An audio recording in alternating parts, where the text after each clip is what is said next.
Hello, this is Hashem. What if Naruto Uzumaki became the youngest and most terrifying Hokage in shinobi history?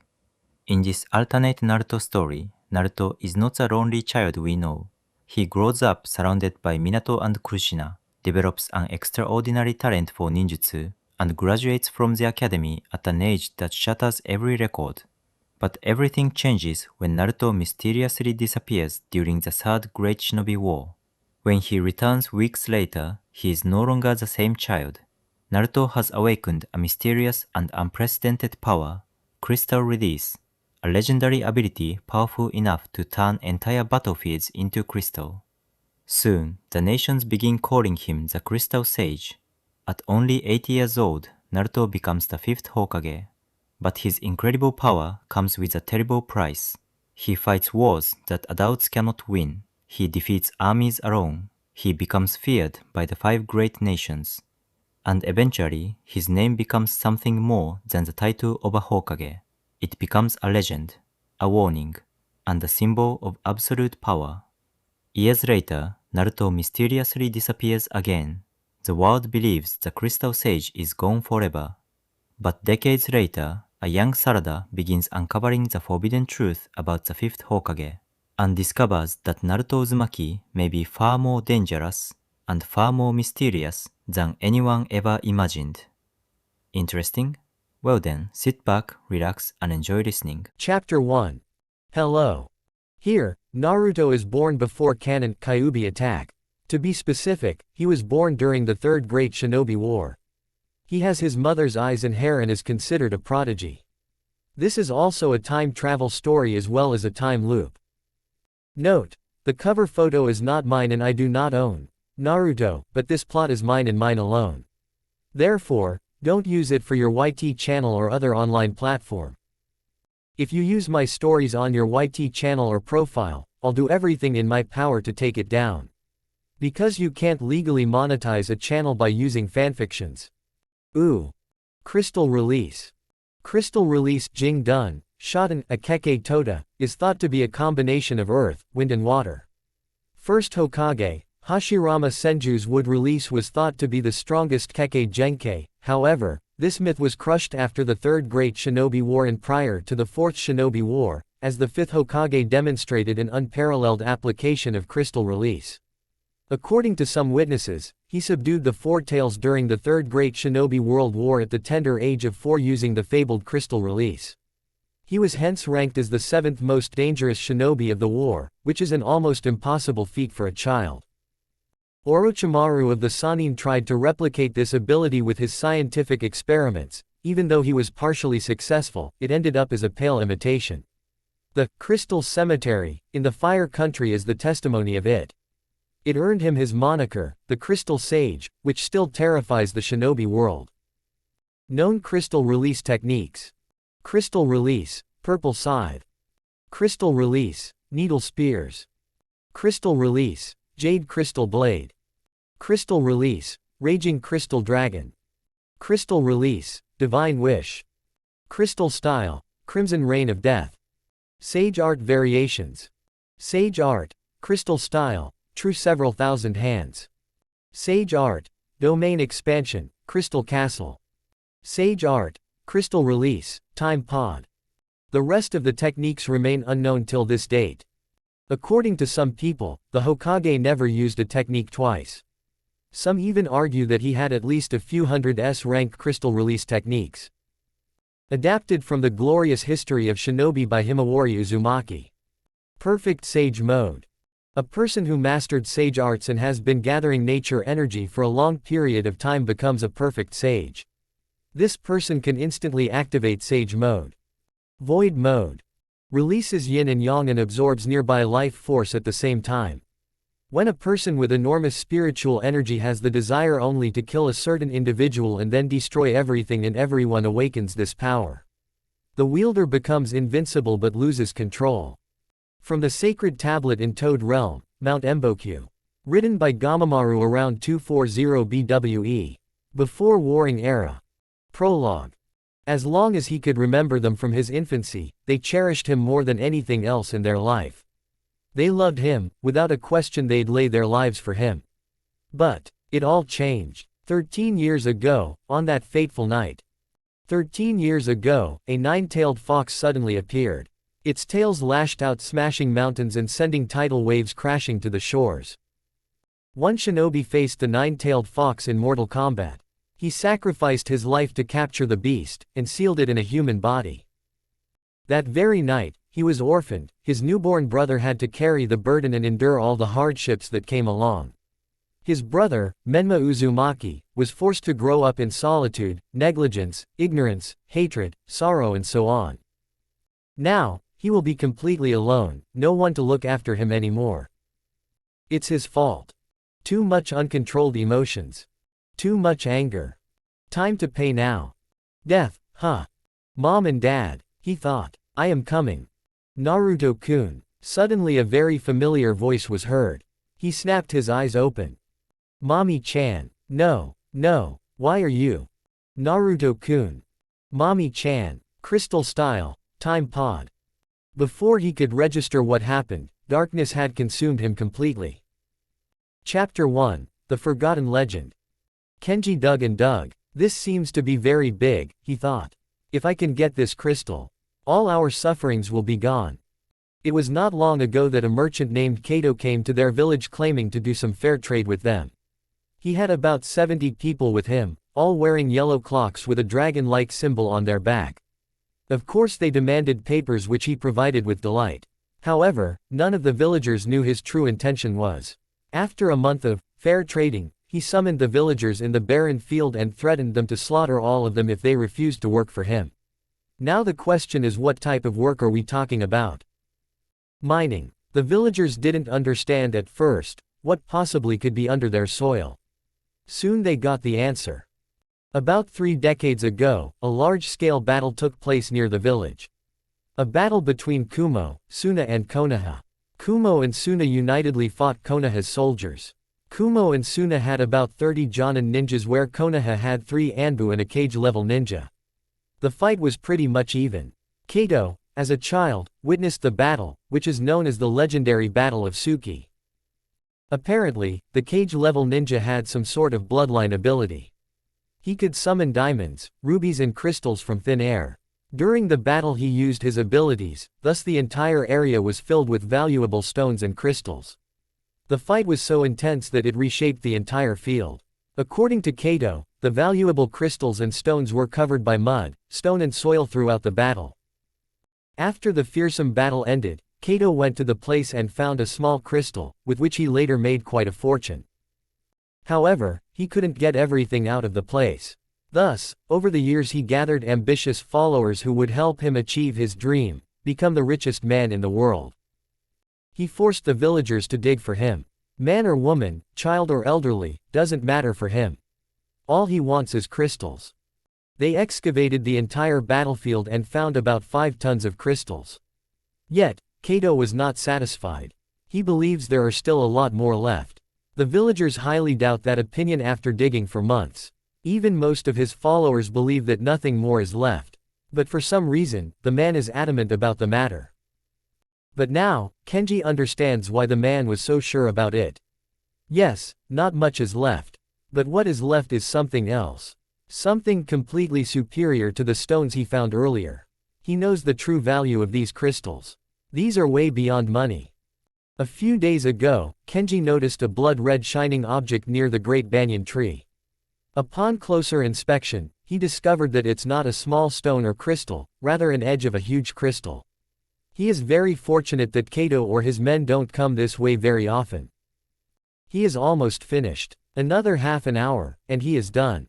His 2 teenage boys are on the other side of the tree, guarding. Oi, old man. Suddenly there was a shout. What are you doing there? Kenji shuddered. His sons did not signal who. Did something bad happen? Kenji decided to drop the thought for now. He looked at the source of the sound in fear. He saw a man coming from a few meters away, with a gun in his hand, a thing the villagers were very afraid of, a thing capable of ending a human life in a moment with the flick of a finger. Yes sir, he said. What were you doing here with the spade? The man stood in front of him, a foot taller than Kenji, quite intimidating indeed. Sir, you, mumbled the villager. Is that a ruby? The man rushed towards the newly dug hole. As soon as he came near, he removed the wet soil with his hands. His eyes widened in surprise. He had never seen such a big stone in the bog. The boss would be very happy to see. Or, a devilish smile appeared on the man's scraggly bearded face. He stroked his snout gently, he smiled to himself. Not a bad plan. Meanwhile, the old man standing behind was trembling with fear. With each passing second, he was unconsciously taking a step back. He has no idea if his sons are alive, now his fate is probably dead. Hey old man, the man addressed without turning his head back.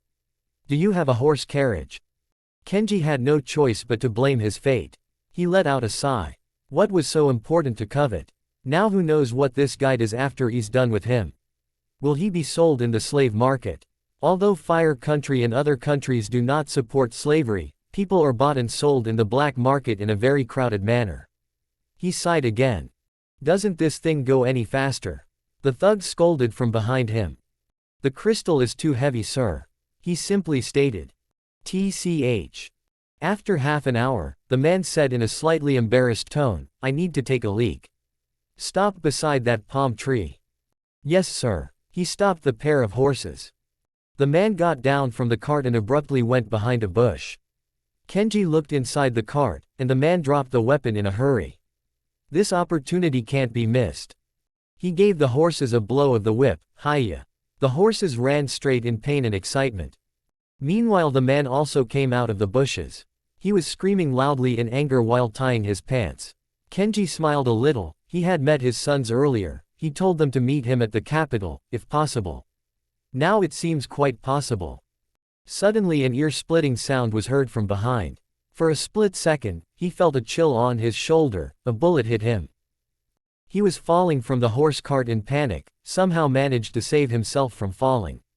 After that, another ear-splitting gunshot was heard, but the bullet did not hit him. It went inside the cart. Is that the sound of glass breaking? Kenji looks back with a trembling body only to see the man sprinting towards him with an enraged look on his face. Suddenly the man stops a good 10 meters from Kenji and raises his hand. So he is shooting him. Death. The old man closes his eyes and waits for it. Another gunshot was heard. But it never came. He opened his eyes and saw two unexpected things. 1. Small pink crystal wall between him and the goon. 2. A new figure. Who the hell do you think you are? The enraged goon's furious shout was heard. You attack an elderly man with, a soft yet stern voice spoke. What is that thing? It's called a gun, the man said in a mocking tone. With which I am gonna kill you. Very well, go ahead. Another gunshot. Impossible. Another gunshot. Another. Before the first bullet could hit him, a crystal wall materialized out of nowhere, shielding the figure from the barrage of bullets. In the end, the wall didn't even get a scratch. A 5 feet long crystal spear materialized and started orbiting around the man in a very intimidating way. What are you? The man asked. Some call me the Godime Hokage, some call me the Crystal Sage. But I prefer Naruto Uzumaki. The spear pierced his chest. The story will be unclear at first, but it will gradually become clear.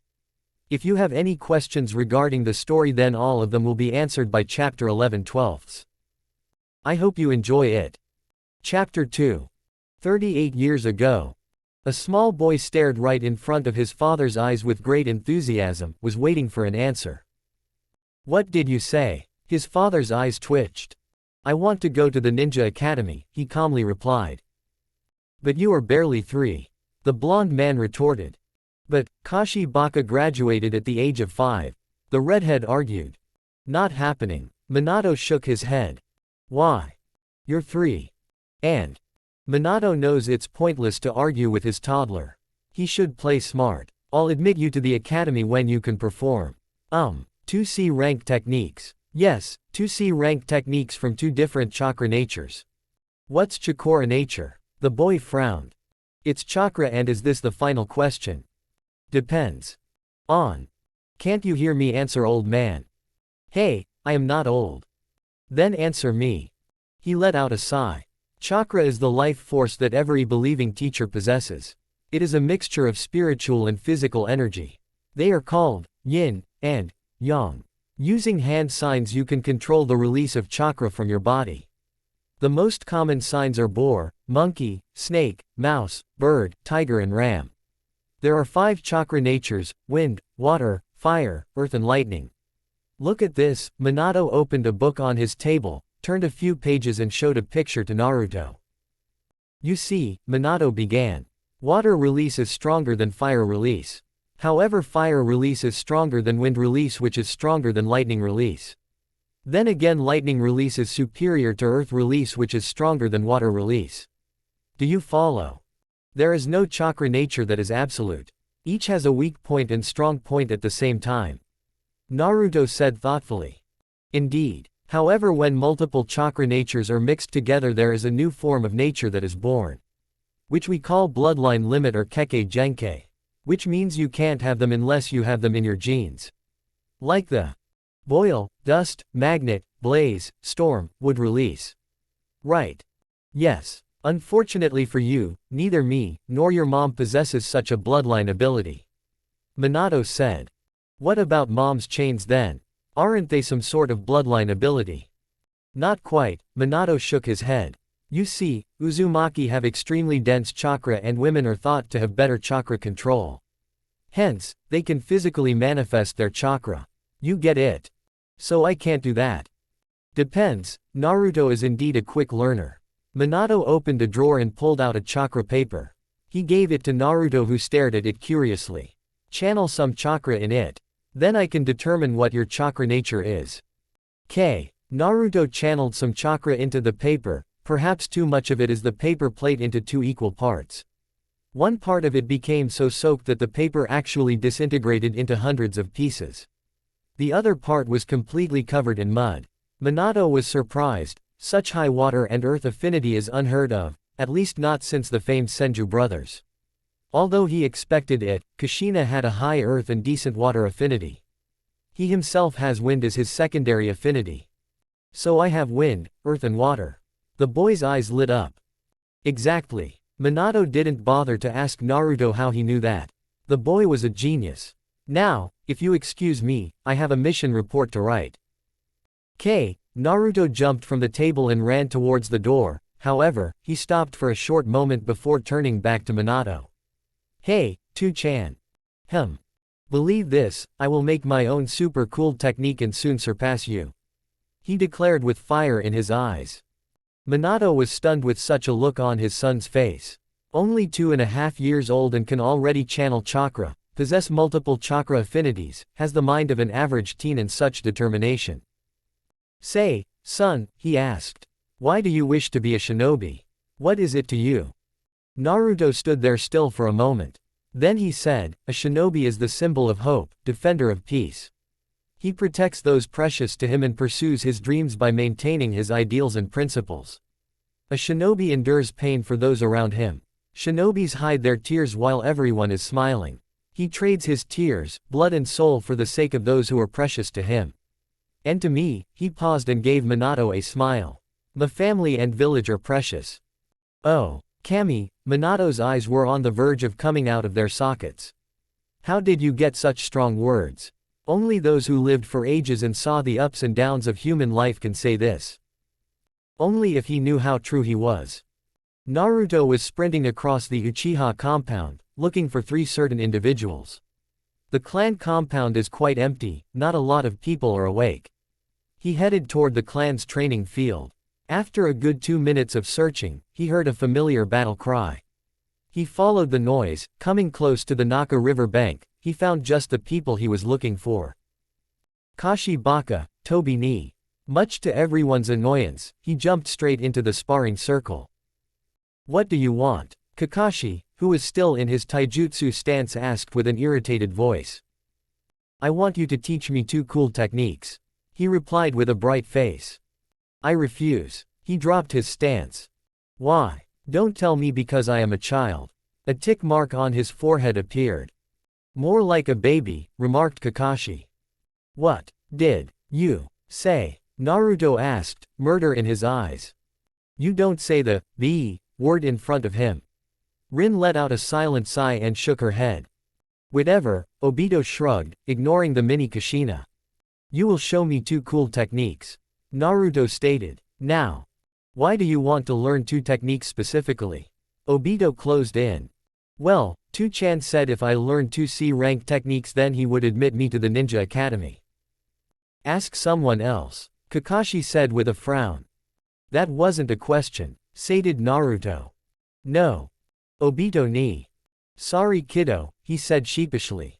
I don't know many C-rank techniques, most are D or E. Those that I know are fire styles, which I don't think is your affinity. Right. Rin nay. He used an unofficial A-rank technique on her puppy eyes manipulation technique.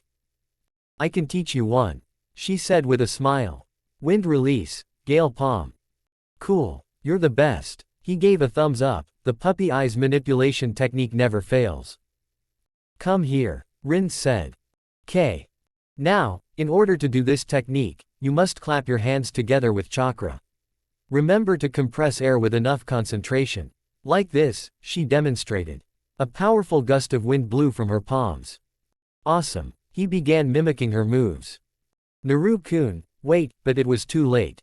The boy clapped his hands together with compressed wind chakra and stretched out his hands. Wind release, gale palm. What happened next stunned them all. For a fraction of a second, nothing happened.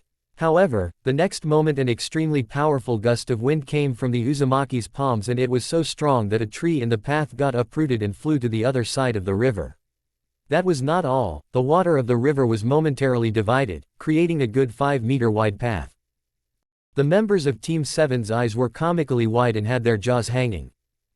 Did I do it right? Naruto asked with excitement. Rin, Kakashi said, you might have just created a monster. That was no C rank and I dare to say it is at least B rank. What? Naruto jumped with excitement, his face beaming. I made a cool technique. Take that Minato Namikaze, in your face. Team Minato sweat dropped. What are you going to name it? Rin questioned. Naruto put on a thoughtful face which caused Rin to jump and hug him tightly while squealing. Kakashi sighed. How about wind release, devastating gale palm? Suggested Obito, pulling the poor boy out of his misery. Cool. Naruto jumped again. Uzumaki Naruto's super cool technique, wind release, devastating gale palm. It's devastating, Obito corrected him. And the tree you just busted is Uchiha's property. So unless you want to get caught in an angry Fugaku-sama's wrath, you better run. That smut-faced broody guy with an arrogant attitude? Naruto inquired. That's very specific. Obito suppressed his laughter. But yeah, that's him. Meanwhile, somewhere in the Konoha police force headquarters, a certain smut-faced broody guy with an arrogant clan head sneezed. Hey, what about the second technique? Retorted Naruto. Rin gulped. Teaching the boy another C rank. A boy who converts C rank into dangerous B or possibly a rank. That's not a very safe idea. So she suggested, why don't you ask your mom? She's a seasoned shinobi. The boy gave it a thought before his face became serious. Nah, she's too weird, even for me. What did you say? A booming voice was heard from somewhere in the background. Naruto jumped again in surprise, with an astonishing 7 feet that too. He began sweating heavily. Yo, mom, he weakly began. You see, we were just. I see everything now. A fiery red-haired woman with deep violet eyes came into view. She was wearing a green kimono and had a basket on her hands. The woman had a sweet smile on her face that was too disturbing to look at. She dropped the basket she had on her hands and ran towards the kid with blinding speed. She smacked hard on his head and began crushing him with powerful words. With each word he grew smaller and smaller in everyone's eyes. Team Minato and the raven-haired woman sweat dropped on the immature act. Her companion, a raven-haired onyx-eyed beauty, was desperately trying to hold her laughter. Kushina, the woman said. I think that's enough. What? Oh, yeah, right. Kushina sheepishly scratched the back of her head. Sorry. Hee. Just lost control for a bit. Just a bit. Obito almost shouted. I thought you were going to murder him. Yes, Obito-chan. Kushina gave him a sweet smile, a bit too sweet. Nothing. He stretched a smile. Oh, Kushina showed them the basket. I have brought dango for you three. So you actually eat other things besides ramen. Kakashi, Kushina said flatly. You say something. After taking a half-hour break for food, Makoto left. As her son, Itachi, is alone in the house. Rin noticed the desperation in Naruto's eyes as he waited for his mother to leave. Rin didn't want to teach Naruto anything, it wasn't that the girl didn't like the kid. But after seeing the boy's terrifying and dangerous talent, she doesn't want to take the risk. So, she decided it was better to talk before it was too late. Anyo, she began. Kushina-san, the said woman gave her a questioning gaze. I was just wondering, did Naru-kun tell you about the agreement between him and sensei? The boy's eyes widened in shock as he registered what happened. He stopped chewing dango. What agreement? Kushina asked, half interested. Nothing, Mom. He gave her a foxy grin, causing her to frown. Dad just wants me not to read Jiraiya Oji-san's books that he keeps inside his secret box. What? Miraculously, her hair floated much like the Kyuubi itself. That man, Minato Namikaze, is a pervert. I don't know if sensei is a pervert or not, Kakashi stated sternly. But the baby is lying.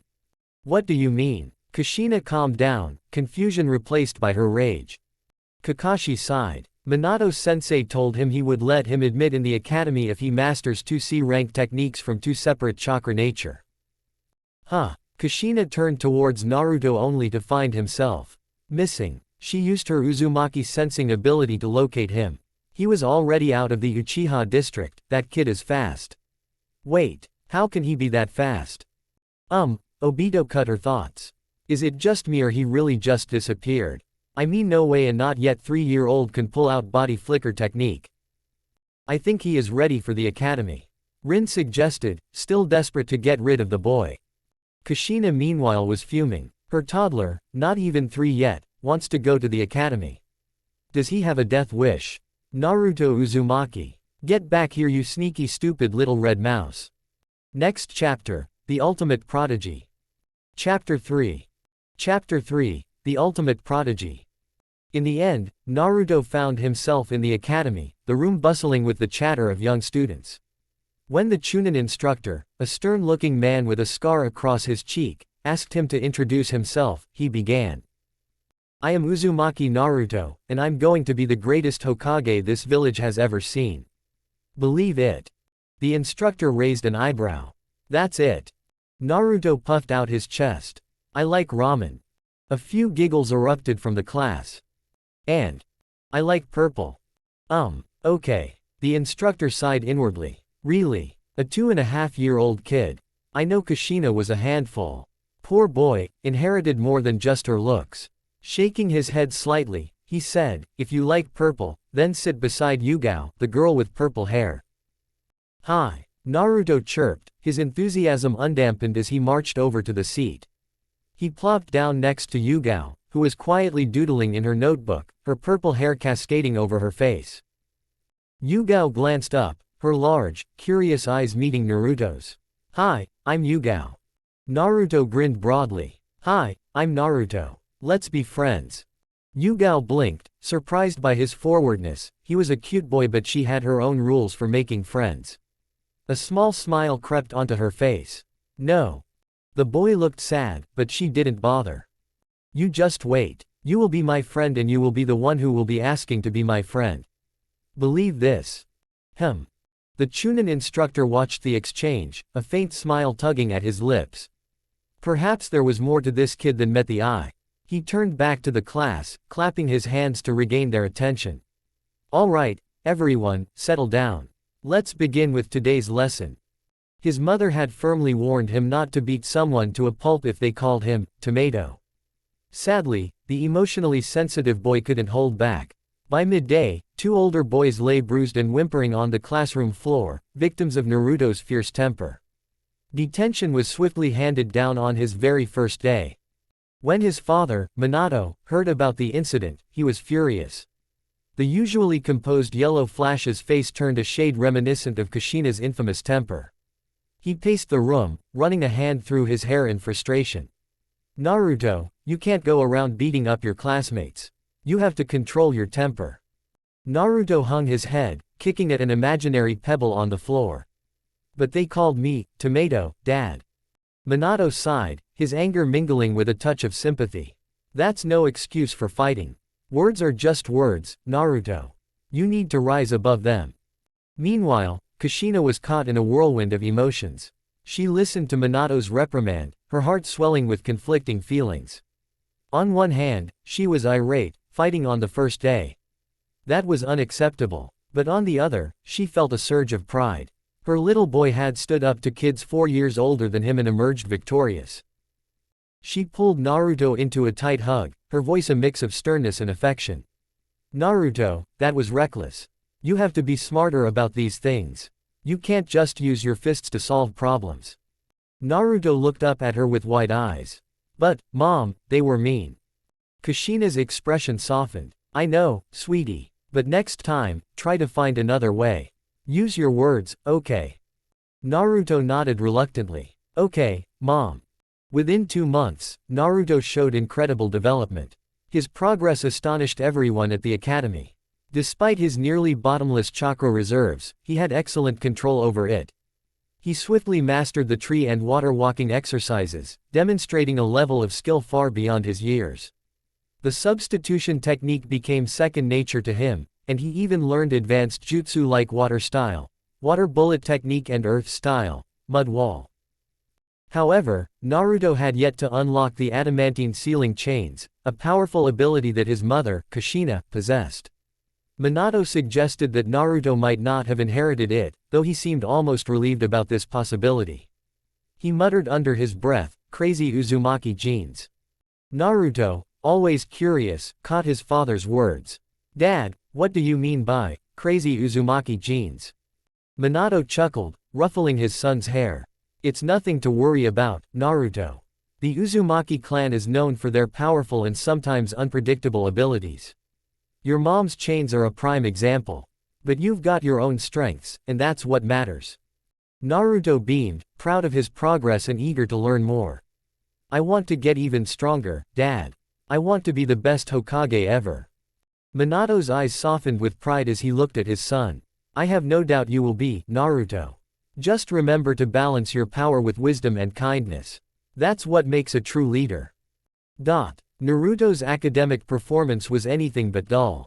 He devoured every available source of knowledge with an insatiable hunger. He read and memorized every book on history available in the library, astonishing his teachers with his newfound understanding of the world and its events. However, his thirst for knowledge didn't stop there. Naruto often sneaked into his father's study, where he discovered a hidden chamber behind the bookshelf. When he first stumbled upon it, his eyes widened in amazement at the sight of piles of scrolls, many of which were labeled as kinjutsu, or forbidden techniques. Despite the warnings, Naruto couldn't resist the allure of these powerful jutsu. He began borrowing some of the scrolls weekly, practicing their contents in secret. His natural talent and determination allowed him to quickly grasp even the most complex sealing techniques. One evening, Minato entered his study and noticed a few scrolls slightly out of place. His eyes narrowed in suspicion. He had a good idea of who the culprit might be. Catching Naruto in the act a few days later, Minato confronted him. Naruto, these techniques are forbidden for a reason, Minato said sternly, holding up a scroll labeled, Kinjutsu. Naruto, unabashed, looked up at his father with determined eyes. But Dad, I want to learn everything I can to protect the village. How can I be the best Hokage if I don't know all the techniques? Minato sighed, torn between pride and concern. He knelt down to Naruto's level, placing a hand on his shoulder. I understand your desire to learn and protect the village, Naruto. But with great power comes great responsibility. These techniques can be dangerous, even to those who wield them. Promise me you'll be careful and that you'll come to me if you have any questions. Naruto nodded earnestly. I promise, Dad. I just want to be the best I can be. Minato smiled, ruffling Naruto's hair. I know you will be, son. Just remember, knowledge and power are important, but they must be used wisely. The true strength of a Hokage comes from their heart and their love for the village. Naruto beamed, feeling more determined than ever. Naruto's journey to master taijutsu took an unexpected turn when he encountered Maida Dai, a middle-aged genin known for his unique and intense training methods.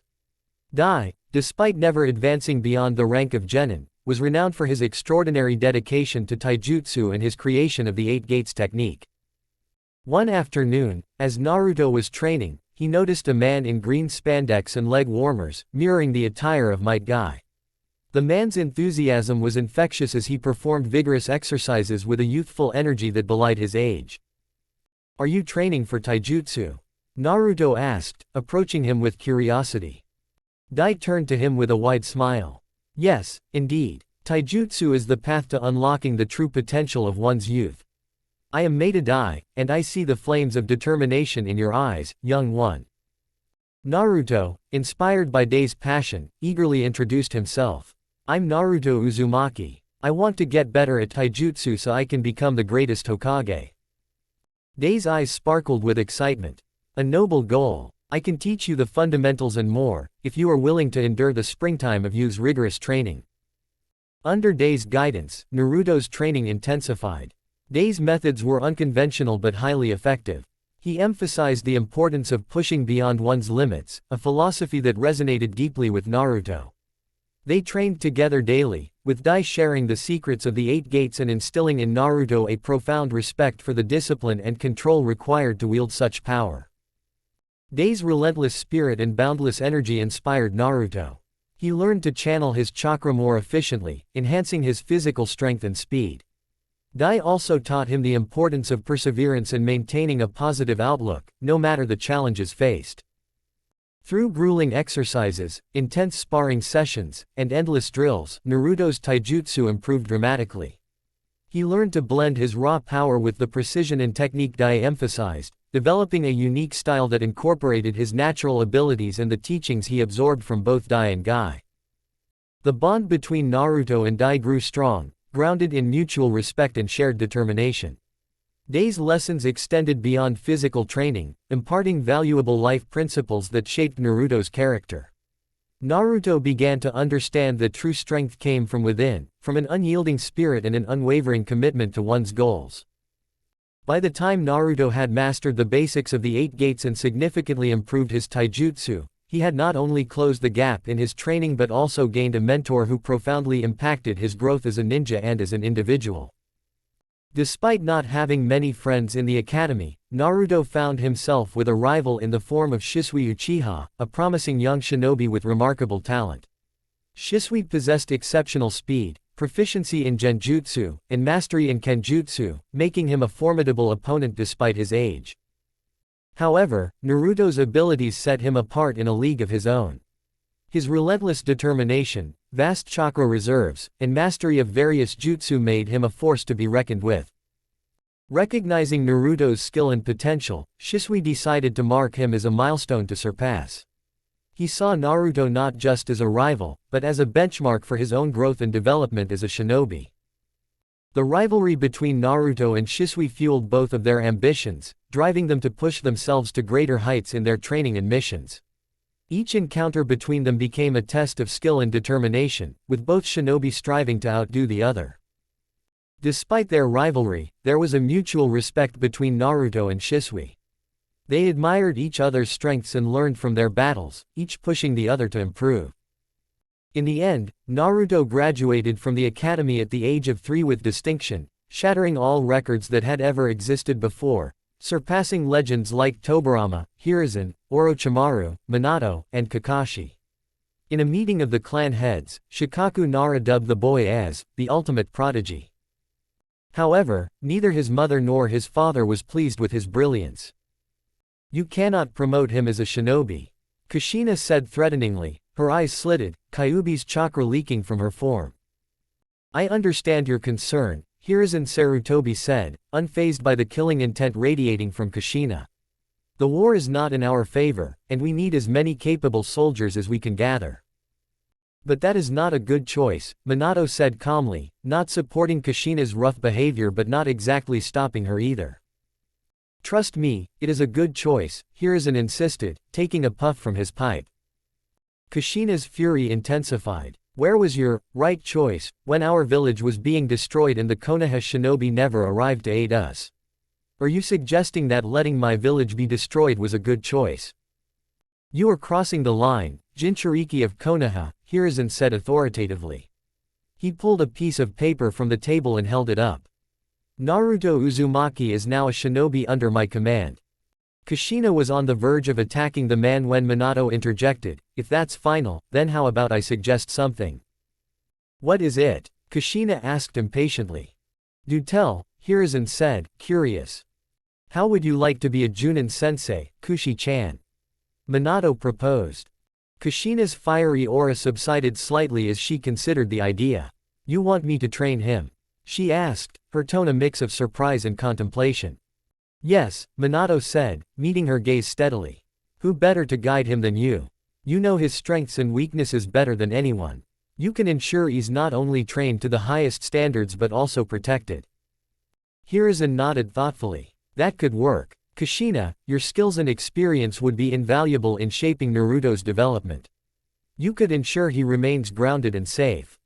Kushina's eyes softened as she looked at her son, who stood nearby, listening intently. She sighed deeply, the anger in her eyes replaced by determination. All right, but on one condition. Name it, Hiruzen said. You must promise that he will not be sent on dangerous missions until he's older and more prepared, Kushina demanded. Hiruzen nodded. Agreed. He will receive the best training under your guidance, and his missions will be carefully selected. Kushina finally relented, her fierce protectiveness giving way to a sense of resolve. Then it's settled. I'll be Naruto's Junin sensei. Team 10 will consist of Naruto Uzumaki, Yugao Uzui, and Cholo Akamichi under Junin.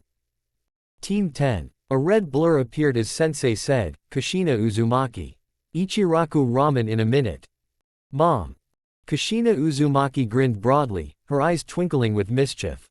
Yep, Naruto. And we're gonna make Team 10 the best team ever, Databane.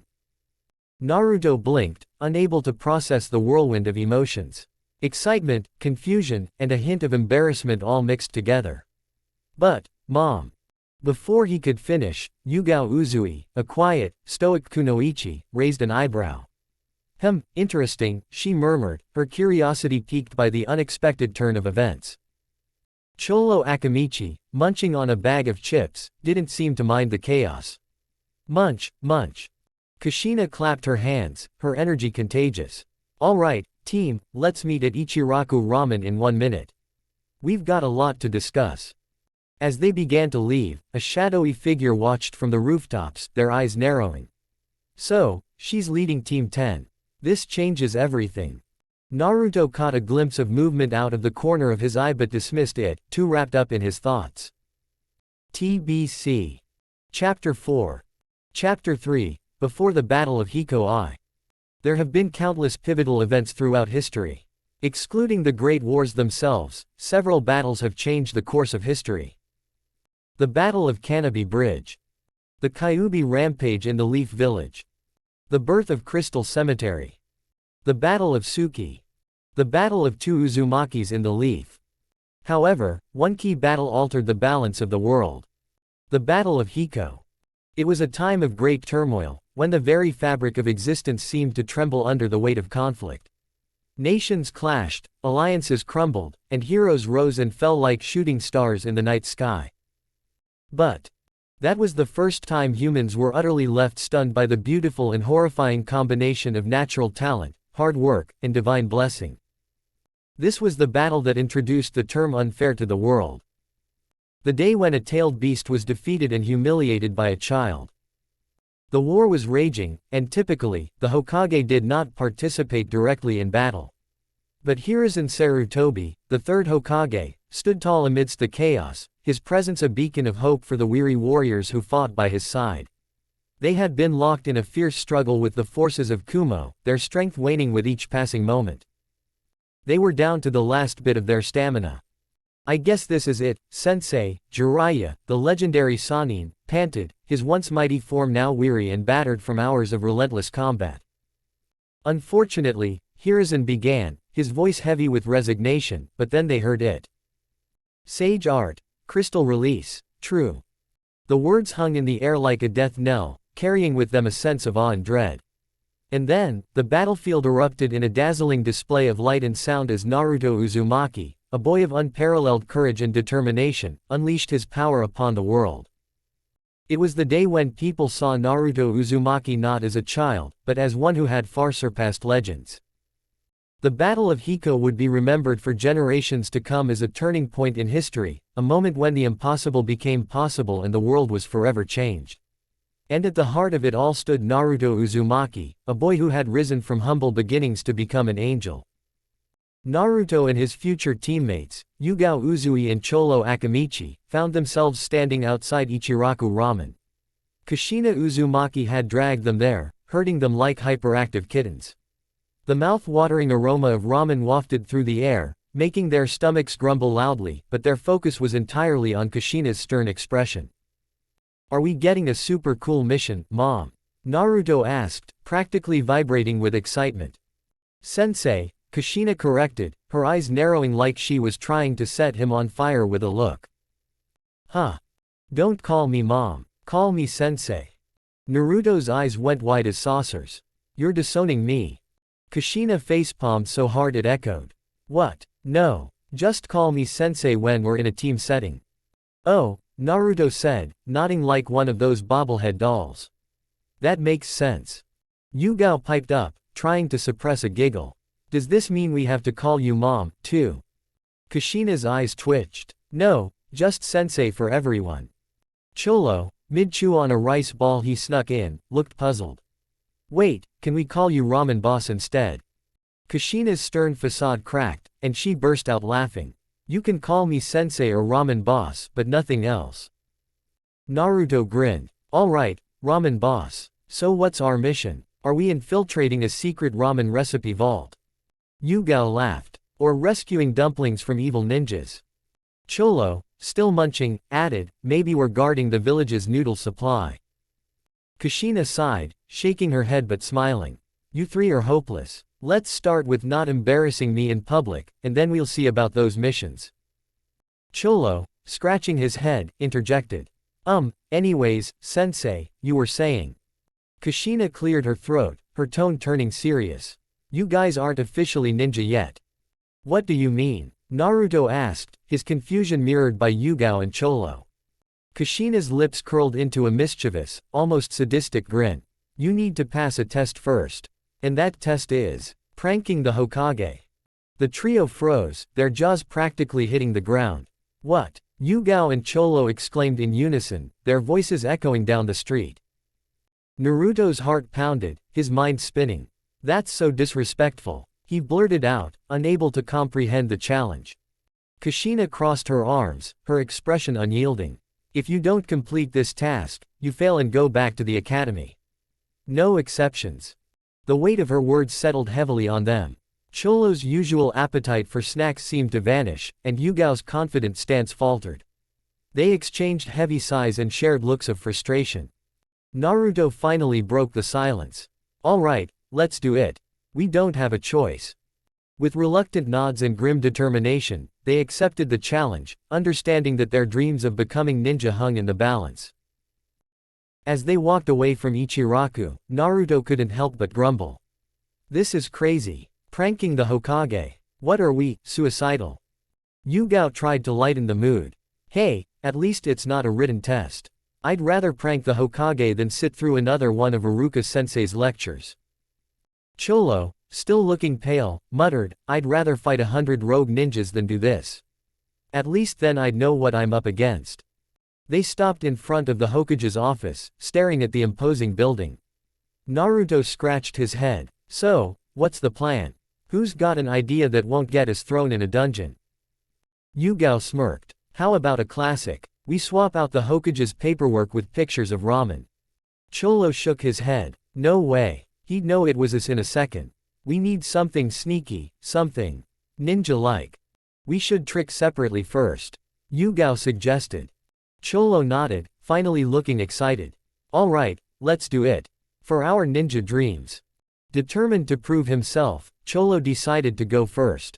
He thought hard about his plan, finally settling on a clever disguise. He donned an old, tattered robe and applied some makeup to look older.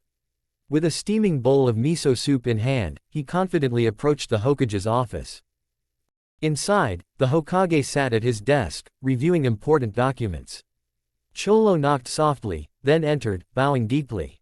"Hokage-sama, I brought this for you," he said, his voice shaky but sincere. "I think you're doing an excellent job maintaining the peace." The Hokage looked up, his eyes narrowing slightly. He recognized the boy instantly but chose to play along. "How kind of you," he said with a knowing smile. "Please, have a seat and join me." Cholo's heart pounded as he sat down. The Hokage pushed the bowl of soup toward him. "It's only fair that you share it with me," he insisted. Cholo hesitated but had no choice. He took a spoonful, his eyes widening as the intense heat hit his tongue. The soup was loaded with chilies and spices, far too much for him to handle. Tears streamed down his face as he struggled to finish, the Hokage watching with an amused glint in his eyes. Defeated, Cholo fled the office, his mouth on fire, his plan a complete failure. Naruto and Yugao waited outside, eyes wide as Cholo stumbled out, gasping for air and chugging water from his canteen. "What happened?" Naruto asked, barely able to contain his laughter. Cholo's face was red and puffy, his voice hoarse. "That soup was like drinking liquid lava. He knew it was me the whole time." Next was Yugao. She decided on a more direct approach, banking on the element of surprise. She took a deep breath and burst into the Hokage's office, her face contorted with panic. "The village is under attack," she screamed, pointing out the window. The Hokage, more experienced and cunning than she anticipated, saw through her ruse immediately. "As the Hokage, I cannot leave you kids here in this unsafe soon-to-be battleground. Therefore," with a swift hand sign, he transported her to the top of a high tower in the village. Yugao stood there, the wind whipping around her, her eyes wide with shock and fear.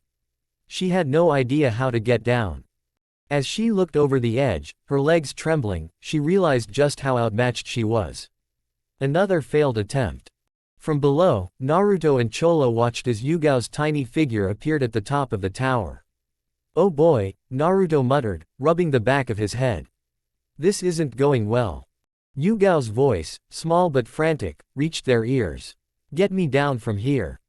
Cholo sighed. "Great, now what?" Naruto grinned. "We get creative. Let's use some teamwork. Cholo, you ready to play catch?" Cholo's eyes widened. "You want me to catch her? Are you nuts?" "Hey, you're the strongest one here," Naruto pointed out. "Yugao, can you make it to the edge safely?" Yugao, clutching the edge of the tower, glared down at them. "You better catch me, Cholo, or I swear." With a deep breath, she jumped, arms flailing. Cholo positioned himself below, bracing for impact. She landed hard in his arms, knocking the wind out of him, but he managed to stay on his feet. Naruto ran over, grinning. "Nice catch. Now, let's regroup." Yugao straightened up, dusting herself off. "Okay, maybe that wasn't my best idea. Your turn, Naruto." Naruto nodded, determined not to let his team down. He grabbed a stack of papers and a bucket of glue, hatching his most devious scheme yet. Minutes later, Naruto burst into the Hokage's office, panting dramatically. "Hokage-sama, urgent documents from the academy." The Hokage looked at Naruto, amused. "And what do you need me to do with them?" Naruto, feigning seriousness, handed the stack over. "Just your signature, sir." The Hokage took the papers, only to find his hands covered in glue. He sighed, shaking his head with a smile. "Nice try, Naruto." Then, poof, it was a shadow clone. Naruto's face fell as he realized that individual efforts were doomed to fail against the cunning Hokage. He quickly regrouped with Yugao and Cholo, who were both dejected and disheartened. "We need to work together," he said determinedly, his eyes shining with resolve. "We have to come up with a plan that combines our strengths. It's our only shot." Yugao and Cholo exchanged weary looks but nodded in agreement. They huddled together, brainstorming ideas and pooling their skills. They knew this was their last chance to prove themselves, and they couldn't afford to fail. They needed something smaller yet clever enough to catch the Hokage off guard. After brainstorming for a while, they came up with a new, more reliable plan. Cholo would create a distraction by talking with the guards. Yugao, leveraging her stealth, would prepare a bouquet of flowers laced with harmless but irritating pollen that induces sneezing. She would disguise herself as a courier from a renowned flower shop and deliver the bouquet to the Hokage, claiming it was a gift from a foreign dignitary. Naruto would be in charge of ensuring that the Hokage's usual routines were subtly altered, making it seem like the village council had organized the delivery as a token of appreciation. This way, the Hokage would not suspect the prank. With their plan set, they moved into action. Yugao, dressed as a professional courier, approached the Hokage's office with a large, beautifully arranged bouquet. She gave the receptionist a smile. "This is for Hokage-sama. These flowers are a gift from the land of flowers as a token of their esteem," she said, bowing slightly. The woman nodded. "I shall make sure he gets it." Yugao bowed once more and left. The receptionist carried the flowers to the Hokage and informed him about it. The Hokage, intrigued but cautious, accepted the bouquet. "Thank you," he said, taking a moment to appreciate the flowers before placing them on his desk. As the Hokage continued his work, the pollen from the flowers began to take effect. Within minutes, he started sneezing uncontrollably. Achoo! Achoo! He tried to maintain his composure, but the sneezing fits only got worse. Cholo, who had been observing from a hidden vantage point, signaled to Naruto and Yugao. The three of them watched, trying to stifle their giggles as the Hokage sneezed uncontrollably. The Hokage inspected the bouquet more closely and discovered the pollen. He chuckled, impressed by the harmless yet effective prank. "All right, you three," he called out, knowing exactly who the culprits were. "Show yourselves." Naruto, Yugao, and Cholo stepped forward, grinning sheepishly. The Hokage looked at them with a mix of amusement and respect. "You managed to prank me without causing any real harm. Well done. You've shown creativity and teamwork. Welcome to the ranks of the ninja." Later, at Ichiraku Ramen, Kushina joined them. "You three did well," she said, ruffling Naruto's hair. "But remember, more challenges await." Naruto grinned, slurping his ramen noisily. "Bring it on, sensei. We're ready for anything." Cholo, still flushed from the spicy soup incident, added with a laugh, "As long as it doesn't involve hot soup, I'm in." Yugao, finally relaxed after her harrowing experience on the tower, smiled confidently. "Yeah, we can handle whatever comes next. Together." Kushina watched them with pride. "That's the spirit. Just remember, as ninja, you'll need to rely on each other and think on your feet. Today was a small taste of what you'll face, but I have no doubt you'll all grow into fine shinobi." They all raised their bowls of ramen in a toast, the camaraderie and determination clear in their eyes. The trio knew that this was just the start of their journey, and they were ready to tackle whatever came their way, as a team. Those were the best times. Pranking the Hokage is a test and all. How long has it been? It feels like yesterday when he came out of that cave after drinking the nectar of the fruit. He wondered if Yugao had a kid. She always seemed to be obsessed with that boy with lung problems. She had promised that he would be her children's godfather. "I am physically a teenager, I wonder if they are older than me." He turned to the old man driving the cart. "Hey, old man," Naruto began, voice low and thoughtful. "How long has it been since the nine-tailed fox attacked the Hidden Leaf village?" The old man, face etched with deep lines, shrugged. Couldn't tell ya. But it's been over 20 years since the Fourth Great Shinobi War." Naruto sighed, thinking about the wars. "A fourth one, huh?" Naruto stared at the apple tree by their cart, his gaze distant. The apples were ripe, but he wasn't interested. His mind was somewhere darker. "Who's the Hokage now?" The old man's face darkened. "The eighth was murdered 3 years ago," he said quietly, as if speaking louder might make it worse. "The acting Hokage is a Nara, I think." Naruto's eyes narrowed. "Who was the eighth?" The old man hesitated, shifting uncomfortably on his seat. "Why do you hesitate?" Naruto's tone was sharp, demanding. "It's Menma Uzumaki." Naruto froze. Silence hung heavy in the air. Suddenly, birds erupted from the trees, filling the sky, scattering in fear. Naruto's killing intent surged, palpable and intense. The old man's face turned ashen. His body trembled, and then he bent over and vomited, barely holding onto consciousness. Who was it? Naruto's voice was cold, almost deadly, the air around him thick with menace. What? The old man's voice trembled. Who killed Menma? Naruto demanded, his voice like ice, freezing the old man in place. The old man swallowed hard, his fear almost tangible. I think it was someone named Boruto.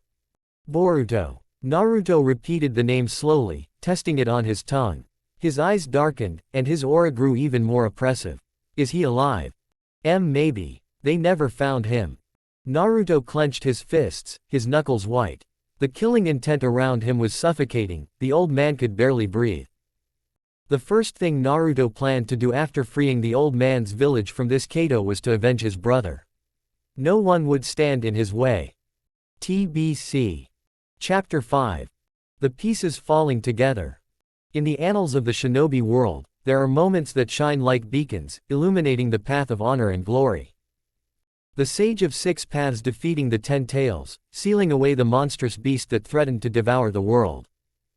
Hashirama Senju, with his unparalleled wood release, ending the clan warring period and founding the village of Konohagakure, bringing a semblance of peace to a fractured land. Menma Uzumaki, a hero who stood tall against the infinite Tsukuyomi, saving the world from eternal illusion and darkness. However, history is not always filled with glorious events. There are shadows that lurk behind the legends.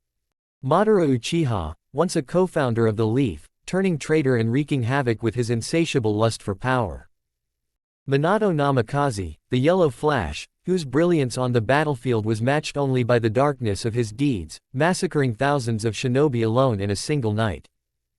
Itachi Uchiha, a prodigy who carried the weight of his village on his shoulders, yet chose to slaughter his own clan to prevent a greater catastrophe, becoming a pariah in the eyes of many.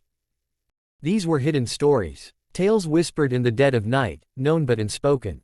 The villagers knew, but they refused to discuss them openly. Thus, the future generations grew up, ignorant of the harsh realities that had shaped their world. Papa, who is the strongest shinobi? A child might ask, eyes wide with curiosity and admiration. The father, an elder who had seen much, would hesitate. It's Lord Eighth, of course, he would finally say, avoiding the truth. People who were old enough during the Third Great Shinobi War always knew who the strongest shinobi was. His name was like a taboo, a secret locked away in the depths of their hearts. They never spoke of him to their children, not wanting to glorify a figure so steeped in blood and controversy. Strongest is an influential word, and no parent would want their child to follow in the footsteps of a mass murderer. Yes, he crippled the 4 Tails with a single blow, a feat unheard of. Yes, he seemingly knocked out the 9 Tails with a punch, a testament to his unimaginable strength. Yes, he fought for his village with a ferocity that was both awe-inspiring and terrifying. But he was also a man who annihilated armies alone, leaving a trail of destruction in his wake. He, who killed innocents out of anger, his rage unchecked and unforgiving. His hands, stained with the blood of countless lives, were a stark reminder of the cost of his power. It's no wonder they never looked for him when he had gone missing for decades. His disappearance was almost a relief, a way for the village to distance itself from his fearsome legacy. That was the 5th Hokage. Known in hushed tones as the Crystal Sage for his unique and devastating techniques. He was revered and feared in equal measure, the embodiment of the phrase, absolute power corrupts absolutely. The strongest shinobi in history. Naruto Uzumaki. He was a legend, a myth, a cautionary tale. His story was one of greatness and downfall, a narrative of heroism marred by darkness. He was a man who had saved the village and the world, yet in doing so, had lost himself. His name was etched in the chronicles of the shinobi world, a name that commanded respect and dread. The young ones grew up idolizing the heroes they were told about, blissfully unaware of the complex, tragic figure who had once stood at the pinnacle of power. Naruto Uzumaki's legacy was one of contrasts, a blend of light and shadow that would forever haunt the history of the shinobi world. Mommy skipped along the village path, clutching a bag of fresh fish her uncle had given her. Take this to Makoto-sama, he had said, and Mommy nodded brightly, eager to complete her errand. She entered the Uchiha clan head's house, her excitement mingling with curiosity. As she approached the garden, a high-pitched voice broke the serene ambiance. "Why are we doing this, Mom?" Mommy paused, her eyes widening as she peeked around the corner. "People are dying out there. We must end the war, believe this." In the garden, 3 kids were reluctantly cutting the overgrown grass with kunai. The girl had dark purple hair and was struggling to keep up. The older boy was notably chubby, huffing and puffing with every movement. The youngest boy, not much older than Mommy herself, had bright red shoulder-length hair that glinted in the sunlight. Now my son turned student," a woman's voice floated from inside the house. "If you wish to go to war, then you must complete a bunch of D-rank missions first. They'll help you improve your teamwork, increase your—" Yeah, the boy said dryly, rolling his eyes. Their teacher, a woman with fiery red hair, frequently glanced at them while chatting and sipping tea with Makoto Uchiha. Despite her relaxed demeanor, her eyes were sharp, ensuring her students were hard at work. The children, however, were visibly exhausted, wiping sweat from their brows and rubbing their aching backs. "Sensei," panted Cholo, the chubby boy. "Why don't you come and help us?" The woman smirked mischievously. "Maybe I don't wanna." "No fair," Cholo protested, his face turning redder. The red-haired boy paused and said, "Yugao, Cholo, can you guys step back real quick?" "Why?" The girl, Yugao, frowned. "Just wanna test something," the boy replied, determination shining in his eyes. "What?" Cholo asked, confused. "Just step back, will ya?" he insisted. "Fine," they both stepped back reluctantly. The boy held his hand in a half-ram seal and announced, "Wind release, cleave." Mommy watched in awe as a gust of wind erupted from his hand, slicing through the tall grass effortlessly. The lawn was now perfectly trimmed, the cut grass fluttering down like confetti. "What the hell was that?" Cholo's eyes were as wide as saucers. "I did it." The boy's face lit up with a wide grin. "Look, Oka-chan, I perfected it. I am a genius." A woman with long fiery red hair, a mirror image of the boy, stepped out of the house. "Well, congratulations Naru-kun," she remarked proudly, her grin matching his. Then her face turned serious. "But what did I tell you about calling me that?" "Sensei," the boy asked, his enthusiasm dimming slightly. "Much better." She ruffled his hair affectionately. "Now, I told you not to use these tricks in small-scale missions, didn't I?" "But Sensei, they are so easy and fast. Why shouldn't I use them?" "Listen, Naru-kun," she knelt down to him, her tone gentle yet firm. "If there is an easy way to do something, it doesn't mean that you have to do it every time. Using these tricks too much makes people dependent on you. What will happen when you are not around? D ranks are for teamwork development, making you adjust to annoying work." "Huh." Yugao jumped between them, pointing at Kushina Uzumaki.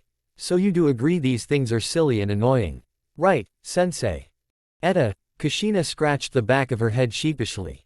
"Miko-chan." Makoto stepped out, her raven hair shining in the sun, her onyx eyes sparkling.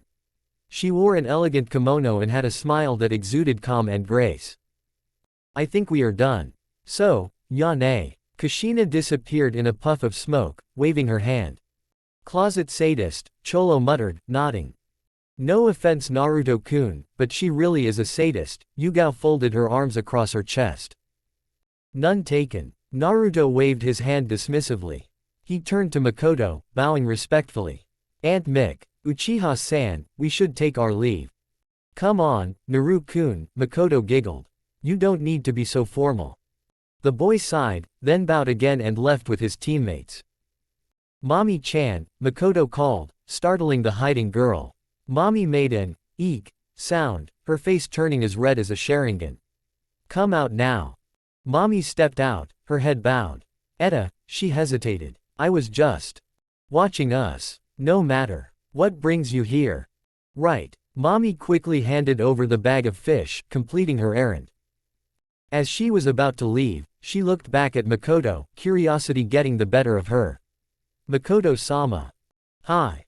What did that boy do?" "Oh, you mean Naruto-kun." Mommy nodded. "Well, that's his own style. He made it all by himself."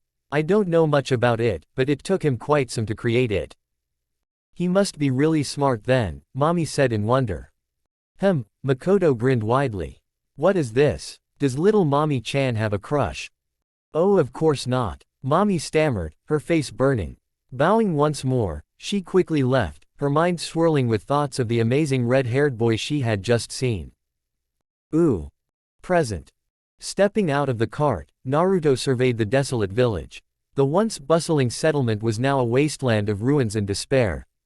There were deep pits and tunnels scattered everywhere, signs of extensive excavation for crystals. Forced laborers, bent and broken by their burdens, moved like ghosts under the oppressive watch of thugs employed by a rich man named Kato. The crystals being mined were ones Naruto had created years ago, now a curse on the land. Naruto's eyes narrowed as he saw an older man, about 50, struggling under the weight of a heavy sack of mud. The man staggered, then fell, the contents of the sack spilling onto the ground. A bald thug, whip in hand, rushed over, ready to strike the exhausted laborer. In an instant, Naruto appeared between them, effortlessly knocking the thug to the ground with a swift, powerful strike. The whip fell from the thug's hand, useless. Naruto bent down, helping the older man to his feet. Are you all right? He asked, his voice calm but filled with concern. The man, trembling and barely able to stand, looked at Naruto with a mixture of gratitude and confusion. Thank you for helping me, he managed to say. But, who are you? A gust of wind blew, lifting Naruto's cloak hoodie from his head. His fiery red hair and intense violet eyes were revealed, catching the light and shimmering with an otherworldly glow. The man's eyes widened in shock and recognition. You're. Naruto nodded solemnly. Yes. I am Naruto Uzumaki, the one who created these crystals. And I'm here to make things right. TBC. Next chapter. First, C rank, first, death. Revised. The 29th of June 2024. Chapter 6. The Sage Who Broke Laws of Nature. After completing D rank after D rank missions, Team 10 finally stood in front of the Hokage. The children were visibly frustrated and eager for something more challenging. Naruto was the first to break the silence. Old man, we're tired of these useless, mundane tasks. We want something exciting and dangerous. Hiruzen Sarutobi, the third Hokage, looked at the group with a grandfatherly smile, his pipe clutched between his teeth. He turned his gaze to their sensei, Kushina Uzumaki, silently asking if they were ready for a higher-level mission. She gave a silent nod. All right, calm down, Hiruzen said, holding up a hand. Let's see what we have here. He began to sift through the stack of mission scrolls on his desk. Cholo was munching chips loudly, his eyes wandering around the room as if searching for something interesting. Yuago's eyes were twitching in irritation, her arms crossed over her chest. Naruto was tapping his foot impatiently, while Kushina lazily checked her nail polish, seemingly unfazed by the chaos around her. The previous month had been filled with particularly annoying D-rank missions. They had spent one grueling day chasing a rogue cat named Tora, which always seemed to slip through their fingers at the last moment. Another mission involved scrubbing the graffiti off the Hokage monument, a task made more tedious by Naruto's complaints about how he should be the one having his face carved into the stone someday. And just last week, they had been assigned to babysit a group of rowdy children who ended up tying Cholo to a tree and pelting Yuago with mud balls. Finally, Hiruzen found what he was looking for. He picked up a red scroll and looked at them dramatically. I have a mission for you, he announced. You are to take this message to the daimyo of the Land of Fire's palace. Naruto's eyes lit up with excitement. We'll take it, old man. This is the kind of mission we've been waiting for. Cholo's chips fell to the floor as he jumped up. Finally, something interesting. Yuago's stern expression softened into a grin. I'm ready for this, she said, cracking her knuckles. Even Kushina seemed pleased, a proud smile spreading across her face. Looks like we're in for an adventure, she said. Hiruzen handed the scroll to Kushina. Remember, this is an important mission. The message must reach the daimyo safely. We won't let you down, Naruto declared, practically bouncing on his feet.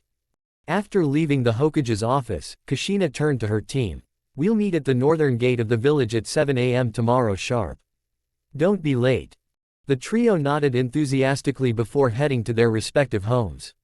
Ooh. Back at home, Naruto was practically jumping in the living room. A real mission. This is going to be awesome, he shouted, doing a little dance. Kushina, who was cooking stew in the kitchen, looked over her shoulder. Naruto, you need to be vigilant during the mission.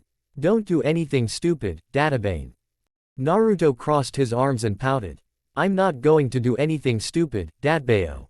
You're the one who always gets into trouble. Kushina turned off the stove and walked into the living room, her hands on her hips. Me. You're the one who once tried to fight a squirrel because you thought it was an enemy ninja. That squirrel was suspicious, Datbeo. Naruto shot back, grabbing a pillow from the couch and throwing it at her. Kushina caught the pillow effortlessly and tossed it back at him. Just promise me you'll be careful, okay? Naruto grinned. I promise, Mom. We're going to complete this mission and make you proud. Just then, the front door opened, and Minato Namikaze walked in. I'm home, he started to say, but was abruptly cut off when a frying pan, thrown by Kushina in the heat of the moment, hit him square on the head, knocking him out cold with a thud. Naruto's eyes widened in horror. Mom, you killed Dad. Kushina's face turned pale. No, I didn't. It was an accident. I'm an orphan and you're a widow now. Naruto wailed, running around in circles. Oh no, but I'm only 23. Kushina exclaimed, wringing her hands. I'm not even will we be arrested for killing him? Naruto asked, pausing his frantic running. Maybe, Kushina replied, looking genuinely worried. Should we hide the corpse? What happened? Minato groaned, slowly sitting up and rubbing his head. He's alive, Naruto shouted, relief washing over him. I am what? Minato asked, confused and still dazed. Nothing, Dad, Naruto said quickly. I'm cooking, don't disturb me, Databane. Kushina huffed, marching back to the kitchen, leaving a bewildered Minato and a relieved Naruto in her wake. Ooh. The next day, Team 10 finally assembled at the northern gate of the village hidden in the leaves. Yuago was already there, her backpack securely strapped on, a small katana hanging at her side. Cholo stood beside her, munching on an apple and looking eager. Kushina and Naruto arrived a few minutes later, with Kushina leading the way and Naruto bouncing with excitement. Kushina looked at her team with a serious expression. Listen up. This mission is important. We're delivering a very crucial scroll to the Lord of the Land of Fire. There's a war going on, and we can't let this scroll fall into enemy hands. Be careful, stay vigilant, and stick together. Yuago and Cholo nodded in understanding, while Naruto pumped his fist in the air. We're going to be unstoppable, Datbeo. He yelled. With that, they started their journey. They sprinted through the woods, leaping from tree branch to tree branch. The trees of the village hidden in the leaves were gigantic, towering over the landscape like ancient guardians. These trees were a testament to the power of the first Hokage, Hashirama Senju, who created the forest around the village and in many areas of the Land of Fire using his unique wood release jutsu. The dense canopy provided a natural defense and a perfect environment for the village's shinobi to train and travel stealthily. Hashirama's wood release was truly a marvel of creation, so amazing that it stunned the world when it first appeared. The power to subdue tailed beasts, it still awed the world. Till this date, people cannot help but wonder how strong the man truly was. Little did they know that they will be soon witnessing the era of collapse, the time when power scales broke the chart. As they moved through the forest, they saw a group of hidden cloud shinobi resting in a clearing below. Kushina motioned for silence and whispered, "Be stealthy. We can't afford a confrontation." The team moved with precision and caution, their movements barely disturbing the leaves around them. They circled around the clearing, keeping a safe distance from the foreign ninjas, and continued their journey once they were out of sight. As night fell, they found a suitable spot to rest. They set up their tents, with Yuago and Kushina sharing one, while Naruto and Cholo shared the other. Cholo, eager to surprise his team, wandered off to a nearby pond and returned with 2 gigantic fishes he had caught. "Look what I got," Cholo exclaimed, holding up the fishes proudly. Naruto's eyes widened. "Whoa, Cholo, how did you catch those?" Cholo grinned. "A secret Akamichi technique," he said with a wink. They cooked the fish over a campfire and took turns keeping watch throughout the night. At dawn, they packed up and continued their journey. 3 days later, they finally arrived at the palace of the Lord of the Land of Fire. The palace was an impressive structure, surrounded by high walls and guarded by vigilant soldiers. The grandeur of the place was evident in its intricate designs and the sheer scale of the buildings. The guards at the gate stopped them. "State your business and present your certification." Kushina handed over the mission scroll and their documents. The guards scrutinized them, then one of them went inside. After about 10 minutes, he returned and told them to wait. Kushina was soon summoned by the Lord. "Wait here in the guest room," she instructed the kids. "I'll be back shortly." However, the children's curiosity got the better of them, and they began to explore the palace. The palace was breathtakingly beautiful, with vast hallways adorned with paintings and tapestries, elegant furniture, and lush gardens. The floors gleamed with polished marble, and the ceilings were adorned with intricate frescoes. They wandered into a courtyard with a stunning pool. The water was crystal clear, reflecting the surrounding flowers and trees. Just as Naruto was about to dip his hand into the pool, a boy, around 6 or 7 years old and older than Naruto, appeared, wearing elegant clothes. "You shouldn't be touching the pool," the boy said haughtily. Naruto frowned. "Why not? It's just water, Datbeo." The boy smirked. "Because I'm the son of the Lord, and you should respect your seniors." Naruto's eyes narrowed. "I'll only respect you if you've done something to earn it, not just because you're writing on your father's name." Everyone was stunned by Naruto's bold statement. The boy looked taken aback, clearly not used to being spoken to in such a manner. A couple of hours later, Kushina returned, a smile on her face. "We've successfully delivered the scroll. The mission is a success. Can we go now?" Naruto asked, still fuming from the earlier encounter. "Yes, we're heading back to the village hidden in the leaves," Kushina confirmed. They began their journey back, the excitement of their mission's success mingling with the anticipation of returning home. Ooh. The team was resting in a clearing beside a small, babbling stream in the heart of the forest of the Land of Fire. The sound of the water gurgling over rocks was soothing, and the late afternoon sun filtered through the canopy of trees, casting dappled shadows on the ground. Birds chirped merrily, and the occasional rustling of leaves added to the peaceful ambiance. Yuago was lying on her back, her hands behind her head, looking up at the sky through the gaps in the leaves. "When we get back, I'm going to spend the whole day at the hot springs. Just soaking and relaxing. Maybe get a massage too. My muscles are killing me from all this jumping around." Cholo, sitting cross-legged with his back against a tree, grinned. "I'm going to eat. Eat and eat and eat until I can't move. There's this new ramen place I've been dying to try out. All-you-can-eat buffet. It's going to be glorious." Naruto, lying on his stomach and idly drawing patterns in the dirt with a stick, perked up at the mention of food. "I'm going to go to Ichiraku Ramen and have every single type of ramen they have. Datbeo. And then maybe I'll prank some of the villagers for fun." Kushina chuckled, leaning against a rock with her arms crossed. "You kids and your simple pleasures. I'm just looking forward to a long, uninterrupted nap.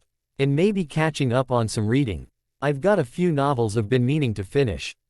Just then, a rustling noise from the nearby bushes caught their attention. Instantly, the team snapped into defensive stances, eyes scanning the surroundings. A tense silence hung in the air, the only sound the faint rustle of leaves and the distant call of a bird. Suddenly, a volley of shurikens flew towards them. Kushina's chakra chains shot out with lightning speed, deflecting the projectiles effortlessly. Another moment of silence followed, filled with a sense of foreboding. Then, they heard it, the sound of footsteps, many footsteps, approaching from all directions.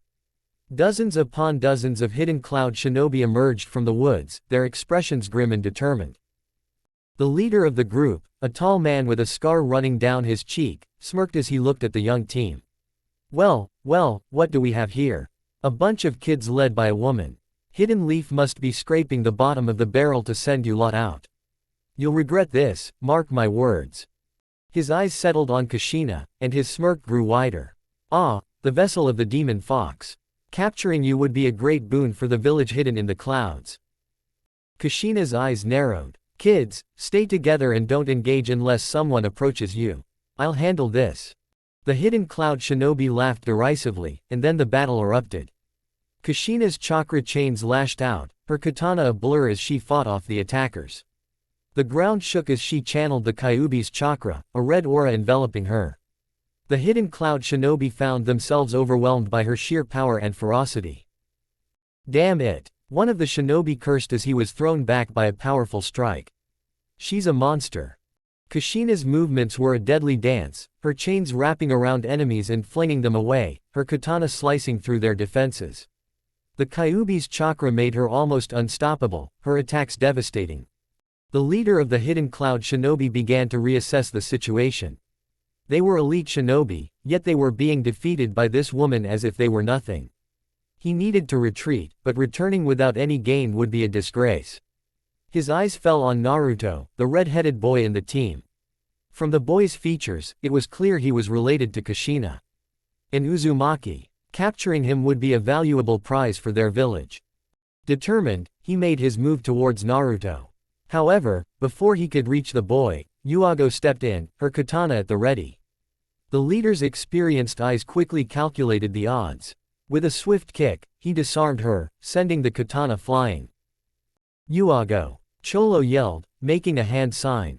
Partial expansion technique. His hands bulged and extended towards the hidden cloud shinobi. But before Cholo could reach him, Naruto finished his own hand sign. Wind style. Devastating breakthrough. The powerful wind jutsu blasted through the area, sending enemies and debris flying. Kids, Kushina panted, the Kyuubi chakra slowly fading. Run, we're outnumbered. All distract.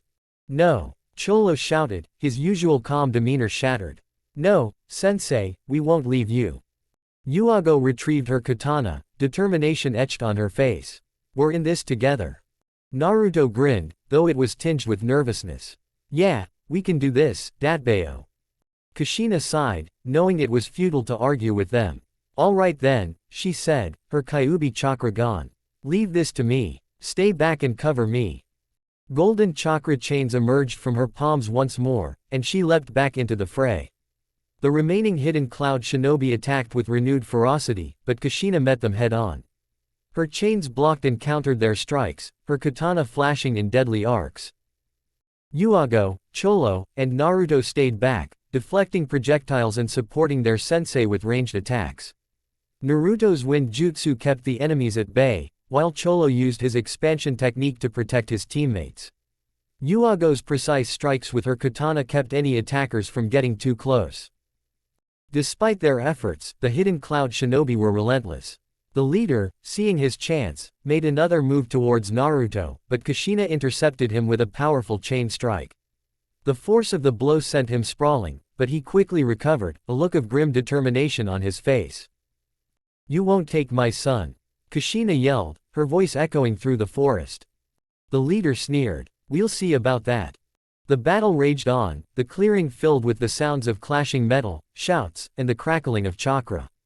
Birds scattered from the trees, and the once peaceful stream now seemed a mere background noise to the chaos unfolding around it. Naruto, Yuago, and Cholo fought with all their might, their teamwork and determination pushing them beyond their limits. Kushina's chains lashed out in all directions, a whirlwind of golden light and steel. The hidden cloud shinobi were slowly but surely being driven back, their numbers dwindling. But the fight was far from over. The leader of the hidden cloud shinobi, bloodied but unbowed, rallied his remaining men for one final assault. We're not leaving without the boy, he shouted. Kushina, breathing heavily, tightened her grip on her katana. Over my dead body. And with that, the battle reached its climax, the outcome hanging in the balance as the sun began to set, casting long shadows over the forest clearing. The leader, who had been attacked by Naruto's devastating breakthrough, now stood up, battered but not beaten. He assessed the situation rapidly. Fighting these leaf shinobi, kids and a woman, though they were, had proven more challenging than expected. Their teamwork and skills were formidable. Retreating was the best option, even if it was humiliating. But he had a plan. A sinister grin spread across his face as he quickly formed hand signs. Lightning style, electromagnetic murder. He declared, electricity crackling at his fingertips. Kushina's eyes widened as she realized the danger and immediately moved to shield the kids. But then, to her shock, the lightning attack veered off course as the shinobi added a new hand sign. Split. Cholo. Everyone screamed in unison as the deadly attack honed in on him with alarming speed. Cholo's eyes shut tight, bracing for the inevitable. But before the lightning could strike, a small red blur leapt in front of him. It was Naruto. Ugh! Naruto cried out as the electricity surged through him. He fell to his knees, smoke rising from his small, trembling form. Naruto! Cholo yelled, rushing to his friend's side. Yuago stood frozen in shock. Seizing the moment, the Cloud Shinobi began to retreat, hoping to regroup. However, everyone gasped as they turned to see Kushina's eyes slitted like a fox, her canines elongating. She was losing control, the Kyuubi's chakra contaminating her own. But then, I am fine. The voice cut through the chaos, freezing everyone in their tracks. Kushina blinked and turned to see her boy standing beside Cholo, whose face was full of concern. Naruto, are you? Yuago's words were cut off by Naruto. Cloud Shinobi. Naruto tilted his head, his voice devoid of its usual cheerfulness. Everyone, including the enemies, felt a chill run down their spines. His eyes, they were hollow. The air around him seemed to grow heavy and ominous. Hey, Naruto, you look different, Cholo said worriedly. Perhaps. Naruto's voice was almost commanding, as if he were an old warrior with a rank that surpassed even Kushina's. You should step back, Mom. This will only take a while. Kushina blinked, but something about her son's voice compelled her to obey. She subconsciously stepped back. The Cloud Shinobi, now standing together, snarled. A brat thinks he can take us all at once. Even if he said that, there was no confidence in his voice. Naruto made an unfamiliar hand sign. Kushina's eyes widened in recognition. Of course she knew that sign. She had seen it once before. Kushi-chan. Gigi. Are we going to die? No, Kushi-chan, Gigi's here. Now, listen, you go and hide inside the Shinju tree of our ancestors. I'm sure my niece will send people for aid. Mito Oba-chan. But won't you hide? Ha. Listen, my dear, the shadow must always be there for its origin. And as I am the Uzukage of this village, I'll be there for it till the end and beyond. She had hidden inside the tree, but even from such a distance, her Uzumaki eyes caught the glimpse of the hand sign her grandfather, Kushina Uzumaki, the man who had eradicated 7,000 shinobi in that moment, had made. The very hand sign her son was making now. Kinjutsu. Naruto uttered as he held the sign. Wada de yo ni shinyu. Be gone, for you have crossed the line. Then, it happened. A portal materialized above the cloud ninjas, swirling with dark energy. The shinobi were paralyzed, unable to move as a faint dark white chakra seeped from the portal, forming into a massive hand. No, it was a claw. The claw plunged into the leader's body. His eyes widened in horror before rolling back. The claw retracted, pulling out a neon-colored essence that was more than just chakra. Cholo snapped his eyes shut, unwilling to witness the horror. In 20 seconds, 39 lifeless bodies fell to the ground. The portal closed with a final, ominous hum. Naruto, Kushina said weakly as Yuago dropped to her knees, sobbing uncontrollably. What? The Uzumaki art, Mom. Naruto replied quietly. I learned it from Dad's scrolls. But they both knew that wasn't true. No one survives after summoning the Shinigami without the Shinigami mask. Unless. We should head back, Kushina stated, her voice trembling. Hi, Cholo and Yuago responded in unison, their voices shaky, while Naruto gave a gentle smile. But it wasn't a smile of victory. It was a smile of sorrow and immense grief. Ooh. Reset number, 303. Previous timeline details, the leaf fell. Casualties, 17,400. Uzumaki family, failed to save either, killed by the Mizukage and Reikage. Progression, none. Current reset number, 304. Time of essence transfer into the body, 7 years after the death of Tsukumo Hatake. Success rate, 45%. TBC. Chapter 7. Please tell me in the review section if you enjoyed this. Your words are my motivation. X. X. X. Curse of Hatred. I am Naruto Uzumaki.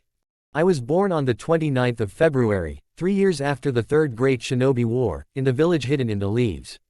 My father, Minato Namikaze, was a young and rising elite Jonin, while my mother, Kushina Uzumaki, was the Jinchuriki of the Nine Tails, a reserved warrior with a strength that could shake mountains. I am not a bastard, no. My mother hailed from the ancient and revered Uzumaki clan, known for their longevity and mastery of sealing techniques.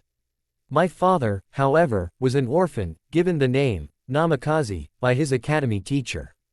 Thus, I became Naruto Uzumaki, not Naruto Namikaze, a name that carries the legacy of an entire clan on my small shoulders. In those early years, life was good, blissfully unaware of the shadows creeping at the edges of our world.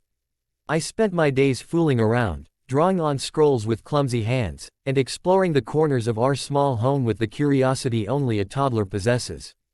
War may have loomed over the village like a dark cloud, but within the walls of our home, my parents always made time for me. I remember the days when my father would come home early from his missions, his blonde hair tousled and his blue eyes sparkling with mischief. He would scoop me up into his arms, spinning me around until the world became a blur of colors, and my tiny giggles echoed through the house. "Look at you, Naruto," he would say, grinning as he ruffled my hair. "Growing stronger every day, just like your old man." "Minato, don't make him dizzy," my mother would chide, though there was a smile on her face. She'd join us soon enough, her long red hair cascading around her like a fiery waterfall as she pretended to chase after us. "Gotcha, Tte Bane," she'd exclaim, capturing me in a warm embrace that smelled of spices and safety. Sometimes, on quiet evenings, we would sit together on the porch. My father would hold me on his lap, pointing out the constellations in the night sky. "See that one, Naruto?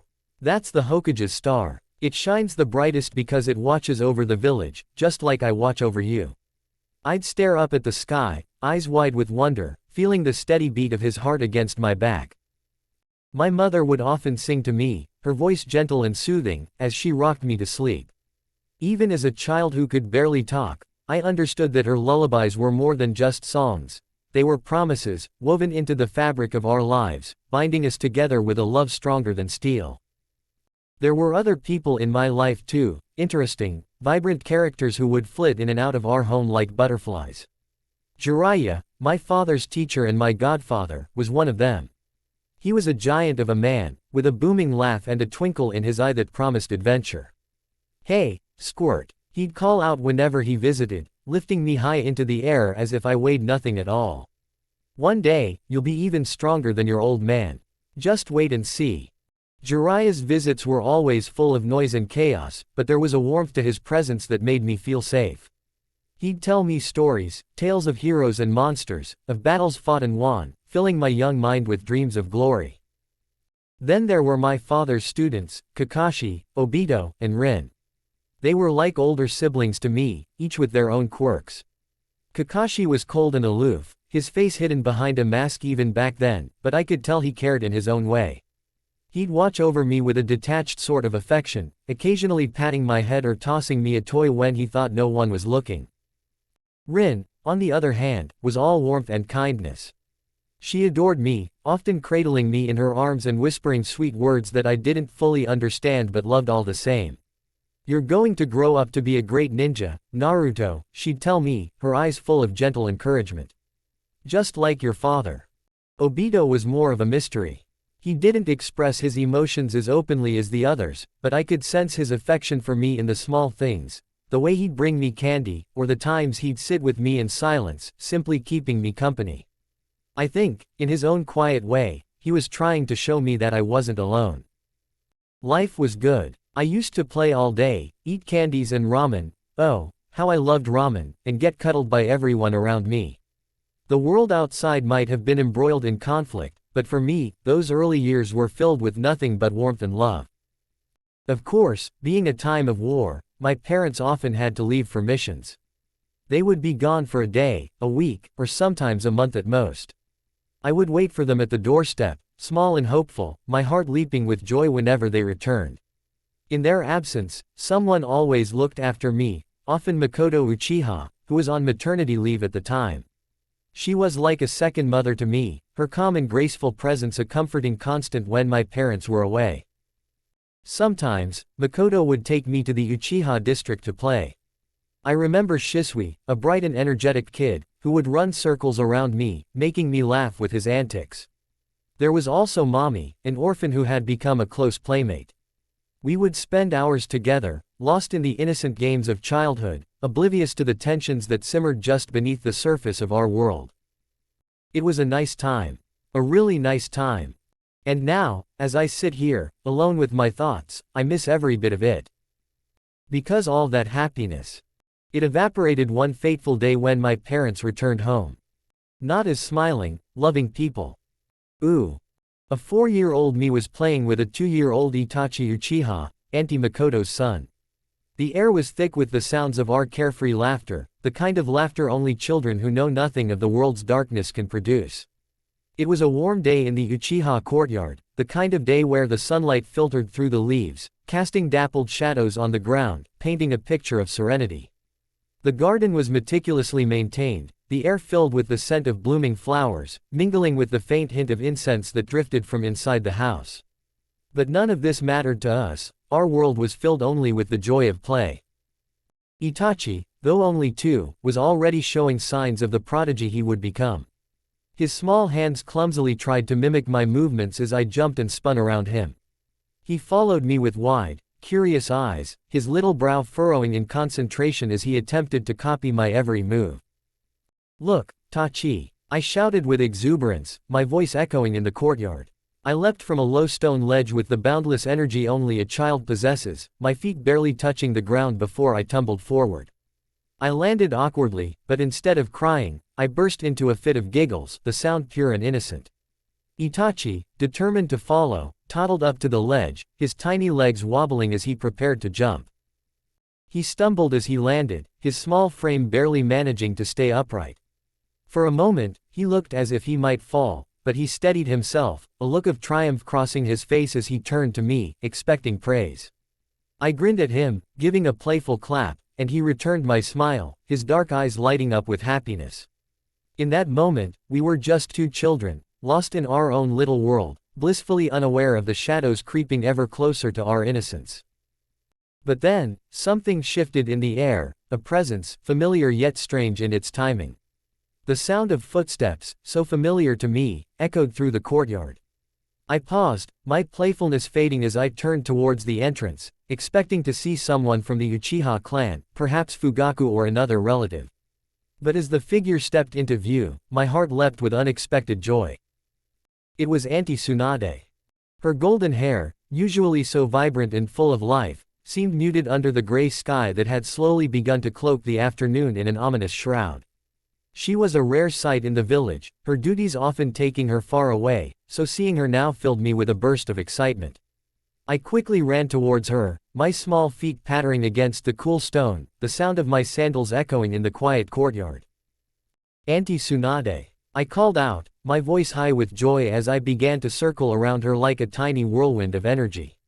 My smile was wide, my eyes sparkling with delight at her unexpected visit. But as I looked up at her, something in her expression stopped me in my tracks. Auntie Tsunade wasn't smiling. There was a deep sadness in her eyes, a sorrow so profound that it felt as though it was pulling her down into the very earth beneath her feet. Even at my young age, I could sense that something was terribly wrong. The usual warmth and strength that radiated from her seemed to have dimmed, replaced by a cold, heavy weight that made my stomach twist uncomfortably. "Na Naruto," she whispered, her voice soft and tinged with a sadness that made my heart ache. She knelt down, her strong hands that had healed so many, reached out to me, and gently, almost hesitantly, she scooped me into her arms. Usually, she would toss me into the air, making me laugh with her playful strength, but today there was no such joy. Today, she just held me close, her hand gently stroking my unruly red hair as if trying to comfort herself as much as me. I could feel her heart beating against mine, faster than usual, and I frowned, confused and worried. "Auntie, are you sad?" I asked, tilting my head to look up at her, my innocent eyes searching her face for answers. My question, spoken with all the sincerity of a child, seemed to break something inside her. Her eyes, always so strong, filled with tears, and a single tear slipped down her cheek, glittering in the dim light like a tiny crystal. Before I could reach out to wipe it away, another figure appeared in the courtyard, Auntie Makoto. She moved with the grace of a kunoichi, her presence gentle yet commanding. Makoto greeted Tsunade with a soft, concerned smile, her dark eyes filled with understanding that I couldn't grasp. "Tsunade-sama." Makoto's voice was gentle, yet there was an undercurrent of concern, as if she already knew what was troubling Tsunade but didn't want to believe it. Her gaze flickered to me, and her smile faltered. But Tsunade didn't respond immediately. She just stared at Makoto, and in that long, tense silence, something unspoken passed between them. The air around us grew thick, almost suffocating, pressing down on me with a weight I didn't understand. I shifted uncomfortably in Tsunade's arms, feeling the tension like a storm on the horizon, threatening to break. "Both?" Makoto finally asked, her voice steady, eyes narrowing as they shifted into the Sharingan. The blood-red hue of her eyes always fascinated me, but now, they seemed ominous, as if they were seeing something far beyond what was in front of them. Tsunade nodded, her face pale and drawn, as if the very act of speaking was too much for her. "Both," she confirmed, her voice carrying the weight of something terrible, something that made my heart beat faster with fear, though I didn't understand why. I was too young to grasp the meaning behind their words, but the heaviness in the air, the sorrow in their voices, it frightened me. "What's wrong?" I asked, looking between them, my small voice filled with confusion and growing anxiety. But neither of them answered. Instead, Makoto stepped forward, gently taking me from Tsunade's arms. Her movements were slow and deliberate, as if she were handling something incredibly fragile. I could see the sadness in her eyes too, but there was something else there, something that looked almost like resignation. Once inside the Uchiha compound, Makoto led me to a small room. The walls were adorned with simple yet elegant decorations, and the light was soft, almost dim. She opened a wooden chest and pulled out a small black kimono, the fabric smooth and cool to the touch. "Let's get you dressed, Naruto," she said softly, kneeling beside me. Her hands were gentle as she helped me out of my play clothes and into the kimono. The fabric felt strange against my skin, stiff and uncomfortable, nothing like the soft clothes I was used to wearing. "Wow, I look like a prince," I exclaimed, my voice filled with childlike wonder as I admired myself in the mirror. But Makoto's smile didn't reach her eyes. She nodded, but there was a deep sadness in her gaze that made me feel uneasy. She didn't say anything, just took my hand and led me back outside, where Tsunade was waiting silently by the door. The walk through the village felt different this time. The streets, usually filled with the sounds of life, laughter, conversation, the clatter of daily activities, were strangely quiet. People were staring at us as we passed, their eyes filled with something I couldn't recognize, pity, perhaps, or maybe sorrow. But I didn't understand. I was too innocent, too naive. Instead of feeling scared or worried, I grinned at them, waving as if we were on some grand adventure. Maybe they were jealous because I was being carried by the legendary Tsunade. That had to be it, right? After all, Auntie Tsunade was a hero, someone everyone looked up to. Surely, that's why they were staring. But as we continued to walk, that sense of unease in my stomach only grew. The sky had turned a dark gray, clouds gathering ominously overhead, casting the village in a somber, muted light. The air felt heavy, thick with something I couldn't name, but it made my small heart race with fear. Finally, we reached our destination, a place I had never been before. It was strange and unsettling, with tall, cold stone pillars standing in neat rows, like silent sentinels guarding something sacred. The air was thick, almost suffocating, and the sky above was a heavy gray, as if the heavens themselves were in mourning. The ground beneath my feet felt cold, even through my sandals, and a shiver ran down my spine as I looked around, trying to make sense of where we were. There were people gathered there, shinobi, villagers, people I recognized but couldn't name. They stood in small groups, speaking in hushed tones, their faces pale and drawn, all of them were wearing black clothes. I saw Uncle Tuki, the ramen guy, but he wasn't smiling like he usually did. Instead, he was crying, his shoulders shaking as he wiped his eyes with a handkerchief. Why was he crying? Ramen was supposed to make people happy, not sad. They were all standing in front of 5 wooden boxes, lined up side by side. They were large and made of dark wood, each with its lid slightly open. My small mind couldn't grasp what these boxes were for, but something about them made my heart race with fear. They stood there in a silent row, ominous and foreboding, as if they were sentinels guarding a secret too dreadful for my young mind to comprehend. The air was thick with an oppressive stillness, a kind of quiet that only the deepest sorrow could bring. Even at that tender age, I could sense that something was terribly wrong, but I couldn't quite place what it was. I felt a tightening in my chest, an instinctive urge to run away, but my curiosity kept me rooted to the spot.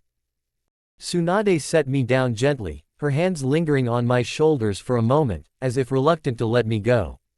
I didn't notice the way her fingers trembled slightly as she did so, or how her eyes were red-rimmed from barely suppressed tears.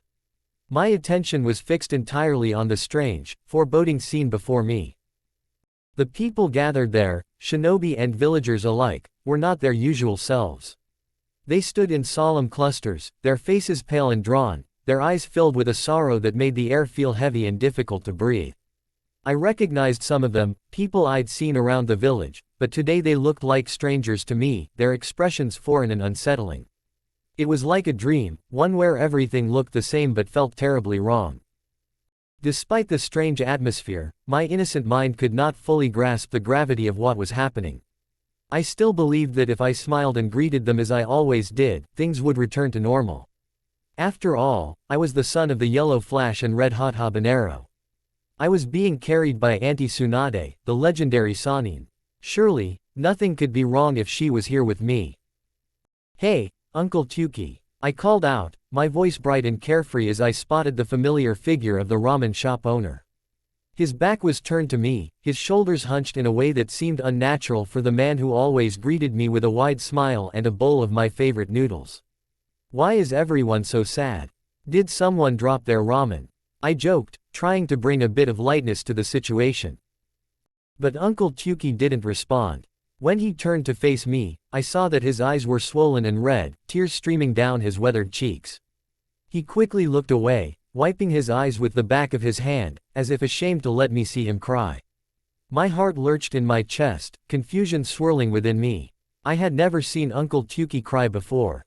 Ramen was supposed to make people happy, wasn't it? Before I could ask him again, I noticed Jiraiya standing nearby, his usual boisterous presence strangely subdued. He was watching me with an expression I had never seen on his face before, a mix of pain and something else, something I couldn't quite identify. His eyes, normally so full of life and mischief, were dull and filled with an unspeakable sorrow. "Uncle Jiraiya, what's going on?" I asked, my voice trembling slightly as I looked up at him. There was a knot forming in my stomach, a tight ball of fear and confusion that was slowly spreading through my entire body. "Why is everyone crying?" Jiraiya's gaze flicked to Tsunade, who was standing a few steps behind me, her face pale and drawn. His lips parted as if to say something, but he hesitated, glancing back at me with a look of profound regret. "You didn't, did you?" he asked Tsunade, his voice thick with emotion, his words laced with an unspoken dread. Tsunade didn't answer right away. She averted her gaze, her golden hair falling like a curtain over her face, hiding the tears that were streaming down her cheeks. When she finally spoke, her voice was barely above a whisper, strained and broken. "I couldn't," she murmured, her words carrying a weight that made the air around us feel even heavier. I looked up at them, my heart pounding in my chest as my confusion turned into something darker, something more terrifying. "What's going on? Why won't anyone tell me what's happening?" I demanded, my voice rising with a mix of fear and frustration. But no one answered me. The silence that followed was thick and suffocating, pressing down on me until it felt like I couldn't breathe. My gaze drifted back to the wooden boxes, those strange, ominous boxes that everyone seemed to be avoiding. Something deep inside me told me that whatever was in those boxes was the key to understanding all of this. But another part of me, the part that still clung to the innocence of childhood, wanted nothing more than to run away from them, to pretend they didn't exist. But I couldn't stop myself. My small legs carried me forward, closer and closer to the first box. My heart was pounding so hard that it felt like it was going to burst out of my chest, but I kept moving, driven by a need to understand, to see what was inside. With trembling hands, I reached up and lifted the lid of the first box. My breath caught in my throat, my heart skipping a beat as I looked inside. Lying there, still and silent, was Obito. His face, once so full of life and energy, was now pale and unmoving. His eyes were covered with a white cloth, and his hands, which had always been so animated, were now resting quietly at his sides. He looked like he was just sleeping, but something deep inside me knew that wasn't the case. Obito ni, wake up. I called out, my voice trembling as I reached out to shake him. You're sleeping in the middle of the day, silly. Wake up. But he didn't move. A cold wave of fear washed over me, chilling me to the bone. I backed away from the box, my small body trembling with the realization that something was very, very wrong. But even then, I couldn't fully grasp what I was seeing. I didn't want to. I refused to believe that the boy who had always been so full of life could be gone. With trembling legs, I moved to the next box. My hands felt like they were made of lead as I lifted the lid, my heart pounding in my chest. Inside was Rin. Her face was peaceful, but there was something unnatural about the stillness of her body, something that made my stomach twist with fear. Her lips, usually curled into a gentle smile, were now motionless, and her skin was pale and cold to the touch. Rin-ne, come on. Get up. This isn't funny. I pleaded, shaking her a little harder, my voice rising in pitch as the panic began to set in. But she remained motionless, her chest not rising or falling. The reality of what I was seeing began to press down on me, but I still couldn't understand. I didn't want to understand. My legs felt heavy as I moved to the next box. The world around me was fading, the people, the sky, everything, dimming until all that was left were these boxes, these horrifying boxes. I reached the third one, my hands trembling violently as I lifted the lid. Kakashi was there, but it wasn't all of him. Just his head. His usually masked face was exposed, pale and lifeless, his eyes closed forever. The shock of seeing him like that was too much, and a scream tore from my throat before I could stop it. Kakashi ni. I screamed, my voice breaking as I gripped the edge of the box, my small body trembling with the force of my fear and grief. I see your face now. You can wake up. Please, Kakashi ni. But there was no response, only silence. Tears blurred my vision as I stumbled to the fourth box. My entire body was shaking now, my mind screaming at me to stop, to turn away, but I couldn't. I had to see. I had to know. I reached out with trembling hands, and lifted the lid of the fourth box. Inside was my mother, lying so still, so cold. Her beautiful red hair, the same shade as mine, was spread out like a halo around her head. Her face, always so full of warmth and love, was now pale, her skin as cold as ice. Mama, I whispered, reaching out to touch her cold hand, the realization finally starting to dawn on me. Please wake up, Mama. I need you. But she didn't move. She didn't open her eyes. She didn't say anything. And then, the last box. My father was there, his face calm and serene, just like I remembered. He looked like he was just sleeping, like he could wake up at any moment and smile at me, tell me everything was going to be okay. Papa, I whimpered, my small hands shaking as I reached out to him. Please wake up, Papa. I need you. Please. I shook him harder and harder, my desperation growing with every passing second, but he remained still, his body cold and lifeless. They were all gone. The world around me began to close in, the weight of the truth crashing down on me like a tidal wave. Wake up, I yelled. Wake up, Datbaya. I beat my fists against the wooden boxes, screaming for them to wake up, to come back to me. But they were gone, and there was nothing I could do to bring them back. A man with bandages wrapped around his face stepped forward, his voice cold and emotionless. They are dead, my boy, he said, his words slicing through the air like a knife. Killed by Iwa, Kumo, and Kiri. They are never coming back. Kill. They are dead, killed. The man's words cut through me like a blade, sharp and unyielding, their meaning settling deep into my chest. Dead, killed, never coming back. These words swirled around in my young mind, each one hitting me like a hammer, driving the cold, hard truth into my heart. Dead. No, that couldn't be right. They were just sleeping. They had to be. People wake up from sleep. They come back. They always do. But the man's voice was so certain, so final, that it shook the very foundation of my understanding. My small mind grappled with the concept of death, a dark, terrifying reality that I had never before been forced to confront. And in that moment, the world around me seemed to tilt, spinning out of control as I stood there, a helpless child, in front of those cold, unfeeling boxes. Jiraiya, who had been standing nearby, took a step forward, his face etched with grief. He looked at me with eyes full of sorrow and regret, his usual playful demeanor completely stripped away. For a moment, it seemed like he might reach out to me, to offer some kind of comfort, but then he hesitated, his hand faltering in the air as if he didn't know how to help. "Tsunade," he began, his voice thick with emotion, but she didn't respond. She stood there, her head bowed, her shoulders trembling slightly.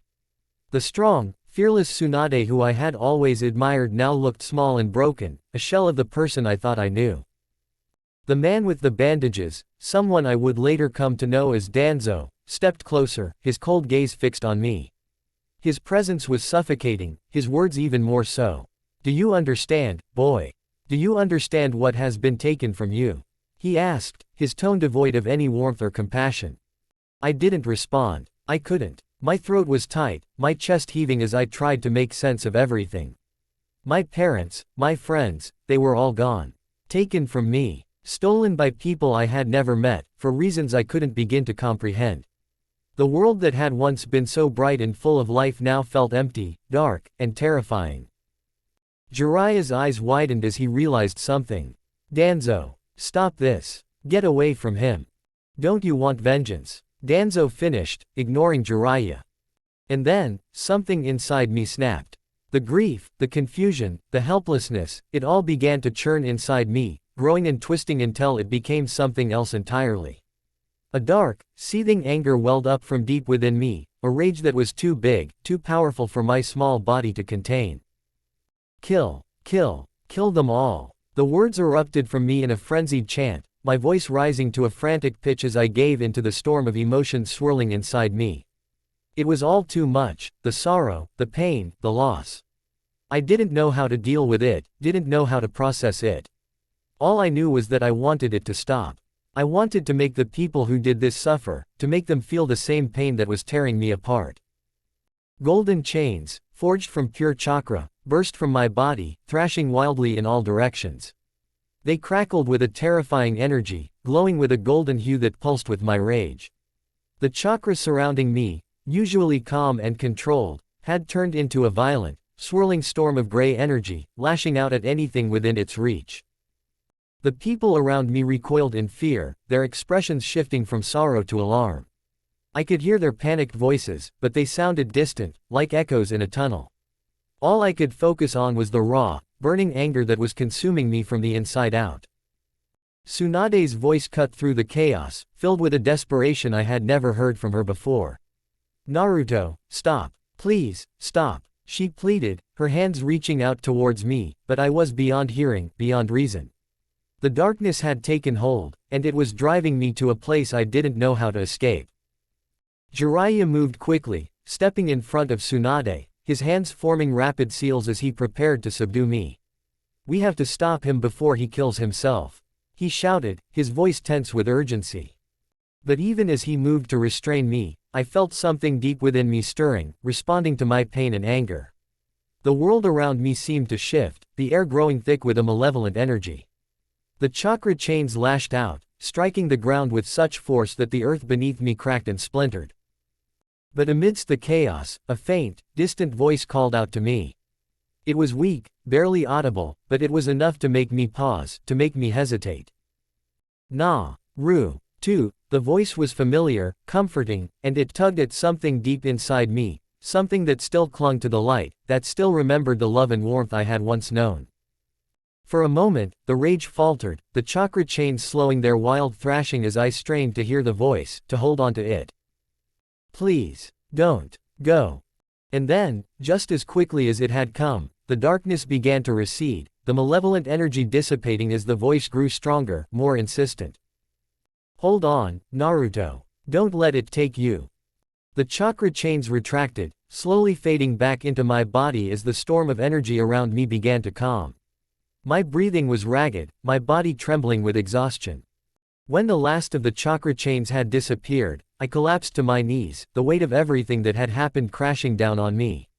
Tears streamed down my face, hot and unchecked, as the reality of my loss finally sank in.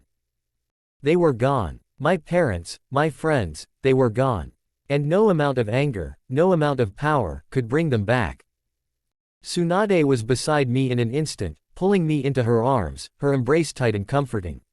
I could feel her tears on my skin, hear her soft sobs as she held me close. I'm so sorry, Naruto. I'm so sorry, she whispered, her voice choked with grief.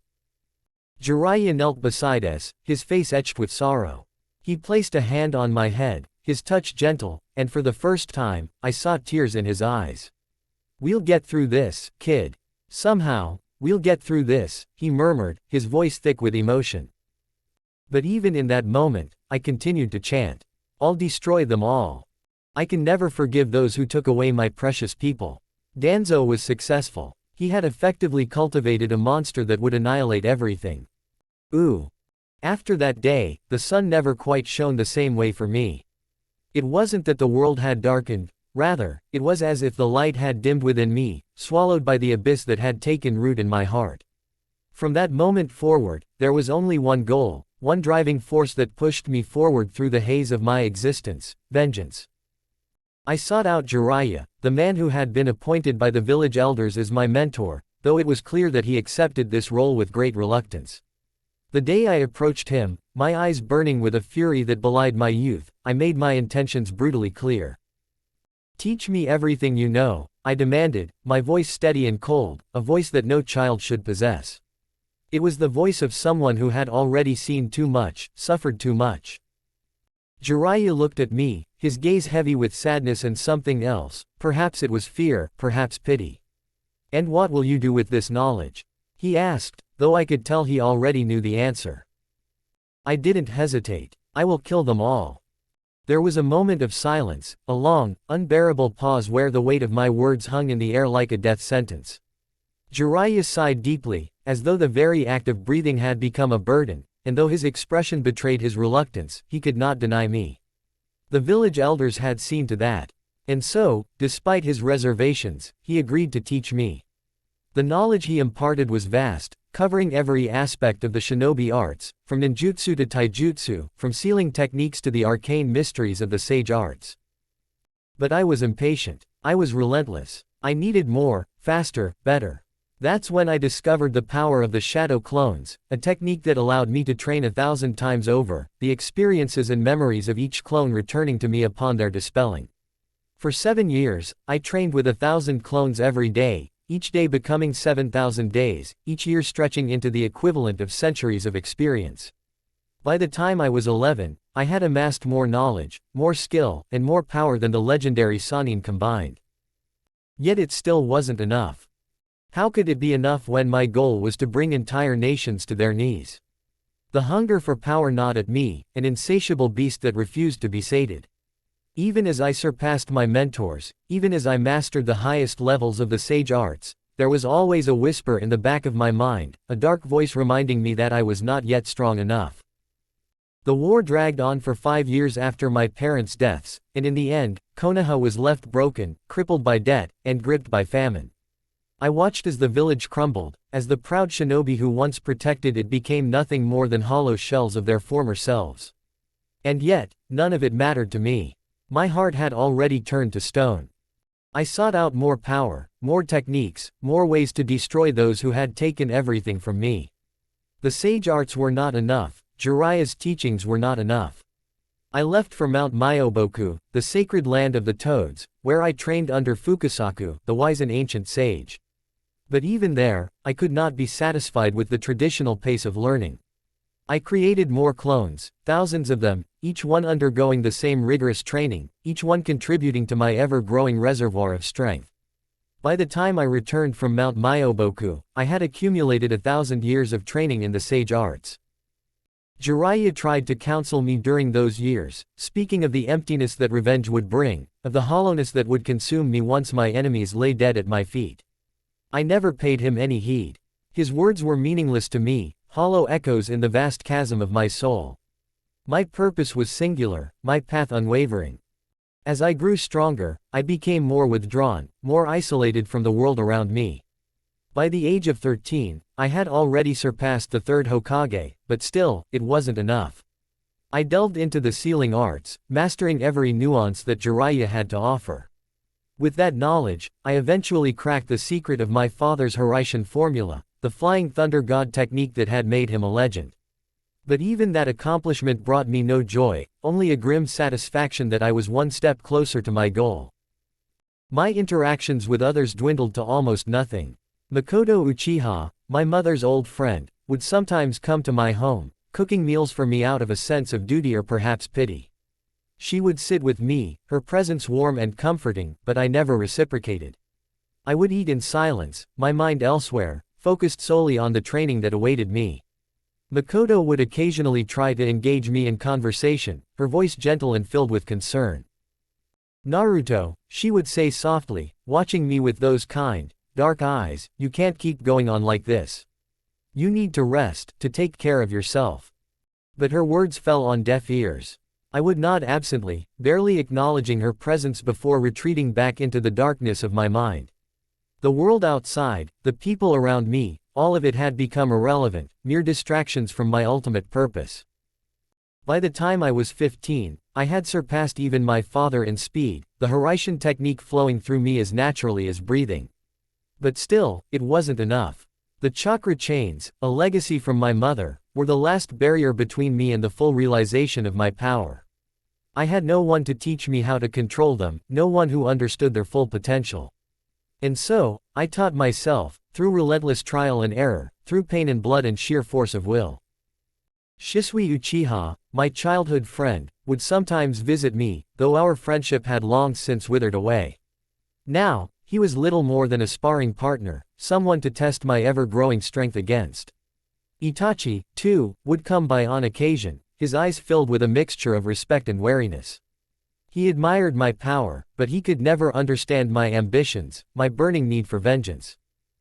It was around this time that the village began to whisper, to acknowledge the truth that had become undeniable: I was the strongest human alive. My power had surpassed all others, eclipsing even the most revered legends of my time. Yet there was no fanfare, no celebration of my achievements. The villagers looked at me with a mixture of awe and fear, and they knew better than to try and stop me when, one day, I simply left. I was never an official ninja. The village had never branded me with the headband or bound me with the chains of loyalty. I had been an orphan, a pariah, and now, I was something else entirely, a force of nature, a storm that could not be contained. And so, when I walked out of Konoha's gates, no one dared to follow. They all knew what was coming. I was about to annihilate the elemental nations. Ooh. It was a sunny autumn day in Iowa, the kind of day that makes you forget the darkness that once stained the world. The leaves were just beginning to turn, their edges tinged with the colors of fire, reds, oranges, and golds, that danced in the gentle breeze. The streets were alive with the laughter of children and the warm chatter of merchants as they peddled their wares. Life was good for the people of Iowa, it was good for everyone, really. The last war had ended in their favor, and Konoha, once the strongest of the 5 great shinobi nations, had suffered a crushing defeat. Many of Konoha's powerful shinobi had fallen, and the village, once a mighty force, was now a shadow of its former self. Years had passed since then, and the memory of bloodshed had faded, replaced by a tenuous peace that everyone was eager to believe would last forever. Little Kiko, a girl of no more than 7, was oblivious to the shadows that lurked beneath the surface of that peace. Her world was small, confined to the streets and fields of Iowa, where she spent her days playing and exploring, her imagination transforming every nook and cranny into a new adventure. She was a lively child, her dark hair always tangled from the wind, her cheeks flushed with the joy of running free. Today, she was playing a game of chase with her grandfather, a kindly old man whose back had grown stooped with age but whose spirit remained as youthful as ever. He was her favorite playmate, always ready to indulge her whims, whether it was pretending to be a fierce monster or a gallant knight. "Grandpa, you can't catch me." Kekkei giggled, her laughter a bright, tinkling sound that echoed through the quiet streets. She darted around a corner, her small feet barely touching the ground, and glanced back to see her grandfather shuffling after her, his face creased with a smile. "Oh, you think so, do you?" he called out, his voice wheezing slightly but full of affection. "Just you wait, little Kekkei, I'll catch you yet." Kekkei squealed with delight and ran faster, her heart pounding with the thrill of the chase. She was sure she could outrun him. After all, she was young and fast, and he was old and slow. But the old man was cunning, he knew the streets better than anyone, and he took a shortcut through an alley, emerging just in front of her. "Gotcha!" he exclaimed, sweeping her up into his arms as she shrieked with laughter. "Grandpa, no fair," Kekkei protested, though she was grinning from ear to ear. She wriggled in his grasp, trying to escape, but he held her tight, his laughter mingling with hers. "All's fair in love and war, little one," he said, setting her down gently. His eyes twinkled with mischief, but there was also a deep, abiding love in his gaze as he looked at her, this precious grandchild who had brought so much light into his life. Kekkei was about to suggest another game when a low, rumbling sound interrupted her thoughts. It was faint at first, just a distant murmur, but it grew louder with each passing second, until it became impossible to ignore. The sound seemed to resonate through the air, vibrating in her chest, filling her with a strange, unexplainable dread. The old man's smile faltered, and he slowly lowered Kekkei to the ground, his eyes narrowing as he listened. He knew that sound all too well. It was the summons, an urgent call that no shinobi could ignore. "Kekkei, stay here," he said, his voice suddenly serious, all traces of playfulness gone. "I have to go." "Grandpa." Kekkei looked up at him, her heart squeezing in her chest. She didn't understand what was happening, but she could feel the fear creeping into her bones, the same fear that now clouded her grandfather's eyes. "What's wrong? Where are you going?" The old man didn't answer her. He couldn't. His mind was racing, 1,000 terrible possibilities flashing through his thoughts. Without another word, he turned and hurried towards the center of the village, where he knew the other shinobi would be gathering. Kekkei stood frozen for a moment, watching him go, her small hands clenched into fists at her sides. She didn't know what to do, she wanted to follow him, but she was too afraid. And yet, the thought of staying behind, alone, was even more terrifying. So, she did the only thing she could think of, she ran after him. Kekkei's legs pumped furiously as she chased after her grandfather, her breath coming in short, panicked gasps. She followed him through the winding streets, past familiar shops and homes, until they reached the small shop owned by her father, a civilian who had never known the life of a shinobi. Her grandfather was already inside, talking to her father in hushed, hurried tones. Kekkei hesitated at the door, peeking inside, her heart thudding in her chest. "What's going on, father?" her father was saying, his voice tense. "Why have all the shinobi been called back so suddenly?" The old man looked around the shop as if the very walls might be listening before he answered, his voice low and grim. "There's been an invasion." "An invasion?" her father repeated, his brow furrowing in confusion. "But, how? Who would dare attack us now, after all these years of peace?" The old man's face darkened, and he glanced down at the floor, his hands trembling slightly. "It's not an army," he said, his voice barely above a whisper. "It's only one man." Her father stared at him, incredulous. "One man? And you're all this afraid? If it's just one man, how dangerous can he be?" The old man looked up sharply, his eyes flashing with a fear that Kekkei had never seen before. "You don't understand," he said, his voice cracking with the weight of his words. "This man, he's not like anything we've ever faced. He's an Uzumaki." Kekkei's breath caught in her throat at the name. She didn't know much about the Uzumaki clan, but she had heard the stories, the whispers that passed between the adults when they thought she wasn't listening. The Uzumaki were known for their incredible chakra reserves and their mastery of sealing techniques, but there was something else about them, something dark and terrible that no one ever spoke of directly. The very mention of the name seemed to send a chill through the room. "An Uzumaki?" Her father repeated, his voice now tinged with unease. But, what could one Uzumaki do that would have you all so terrified? The old man swallowed hard, his hands shaking as he wiped a bead of sweat from his brow. He destroyed Kumo, he said, his voice hollow with disbelief. Alone, he laid waste to the entire village. It took him 3 days of non-stop fighting. And when it was over, there was nothing left. Her father's face paled, the color draining from his cheeks as the gravity of his father's words sank in. But, Kumo is a powerful village, he stammered, his voice trembling. They're not weaklings. How could one man? He did it, the old man said, his voice growing more frantic as he spoke. He gouged out the eyes of every Kumo shinobi. Every single one. They say it was revenge for something that happened during the last war, something to do with an Uchiha friend of his. He crippled the entire lightning country, and he leveled Kiri in a single day. He beheaded everyone, shinobi, civilians, it didn't matter to him. All for revenge. Kiko's small hands trembled as she clung to the doorframe, her eyes wide with terror. She couldn't comprehend the full horror of what her grandfather was saying, but she could feel it in the pit of her stomach, a sick, twisting fear that made her want to run and hide. And now, the old man's voice dropped to a whisper, his eyes haunted as he looked at his son. Now, his next target is Iwa. A heavy silence fell over the room, the air thick with dread. Kiko's heart pounded in her chest, her mind racing as she tried to make sense of it all. Iwa. Why would anyone want to attack their village? It didn't make any sense. Unless. Why would he come here? Her father asked, his voice hoarse with fear. What reason could he possibly have? There's a rumor, the old man said, his voice trembling, that Iwa shinobi were the ones who killed his father and mother. So now, he's coming for us. Kiko's breath hitched in her throat, her eyes wide with terror. The thought of this man, this monster, coming to their village filled her with a fear so deep and primal that she could barely breathe. Her legs felt like they were made of lead, rooted to the spot as the full weight of what her grandfather was saying crashed down on her. Her father's face was ashen, his eyes wide with disbelief. Father, what do? We can't fight someone like that. We'll be slaughtered. The old man's voice trembled as he continued, we have to run, now, before it's too late.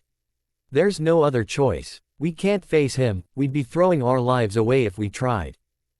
Kiko's father looked around the small shop that had been in their family for generations. The shelves were lined with goods that he and his wife had spent years collecting, each item carefully chosen, each one representing a piece of their life. To leave it all behind, to run like cowards, it felt like abandoning everything they'd worked for, everything they'd believed in. But the fear in his father's eyes was undeniable, and deep down, he knew that this was no ordinary threat. Pack what you can carry, the old man said, urgency tightening his voice. We need to leave before nightfall. Kiko, who had been standing in the doorway, felt her world spinning out of control. She didn't fully understand what was happening, but she could sense the terror that gripped the adults. Her grandfather, who was always strong and unshakable, was scared, truly scared, and that frightened her more than anything. Grandpa, she whispered, her voice small and quivering. What's going to happen to us?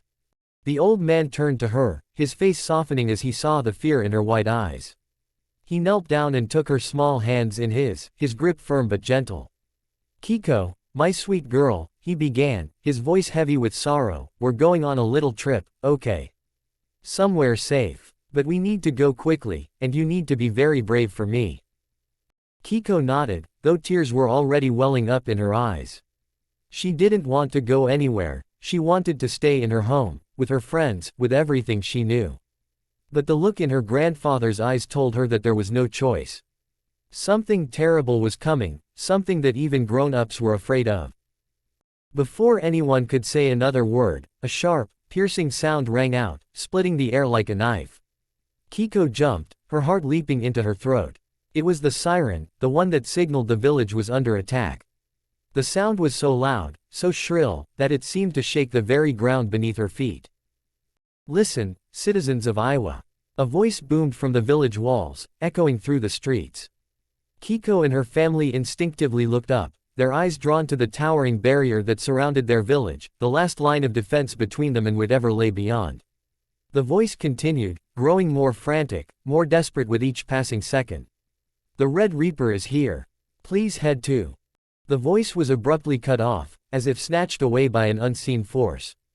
Kiko's breath caught in her throat as a deathly silence fell over the village, the siren's wail lingering in the air like the last cry of a dying man. Her small hands clenched tighter around her grandfather's, seeking comfort, seeking reassurance that everything would be okay. But no one moved. No one spoke. They were all frozen, paralyzed by fear.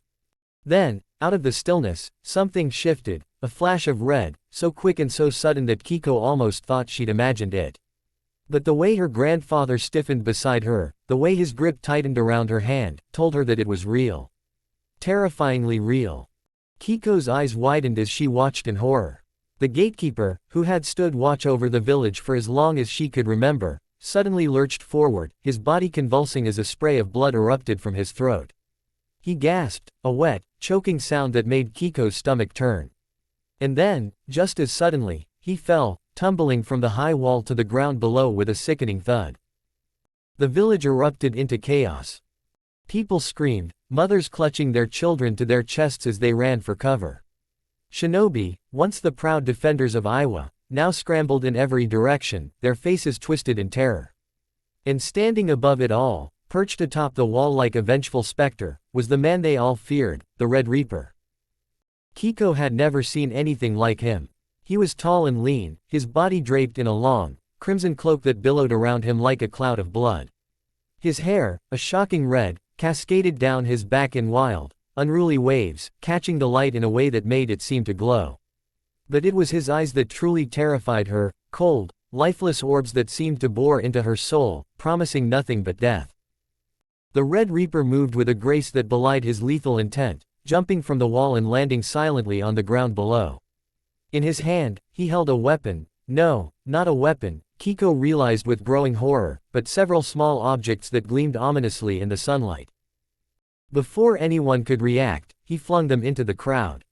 For a split second, there was only silence, the calm before the storm. And then, as if on cue, the objects exploded in a brilliant flash of red, followed by the unmistakable roar of 1,000 screams.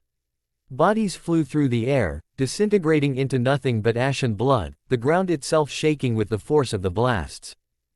"Rasengan," the Red Reaper whispered, his voice cold and detached, as if he were merely commenting on the weather. Kiko watched, rooted to the spot, as the world around her descended into madness. The once peaceful streets were now awash with blood, the air thick with the acrid stench of burning flesh. People were running, falling, dying, their screams of agony filling her ears, drowning out every other sound. Her grip tightened on her grandfather's hand, her mind screaming at her to move, to run, to do something, anything, but her body refused to obey. She could only watch as the Red Reaper moved closer, his eyes scanning the carnage with a cold, emotionless gaze. "Grandpa. Dad. Let's." Kiko's voice was a desperate plea, barely more than a whisper, but it was lost in the chaos around her.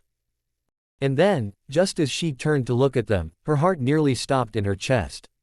Her father and grandfather, who had stood beside her moments ago, were no longer there.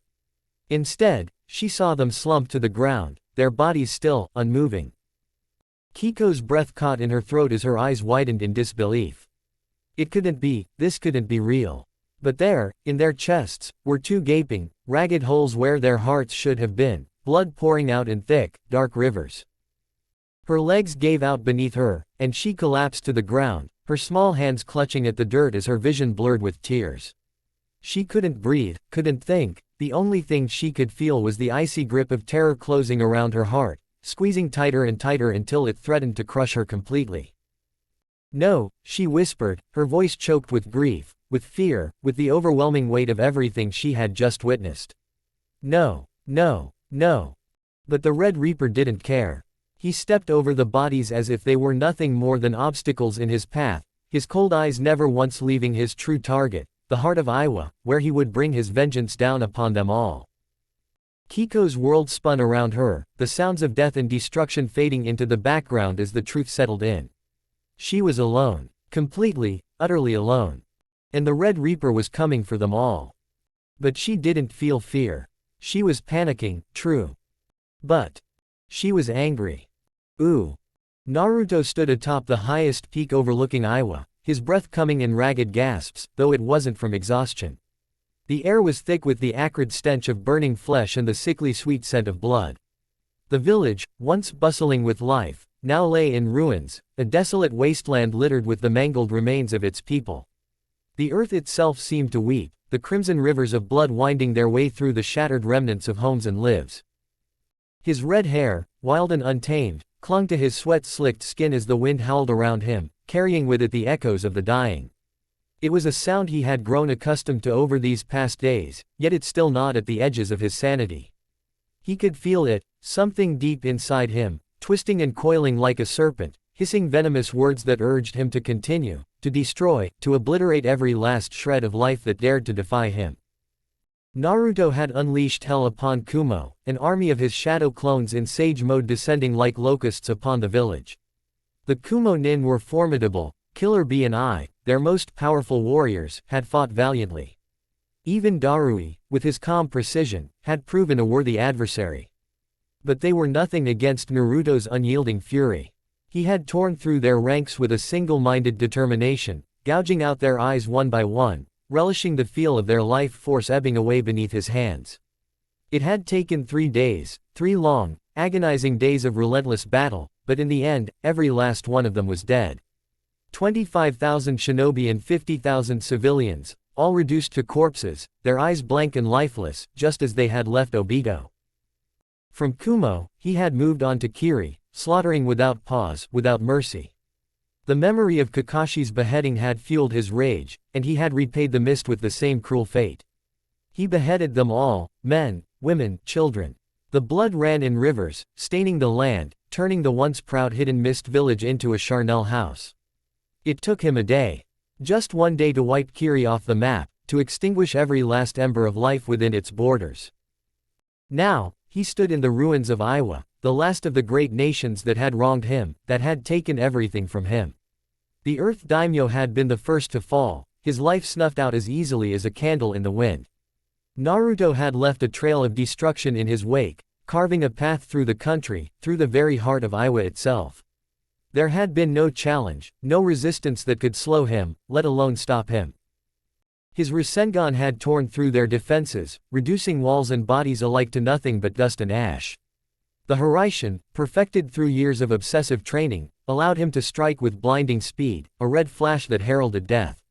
He was everywhere and nowhere, a vengeful god come to punish those who had dared to hurt him. The battle had lasted 5 minutes, just 5 minutes to kill thousands, to turn a serene village into a barren wasteland. The screams of the dying had faded to a dull roar in his ears, drowned out by the pounding of his own heart, by the overwhelming rage that consumed him. But it wasn't enough. It was never enough. Onoki, the old Tsuchikage, had been the last to stand against him. The ancient shinobi's eyes had burned with a mix of fear and defiance as he faced the monster that Naruto had become.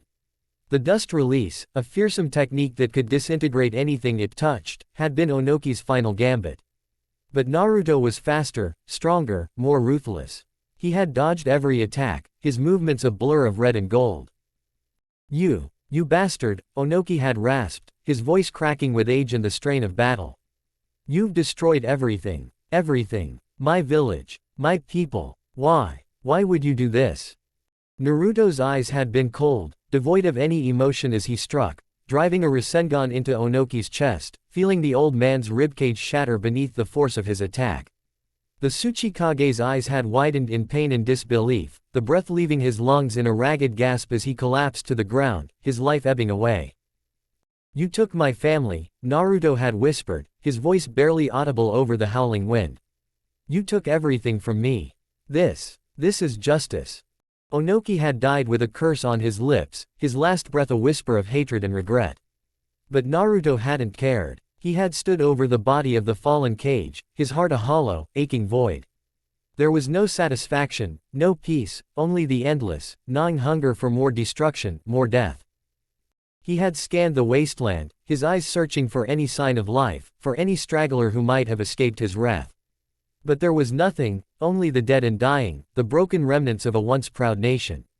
It should have been enough. It should have been over. Then, out of the corner of his eye, he saw it, a small movement, a flicker of life amidst the carnage. He turned, his hand already moving to form a Rasengan, ready to snuff out the last vestige of resistance. A pebble, small and insignificant, came hurtling towards him. Naruto caught it effortlessly, his eyes narrowing as he looked for the source. And there she was, a little girl, her brown hair matted with dirt and blood, her eyes wide with rage and hatred. She was trembling, her small hands clenched into fists as she glared at him with a fury that belied her fragile frame. Naruto threw a kunai at her, landing it on her chest, making her fall on the ground with a small thud. "I'll kill you," she tried to stand, throwing another pebble at him. Naruto frowned, his hand tightening around the pebble as he prepared to finish her off.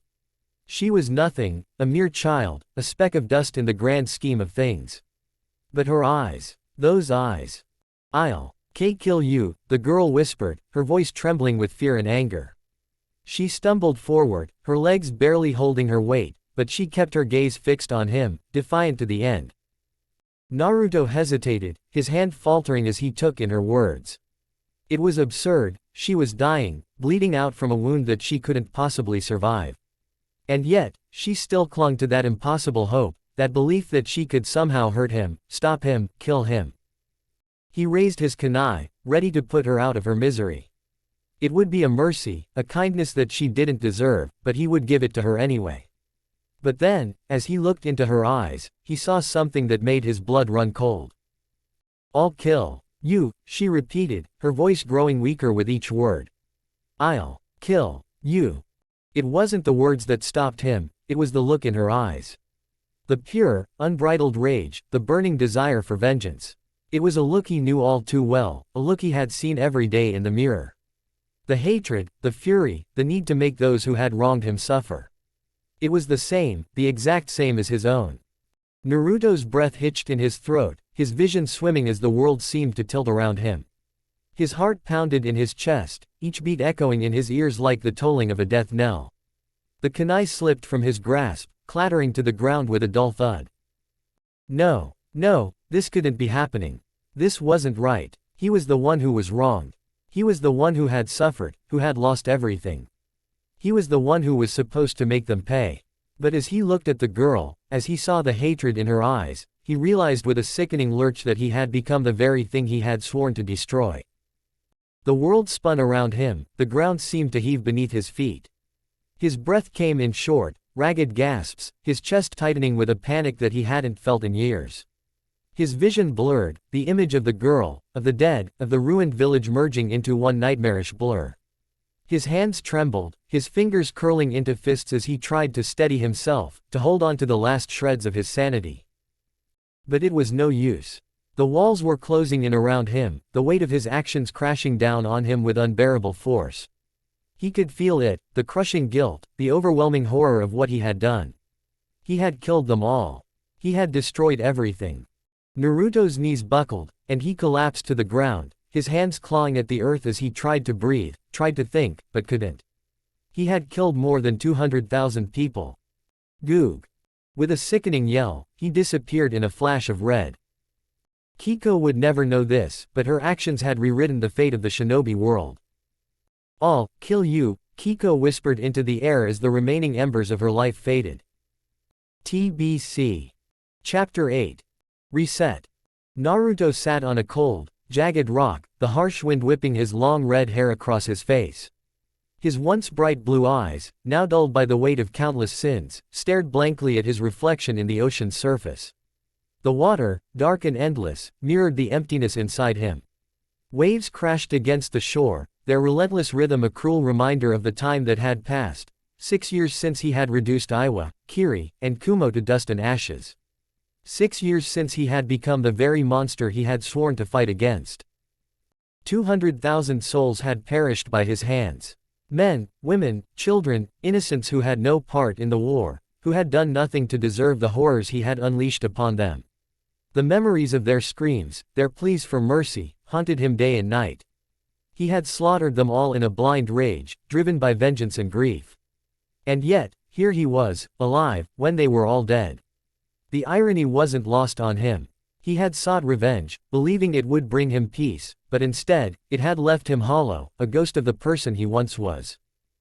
"What have I done?" he whispered, his voice barely audible over the roar of the ocean. He clenched his fists, his nails digging into his palms until they drew blood, but the pain was nothing compared to the anguish that tore at his soul. Why did I do it? His reflection in the water stared back at him, accusing, a twisted version of the boy he used to be. The boy who had dreamed of becoming a hero, of being loved and respected by his village. That boy was long gone, replaced by a man whose hands were stained with the blood of hundreds of thousands.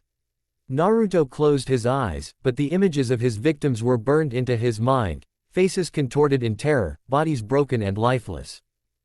The last 6 years had been nothing but a descent into madness.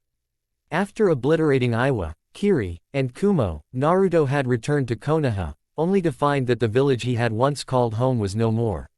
Suna, in a desperate bid to seize power, had broken their peace treaty and launched a surprise attack on Konoha. In their defense, Konoha had annihilated Suna, but not before Konoha was left in ruins. 3 years later, what remained of the village was torn apart by civil war as the civilians tried to wrest control from the Hokage. Now, Konoha was nothing but a skeleton of its former self, a graveyard for the dreams and hopes of its people.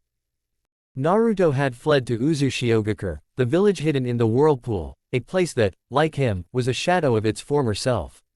The once thriving village of the Uzumaki clan was now a wasteland, its buildings crumbling and overgrown with vines, its streets empty and silent. No humans had lived there for decades, and the only signs of life were the occasional birds and fish that Naruto hunted to survive. The village itself was eerily beautiful in its desolation. The seals that had once protected the village were now faded, barely visible on the weathered stones. The grand gates that had guarded the entrance stood open, rusted and broken. The streets were lined with the remnants of homes, their walls cracked and covered in moss, their roofs caved in from years of neglect. The air was thick with the scent of salt and decay, the once vibrant energy of the village now replaced by a heavy, oppressive stillness. Naruto's body had withered over the years, his once muscular frame now gaunt and frail. His clothes were torn and ragged, his beard unkempt and wild. He spent his days wandering the ruins, his mind lost in the memories of what had been and what he had done. Sometimes he would sit for hours, staring into the void, his thoughts consumed by guilt and regret.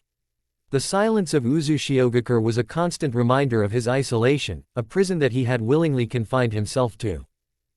The guilt was eating him alive. It gnawed at him like a relentless beast, tearing away at his sanity. He often wondered what his parents would think of him now. Would they be proud of the man he had become? Or would they be horrified by the monster he had turned into? The thought of facing them after death filled him with a terror that no battle had ever inspired. He imagined their faces, their disappointment, their sorrow. What would they say to him? How could he ever justify what he had done? Sometimes, in the dead of night, he would talk to himself, his voice echoing through the empty streets like the ravings of a madman. "You did it for them," he would mutter, his eyes wide and unblinking. "They took them away from you. They deserved it. They all deserved it." But even as he spoke the words, he knew they were lies. No one deserved what he had done. Not even his enemies. The truth was that he had lost himself in his quest for vengeance, and now there was nothing left of the boy who had once believed in justice and peace. One day, as he was chasing a chicken through the ruins, one of the few remaining sources of food, his foot caught on a loose stone. He stumbled, his arms flailing as he tried to regain his balance, but it was too late. He fell, his head striking the ground with a sickening thud. The world went black, and for a moment, he thought that maybe, just maybe, he would finally find peace. When he awoke, it was already dark. His head throbbed with pain, and it took him a moment to remember where he was. He looked around, trying to make sense of his surroundings, and realized that he had fallen in front of a cave. No, not just a cave, but the entrance to something far more ancient and mysterious. The entrance was sealed by a massive stone door, covered in intricate seals that glowed faintly in the darkness. Naruto stared at the seals, his mind struggling to comprehend what he was seeing. The symbols were old, older than anything he had ever seen before, and they seemed to pulse with a strange, otherworldly energy. One day, an Uzumaki with the heart of 1,000 suns will open this and save the shinobi world. Naruto's eyes widened as he read the inscription carved into the stone. The words echoed in his mind, filling him with a sense of dread and confusion. Save the shinobi world. The world was already destroyed, reduced to ashes and ruins by his own hand. Could it be talking about him? His heart pounded in his chest, a mix of hope and fear warring within him. Could this be his chance for redemption? Could he somehow undo the horrors he had unleashed?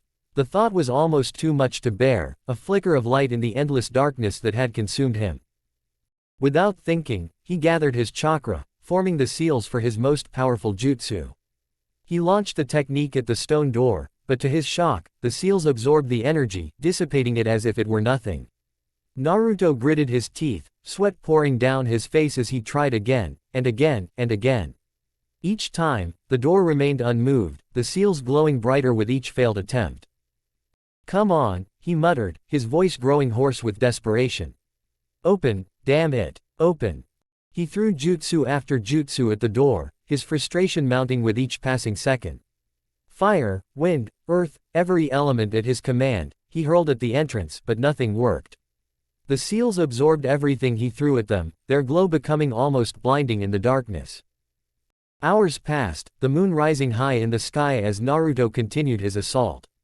His body ached, his chakra reserves dwindling to nothing, but he refused to stop.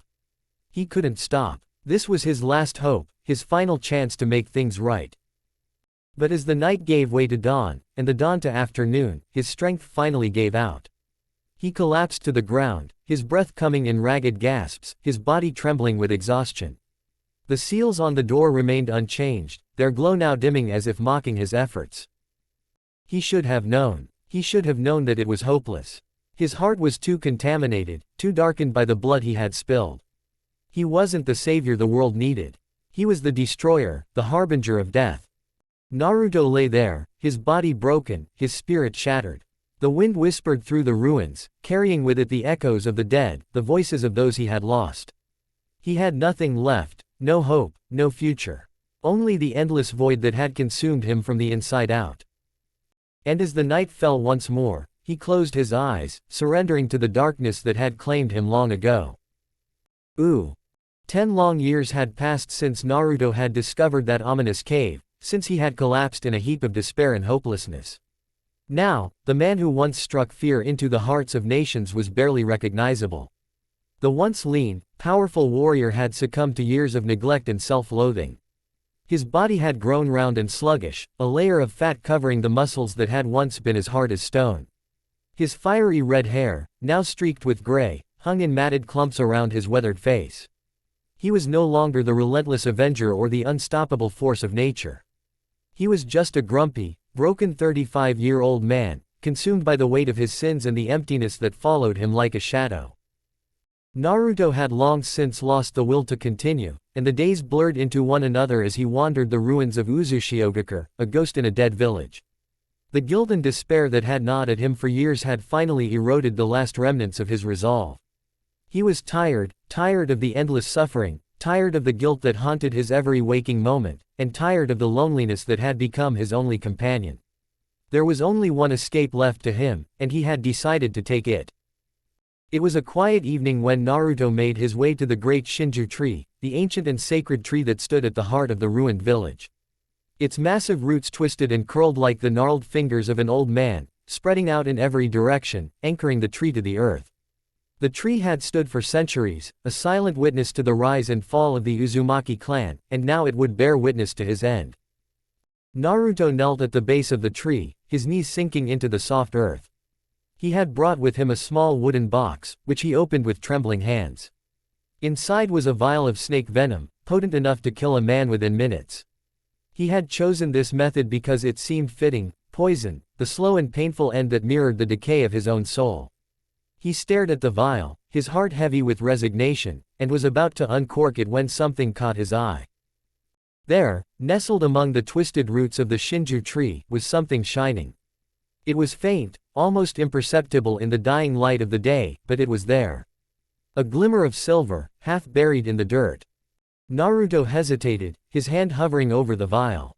Curiosity, something he hadn't felt in years, flickered to life within him. Slowly, He reached out, his fingers brushing aside the loose earth to reveal the source of the light. It was a scroll, a silver-colored scroll that seemed to shimmer with an otherworldly glow. The metal felt cold against his skin as he pulled it free from the roots, and he could see that the surface was engraved with delicate patterns. His eyes widened as he saw the words etched into the cover, "Never give up." Naruto's heart skipped a beat. The words were a painful echo of the mantra he had once lived by, a reminder of the person he had been before everything fell apart. He stared at the scroll, a mixture of emotions swirling inside him: anger, sadness, confusion.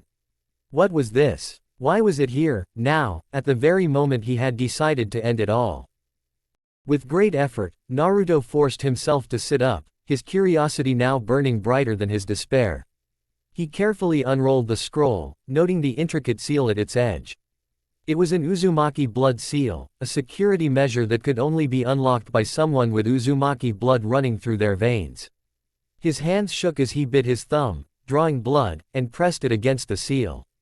The scroll seemed to pulse in response, the seal dissolving as it absorbed the blood, and then it unfurled before him. Naruto's breath caught in his throat as he saw what was inside. The scroll was filled with a series of complex seals and diagrams, unlike anything he had ever seen. The lines and symbols were meticulously drawn, forming patterns that were both beautiful and terrifying in their complexity.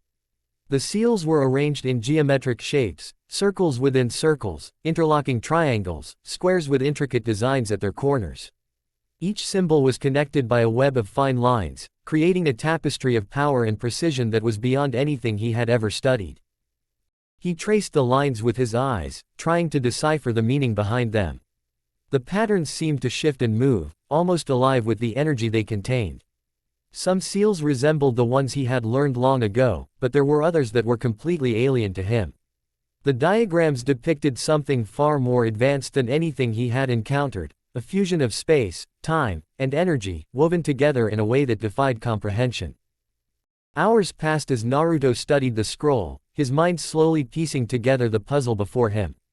The sun dipped below the horizon, casting long shadows across the ruins, but he paid no heed to the passage of time. His focus was absolute, his mind racing as he delved deeper into the intricacies of the seals. He could feel the energy contained within the scroll, the sheer power of it radiating from the symbols like heat from a fire. 16 hours later, Naruto's eyes suddenly widened in shock. His heart pounded in his chest as the realization hit him, the pieces of the puzzle falling into place with a clarity that took his breath away. "It can't be," he whispered, his voice trembling. He stared at the scroll, his mind reeling from the implications of what he had discovered. The seals, the diagrams, the complex interplay of space and time. It was a space-time jutsu, but not just any jutsu. This was something far more powerful, far more dangerous. It was a technique created by his great-great-grandfather, Kushina Uzumaki, the founder of their clan's formidable sealing arts. A technique that, if executed correctly, could reverse time itself. Naruto's hands shook as he held the scroll, his mind racing. This was it, the answer he had been searching for, the redemption he had thought was forever out of reach. If he could master this technique, he could undo everything. He could go back and stop himself from making the terrible mistakes that had led to the destruction of the world. He could save everyone. But as the enormity of what he had found began to sink in, so did the fear. This was a power beyond anything he had ever wielded, a power that could destroy him just as easily as it could save him. He had already seen what his own darkness was capable of. Could he really trust himself with this? Could he, a man broken and corrupted by guilt and hatred, wield the power to turn back time without causing even more harm? Naruto sat there, the scroll unfurled in his lap, the words, "Never give up," etched into his mind. The darkness around him seemed to close in, the silence of the village pressing down on him like a physical weight. The decision he faced was a monumental one, and for the first time in years, he felt something other than despair. But it was a fragile hope, one that could be easily shattered. And as he sat there, contemplating the power that lay within his grasp, the question that haunted him was whether he had the strength to use it, or if he was doomed to repeat the same mistakes, over and over again. Ooh. Naruto sat hunched over in the dimly lit room, the light from a flickering candle barely enough to illuminate the countless scrolls scattered across the floor. Outside, a storm raged, the wind howling through the cracks in the broken windows of the old, abandoned house he had taken refuge in. The rain lashed against the roof, a relentless torrent that mirrored the turmoil within him. The room itself was a ruin, much like Naruto's own soul, a crumbling shell of what it had once been. The walls were covered in the remnants of old seals and protective runes, their power long since faded. The air was thick with dust and the stench of mildew, but Naruto paid it no mind. His focus was absolute, his mind consumed by the intricate patterns and symbols he was painstakingly drawing on the floor. The seal he was working on was unlike anything he had ever attempted before. It was a fusion of Uzumaki sealing techniques, the kind his ancestors had perfected over centuries, and the knowledge he had acquired from Jiraiya and countless others. But this was different, this was beyond anything even Jiraiya could have taught him. The complexity of the design was staggering, the precision required so exact that even the slightest mistake would render it useless. The candle's light flickered, casting long, twisted shadows on the walls as Naruto worked tirelessly, his hands moving with a desperation that bordered on madness. His red hair, now matted and unkempt, fell into his face, but he ignored it, his mind too focused on the task at hand. He had been at this for days, maybe even weeks, he had lost track of time. He hadn't eaten, hadn't slept. It was only his Uzumaki lineage, with its legendary vitality, that kept him going. His eyes, bloodshot and hollow, scanned the patterns for the 100th time, looking for any flaw, any imperfection. But the seals were perfect. They had to be. He couldn't afford another failure. Yet, as the days dragged on, frustration began to creep in. The lines began to blur before his eyes, the symbols dancing mockingly just out of his reach. "What am I missing?" he muttered to himself, his voice hoarse from lack of use. His fingers trembled as he traced the lines of the seal, a knot of anxiety tightening in his chest. Why isn't it working? Outside, the storm grew fiercer, the wind screaming as it tore through the night. The candle sputtered, threatening to go out, but Naruto barely noticed. His mind was fracturing under the pressure, the weight of his guilt and his desperation pressing down on him like a vice. He had to make this work. He had to. Days flew by, weeks went, and months passed in a blur of frustration and despair. The world outside continued to turn, but for Naruto, time had stopped. His entire existence had narrowed down to this one task, this one chance to undo the horrors he had unleashed upon the world. But the seal, his last hope, remained incomplete. There were moments when the frustration became too much, when the weight of his failures threatened to crush him. He would sit back, his hands clutching at his hair, and scream into the darkness, the sound swallowed by the storm. "Damn it!" he would shout, his voice breaking. "Why won't it work? What am I doing wrong?"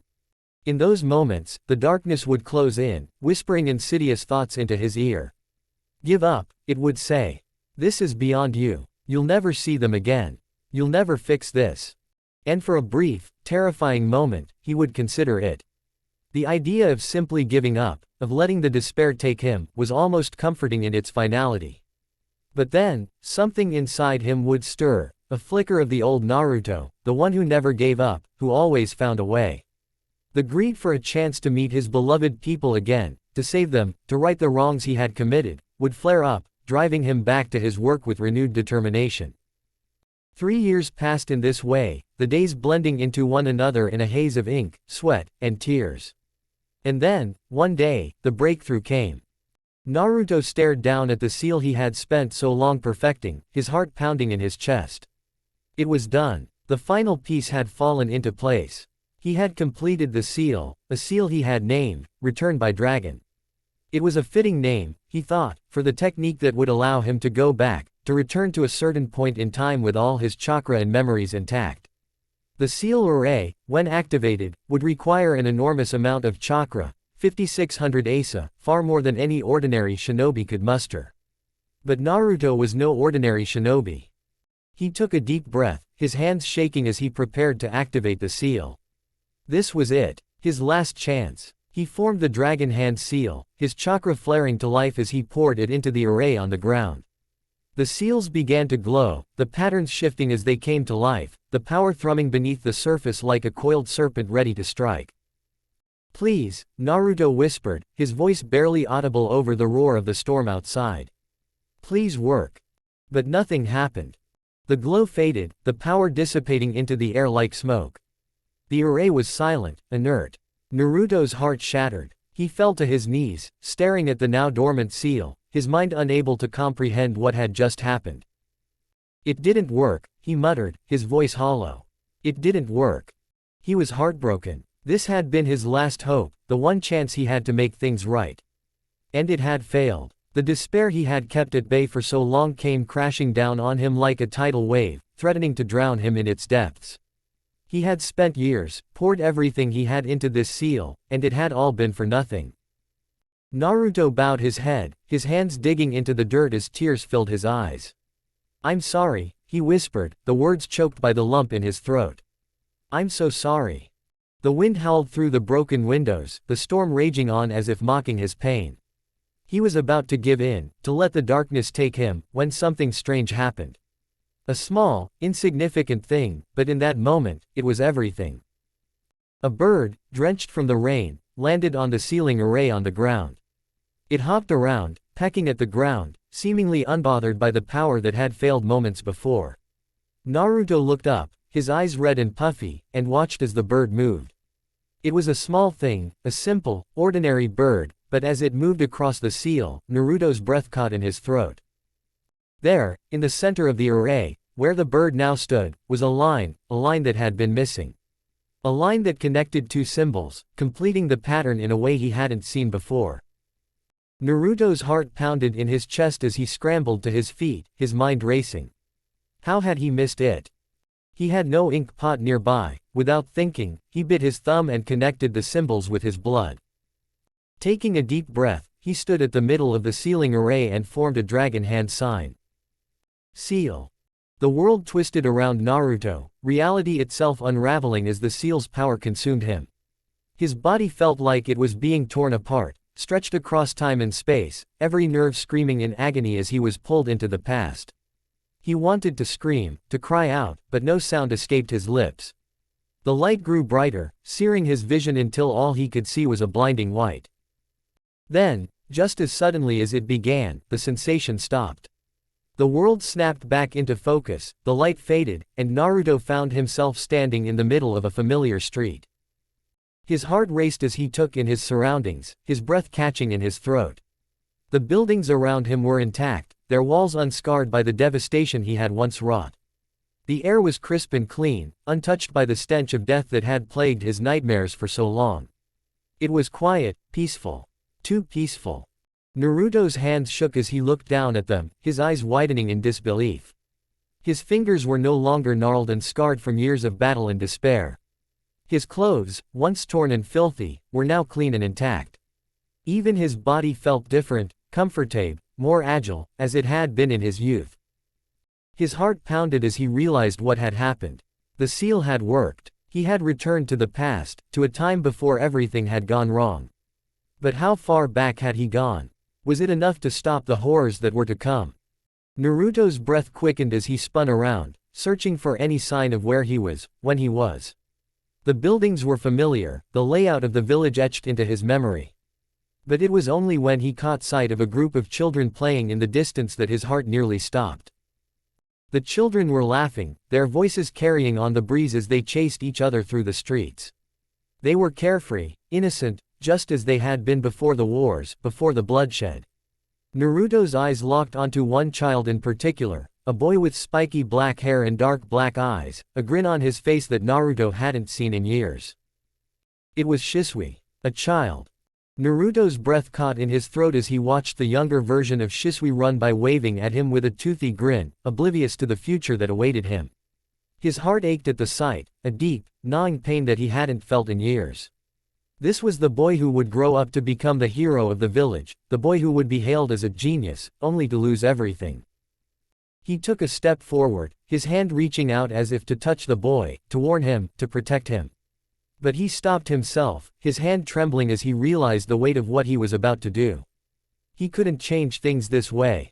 He couldn't just tell others what was to come. It would be too dangerous, too reckless. The future was fragile, and even the smallest change could have catastrophic consequences.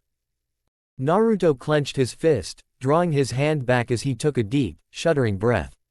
He had to be careful. He had to be smart. This was his chance, his one chance to make things right. But he couldn't afford to act on impulse. He had to think, to plan. The future depended on it. The children's laughter faded as they ran further down the street, disappearing around a corner. Naruto stood there for a moment, his heart heavy with the knowledge of what was to come. He had returned to a time before everything had gone wrong, but the weight of his memories, of the countless lives lost, still pressed down on him. He couldn't let it happen again. Naruto turned away from the street, his mind racing as he tried to piece together a plan. He needed to find out exactly when he was, what events were about to unfold. He needed information, intel on the current state of the village, of the world. Only then could he figure out how to stop the chain of events that would lead to the destruction of everything he held dear. Shish. Naruto. He froze as he saw her. How many times have I told you not to steal my dry ramen? Mom. No. Kushina yelled. The red-hot habanero, Tte. She grabbed him by his ear and began to pull him towards their home. No ramen for a week. Naruto didn't feel pain. Tears welled up in his eyes. Why yeah, I gotta save 'em all, believe it. Kushina frowned, but took him to his lap. Don't shed your crocodile tears now. Let's get back home. Ooh. Naruto, though almost 3 years old in body after his return to the past, carried the weight of a man far beyond his years. The irony was not lost on him.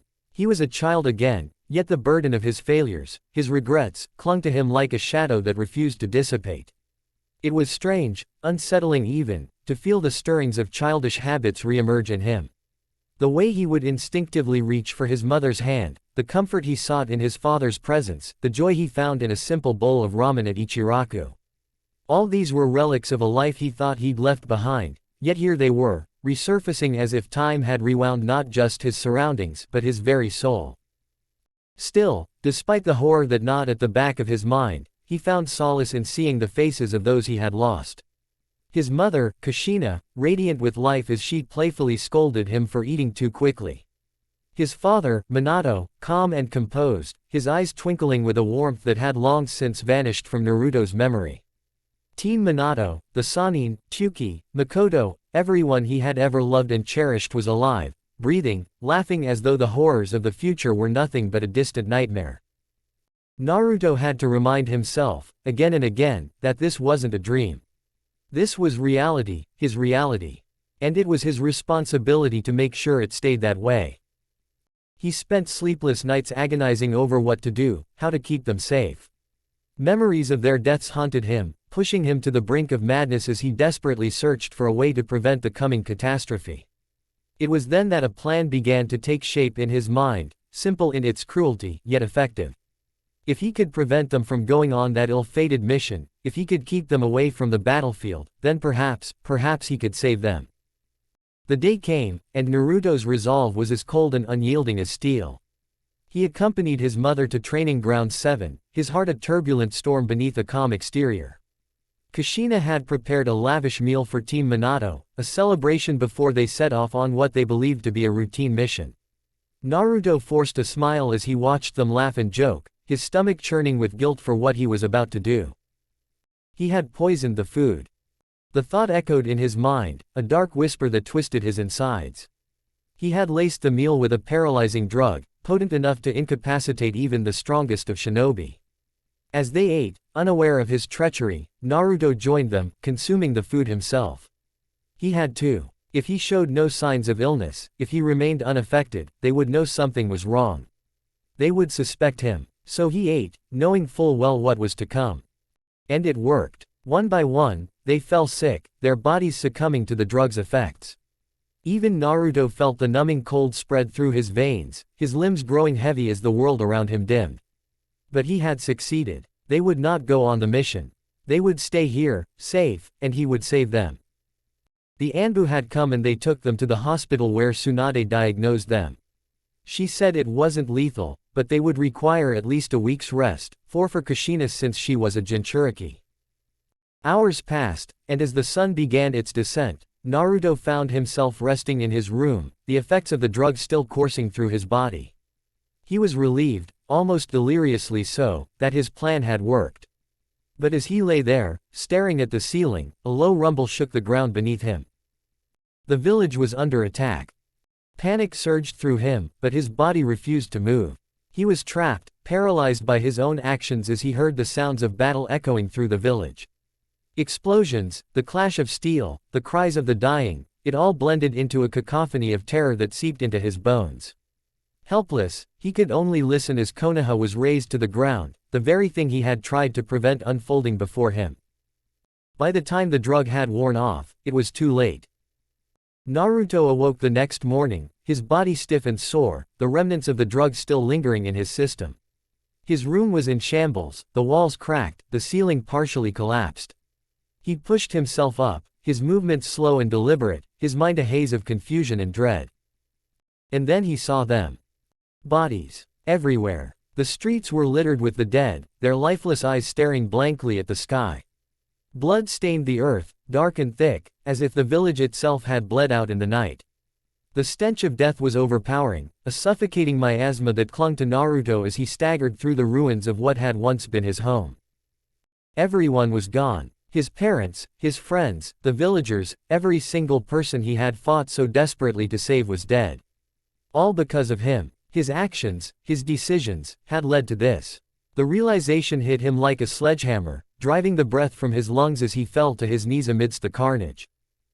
This wasn't supposed to happen, he muttered, his voice a broken whisper.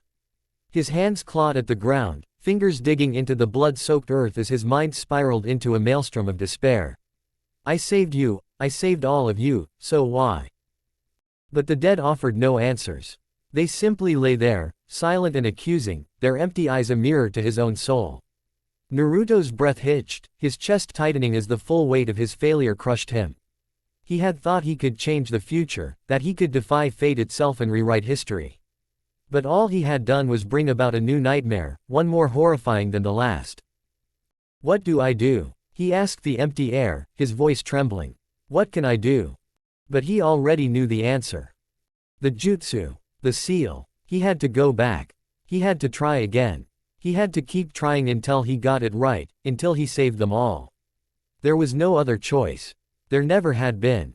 Never give up. With a trembling hand, Naruto formed the hand signs for the jutsu, his heart pounding with a desperate, frantic hope. This time, he would do it right. This time, he would save them. Seal. He cried, his voice cracking with emotion. The world blurred around him, reality warping and twisting as the jutsu took hold.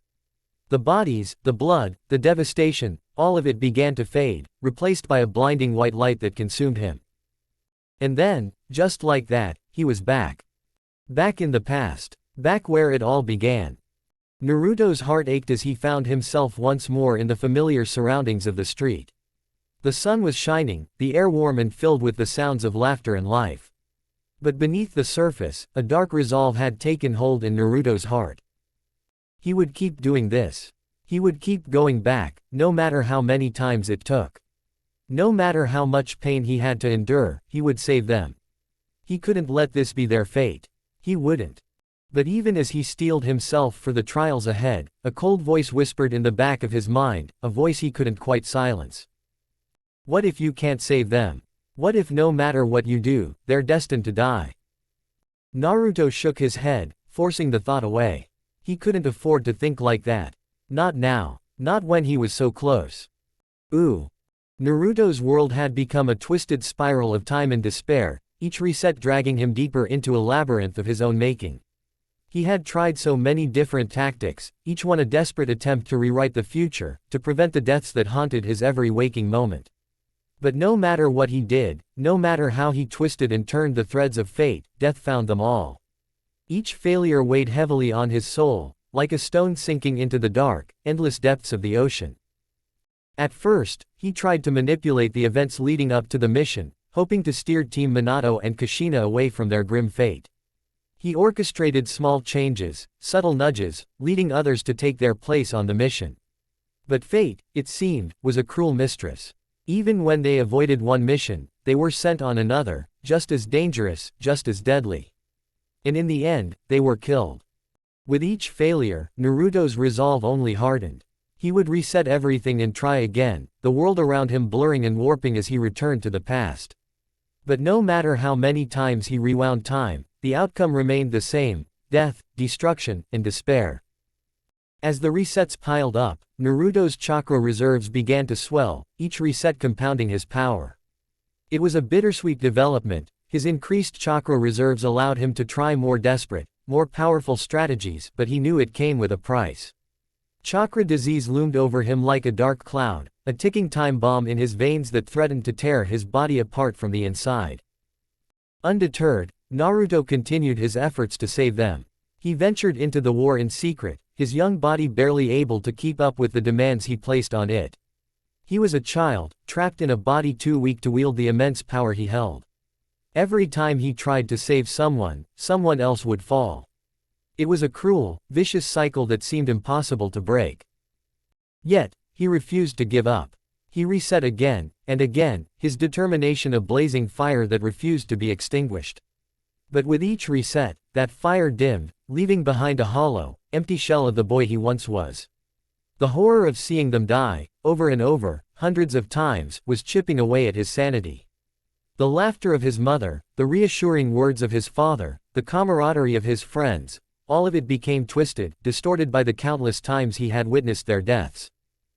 He had even tried telling others about the future, revealing the terrible truth in a desperate bid to alter their fate. But it only led to suspicion and paranoia. The interrogation department chief had grabbed him, demanding answers. "Who do you work for? Who are you?" the chief would ask, his voice cold and unyielding. And every time, Naruto would reset, the distrust and fear in their eyes haunting him as he returned to the past. In a moment of desperation, Naruto decided to go further back in time, hoping to change things at an even earlier point. But it was a mistake. His much younger self could barely withstand the pressure on his brain and the strain of transferring his chakra. The agony of nearly dying as a small child was a stark reminder of the limitations of his power. Realizing the danger, Naruto modified the seal, choosing to send himself back more gradually, to let time unfold at a slower pace. It was now reset number 303. This time, things were different, oddly different. His current self was a genin, under the tutelage of his own mother, Kushina Uzumaki. His teammates were two children, innocent and unburdened by the darkness that had consumed Naruto. But Naruto himself was far from innocent. He had lived and died 100 times, each reset eroding a piece of his soul, leaving behind a hollow shell. They were on a mission, facing a group of Kumo nin, shinobi he had grown to loathe with a burning intensity. The memories of their betrayals, their ruthlessness, had only fueled his hatred. This time, there was no hesitation, no restraint. Naruto unleashed Kushina Uzumaki's forbidden technique, a jutsu so powerful and deadly that it shocked everyone present. His teammates stared at him, their eyes wide with terror and confusion.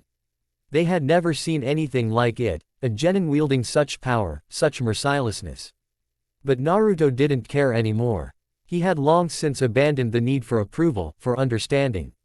He had one goal, one obsession: to save them all, no matter the cost.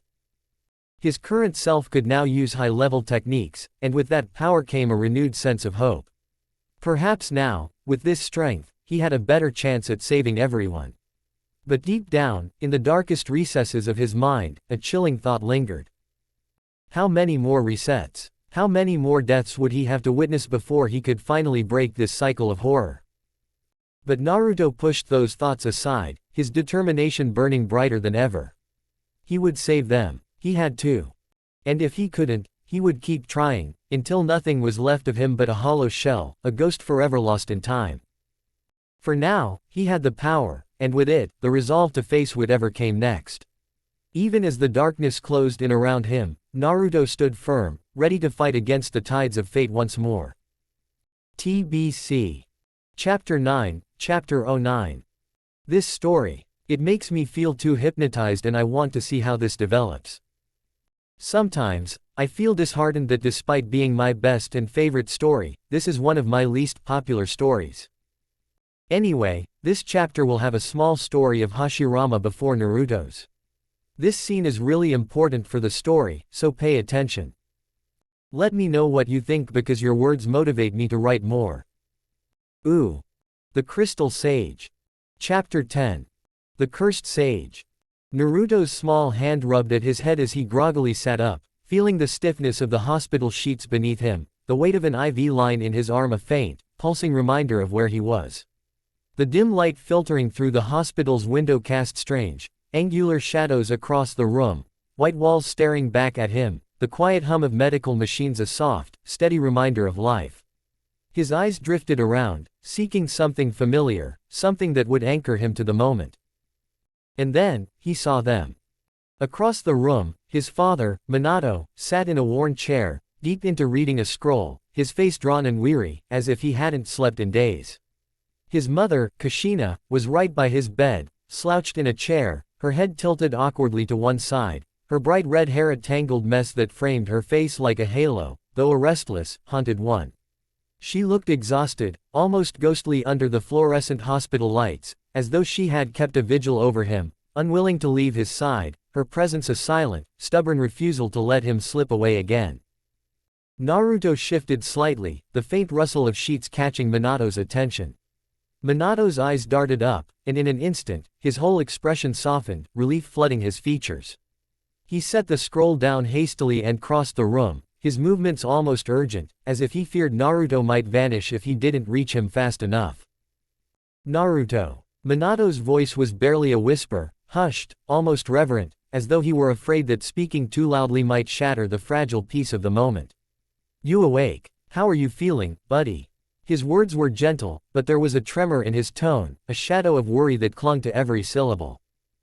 Naruto blinked slowly, rubbing at his tired eyes, trying to banish the lingering fog of sleep.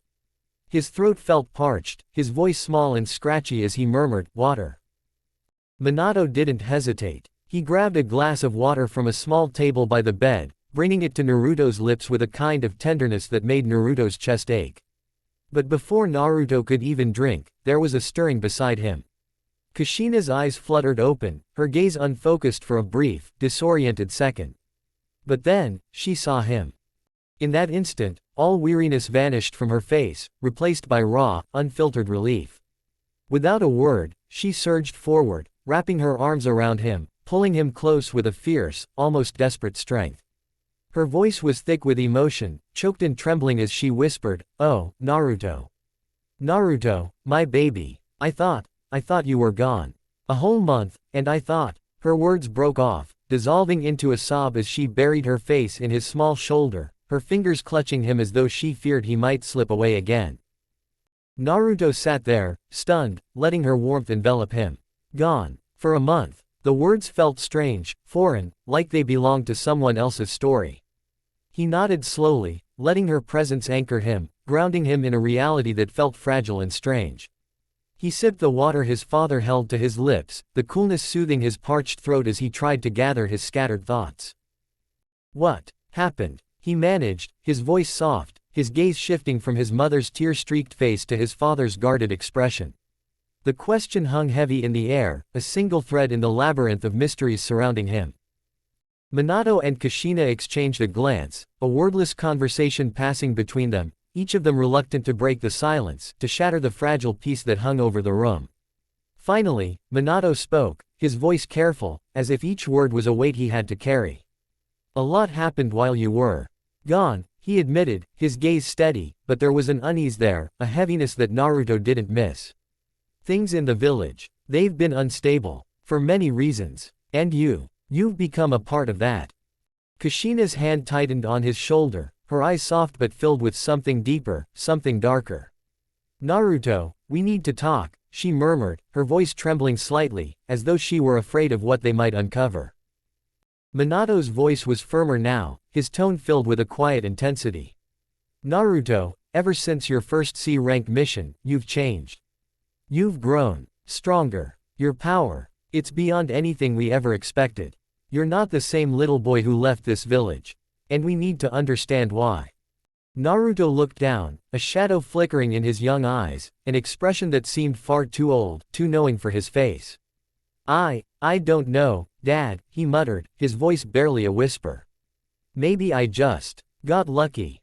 But his father wasn't buying it, his eyes narrowing slightly, as if he could see through Naruto's words, peeling back the layers to the truth hidden beneath.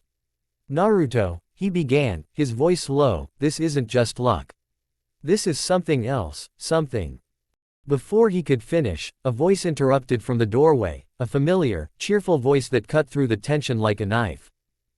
Lucky, huh? Jiraiya's figure loomed in the doorway, a grin spreading across his face as he sauntered in, hands on his hips, his eyes dancing with a mischievous light.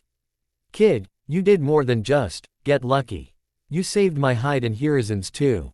Can you imagine that, a 3-year-old bailing us out? He chuckled, though there was a keen edge to his gaze as he studied Naruto. Kushina let out a soft, incredulous laugh, her fingers running gently through Naruto's hair. Naruto, you've been gone for a month, and already you're the talk of the village. Of everywhere, she murmured, shaking her head in a mix of pride and concern. How did you get so strong? Jiraiya's smile faded slightly as he walked over, his expression growing solemn. But that's not why I'm here. I've come with a message, a prophecy. He paused, glancing between Minato and Kushina. The great Toad Sage himself delivered it. Naruto tilted his head, curiosity flickering in his eyes. A prophecy. His voice was soft, tentative. Jiraiya nodded, his expression grave. Yes, kid. The prophecy says that a child with blue eyes will reunite the tailed beasts and bring peace to the world. He looked at Minato and Kushina, his face conflicted. I've always thought Minato was the child of prophecy, but Naruto, there's something about you. Minato's brow furrowed, his gaze shifting to Naruto's violet eyes. But Naruto has violet eyes, he pointed out, his tone laced with doubt, his fingers tapping absently against the bed frame. Jiraiya shrugged, a hint of frustration creeping into his voice. Yeah, I know. But I can't shake the feeling. There's something beyond us at work here. His voice softened as he looked at Naruto. Naruto may have been blessed by the Honored One. The same entity that blessed Hashirama Senju. Kushina's eyes widened, her hand tightening on Naruto's shoulder, her face pale. The Honored One. The one who gave Hashirama his powers. You think Naruto was blessed by it, too? Jiraiya's voice was almost a whisper, his gaze fixed on Naruto. Other nations are already calling him the Crystal Sage, thanks to his crystal release. He used it on the Four Tails, subdued it the same way Hashirama did. In the Sage mode, he trailed off, his expression a mixture of awe and dread. The whole shinobi world knows now. Naruto is feared and wanted. There's a bounty on him, 10 million ryo. Naruto's mouth fell open, surprise flashing across his face. A bounty. Minato nodded, his face grim. Yes. After our mission to destroy the Canopy Bridge, everything changed. It's dangerous now, Naruto. You're a target. Naruto tilted his head, confusion mingling with curiosity. What's the Canopy mission? Minato's face grew sad, his voice barely a whisper. It was a mission to cut off Iwa's supplies by destroying the Canopy Bridge. Naruto blinked. So. Minato's voice was a hollow echo. It was a success. Now, I'm an SS rank shinobi, and I've been nominated for Hokage. But, Naruto could sense the sorrow in his father's voice, a lingering regret. Minato took a deep breath, his voice barely a murmur. Team 7 was with me. Rin, she was kidnapped. Kakashi lost an eye. And Obito. Obito gave his life to save his friends. Kushina's voice was thick with emotion as she added, he died a hero, Naruto. Naruto's eyes widened, his mind racing with a flurry of thoughts, memories. His mind drifted to the return by dragon technique, a forbidden technique he'd learned in his endless lifetimes, a technique to reset time. He'd used it countless times before, resetting, escaping, undoing. A secret only he knew. Naruto's hand moved, almost instinctively, his fingers forming the beginnings of a familiar hand sign. Just a few gestures and murmured words, and he could turn back the clock, erase everything he'd just heard. He could undo the month he'd been gone, make it all vanish like a bad dream. But as his fingers hovered, ready to complete the sign, he glanced up and caught his mother's gaze. She was watching him intently, her eyes full of love, fear, and a sadness so deep it looked endless. She wasn't looking at him like a child prodigy or some strange miracle, she was just a mother, afraid of losing her son. And that look, that raw vulnerability, rooted him to the spot, stilling his hand. Naruto exhaled, letting his fingers drop back to his side. He gave his mother a small, tired smile, hoping to reassure her, even as doubts and questions swirled in his mind. I'm here, Mom, he whispered, feeling the words tremble on his lips.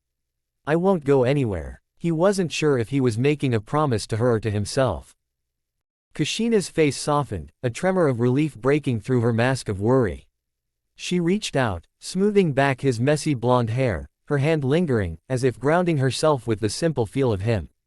That's all we need, Naruto, she murmured, her voice thick with emotion.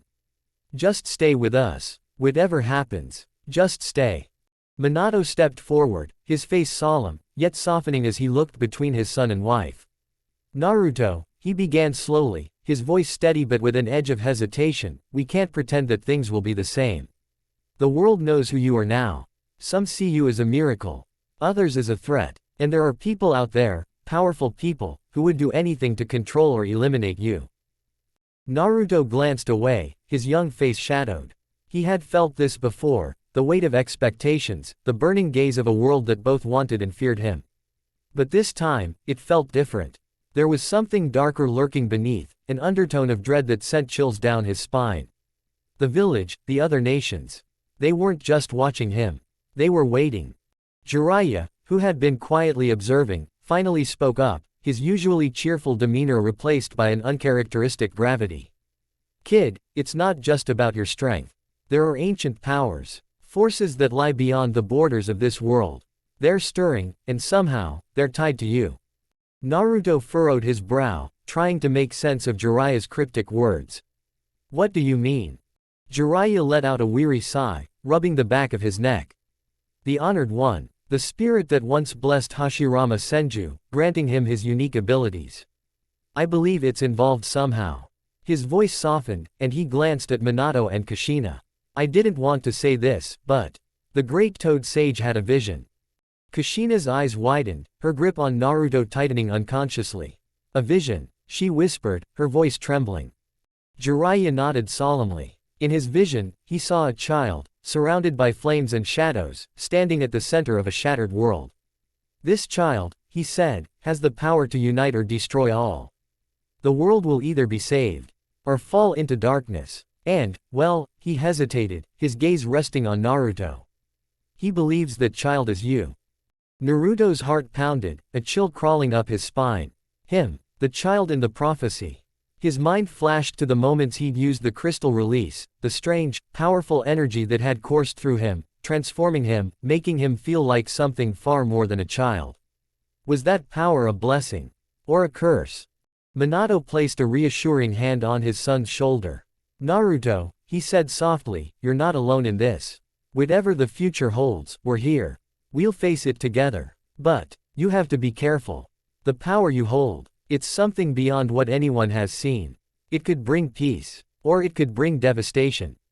Naruto swallowed hard, his gaze drifting down to his hands. He remembered the feeling of that power, the way it had surged through him, filling every fiber of his being with a strength he couldn't explain.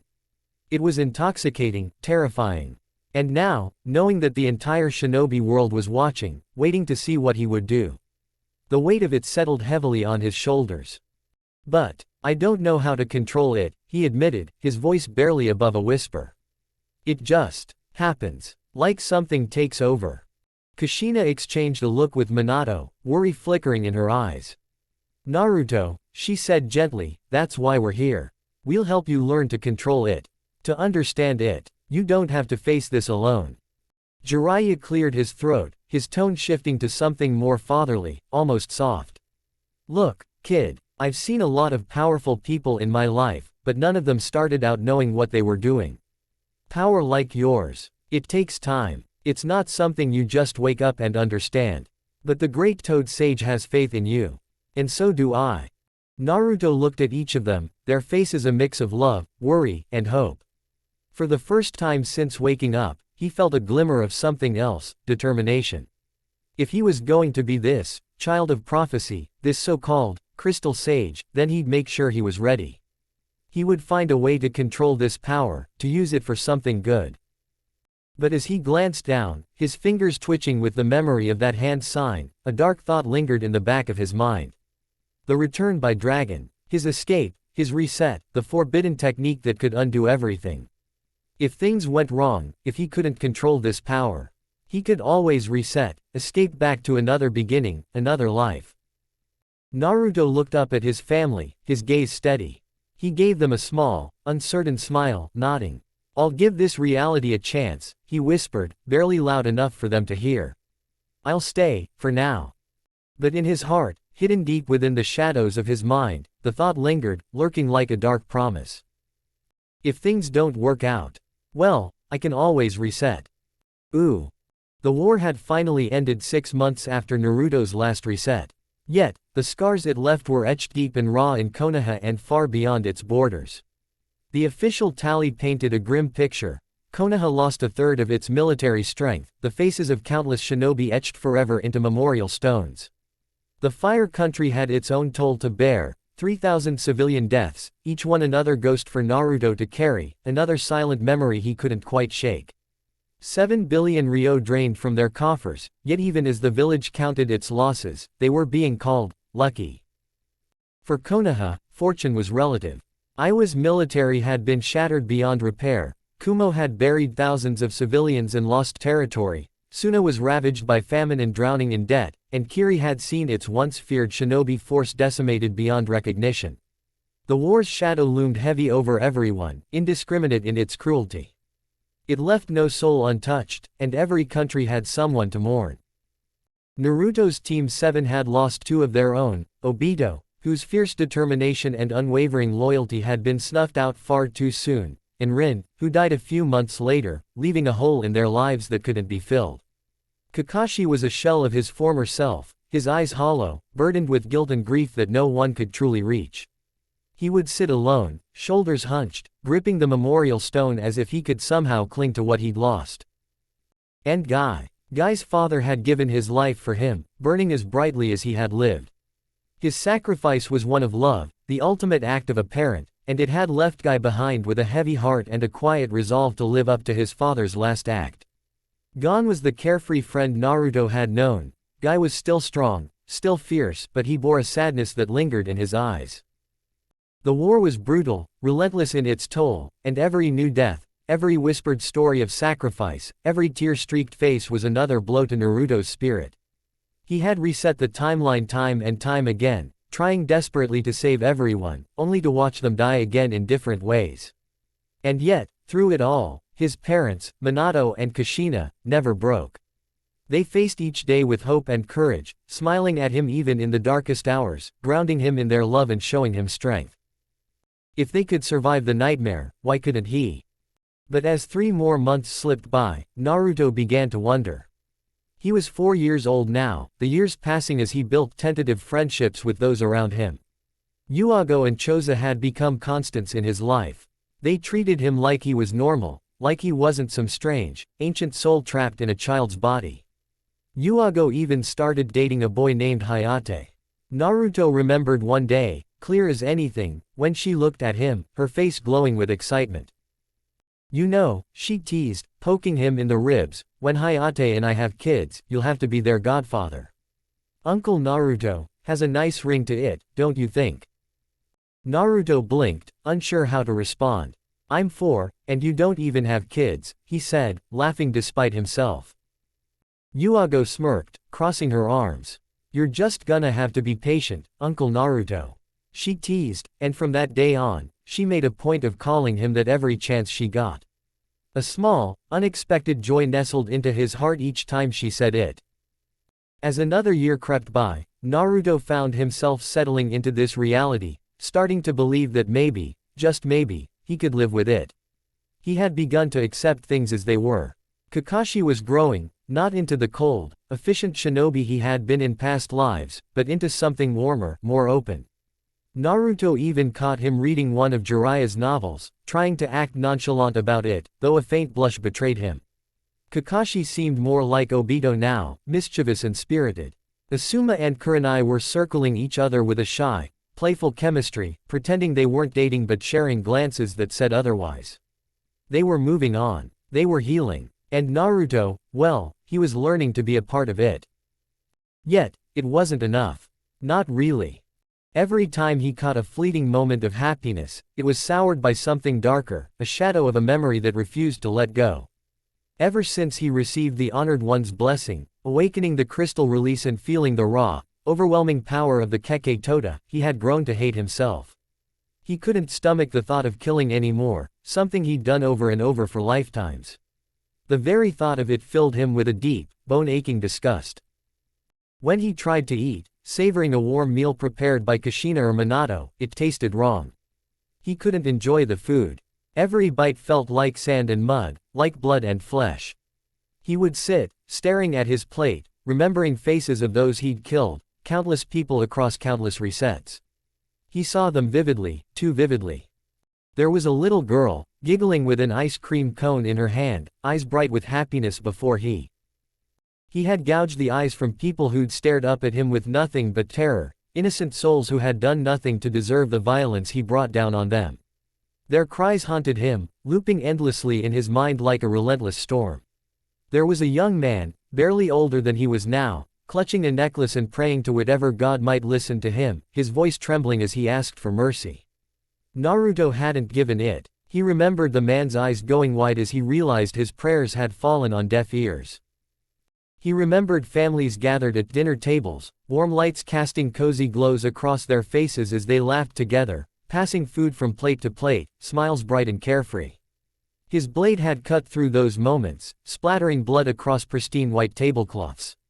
The scent of freshly cooked food now brought bile to his throat, reminding him only of blood and desperation. He had murdered millions while they were unarmed and asleep. Any comfortable bed is now a curse. He had killed people at weddings, clad in new clothes. Any good yukata is now a curse. He couldn't sleep. He couldn't rest. He was dying from the inside. Naruto had done more than just take lives. He had shattered worlds, ripped apart countless families, and snuffed out futures that were just beginning. And though those lives were restored with each reset, he could still feel them. Every horrified scream, every desperate plea, every curse hurled at him in those final moments, they clung to him, heavy and unshakable. Sometimes, the memories of those screams would twist his dreams into nightmares, and he would jolt awake, breathing hard and drenched in cold sweat, his small body trembling under the weight of centuries of sin. He'd clutch at the sheets, looking around the room as if the ghosts of his past would materialize out of the shadows. And they were always there, in the periphery of his vision, lingering, waiting. A silent army of the dead, all watching him with hollow eyes and blood-stained faces. He could see them in the edges of his mind, feel their accusing stares as they surrounded him, their broken voices still ringing in his ears. True, they were now alive due to the reset. But he cannot forget those screams, beggings, yellings, curses. Please, spare my dad. Kill me instead. May you burn in hell, monster. I am pregnant, please spare my baby. Kill you, kill you, kill you. Naruto clenched his fists until his knuckles turned white, willing himself not to scream. He was 4 years old now, yet he felt like he'd lived 1,000 lifetimes, which was true. Every smile he forced onto his face felt like a lie, every laugh an insult to the countless souls he had taken. His body was young, his face innocent, but his heart was blackened, stained beyond recognition. I don't deserve to live, he would whisper to himself, the words barely audible in the darkness of his room, swallowed up by the silence. One night, as he lay in bed, his eyes wide open and staring at the ceiling, he heard the soft creak of the door. Kushina stepped in, her face silhouetted against the dim light from the hallway. She walked over to his bed quietly, her expression soft, loving. Without a word, she pulled the covers up around him, brushing his hair gently away from his forehead. Can't sleep, huh? She asked in a whisper, her voice like a balm on his tormented soul. Naruto swallowed hard, trying to push down the lump in his throat. He nodded, not trusting himself to speak. Kushina smiled, bending down to press a gentle kiss on his forehead. You know, whenever I couldn't sleep, my mom would tell me this story about a brave little puppy. She'd say, no matter how dark the night, no matter how many shadows it faced, the little puppy always found its way home, back to the ones who loved it. Naruto felt tears prick at the corners of his eyes, his heart aching at her words. He wanted so badly to believe that he was that little puppy, that he could somehow find his way back to them, find a way to be whole again. But he couldn't. He was no brave puppy. He was something twisted, something dark, and there was no way he could ever tell her the truth. They would hate him, forever. So he just nodded, swallowing back his emotions, his small hand reaching out to grasp hers. Kushina stayed there, her thumb gently tracing circles over his hand until his breathing evened out, his eyes finally drifting shut. And for a moment, in the warmth of her presence, the shadows in his mind seemed to recede, leaving him with a fleeting sense of peace. But as soon as the door closed behind her, they were back, the voices, the faces, the weight of his sins pressing down on him like a suffocating blanket. And Naruto knew, as he lay there in the darkness, that this peace was just an illusion, a fragile lie he told himself to make it through another day. Ooh. Time drifted by like leaves on a river, carrying Naruto forward, whether he wanted it or not. He was only 7, but already he felt ancient, like he'd lived through ages that no child should know. So much had changed, yet some things clung to him, unshakable as shadows. When Minato was named Hokage, the village celebrated, chanting his father's name through the streets, showering him with confetti, admiration thick in the air. Naruto was there, too, standing beside his parents, sharing in their happiness, or at least pretending to. Minato's face shone with pride, and Kushina clung to him, her smile brighter than ever, eyes glimmering with joy. They were beautiful moments, these brief instants of pure family pride. But Naruto felt like an intruder in his own life, standing on the outside of his own family. They had no idea who he really was. If they knew the darkness lurking inside, the things he'd done, would they still love him? Or would they recoil, like everyone else who had ever learned the truth? Definitely the latter. Not everyone was happy with Minato becoming the Hokage. Like Fugaku Uchiha, Danzo Shimura and Orochimaru. The first time Orochimaru approached him, Naruto was standing on the training grounds alone, watching the wind stir the dust across the open space. He hadn't noticed the tall figure until Orochimaru's shadow stretched beside him, dark and deliberate, like a cloud passing over the sun. The snake Sanin's smile was one that unsettled most people, thin, calculating, a smile that seemed to hide more than it showed. But Naruto barely flinched. So, Orochimaru drawled, his voice smooth and low, "You have a rather unique skill set, Naruto." Naruto didn't meet his gaze. "I've trained," he replied flatly, his words carefully measured. He knew enough about Orochimaru to know that the man was curious, dangerously so. There was always something disconcerting about the way he looked at people, as if he could see right through them, as if he were examining a particularly fascinating specimen. Orochimaru let out a soft chuckle. "Training alone doesn't account for everything you're capable of, now does it?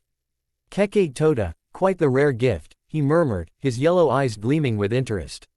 "I imagine you could do things that most can only dream of." Naruto remained silent, but the memory of his powers churned within him like a cold, bitter tide. His hands were weapons, his very existence laced with a dangerous strength he hadn't asked for. Orochimaru, though, seemed fascinated by it, like a collector admiring a rare artifact. "Imagine what you could achieve," Orochimaru continued, his voice almost hypnotic, "if you truly embraced your potential. If you let yourself go beyond the limitations of tradition." He reached into his sleeve, drawing out a vial filled with a faintly glowing liquid. "Just a little of your blood," he said with a smile, tilting the vial between his long fingers. "For study." Naruto's eyes narrowed, his distrust sharpening like a blade. "What are you trying to do?" "Change the world, of course," Orochimaru replied smoothly, still smiling. "You see, Naruto, there are paths in this world that most are too afraid to follow. Knowledge waiting to be unearthed, power lying dormant." He held the vial closer. "And with your help, we could unlock secrets no one has dared touch." Naruto's stomach twisted, a cold chill crawling up his spine. He knew Orochimaru's reputation, the whispers about his experiments, the dark rumors that surrounded him like shadows. The idea of being used as a tool, as something to be dissected and analyzed, left a bitter taste in his mouth. But Orochimaru didn't push further, at least not then. He simply chuckled, slipping the vial back into his cloak. Think about it, Naruto, he said, his voice soft, almost coaxing. You have the power to change more than just yourself. Imagine what you could do if you truly embraced it. And with that, he turned, his cloak sweeping behind him as he vanished into the shadows, leaving Naruto standing alone with the unsettling weight of his words echoing in his mind. The celebration for Naruto's promotion to Junin was held on a warm evening in one of Konoha's quieter districts, at a cozy little restaurant that Kakashi had chosen. The atmosphere was relaxed and cheerful, the lanterns casting a warm glow across the tables, their light flickering as laughter and conversation filled the air. Everyone from his squad was there, along with some of the other Junin who had helped him along the way. Guy was the first to greet him, clapping him on the back with a grin that could light up the village. Naruto, a true embodiment of the power of youth, he exclaimed, his eyes practically sparkling. A Junin already, and at such a young age. Ah, your flames of passion must be burning brighter than ever. Naruto managed a small smile, nodding. Thanks, Guy. Guy's enthusiasm was always infectious, and tonight, it was almost enough to push away the shadows that lingered in Naruto's mind.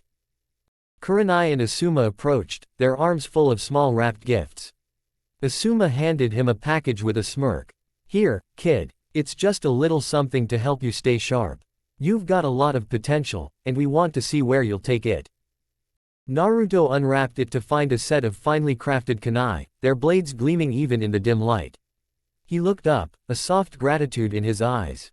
Thanks, Asuma. These are really nice. Kurenai gave him a gentle smile.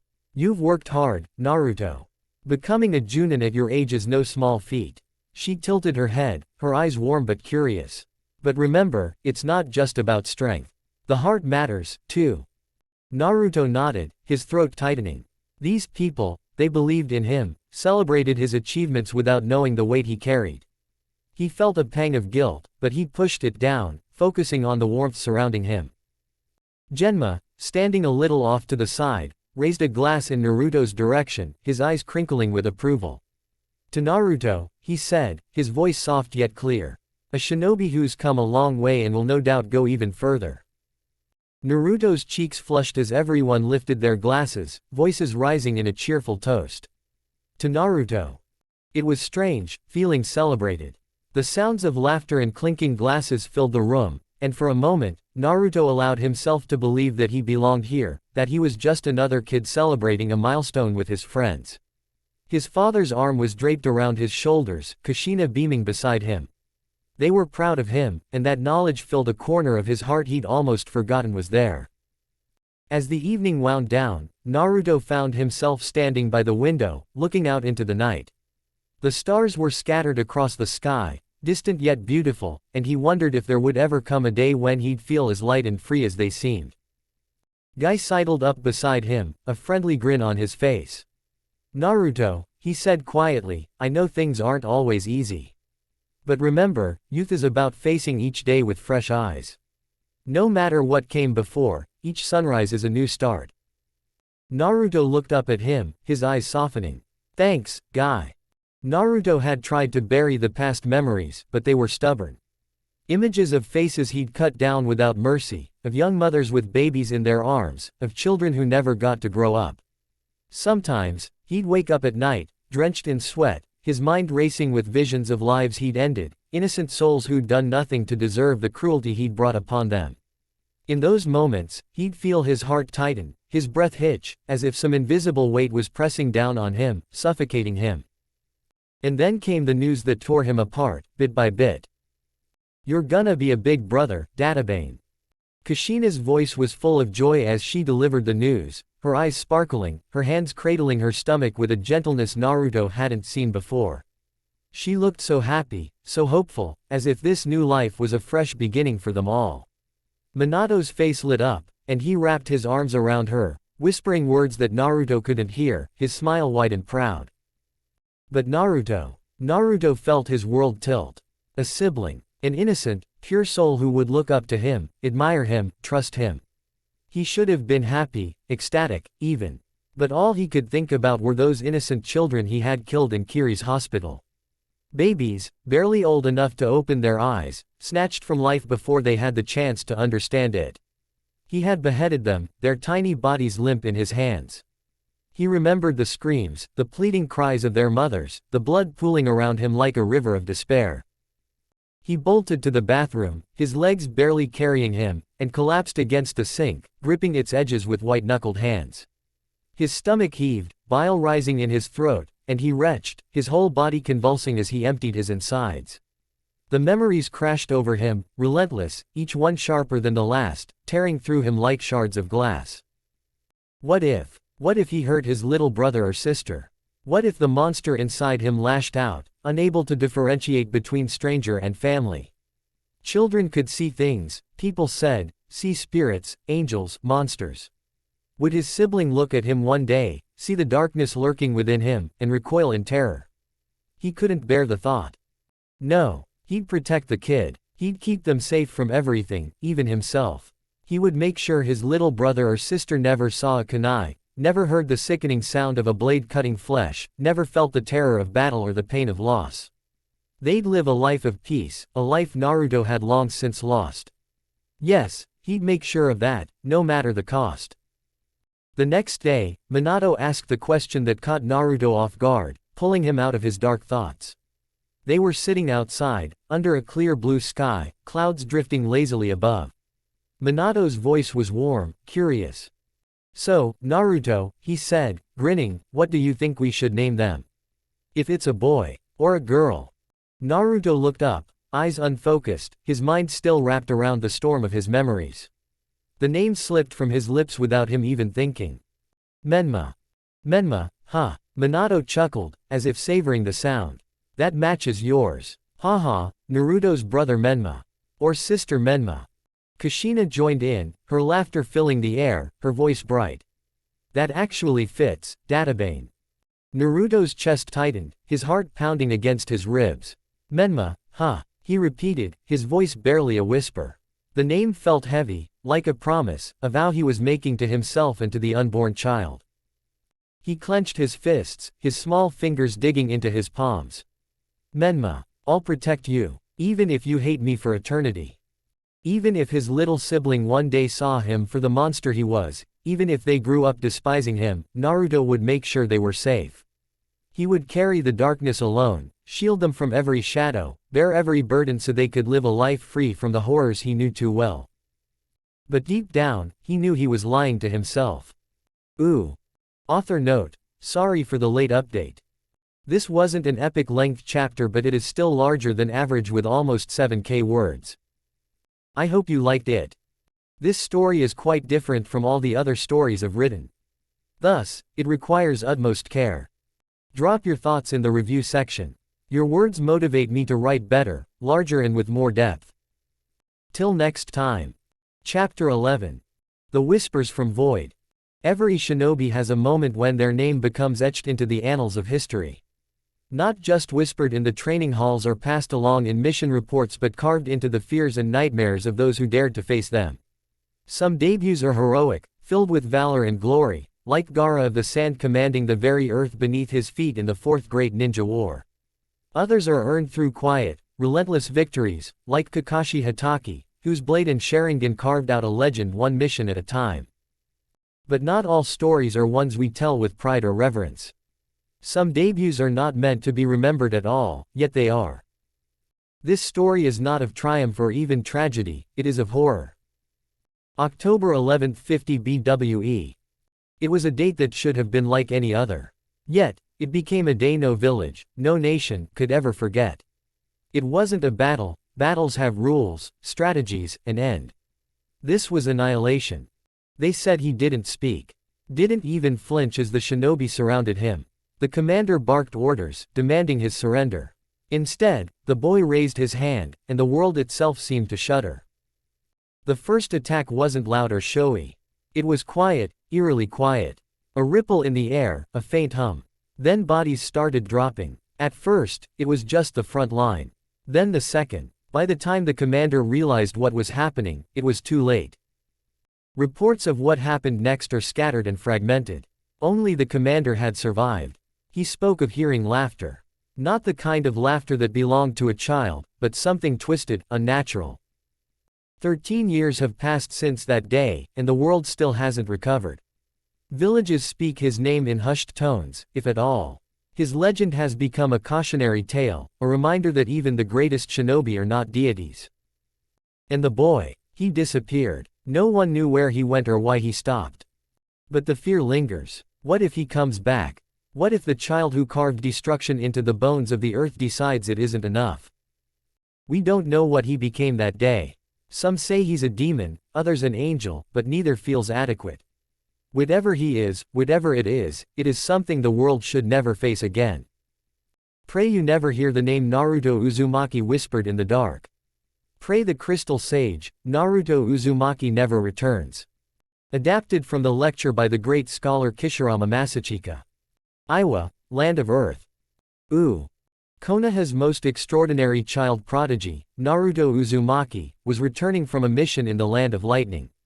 His small yet powerful figure led a team of 4 experienced Junin, their movements as fluid and silent as shadows under the dense forest canopy.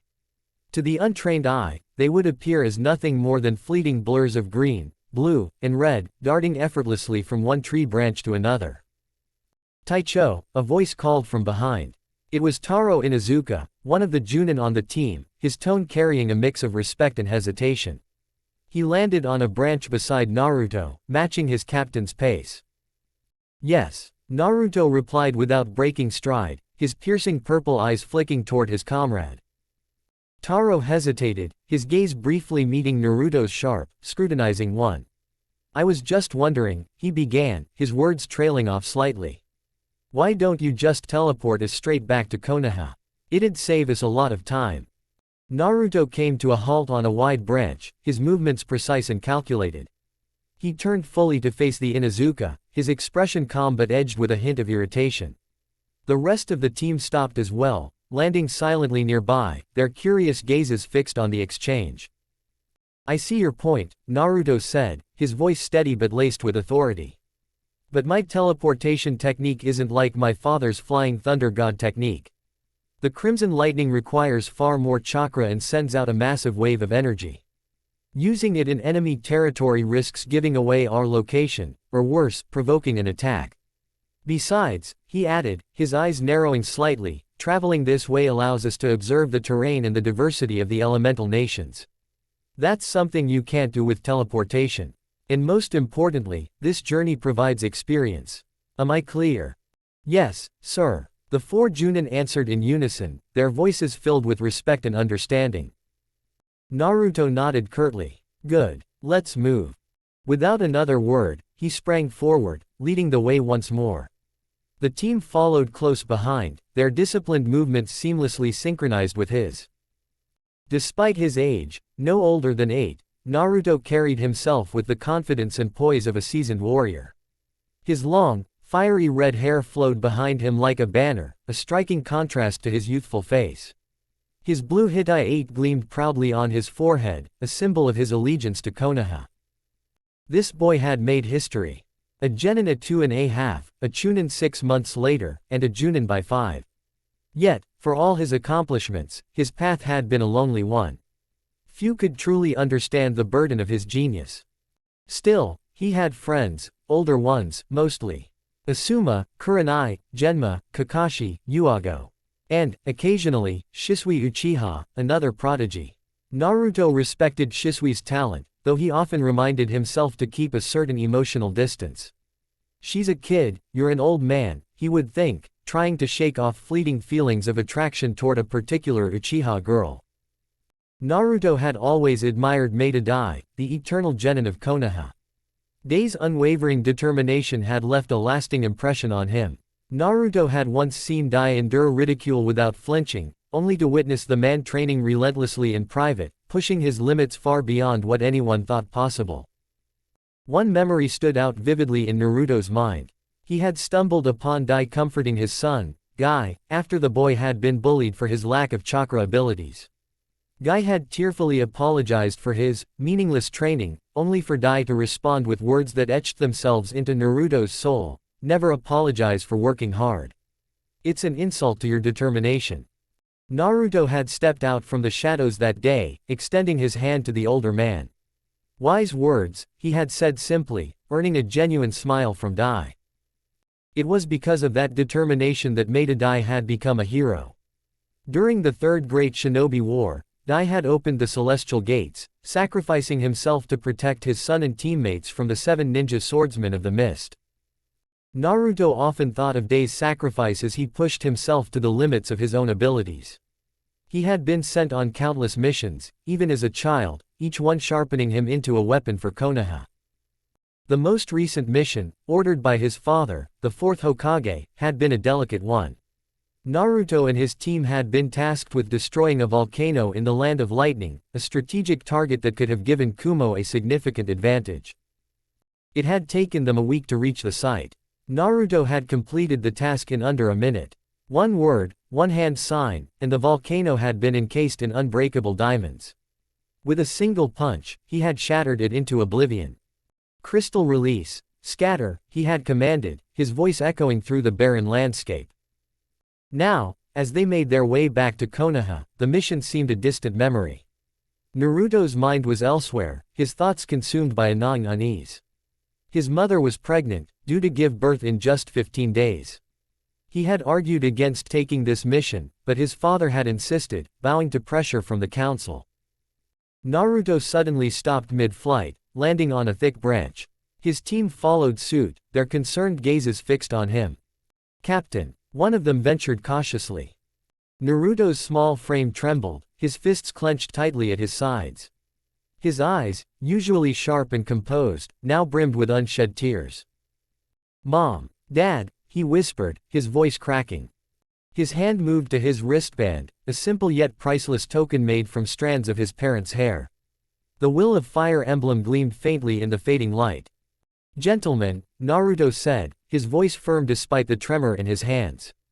He turned to face his team, his purple eyes burning with an intensity that rivaled his red hair. "Hold my hands. We're going to Konoha now." Though confused, the Junin obeyed without question, each of them gripping his small, calloused hands. Naruto took a deep breath, steeling himself. He uttered 2 words that would soon be etched into history. Crimson lightning. Then, immediately, in the Land of Lightning, the most unique lightning ever struck. Within a fraction of a picosecond and with a sky-shattering roar, the group of 5 disappeared. Later, shinobis and civilians who witnessed the phenomenon from far away would call it by the name of Roar of Death. Minato Namikaze, the Yellow Flash, the 4th Hokage, was a man known for his unshakable resolve. But tonight, standing amidst the chaos of his unraveling world, he felt utterly powerless. His second child, Menma, had just been born, but the occasion was far from joyous. Kushina's seal, weakened by the toll of childbirth, had shattered like glass under the assault of a masked man cloaked in malice and mystery. The monster had taken their child hostage, extracted the Kyuubi from Kushina, and unleashed it upon the village. The devastation was unimaginable. After rescuing Menma and securing him in a hastily prepared safe house, Minato had returned for Kushina. He found her barely conscious, blood staining her body, yet her will remained fierce. Together, they had confronted the masked man, a foe who wielded a space-time jutsu that made him untouchable.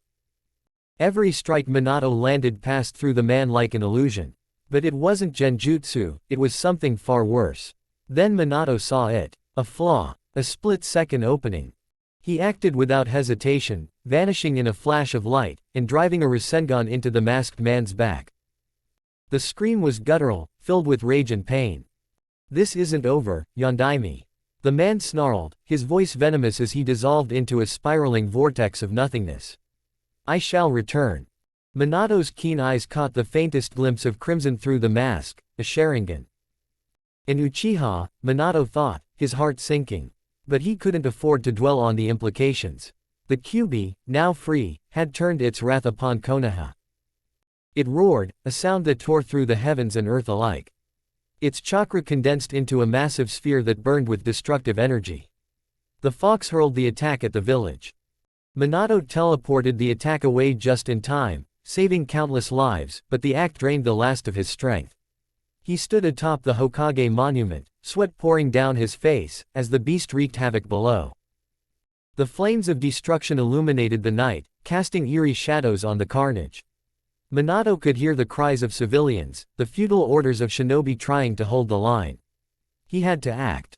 He summoned the Shinigami. Its cold, ethereal presence chilled him to the bone as he prepared the Death Reaper seal. Kushina, he said softly, his voice breaking as he approached her. She had collapsed, her body trembling as her adamantine sealing chains barely held the fox in check. She looked up at him with tear-filled eyes. "No, Minato. Don't do this. Don't put this burden on our child." "I have no choice," he replied, his voice steady but hollow. "I can't seal the entire fox inside me, it would upset the balance of power." "And you," he couldn't finish the thought. Kushina's eyes softened. She understood. She always had. Half of the Kyuubi's chakra was sealed into Minato. The other half, destined for Menma, remained. Kushina's chains faltered, her strength failing her. She collapsed again, gasping for air. "Kushina," Minato knelt beside her, brushing her blood-matted hair from her face. "You'll live on in him. I'll seal part of you into Menma. He'll need you." But before she could respond, the fox lunged. Its massive claw descended toward Menma. Kushina's body moved on instinct, fueled by a mother's love. She threw herself in front of her son. The claw pierced her chest. Blood sprayed from the wound, pooling beneath her. "Kushina." Minato's cry was filled with anguish, but his voice broke when he realized he, too, had moved to shield their child. The claw had torn through his body as well. Their blood dripped onto Menma, staining his tiny body. Minato's breath was shallow. "I guess this is it," he said softly. "Kushina, say your goodbyes. I'll seal the rest of your chakra into Menma." Kushina cradled her son with trembling hands, her life slipping away with each passing second. Her voice was soft but filled with a love that defied death itself. "Menma, don't be picky. Eat lots and grow strong. Bathe every day and stay warm. Listen to your brother. He's strict like your dad, and hot-headed like me, but listen to him. You must have each other by your side. Make friends you can trust. Be true to yourself. Have a dream and have the confidence to make it come true. There's so much more I want to tell you. I wish I could stay with you longer. I love you." Her words were interrupted by the earth shaking beneath them. The sky turned crimson, and the air grew thick with malice. Lightning, red as blood, tore through the heavens. 5 figures emerged from the storm. Naruto was at the forefront, his sapphire eyes glowing with an unnatural light that chilled even the Kyuubi. "Dad, Mom." His voice was trembling, breaking as he sprinted toward them. But then his gaze fell upon the Kyuubi, and something inside him shattered. The chakra that erupted from Naruto was unlike anything anyone had ever seen. It wasn't red like the Kyuubi's, nor blue like his father's. It was gray, lifeless, and suffocating. The grass around him withered instantly. The Kyuubi faltered. For the first time in its existence, it felt fear. "Believe this," Naruto growled, his voice guttural and inhuman. "I will eradicate you." The boy's body blurred, and before the fox could react, a devastating blow struck its jaw. The force of the attack sent the beast hurtling into the mountains, its roars echoing across the land. Even at a distance, the Kyuubi felt the overwhelming pressure of Naruto's killing intent. It was suffocating, growing heavier with every passing second. Through hazy vision, the Kyuubi saw him. Not Naruto, but the transparent image of a man behind him, a man who radiated an aura of divine fury. The Sage of Six Paths. And in that moment, the Kyuubi understood despair. Ooh. The air hung heavy with despair, the kind that seeped into your soul and refused to let go. Blood soaked the ground, mingling with the ashes of what once was. The distant cries of the wounded and the crackling of flames were the only sounds to pierce the oppressive silence. The village was a battlefield, but amidst the chaos, a chilling stillness settled over the hill where the Namikaze family lay. "Incredible," muttered Hiruzen Sarutobi, the third Hokage, as he observed from a distance. His sharp eyes, dulled by age but still perceptive, were fixed on the eerie scene before him. Enma, the Monkey King, stood beside him, his expression grim. "To think a child can accomplish such a feat," Hiruzen said again, almost to himself. "Yeah," Enma's voice was low, almost a whisper. "But if you don't do something soon, you're gonna have bigger problems." Hiruzen frowned, his gaze shifting uneasily. "What do you His words died in his throat as his eyes landed on the silhouette near the battered, dying couple. It wasn't human, at least not entirely. The figure stood about 4 feet tall, its body pitch black, as though it had been carved from pure shadow. 2 hollow cavities in its head resembled empty, staring eyes, and its wild, floating crimson hair gave it an almost spectral appearance. The thing didn't walk, it floated, hovering a good 5 meters off the ground. Its presence was suffocating, a malevolent energy radiating from it like heat waves on a scorching day. The creature moved as if to head toward the direction where the Kyuubi had been sent hurtling, but it paused. A chakra chain, golden and ethereal, snaked out from Kushina's back. The chain, delicate yet unyielding, gently caressed the figure's cheek. For a moment, the entity froze. Its killing intent evaporated like mist under the morning sun, and the suffocating pressure vanished. The figure began to change. Its pitch-black form gave way to pale skin, its empty eyes filled with vivid blue, and the fiery red hair softened into something recognizably human. "Naruto," Kushina whispered, her voice trembling. The boy, no, the creature that had become the boy, rushed forward, collapsing beside his parents. He flung his arms around them, his small frame shaking with sobs. "Dad!" he cried, his voice breaking as tears streamed down his face. "Mom!" He clung to them like a lifeline, as though his embrace alone could keep them tethered to the world of the living. "Oh dear," Kushina said softly, her lips curving into a weak smile despite the agony etched across her face. "I'm so glad I could see my boys together." Before, her voice faltered, but her smile remained. "Don't say that," Naruto choked out, his voice filled with desperation. "I'll save you. Both of you." He stood abruptly, his hands coming together in a determined clap. "Sage art." "No." Minato's voice rang out, hoarse but commanding. He coughed, blood staining his lips, but his gaze was sharp. "Naruto, stop. It's pointless. Look around you. I've already summoned the Shinigami. My fate is sealed." But Naruto's protest died in his throat as Minato continued. "Your mother's wounds," Minato's voice softened, his gaze flickering to Kushina. "They're beyond repair. There's nothing you can do. You have to let us go." Naruto fell to his knees, his hands trembling. Tears streamed freely down his face, dripping onto the bloodied ground. "No, no, this can't be happening." "Listen to me, Naruto," Minato said, his voice weak but urgent. "A man with a Sharingan attacked us. He controlled the Kyuubi, used a space-time jutsu I've never seen before. I suspect he's Madara Uchiha." Naruto's head snapped up, his eyes wide. "He'll return," Minato continued, his voice growing fainter. "His goal is the Nine Tails power. You must protect the village. Protect your brother. Make Menma a great shinobi. Like you." Minato paused, a faint smile gracing his lips. "Naruto, I name you my successor. The 5th Hokage. I entrust the future to you." The Shinigami moved then, its spectral form looming over Minato. With a slow, deliberate motion, it licked the dagger in its hand, sealing the Kyuubi into the infant Menma. Minato's body slumped. The light in his eyes faded. The smile lingered, a sad, serene expression frozen in time. "Dad," Naruto whispered, his voice cracking. He cupped his father's lifeless cheeks, searching for a spark, a flicker, anything. But there was nothing. "Naruto," Kushina's voice was faint, barely audible. He turned to her, fresh tears spilling as he threw his arms around her. "Mom, don't go," he pleaded. "Please don't leave me too." She smiled at him, her eyes soft despite the pain. Don't be sad. It's going to be okay. Believe me." "Mom. Be yourself, Naruto," she whispered. "Don't let others tell you who to be. But don't let hatred or jealousy consume you either. Look after Menma. Be a good big brother. Tell him we loved him so much." Her voice trailed off. Her eyes fluttered closed. "Mom." Her body went still. "Mom." Naruto's scream echoed across the wasteland, raw and broken. He cradled Menma in his arms, his shoulders trembling. He could fix it. He could reset it all.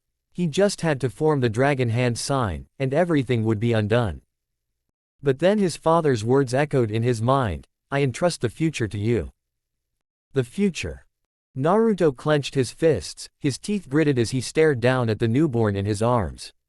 His tears dried as a cold resolve settled over him. I will protect Menma and the village, he whispered, his voice trembling but determined. Even if it kills me. Sarutobi, who had watched everything from a distance, finally stepped forward. He landed softly beside Naruto, bowing low. Naruto, the old man began, his voice heavy with emotion. Hokage-sama, Naruto corrected, his gaze never leaving Menma. Sarutobi stiffened, then nodded. Yes. Naruto's voice was firm, commanding despite his youth. We'll hold a grand funeral for our heroes. His hand brushed through his mother's blood-streaked hair with reverence. Indeed, Sarutobi said solemnly. And tell everyone, Naruto continued, his voice low and dangerous.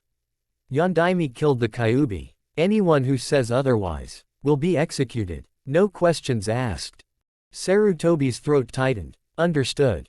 The 8-year-old stood, the infant in his arms, his sapphire eyes burning with a cold, unrelenting fire. The village wasn't ready for the storm that was coming. But Naruto was. Ooh. The room was charged with tension. Shadows from the flickering candlelight danced across the walls of the council chamber, their erratic movements almost mocking the stillness of the gathered members. The weight of the situation pressed heavily on everyone, yet their gazes remained fixed on the boy sitting at the head of the table, the seat of the Hokage. Naruto, only 8 years old, sat with an eerie calmness, his small frame dwarfed by the grand chair that once belonged to his mother. His sapphire eyes, cold and calculating, seemed to pierce through the very soul of those in the room. He rested his chin on his folded hands, exuding an air of authority that was unnatural for someone his age. It has been a day since the Kyuubi attack and thousands have perished. The destruction was immense and the loss was grave. The funeral was grand and heartbreaking. The council's murmurs broke the silence. What? A civilian council member bellowed, his voice filled with indignation. How can an 8-year-old be a Kage? This is madness. The words hung in the air, and all eyes turned to Hiruzen Sarutobi, who stood tall, his gaze unwavering. Old enough to kill, old enough to lead, Hiruzen replied firmly, his voice echoing in the chamber. This was Minato's final wish. Naruto is stronger than anyone in this village. Akamichi Choza, usually quiet and reserved, leaned forward. Stronger than almost anyone. No, Hiruzen said, his tone brooking no argument. Stronger than anyone. Homura Mitokado scoffed, folding his arms.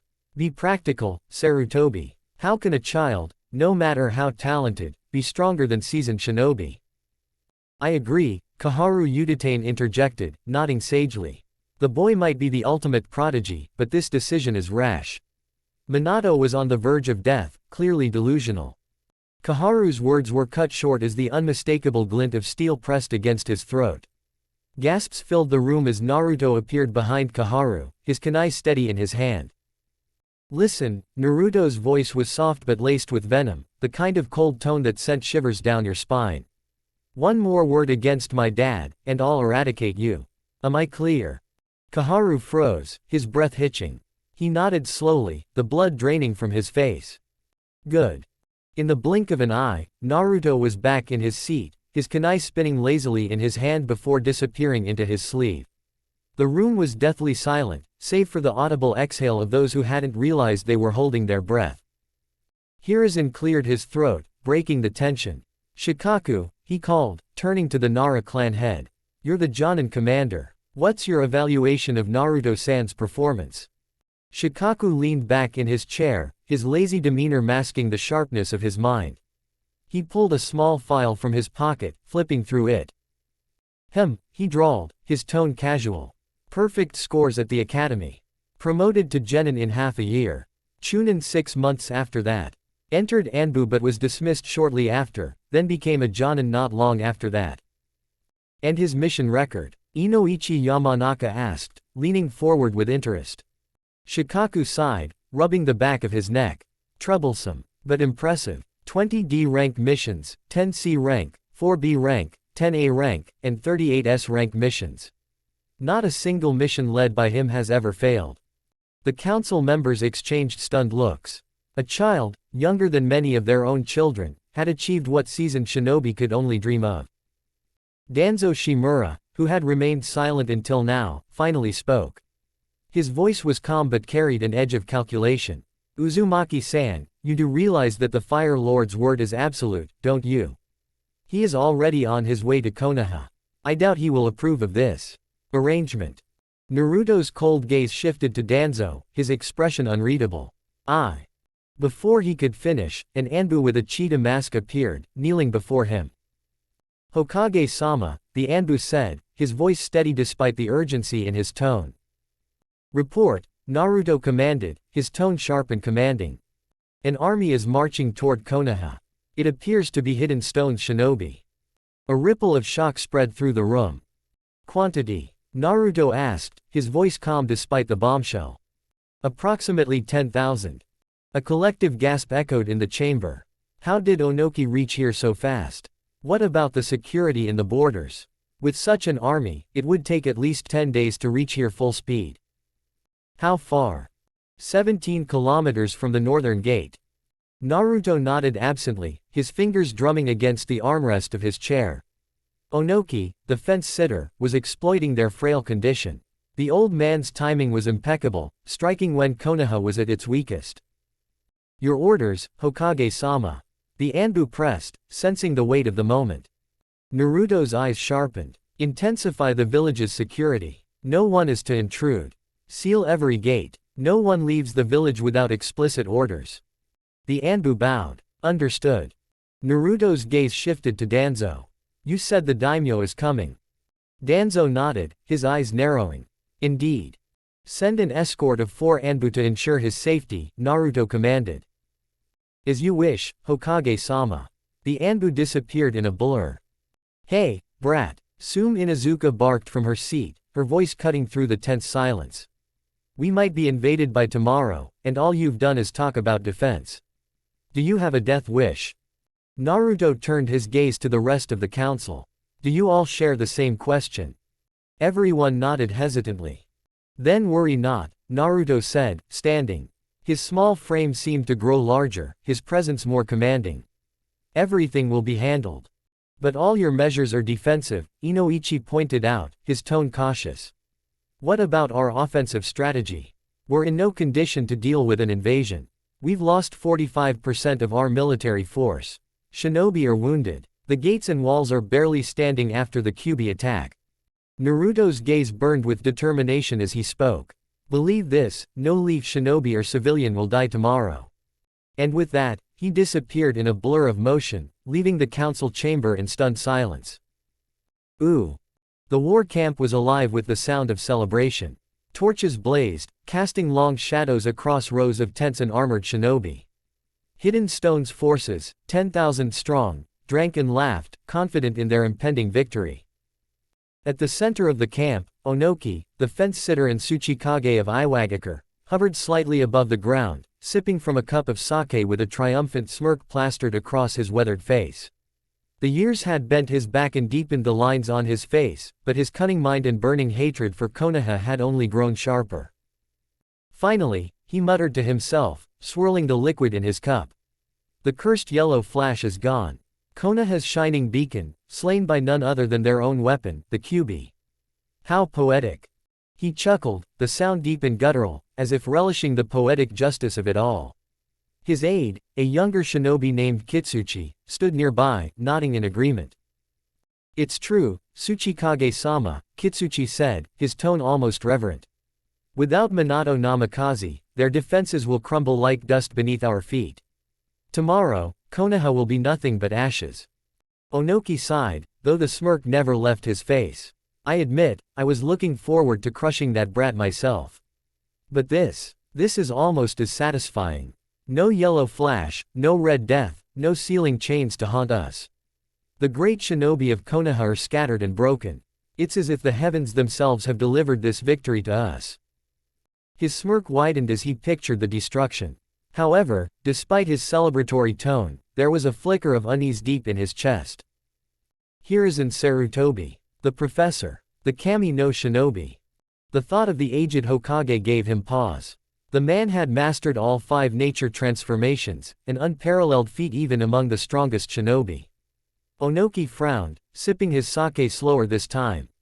Of course, Sarutobi could pose a problem, he admitted aloud, almost begrudgingly.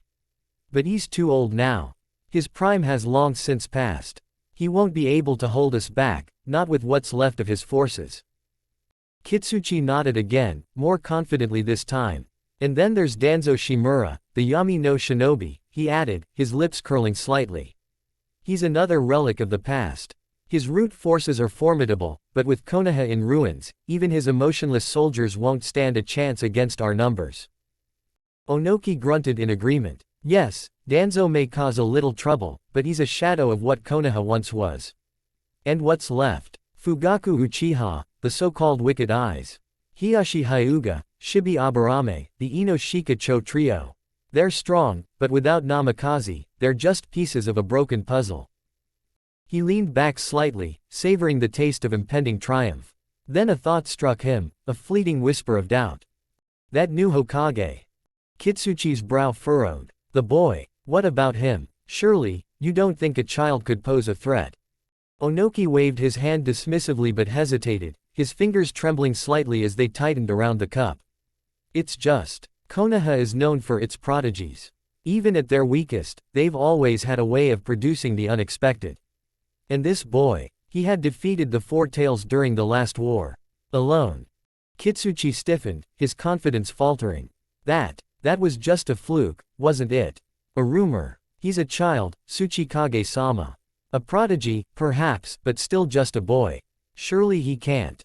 Onoki didn't answer immediately. Instead, he stared into his cup, the sake now forgotten. He thought of Minato Namikaze, the Yellow Flash, whose speed was unmatched, and Kushina Uzumaki, the Red Death, whose chains had turned entire battlefields into graveyards. The boy had both of their blood running through his veins. A chill ran down Onoki's spine, cold and sharp, slicing through the warmth of his earlier bravado. He pushed the thought aside, shaking his head as if to banish the creeping fear. No, he said firmly, though his voice lacked the certainty it held before. He's just a child. Whatever talent he has, it won't be enough to stop us. Konoha is weak. They're vulnerable. We will crush them tomorrow. It's inevitable. Kitsuchi nodded, though the unease lingered between them like a phantom. But deep down, in the quiet corners of his mind, Onoki couldn't shake the cold feeling that something was very wrong. Victory should have felt certain. But it didn't. And for the first time that night, the celebration around him felt hollow. Ooh. Onoki stood still. His frail frame betrayed none of the storm inside his mind. The battlefield lay ahead like a stage awaiting a final act. His forces, 10,000 strong, stretched behind him, eager and bloodthirsty. Each soldier held their head high, their weapons gleaming in the dying sunlight. Iowa had never been this united, this powerful, this sure. Victory wasn't just expected, it was guaranteed. Yet, deep down, a faint unease lingered in the Tsuchikage's chest, like a whisper he refused to acknowledge. The remnants of Konoha loomed in the distance, its proud walls scorched and cracked from the Kyuubi's rampage just days prior. Fires had raged, leaving jagged scars on the landscape, and the air still carried the acrid tang of burnt wood and despair. Despite the devastation, a small contingent of Konoha shinobi now stood before the gate, their silhouettes stark against the crimson horizon. Onoki scoffed. Fools. They didn't even try to hide their pathetic attempt at resistance. What hope could these remnants have against his mighty army? Look at them, he muttered, the disdain dripping from his words. Standing there like they matter. A few scraggly battalions of desperate men and women. It's almost insulting. Kitsuchi, his ever-loyal aide, stood at his side. The younger shinobi smirked. They're probably hoping to scare us with their bravado. As if courage can stop an avalanche. Onoki let out a dry chuckle. Courage. No, this isn't courage. This is stupidity. And stupidity deserves punishment. His army roared their approval at his words. The earth itself seemed to quake beneath the weight of their collective confidence. But then, something shifted. A figure emerged from the shadows of Konoha's gate, stepping into the fading light. The movement was subtle at first, a ripple in the distance, but it caught Onoki's sharp eyes. Who? He murmured, squinting to get a better look. The figure was small, barely more than a speck against the massive gates. As they stepped closer, the fading sunlight glinted off a shock of crimson hair. Onoki froze. Red hair, he muttered, his voice barely above a whisper. Kushina Uzumaki. Kitsuchi's head snapped toward his leader. Impossible. She's dead. The Kyuubi killed her, didn't it? Yes, it did, Onoki said, though his voice lacked conviction. As the figure came closer, details became clearer. It wasn't Kushina. The figure was too small, too slight. It was a child. Realization struck like a bolt of lightning. Onoki's expression twisted into a mixture of disgust and disbelief. The boy. The new Hokage. His voice was low, venomous. The child's infamous title was a mockery to seasoned warriors like Onoki. To appoint a child to the seat of Hokage. It was laughable. The boy, no, the child, stepped forward, stopping a good 300 meters from Iwa's front line. His small stature seemed almost comical against the vast battlefield. But what he lacked in size, he made up for in presence. The young Hokage tilted his head slightly, examining the army before him with cold, calculating eyes. Perhaps he had realized that he was too short, and felt a bit embarrassed.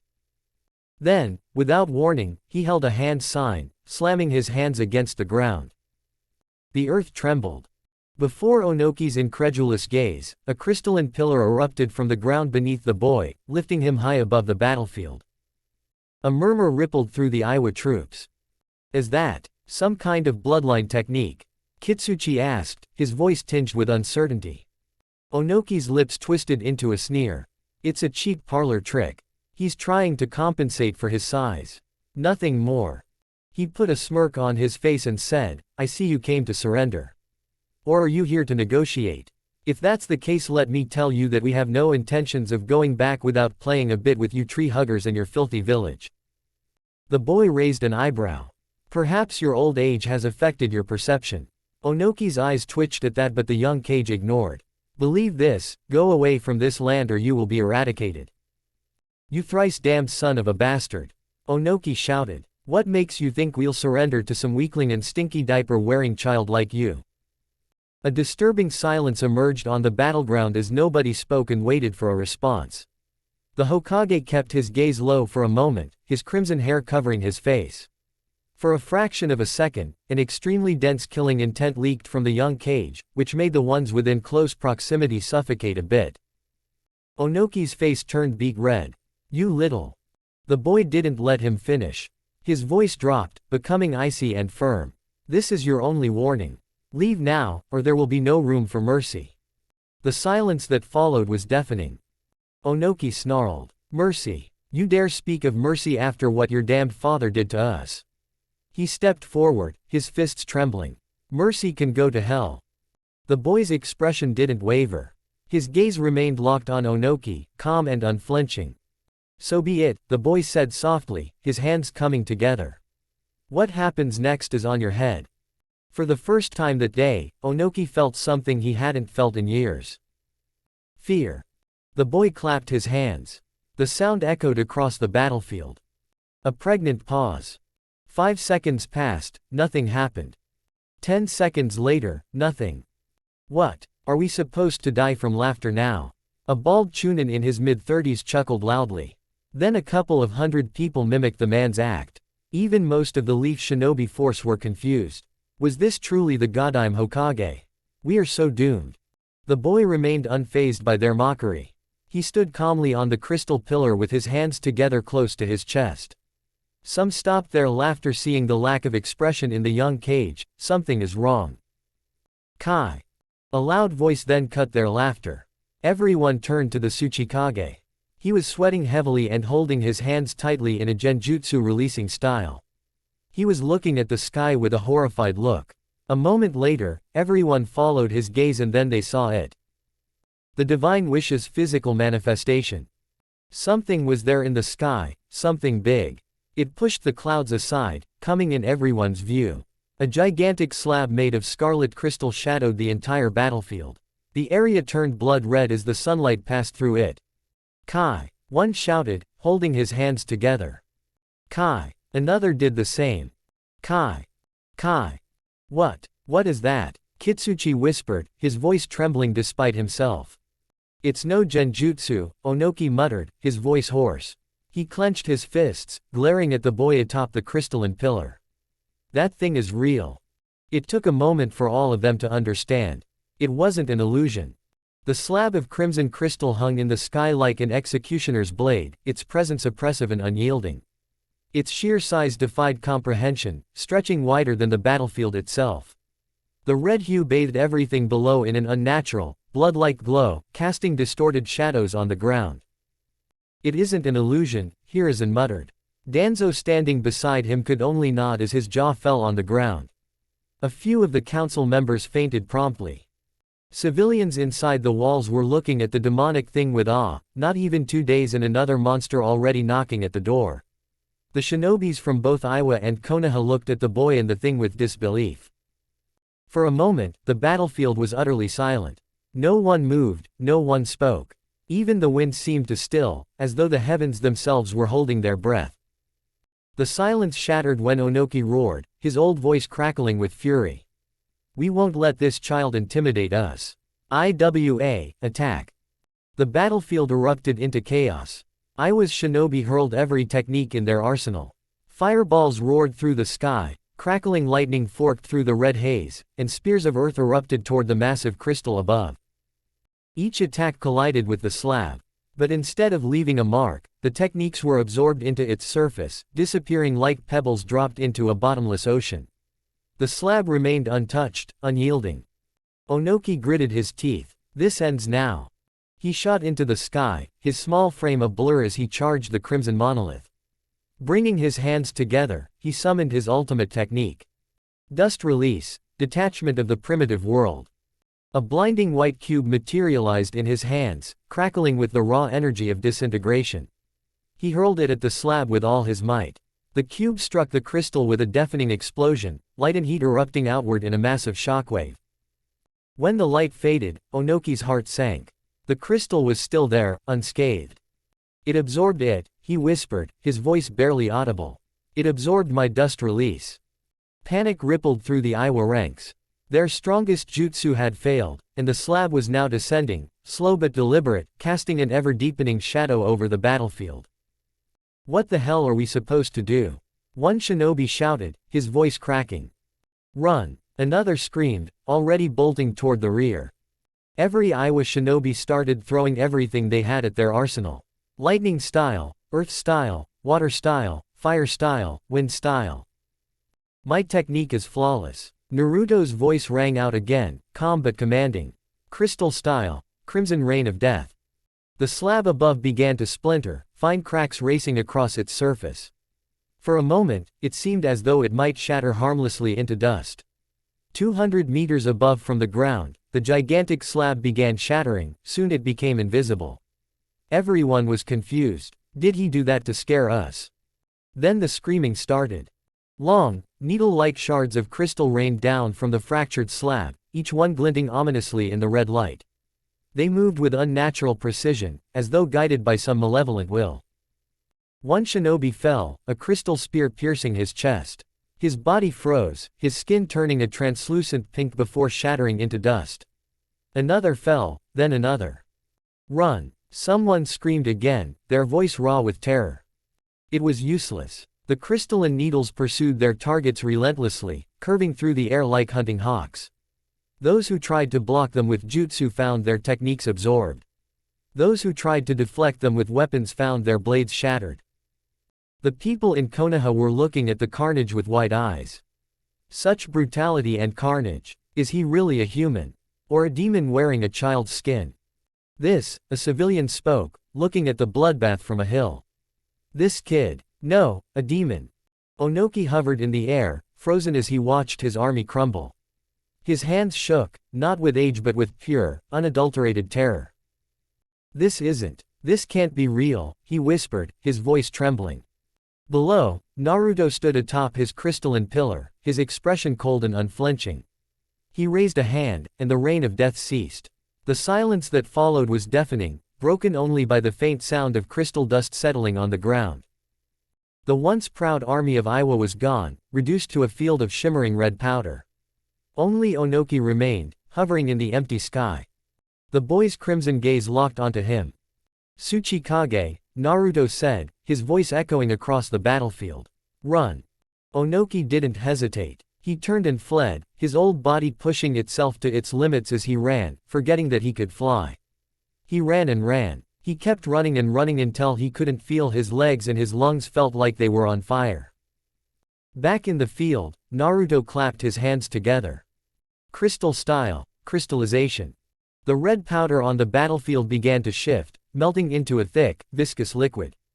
It spread outward, pooling into a massive blood-red mirror-like surface that reflected the sky above.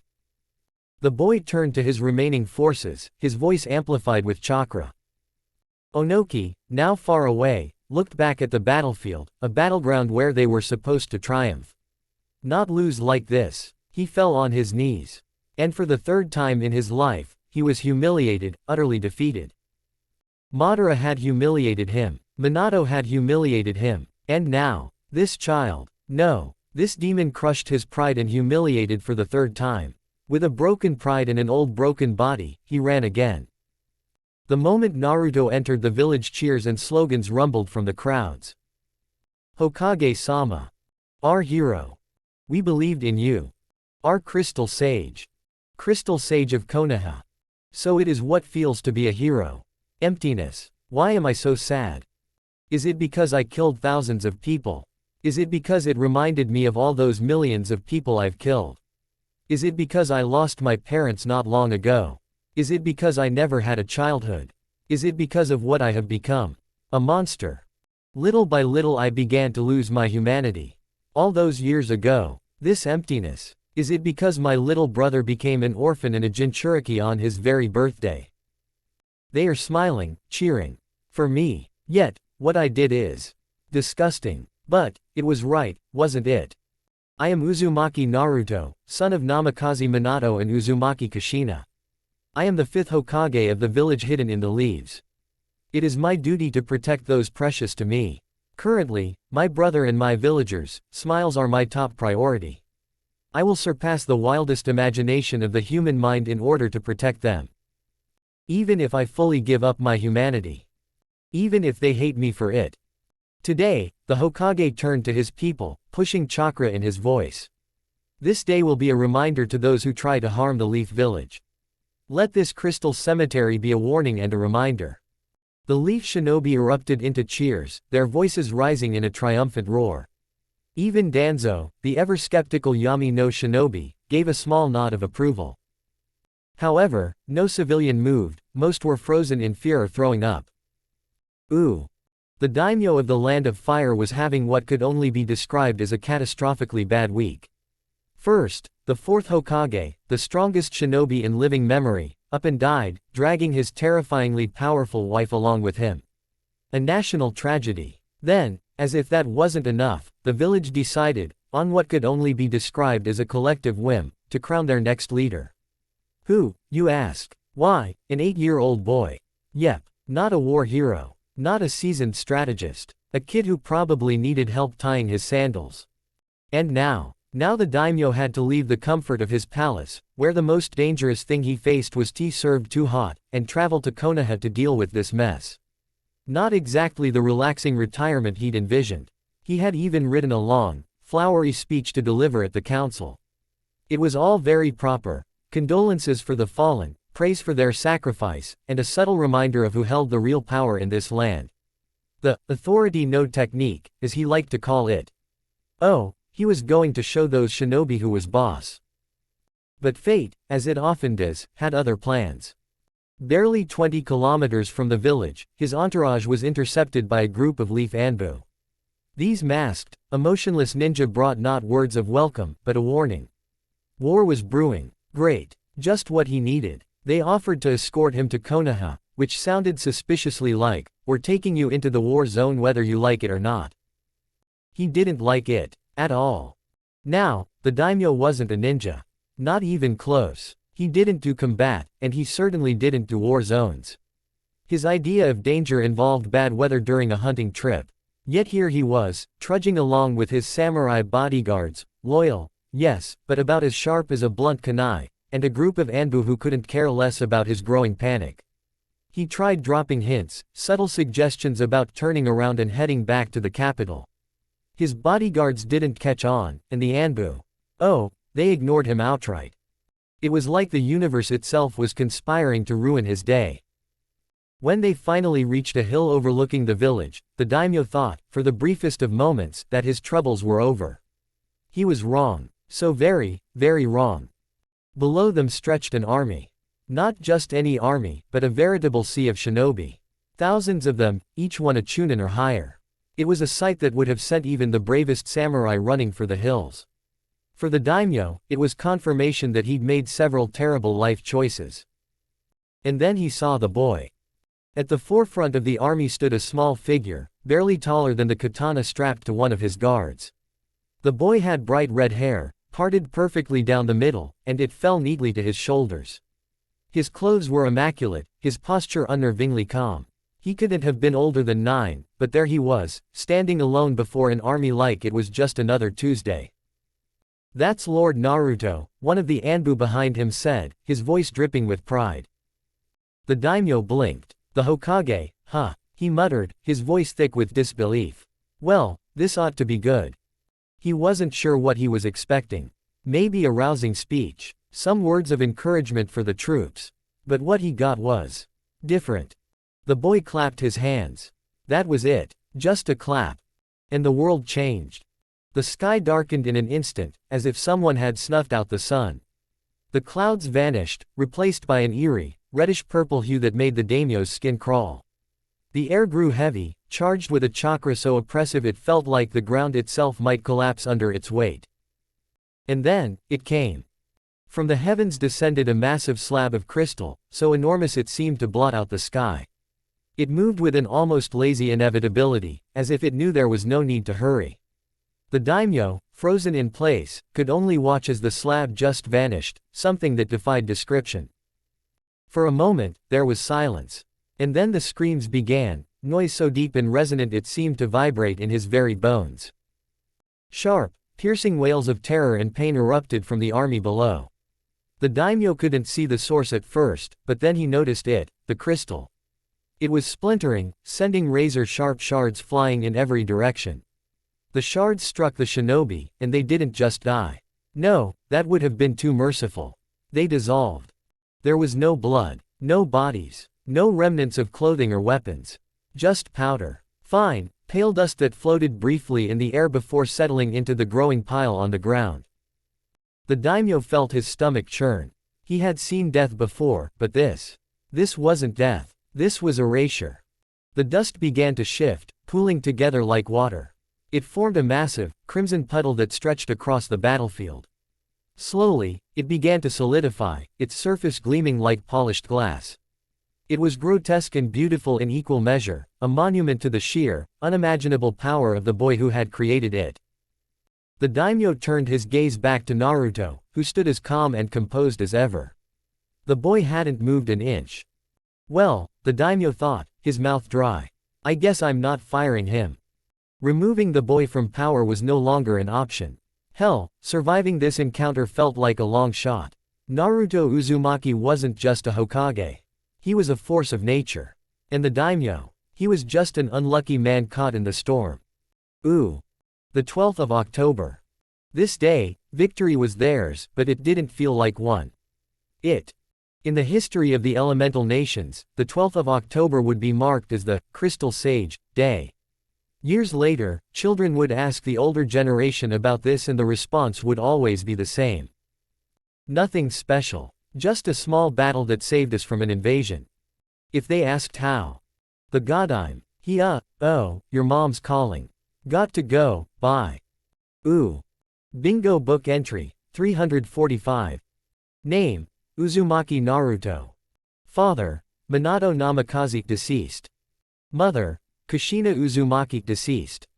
Shinobi rank, Kage. Sex, male. Age, 8 years old. Height, 113 centimeters. Hair, past shoulder length. Eyes, purple-blue. Skin tone, bright. Clan, Uzumaki. Village, Konohagakure. Father, Namikaze Minato. Mother, Uzumaki Kushina. Also known as the Crystal Sage of Leaf. Chakra nature, earth, water and wind predicted. Kekkei Tōta, crystal release. Preferred weapon, none. May have adamantine sealing chains. Techniques. Crimson lightning, rank, SS. Crystal release, divine wish, rank, SS. Crystal style, crimson rain of death, rank, SS. Crystal release, purple scythe, rank, B. Noteworthy feats. 1. Single-handedly wiped out an entire army of Kumo, Iwa and Kiri in less than a minute on the Third Great Shinobi War.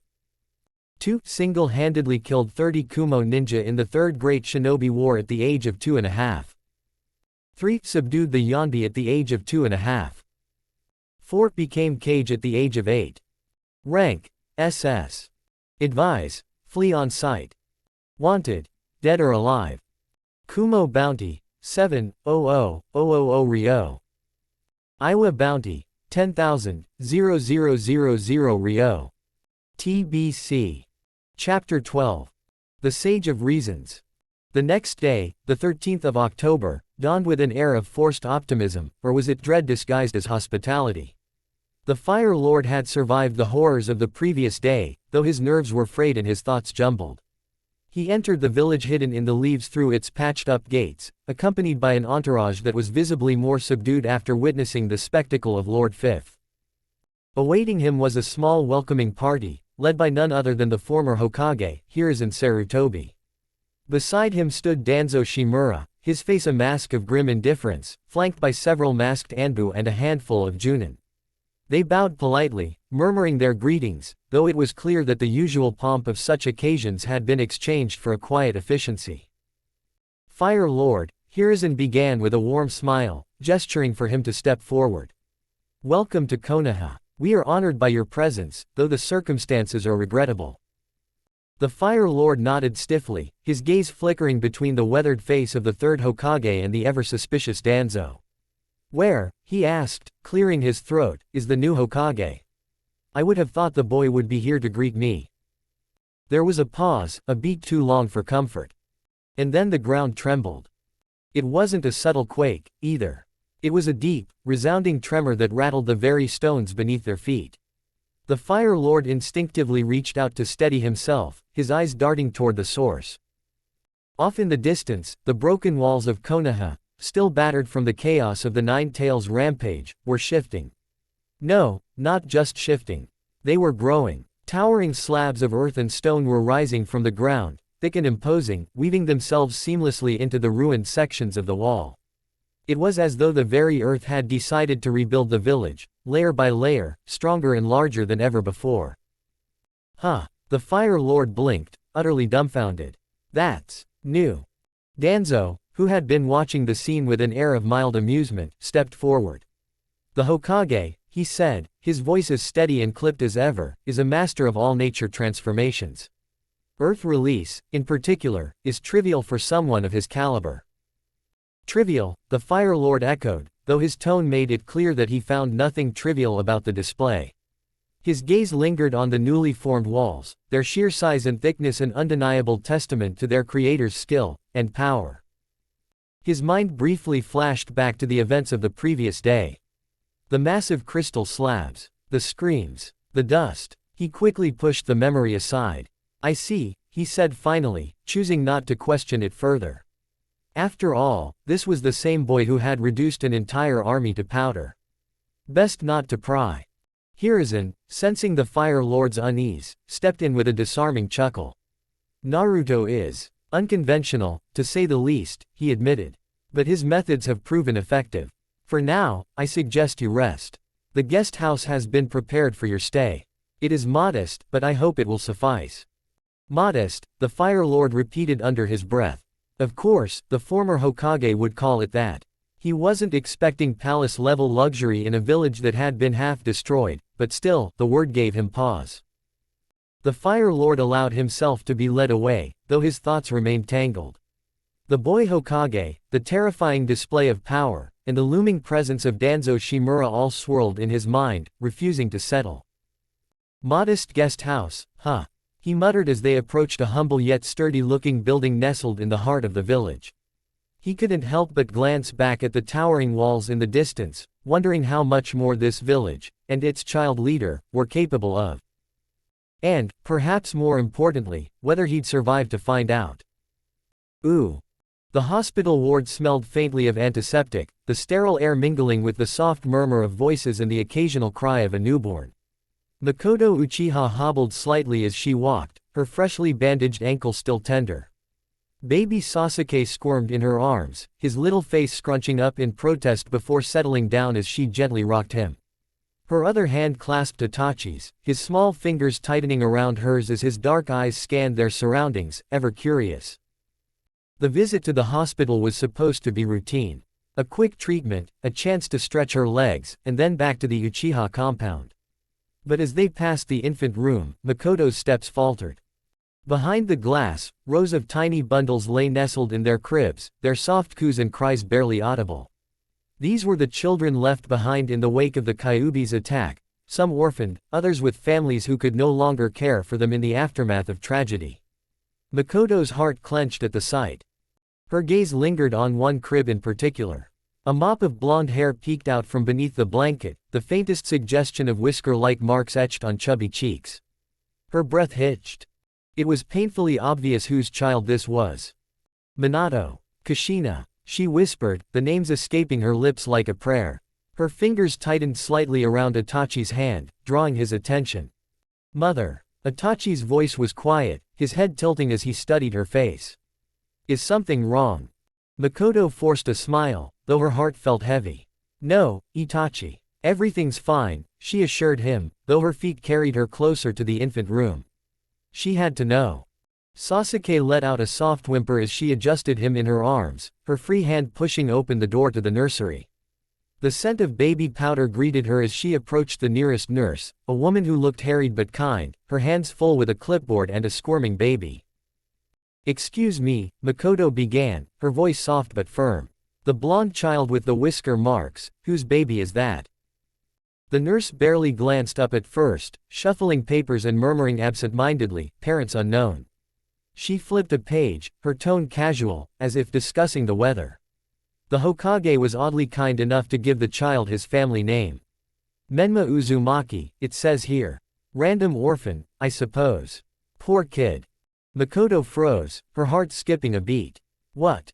That's not, she began, her voice rising slightly before she caught herself. She inhaled deeply, trying to steady her racing thoughts. That's Minato's son, she whispered, more to herself than anyone else. Why is he here? Why is he alone? The nurse shrugged, finally meeting her gaze. The Hokage has found him somewhere and was kind enough to leave him here, isn't he really great? Leading a village at his age. Maybe this arrangement is for the best. No, Makoto said, her voice sharp now. This isn't right. He shouldn't be here. I want to take him. I'll care for him. The nurse's eyes widened, and she shook her head vehemently. I'm sorry, ma'am, but that's not allowed. The child isn't up for adoption. Orders from above. Orders. Makoto's voice wavered between disbelief and anger. You can't just leave him here like. Makoto. The deep, steady voice of Fugaku cut through her protests. She turned to see her husband standing in the doorway, his arms crossed, his expression unreadable. Let it go, he said quietly but firmly. You're causing a scene. But Fugaku. No. His tone left no room for argument. He stepped closer, his hand resting on her uninjured shoulder. The Hokage must have his reasons. We can't afford to interfere, not now. The Uchiha need to maintain a good relationship with him. Makoto's lips parted, words of protest forming, but she found herself unable to voice them. The weight of Fugaku's gaze and the unspoken warning it carried silenced her. But he's just a baby, she whispered, her voice trembling. Fugaku's grip on her shoulder tightened slightly, his expression softening just enough for her to notice. I know, he said quietly. But this isn't our decision to make. Itachi, who had been watching the exchange in silence, glanced between his parents and the crib where Menma lay. His young but sharp mind was already piecing things together, though he said nothing. As Fugaku gently guided Makoto toward the door, she cast one last glance at the blonde infant. Menma's tiny hand twitched in his sleep, his whiskered cheeks peaceful and serene. Itachi lingered for a moment longer, his dark eyes narrowing slightly as he memorized the boy's face. Then, without a word, he turned and followed his family out of the ward. Ooh. The ruins of Konoha were eerily silent except for the rhythmic hum of earth shifting and stone grinding back into place. Dust lingered in the air, illuminated by the pale light of a setting sun. Kakashi Hatake, just 15 and already wearing the Inu Anbu mask with a weight that felt far too heavy for his years, stood atop a crumbled rooftop, his single uncovered eye fixed on the figure below. Naruto Uzumaki, no, Hokage Uzumaki now, moved tirelessly through the destruction. His red hair, glowing like embers against the gray devastation, caught the faint breeze as he directed his chakra. Stone by stone, beam by beam, the structures reformed as if time itself were being reversed. The boy was like a force of nature. Villagers trailed after him, their eyes wide with a mixture of awe and guilt, whispering among themselves. Kakashi didn't need to listen to know what they were saying. How is he doing this? That's the Hokage. He's just a kid. Kakashi sighed beneath his mask, his gaze softening as he observed the boy. Naruto's hollow eyes were fixed forward, his face a blank canvas masking the storm within. The truth was clear to Kakashi, sharper than any kunai, this wasn't duty. This wasn't pride, it was distraction. 2 days. That was all it had been since the boy's parents, the fourth Hokage, Minato Namikaze, and Kushina Uzumaki, had died defending the village. 2 days since the weight of the Hokage's hat had been thrust upon an 8-year-old who had barely begun to grieve. And yet, here he was, working himself to the bone, pouring his seemingly bottomless chakra into fixing the village. Kakashi's fingers twitched at his sides. He knew what it was like to run from grief. Eventually, he jumped down from his perch, landing lightly on the debris-strewn ground. As he approached, the whispers of the villagers quieted, their attention shifting to him. He walked with purpose, stopping a few feet behind Naruto, who didn't even glance back. Lord Hokage, Kakashi said, his voice calm but carrying a note of concern. You've done more than enough for today. Please, allow yourself to rest. Naruto paused, finally turning to face him. His pale, almost luminous blue eyes met Kakashi's through the Anbu mask. There was no anger, no gratitude, no emotion at all. Just a blank stare that seemed far too old for a child. No need, Naruto said simply, his voice as hollow as his gaze. And with that, he turned back to the crumbling wall in front of him, clapping his hands together.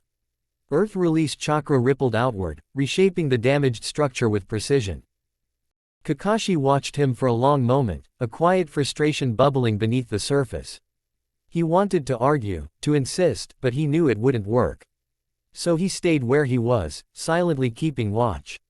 Hours passed like this. The sun sank lower, and the villagers began to disperse, retreating to whatever shelter they could find. Naruto, however, remained steadfast, his chakra flowing as steadily as a river.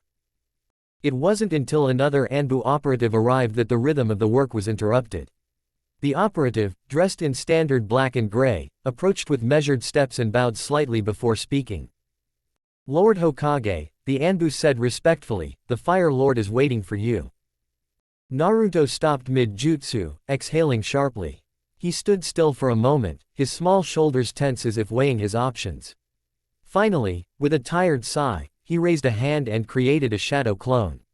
The clone immediately resumed the work, seamlessly continuing the repairs as the original Naruto turned to face the Anbu.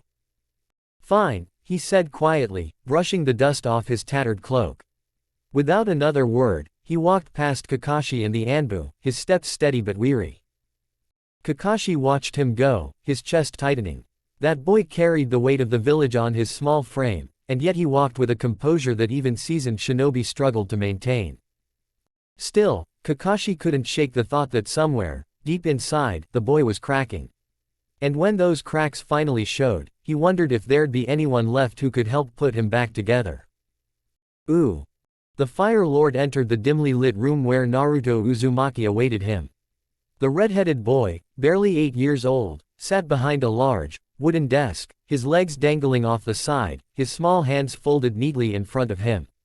Despite his tender age, the room seemed to shrink under the sheer weight of his presence. His eyes, pale blue, almost translucent, gazed unwaveringly at the Fire Lord, his expression as vacant as the void itself. The Fire Lord, a man well into his 40s, felt a disquiet in his chest as he approached the child. Despite his many years of experience, despite leading entire armies, he could not help but feel small in front of this boy. The very air around Naruto radiated an aura of authority that was impossible to ignore. It made the Fire Lord uncomfortable, like a ripple in a calm lake that he couldn't quite explain. I extend my deepest condolences for the loss of your parents, the Fire Lord began, his voice betraying the slightest tremor. The destruction of Konoha, the loss of so many lives, it's a tragedy unlike any other. I can only imagine the weight of responsibility that has been placed upon you. Naruto didn't flinch. His gaze remained steady, and for a moment, the Fire Lord thought the boy hadn't even heard him. Then, with a slow, deliberate movement, Naruto nodded. It was as if the words had passed through him without making any impact. He said nothing in return, his expression unreadable. A heavy silence hung between them. The Fire Lord felt the weight of it pressing down on him. There was no sign of the innocent child he had expected. Instead, he was met with a quiet resolve that unnerved him. Finally, after a long pause, the Fire Lord spoke again, trying to regain control of the conversation. "Tell me, Naruto," he said, his tone now more commanding, "do you have any experience in leadership?" Naruto shifted slightly in his chair, his eyes flickering for a moment. "Yes," he replied simply. "I've led missions." The Fire Lord's brow furrowed. But leading missions isn't the same as running a military village. The Hokage's role isn't just about strength, it's about diplomacy, strategy, and maintaining stability. You're only 8. The other nations will mock us. They will question the legitimacy of this leadership. Can you truly handle such responsibility? Naruto's gaze did not waver. Other nations are in worse states than this, he said calmly. Iowa has no military anymore, nothing but crumbling remnants of what they once were. Kumo is weak, barely able to defend itself. Suna is on the brink of starvation, its resources drained by war and internal strife. Kiri is too far removed, uncoordinated, and divided. Konoha is the strongest by far. The rest are scrambling to hold their ground. The Fire Lord's eyes narrowed as he processed Naruto's words. There was no hesitation in the boy's voice, no uncertainty. He spoke with the assuredness of someone who had seen the world through a much older lens. But strength alone isn't enough, the Fire Lord countered, his voice firm. You'll need more than just raw power to guide this village. You'll need wisdom, foresight, and the ability to make difficult decisions. You'll need to understand leadership in a way that surpasses simply commanding warriors. I have 4 questions for you, Naruto. Answer them, and I will understand whether you truly have what it takes to lead Konoha. Naruto's eyes flickered briefly as he considered the challenge. He nodded, silently signaling for the Fire Lord to continue. First, the Fire Lord began, leaning forward, what will you do when your people are divided, when the village is in chaos? How will you unite them? Naruto answered without a moment's hesitation. I'll remind them of what we've fought for, of the bloodshed to protect this place. Konoha isn't just a village, it's a family. It's about more than just individuals. It's about belonging to something greater than yourself. When people feel connected to that, they'll unite without question.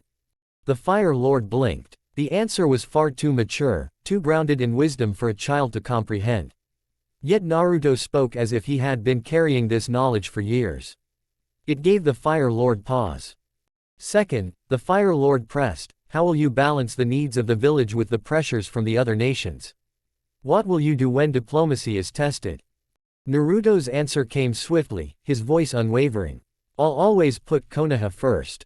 Diplomacy isn't about making everyone happy, it's about securing the safety of the village. But it doesn't mean you turn a blind eye to others.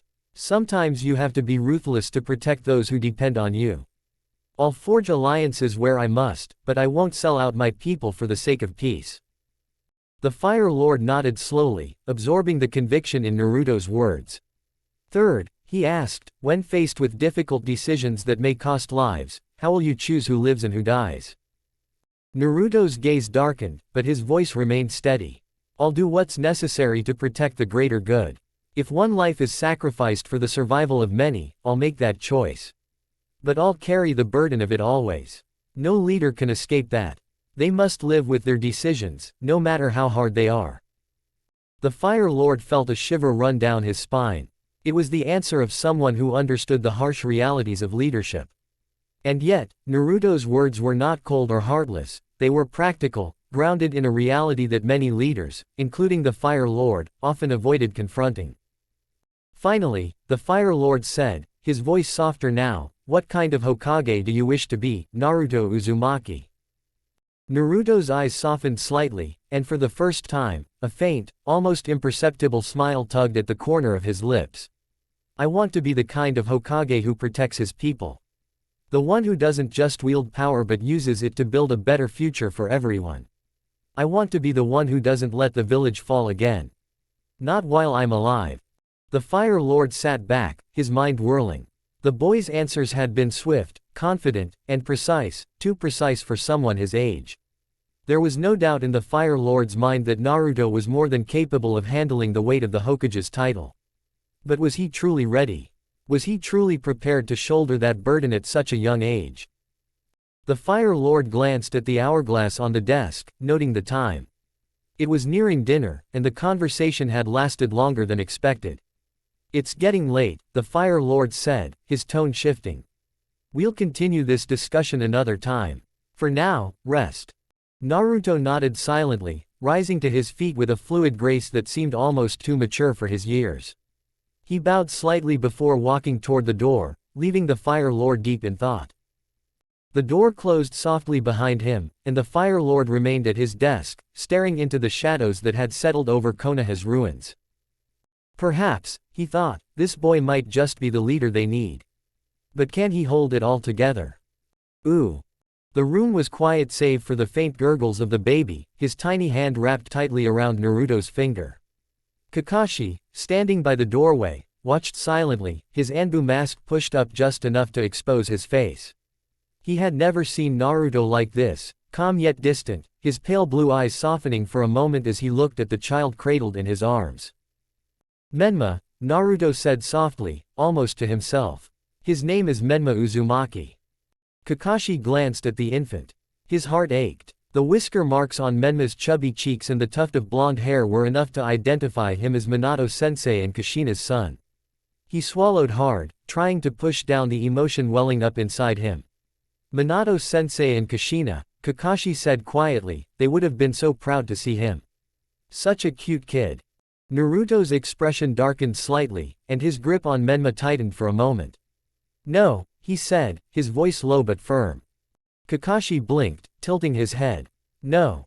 Naruto glanced at him, his expression unreadable. "He won't be a shinobi." That caught Kakashi off guard. He straightened, his brow furrowing under his mask.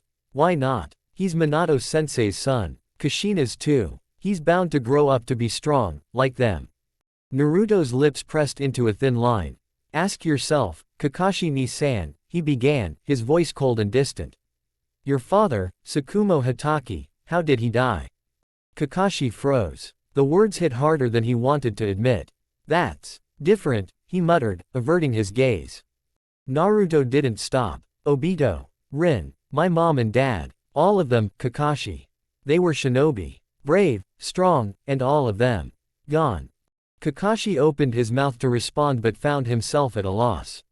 He knew Naruto was right. The shinobi world didn't allow for long lives. Heroes were celebrated in death, not in life. Shinobi lead miserable lives, Naruto continued, his voice barely above a whisper. "I won't allow that for Menma." Kakashi stared at him, his single eye searching Naruto's face. "So what will he be, then? A civilian?" "Precisely," Naruto replied without hesitation. "The Kyuubi is sealed in him. I can't allow him to roam unsafe. He'll grow up away from the battlefield. Away from the life that killed our parents." Kakashi hesitated, his voice soft. "I still don't understand why you left him with the orphans." He gestured vaguely toward the other side of the room. "You could have found someone to look after him. Someone trustworthy." Naruto stood up slowly, carefully placing Menma back in his crib. The baby let out a soft whine, his tiny hand reaching for Naruto's retreating figure. Naruto didn't look back. "Nobody can learn his lineage," he said simply. "Huh?" Kakashi's voice rose slightly, startled. "What are you saying?" Naruto turned to face him fully, his gaze icy and unyielding. "I have too many enemies. So did our parents. If anyone finds out who he really is, he'll never have a moment's peace. He'll be hunted, used, manipulated. I won't let that happen." Kakashi's fists clenched. "But Naruto," he protested, "you're his brother. You can't just pretend he doesn't exist. You can't let him grow up thinking he has no family." Naruto's face remained impassive. "He'll be Menma Uzumaki," he said, his voice devoid of emotion. "An orphan with no family. It's the only way to keep him safe." "You'll actually do that to your own brother?" Kakashi asked, his voice low and pained. "Yes." The response was immediate, unflinching. The silence that followed was suffocating. The weight of Naruto's words hung in the air like a storm cloud, oppressive and heavy. Naruto's gaze softened slightly as he looked at Kakashi. "Kakashi ni-san," he said, his tone quieter now, almost pleading, "look after him. All the time. That's your task from now on." Kakashi blinked, startled by the request. He looked at the crib, at the small bundle of life nestled inside, then back at Naruto. "You're serious," he said finally, though it wasn't a question. Naruto nodded. "More than I've ever been." For a long moment, neither of them said anything. Then Kakashi sighed, running a hand through his silver hair. "Fine," he said at last, his voice resigned. "I'll do it. But only because I owe Minato-sensei and Kushina. And because I believe you have your reasons." Naruto gave him a faint nod, the closest thing to gratitude Kakashi would receive. Without another word, Naruto turned and walked out of the room, leaving Kakashi alone with Menma. The baby cooed softly, his tiny hand reaching up toward Kakashi as if sensing the shift in guardianship. Kakashi leaned down, gently picking up the baby. "Well, Menma," he murmured, his voice soft and almost sad, "looks like it's you and me now." "Ooh." Naruto sat alone in his dimly lit office, the weight of his responsibilities pressing down on him like an invisible shroud. Stacks of reports lay scattered on the desk, untouched. His small hands, too calloused for an 8-year-old, rested heavily on the surface as he stared blankly at the papers in front of him. The silence in the room was deafening until it was shattered by the sound of the door slamming open. Makoto Uchiha stormed in, her usual gentle demeanor replaced with anger. Her dark eyes burned with intensity as she marched up to Naruto, her heels clicking loudly against the wooden floor. "Why?" she demanded, her voice trembling with a mix of outrage and disbelief. "Why is Menma, your baby brother, lying in the hospital with orphans?" Naruto didn't even flinch. He didn't look up from the reports. "It's none of your business, Auntie Makoto," he said flatly, his tone devoid of warmth. Makoto froze, stunned by the coldness in his voice. "What?" she whispered, barely believing her ears. "Naruto, what happened to you?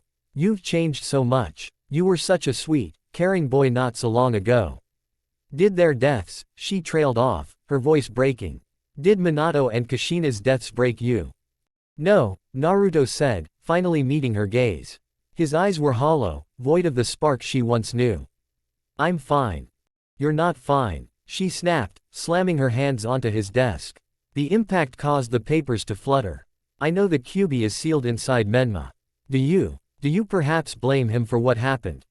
Naruto's expression didn't waver. "I have my reasons," he said simply, his voice steady. "And it's not your concern. Don't tell anyone about his lineage. It's an S-rank secret." Makoto's hands clenched into fists. "But he'll grow up alone," she cried. "Doesn't he have a right to know who his parents are? Doesn't he deserve that much?" Naruto leaned back in his chair, his expression unreadable. "If he knows who they were, he'll idolize them," he said quietly. "He'll look up to them and want to follow in their footsteps. And where will that lead him?" He paused, his voice hardening. "To the same end. Like mom and dad. Like countless others. Or worse. Like me." Makoto's voice softened, tinged with desperation. "At least let me adopt him. Nobody will know the truth.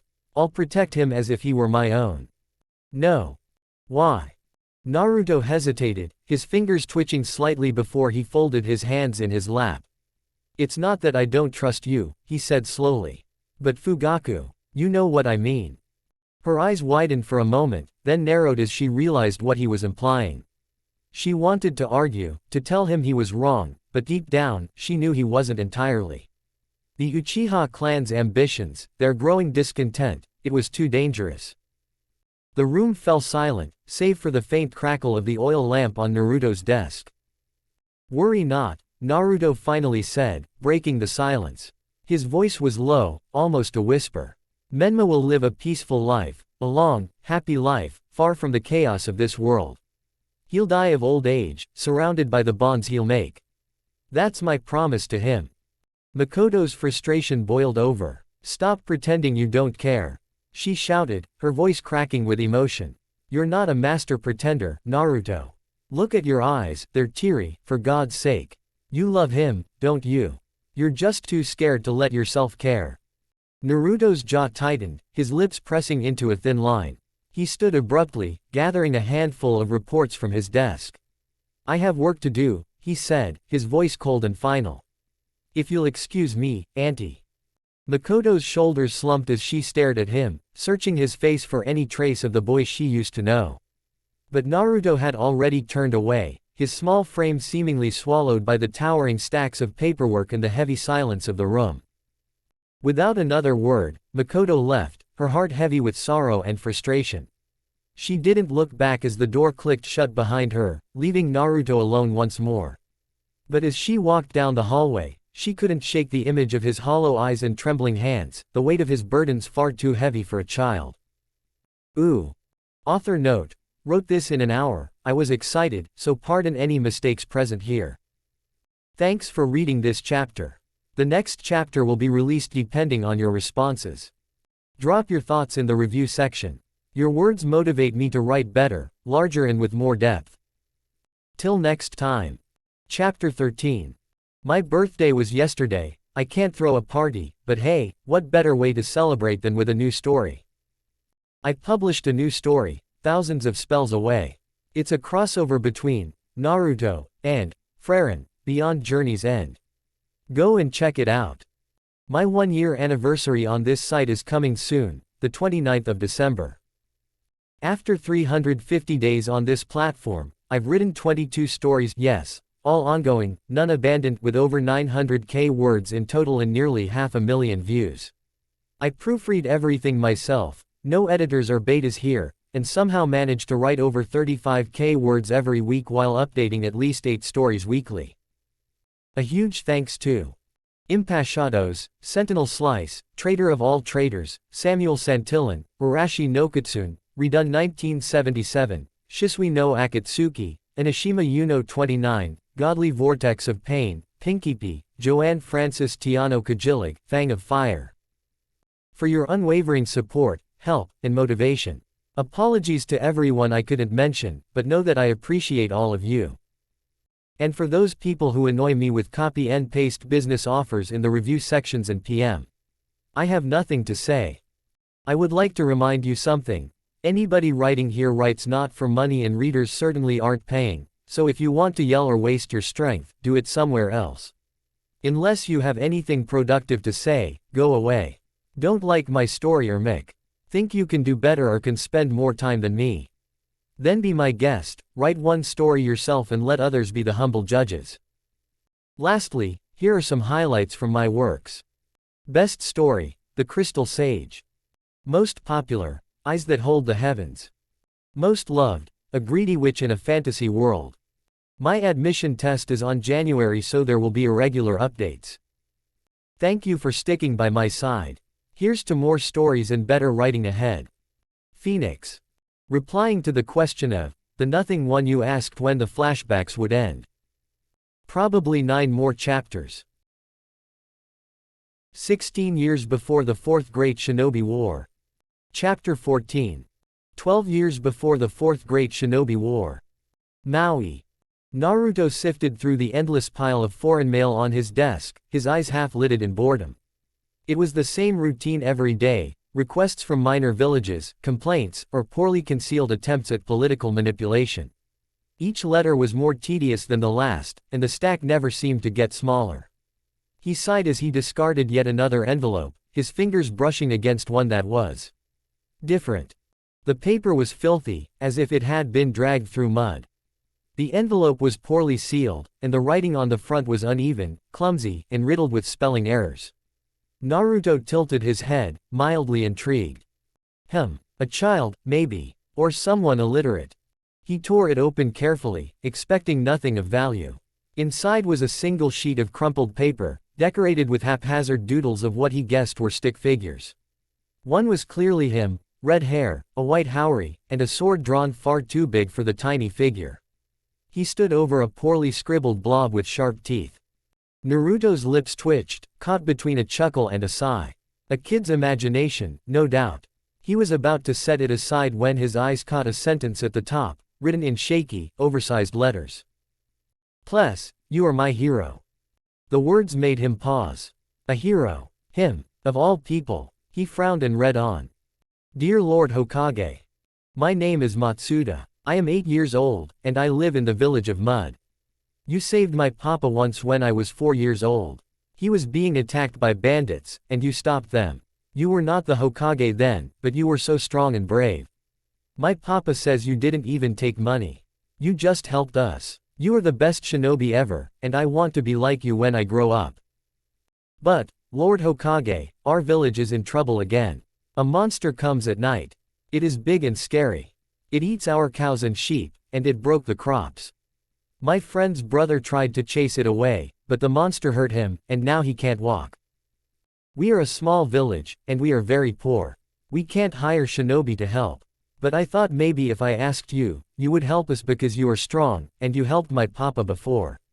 You are my hero. I know you are busy, but please, can you save us again? From Matsuda. Naruto stared at the letter for a long moment, his thumb brushing over the messy handwriting. The drawing of him on the page felt almost surreal. He was a hero to someone. A child's idol. After everything he'd done. He sighed, leaning back in his chair. The letter was different from all the others, not a demand, not a complaint, but a desperate plea from a child who still believed in him. He tapped his foot on the floor, deep in thought. "Neko," he called, his voice sharp but calm. In an instant, Yugo Uzuki appeared in the room, her feline Anbu mask obscuring her face. "Yes, Lord Hokage." He handed her the letter. "This village. Send a team to investigate. Neutralize the creature if it's real. Protect the people." Yugo read the letter briefly, her head tilting slightly. "Understood. Anything else?" Naruto reached into his drawer and retrieved a glowing yellow crystal. He handed it to her.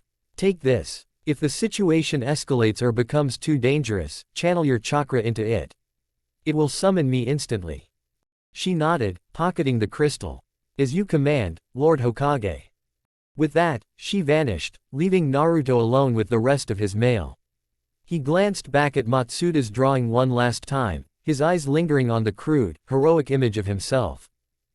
"Hero, huh?" he muttered, a ghost of a smile tugging at his lips. "Guess even I can be one to someone." Ooh. The small farming village sat nestled in the muddy foothills, its wooden houses weathered and beaten by years of harsh conditions. It wasn't a wealthy village, nor an impressive one.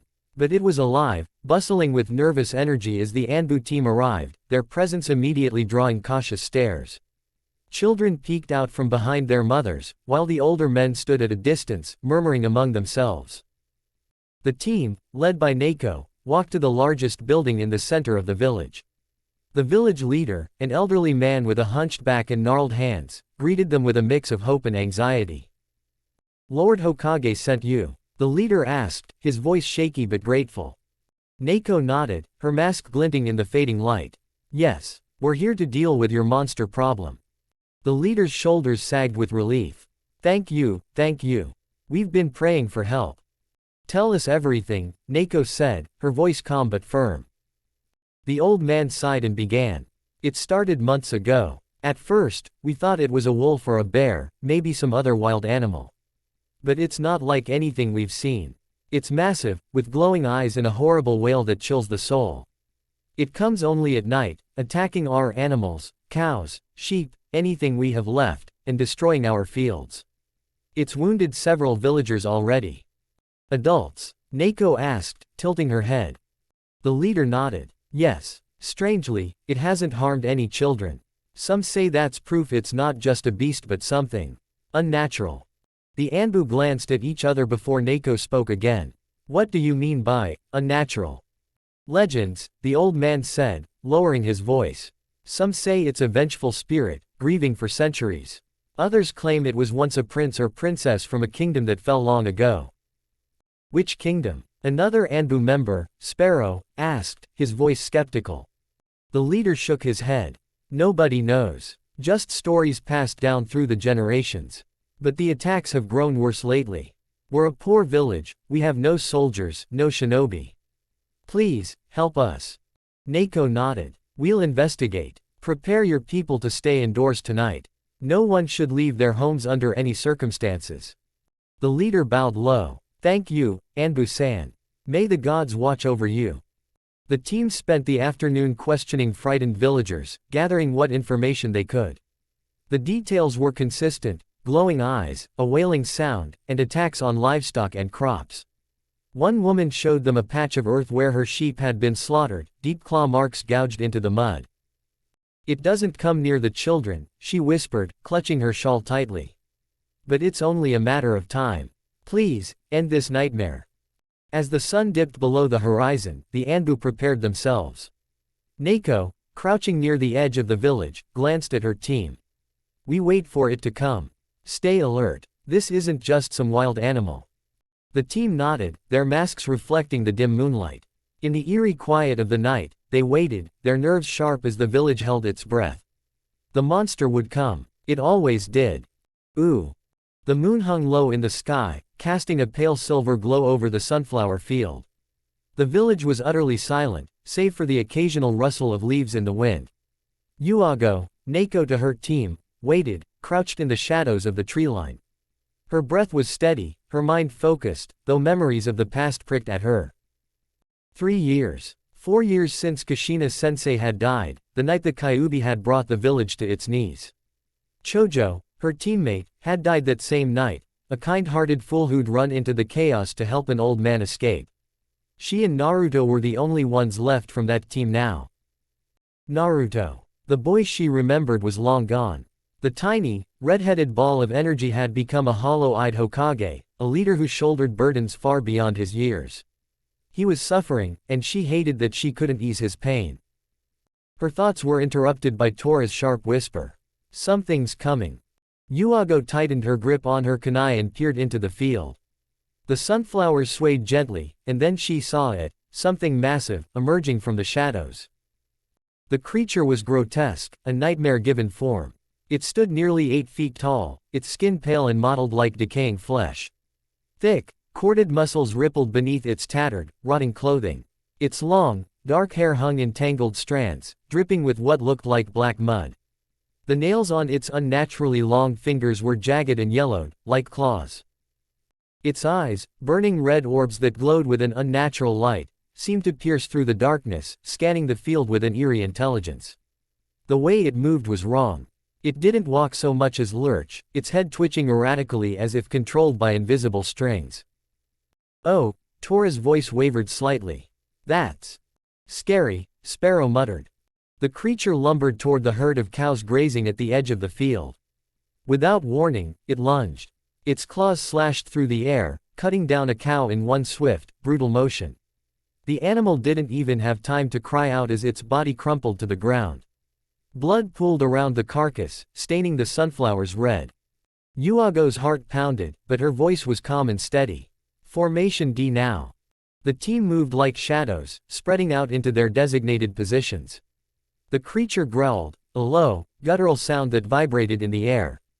Its glowing eyes flicked toward them, and for a moment, Yuago could swear it smiled. This was no ordinary beast. The Anbu moved with precision, executing their coordinated assault with the efficiency expected of Konoha's elite.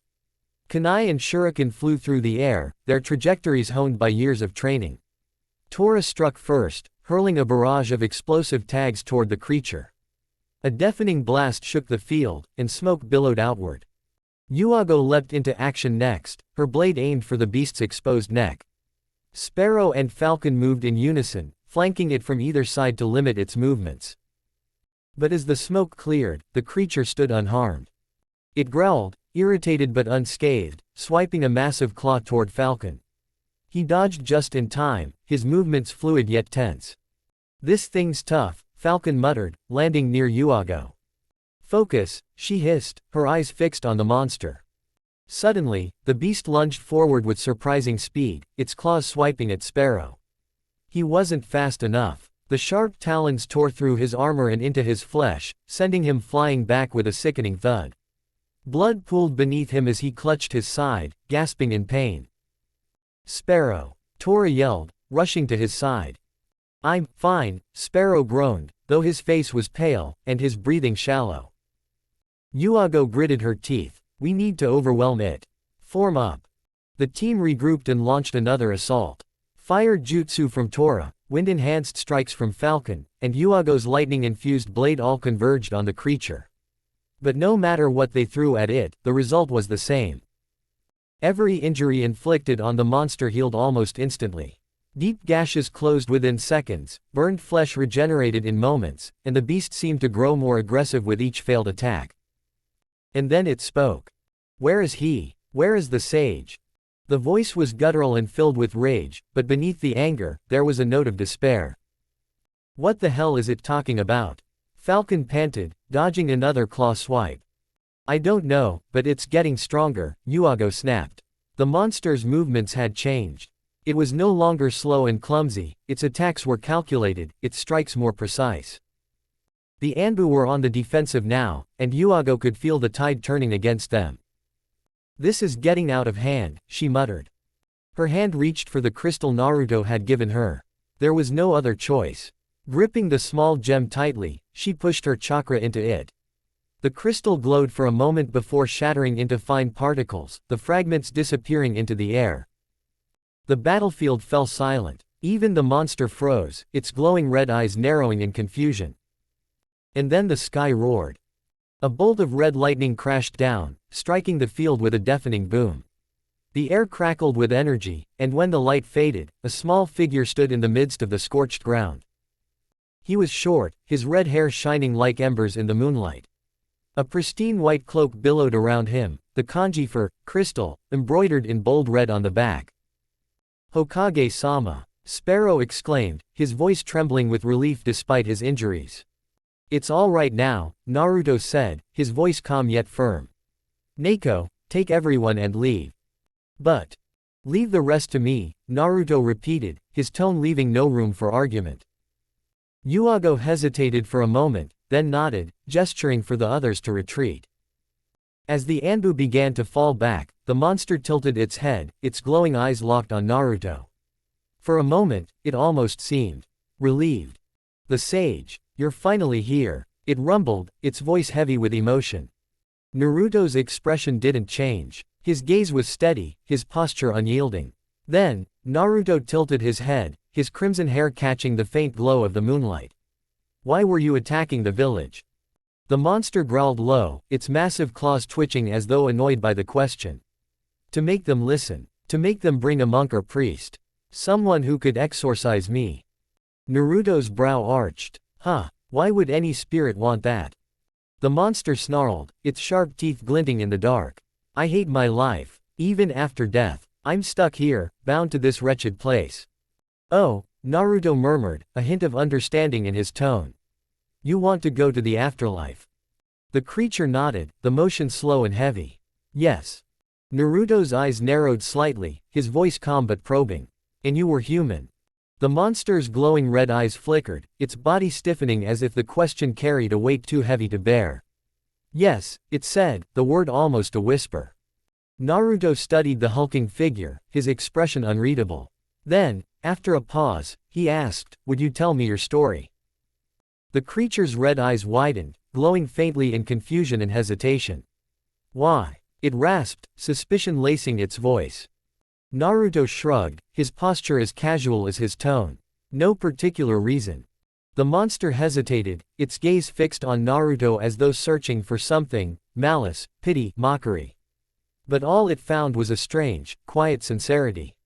It exhaled deeply, a sound both tired and resigned. Fine, it said at last, its massive frame lowering slightly. Listen carefully. Ooh. My name is. I don't remember, the monster began, its voice low and heavy with the weight of memories. I was born into a royal family centuries before the age of shinobi even began. Naruto stood still, listening, his gaze unwavering. Ours was a stable kingdom, the creature continued. We were rich, had vast lands. The crops were good, the cattle thrived. We had no invaders. Even bandits stayed away because the fire temple was close. I remember playing with my sister in the endless cornfields, chasing away crows while our bodyguards scrambled to keep up. She was younger than me by 3 years. Ui. My sister's name was Ui. We were inseparable. My father died 3 years after she was born. Suddenly, my uncle was king. The creature's claws scraped the ground. Before he passed, my father told me to look after my mother and Ui. And I did. At least, I thought I did. Naruto's silence encouraged the creature to go on. At first, things were fine. But then, the bandits came. They stole our animals, ransacked the outskirts of the kingdom. And then there was the drought, a whole year without rain. I was 12 the first time it happened. Rumors spread, vicious and cruel. They said the famine was because of me and Ui, cursed children of the late king. It was my uncle who started those whispers. He wanted us out of the way. The monster's glowing eyes dimmed as if consumed by shadows of the past. At first, the villagers threw dirt and garbage at the palace. I was young but skilled, the best spear master in our lands. I stood at the gate, clutching my mother and Ui, daring anyone to come closer. No one did. It paused, a deep growl rumbling from its chest. Not until I was sick. Naruto's expression darkened as the story unfolded. They waited, the creature hissed. When I was too weak to stand, they snuck into the palace like rats in the night. They looted everything. My mother, she hid me and Ui in a trapdoor beneath the floorboards. It fell silent for a moment, its enormous hands trembling. The locals killed her. I still feel Ui's tears on my hands as she clung to me in the darkness. The monster exhaled, a shuddering sound that echoed with pain. We ran, me and Ui. We fled to a city far from the kingdom, a city that would later become a place of legend, where the Sage of Six Paths would build his organization. Back then, it was just a big city, crowded and indifferent. We lived in an abandoned temple, broken and forgotten like us. I would steal food for Ui, scrounging enough to keep her fed. She loved Maui, a sweet we would find occasionally. Its voice softened. I wonder if Maui still exists today. The city fair was alive with noise and color, children laughing, vendors shouting, the smell of roasted meat and sugary treats hanging thick in the air. I didn't care about any of it. I glanced back at the temple one last time before leaving.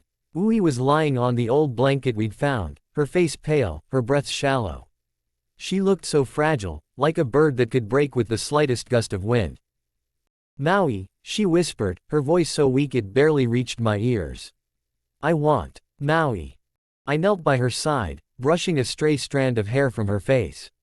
Count on me, Ui, I said, forcing a smile I didn't quite feel. You just stay here and be safe, all right? Her lips curved into the faintest smile. You'll really get it.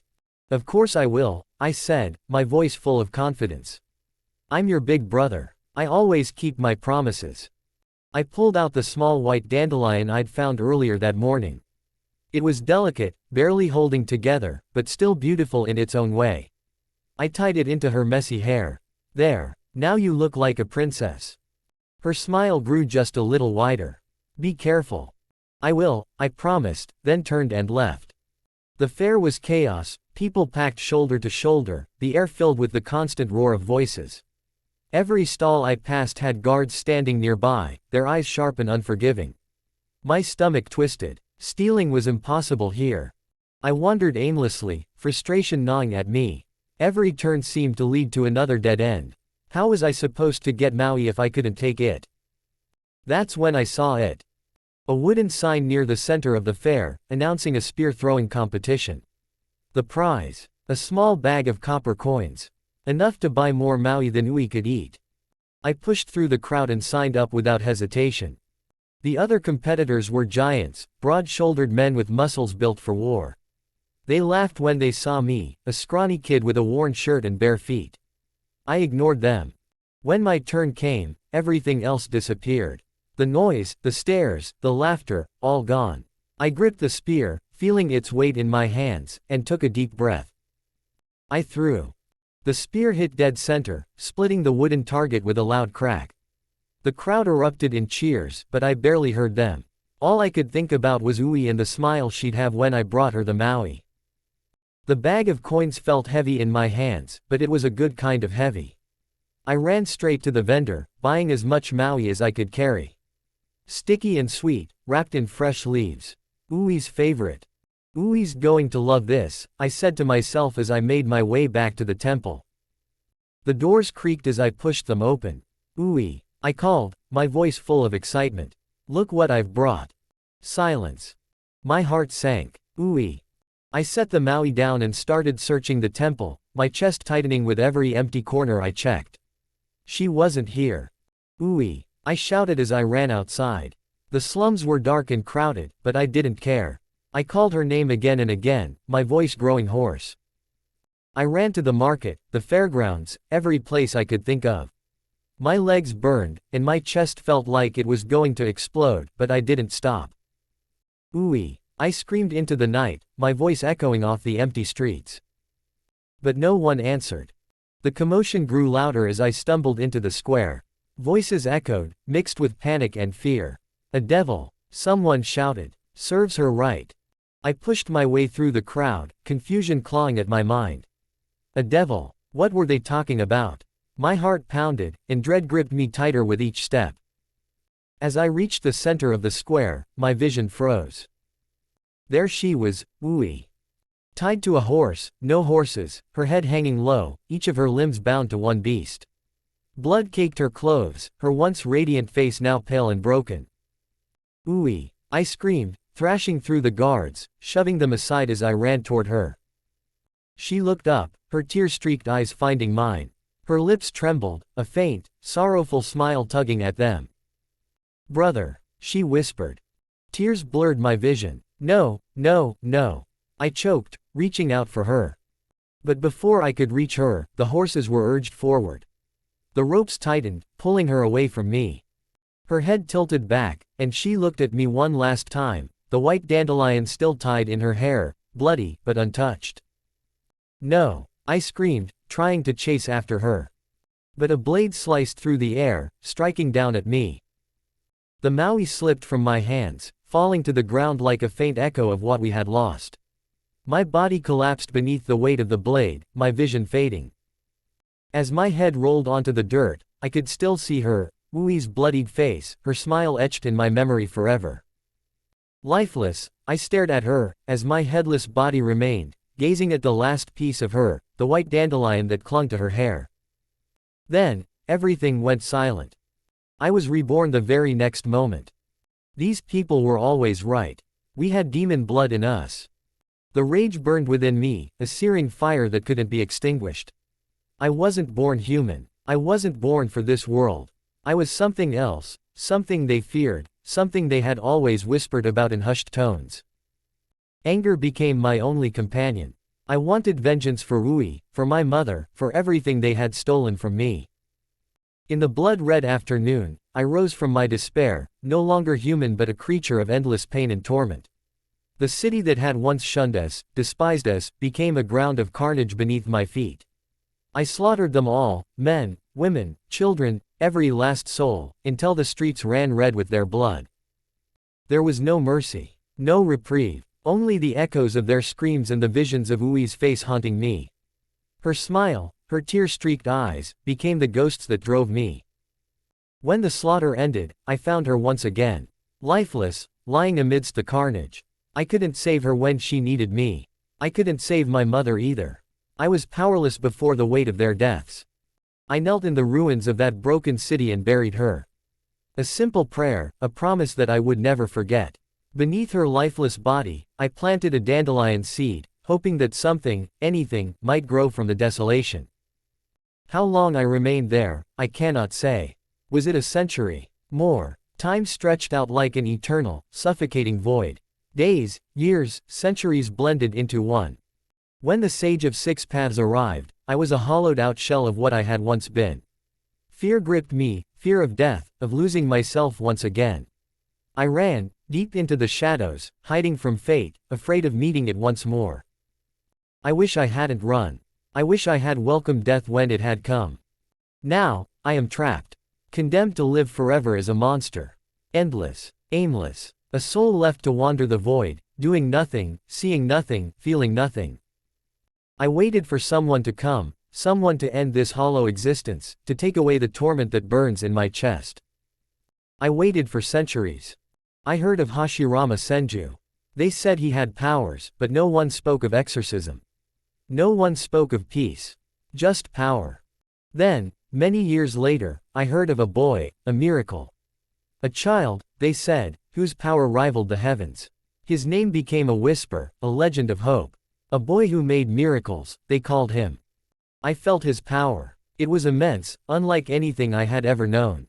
It drew me in, a glimmer of something I had forgotten, hope, perhaps. That's why I am here now, luring him to me. Please, end my existence. O great sage, release me from this torment. I want to see them again. I want to find my mother and Ui in the afterlife. Please, let me rest. Ooh. Naruto listened to his story, his expression unreadable, the weight of his own burdens etched into his face. He remained silent as the monster spoke, letting the echoes of his words linger in the stillness. When he was done, Naruto finally raised his gaze. His blue eyes met the creature's glowing red ones, both of them hollow, lost in their own pain. I'm not as pious as you think, Naruto said quietly. But, I can exorcise you. The monster blinked, his breath catching. Really? You've lived a painful life, Naruto continued. I can relate. You were wronged, cast into darkness. But, it doesn't change the fact that you harmed innocents. The monster's breath hitched, his red eyes narrowing. I couldn't save her. I couldn't save them. I didn't know. I didn't understand. Naruto watched him, his expression still as cold and distant as ever. I'm sure your sister died pure-hearted, without hate. But are you pure at this moment? The monster flinched, his form trembling slightly. If you perish now, Naruto said, his voice sharp, would you go to heaven? Or to hell? The monster didn't respond immediately, his mind lost in the turmoil of those questions. For the first time, his confidence wavered, and a flicker of doubt crept into his expression.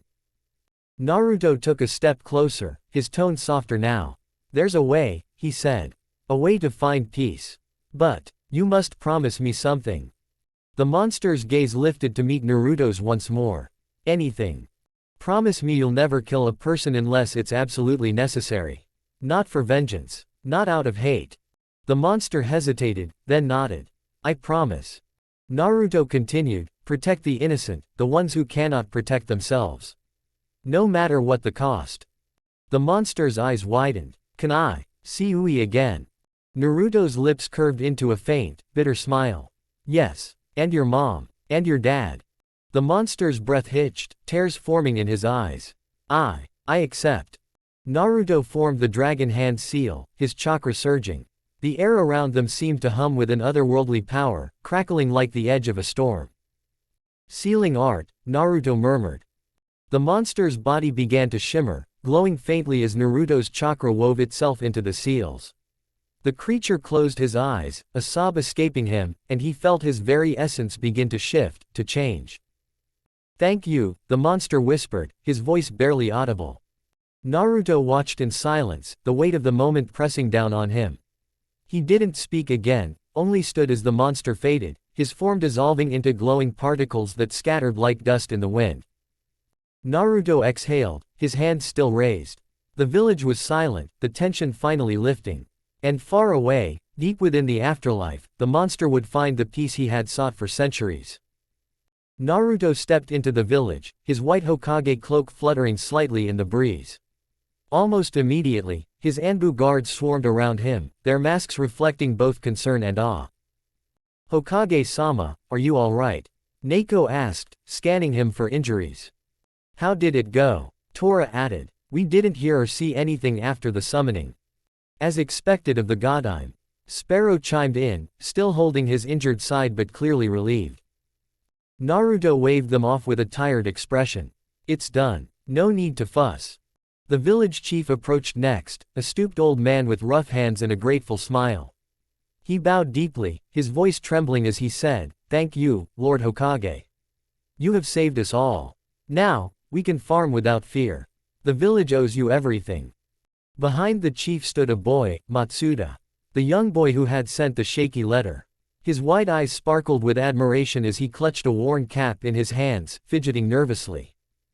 "You're Matsuda?" Naruto asked, his voice softening. The boy nodded eagerly, stepping forward. "Yes, Hokage-sama. I'm the one who sent the letter." Naruto crouched slightly to meet the boy's eye level. "You did well, Matsuda. It takes courage to ask for help." The boy's face flushed with pride, and he blurted out, "How can I be like you, Hokage-sama? Strong and brave. A hero." Naruto's lips twitched into a faint smile, but it didn't quite reach his eyes. He stood up and placed a hand lightly on the boy's head. "You shouldn't try to be like me, Matsuda," he said, his voice calm but heavy. "I'm not a good person. I've made too many mistakes, hurt too many people." Matsuda frowned, his small brow furrowing in confusion. "But you saved us. You're a hero."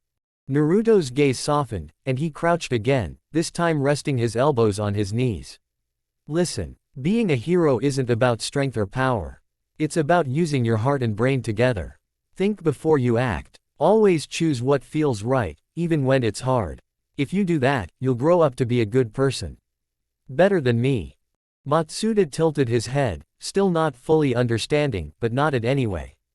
"Well, you're still my hero. Oh, and I'm a really good cook." Naruto blinked, a bit surprised by the sudden change in topic. Then, he asked a question, an oddly irrelevant question. "Can you make maui?" "Maui?" Matsuda blinked. "Never heard of it." Then, he puffed his chest. "One day," Matsuda continued, "I'll come to the hidden leaf and serve you this, maui, Lord Hokage. You'll see." Naruto chuckled faintly and straightened up, his hand ruffling the boy's hair. "I'll be waiting, Matsuda." With that, he signaled to his Anbu. "We're done here. Let's go." As he and his team disappeared in a swirl of leaves, the villagers cheered, and Matsuda waved enthusiastically, his voice ringing out, "I'll see you again, Hokage-sama." Naruto didn't look back, but as they vanished into the distance, a faint smile lingered on his face. "Maybe you will, kid. Maybe you will." Ooh. Dimension 764. The monster. No, the boy opened his eyes slowly, squinting as sharp sunlight pierced through the room. He groaned softly, shielding his face with his hand. The bright light felt almost foreign after what felt like an eternity of darkness and despair. "Rise and shine, little prince." A cheerful voice rang out. His eyes adjusted, and he saw a woman standing by the window, pulling back the curtains to let in the morning sun. The warmth filled the room, the golden rays illuminating her familiar face. Room. Curtains. He blinked, trying to make sense of what he was seeing. Where was he? Then his gaze locked onto her. His breath caught, his chest tightening painfully. Mom," he whispered, his voice trembling as if he didn't dare to hope. Is that really you?" The woman turned to him, her expression soft and full of love. "What's the matter? Don't you remember? It's your birthday today. You were so excited last night, Rui." Rui. That was his name. He stared at her, his mind reeling. His mother. She looked just as he remembered, her kind eyes, her gentle smile, the way she stood with her hands on her hips, always ready to scold him for being reckless. He felt his heart race as he looked down at himself. His body. It was back. Not grotesque, not monstrous. His hands were smooth and small, free of claws. He touched his face, no fangs, no veins. He was human again. Just then, a tiny hand clutched his own tightly. Big brother, come on. It's your big day." He turned, his vision blurring as tears welled up. There she was. Ui, his little sister. She looked up at him with her big, innocent eyes, her small frame practically vibrating with excitement. Ui, he choked out, his voice cracking. "Big brother, don't just sit there. We have so much to do today." She giggled, tugging at his hand. He couldn't stop the tears from streaming down his face. He pulled her into his arms, hugging her tightly as he cried, his whole body trembling. "Big brother, what's wrong? Did you have a bad dream?" she asked, her voice softening in concern. He buried his face in her hair, the familiar scent making his heart ache with relief and joy. "Yeah," he murmured, his voice shaking. "A bad dream, but I'm glad I'm back." As he held his sister, a thought surfaced in his mind, quiet and filled with gratitude. "Thank you, Crystal Sage." Ooh. Author note. Probably 3 more chapters before we explore the place where Naruto was for the few decades before the Fifth Great Shinobi War. That, probably will be 3 more chapters. Thus, within 7 chapters, we shall end the flashbacks. Thanks for reading this chapter. Drop your thoughts in the review section. Your words motivate me to write better, larger and with more depth. Till next time. Chapter 15. 11 years before the Fourth Great Shinobi War. Menma Uzumaki. Naruto stood amidst the dim glow of the Hyuga compound, his expression hard as he inspected the lifeless body of the Kumo shinobi sprawled before him. Blood stained the ground, a grim testament to the greed that had driven the man to such folly. His gaze shifted to the trembling little girl in Hiyashi's arms, Hinata. Her cries were soft but unrelenting, her tiny hands clutching at her father's robes. Naruto sighed deeply, running a hand through his wild, sunlit hair. Always power-hungry, he muttered under his breath, the words carrying a trace of both anger and disappointment. Turning his attention to Hiyashi, he asked, "Was there no other way?" Hiyashi's jaw tightened. "No," he said firmly. "If I hadn't acted, the consequences for the Hyuga clan, and the village, would have been catastrophic. I had no choice." Naruto nodded slowly, understanding yet disapproving of the inevitability. His eyes lingered on the crying Hinata, then hardened as he addressed the Anbu stationed nearby. "Send a message to the Raikage. Include his man's eyes." The room froze. What?" one of the Anbu stammered, breaking the silence. Naruto's gaze turned icy, piercing through the hesitation. "He wanted special eyeballs, didn't he? Send him the ones he died for." The Anbu exchanged uneasy glances. "But, Lord Hokage." Naruto's voice rose, steady and cold. "He sent his man to kidnap a child from my village, for her eyes. I think I'm being generous enough by not declaring war on his entire country. Do as I say." The tension in the room was palpable. Even Hiyashi, a man known for his stoicism, looked taken aback. Before anyone could protest further, a sharp cry pierced the air. A messenger bird swooped into the room, dropping a scroll at Naruto's feet before flapping away. Naruto bent down, picked up the scroll, and unfurled it. His eyes scanned the message, his expression darkening with every word. Without hesitation, he tore the scroll in half and let the pieces fall to the floor. "What does it say?" Hiruzen Sarutobi asked, his tone cautious. Naruto's lips curled into a bitter smirk. "He wants retribution for his dead man," he said, his voice laced with disdain. Hiyashi frowned. Retribution? How shameless. It was his own failed kidnapping attempt. Naruto continued, "He demands your head, Hyuga-san." Hiyashi froze, his usually calm demeanor faltering. His hand instinctively tightened around Hinata's shoulder, pulling her closer. Naruto waved a dismissive hand. "Don't worry. Nobody is dying today. Not from my village, at least." Hiyashi hesitated. "Hokage-sama, if I is truly enraged, this could lead to war."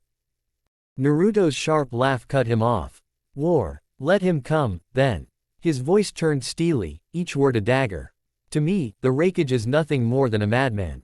If he wants war, he'll face a worse fate than Iwa ever did." Hiruzen stepped forward, his tone measured. "Naruto, isn't that unwise? We don't want unnecessary bloodshed." "Unwise?" Naruto's blue eyes blazed as he turned to the elderly shinobi. "Maybe. Illogical. Perhaps. But I couldn't care less about foreign fools who think they can trample on my village. If I brings his army here, he'll regret it. I hate killing innocents, Hiruzen. But I hate watching idiots kill innocents even more." The weight of his words silenced the room. Even the Anbu, seasoned warriors who had seen the worst of humanity, shifted uneasily under the intensity of their Hokage's conviction. Naruto turned on his heel, his cape billowing behind him as he strode toward the door. "Prepare for anything," he called over his shoulder. "But make sure the village sleeps soundly tonight. If I makes the mistake of underestimating me, he'll find out why the world fears Naruto Uzumaki." With that, he left the room, leaving behind a silence thick with both dread and admiration. Menma Uzumaki had heard many stories in his short 5 years of life, most of them from the old man Third, Hiruzen Sarutobi himself. Sitting cross-legged on the steps of the orphanage or under the large oak tree in the village square, Menma had listened with wide eyes as the old man regaled him with tales of the Hokages who had come before. The Shadaime, the great Hashirama Senju, whose wood release had built the village. The Nadaime, Tobarama Senju, a genius who had created techniques that shaped the very foundation of the shinobi world. Hiruzen himself, the wise third Hokage who had protected the village through times of war. And the Yondaime, Minato Namikaze, the hero who had defeated the Nine Tails and saved everyone. But there was one story that stood out. A story about the current Hokage. The fifth Hokage. The Godaime Hokage was said to have taken on the title at just 8 years old. Menma didn't believe it at first. How could someone only 3 years older than him become the leader of the entire village? It sounded ridiculous, but Hiruzen insisted it was true. He was chosen for his strength, his courage, and his resolve, Hiruzen had said, his voice tinged with pride in something Menma didn't quite understand. That only made Menma more curious. What kind of person could be so incredible that they were chosen as Hokage at 8? Surely, they had to be the strongest, most amazing ninja ever. The more he thought about it, the more determined he became. He had to meet this Godaime Hokage. So, one sunny afternoon, Menma decided to sneak into the Hokage tower. The plan wasn't exactly foolproof, but Menma was nothing if not stubborn. He waited until the guards at the entrance were distracted by a noisy merchant arguing about taxes. Sliding past them, he crouched low and darted into the building, his small frame making him nearly invisible. Inside, the halls were quiet, save for the occasional footsteps of passing shinobi. Menma's heart pounded as he pressed himself against the wall, peeking around corners and carefully avoiding the ambush stationed throughout the building. He had to admit, the masks were a little scary, but he didn't let that stop him. After what felt like an eternity, he finally reached the door to the Hokage's office. Taking a deep breath, he pushed it open just a crack and peeked inside. The room was large and filled with bookshelves, maps, and scrolls. A grand desk stood in the center, flanked by towering windows that let in streams of golden sunlight. Hiruzen was there, standing near the desk, along with several masked Anbu. But Menma's eyes were drawn to the figure seated behind the desk. The Godaime Hokage. He was smaller than Menma had expected, not much taller than himself. His red hair spilled over his shoulders, a stark contrast to the pristine white haori he wore. The kanji for Hokage was stitched neatly on the back. Despite his youthful appearance, there was something undeniably commanding about him, a presence that filled the room. Menma hesitated, suddenly unsure of himself. But then, the Hokage turned his head, his eyes meeting Menma's. They were unlike anything Menma had ever seen, deep and hollow, filled with emotions he couldn't name. They weren't angry or scolding, but they weren't warm either. "What do you want?" the Godaime asked, his voice calm but distant. Menma swallowed hard, his nerves suddenly getting the better of him. I wanted to meet the Hokage. He blurted. "You're supposed to be the strongest. I wanna be strong like you. How can I become a ninja like you?" For a moment, there was silence. Menma felt his cheeks flush as the Anbu turned their masked faces toward him, and even Old Man Third seemed surprised by his outburst. Then, to Menma's shock, the Godaime let out a soft laugh. "Strong like me," he said, leaning back in his chair. "Don't make me laugh." Menma's eyes widened. "Huh? You," the Godaime continued, his tone sharp and cutting. "You're just a talentless child. A worthless life in this village." Menma's breath caught in his throat. He couldn't believe what he was hearing. "You're not even fit to be a shinobi," the Hokage added, his gaze piercing. Hiruzen stepped forward, a frown creasing his face.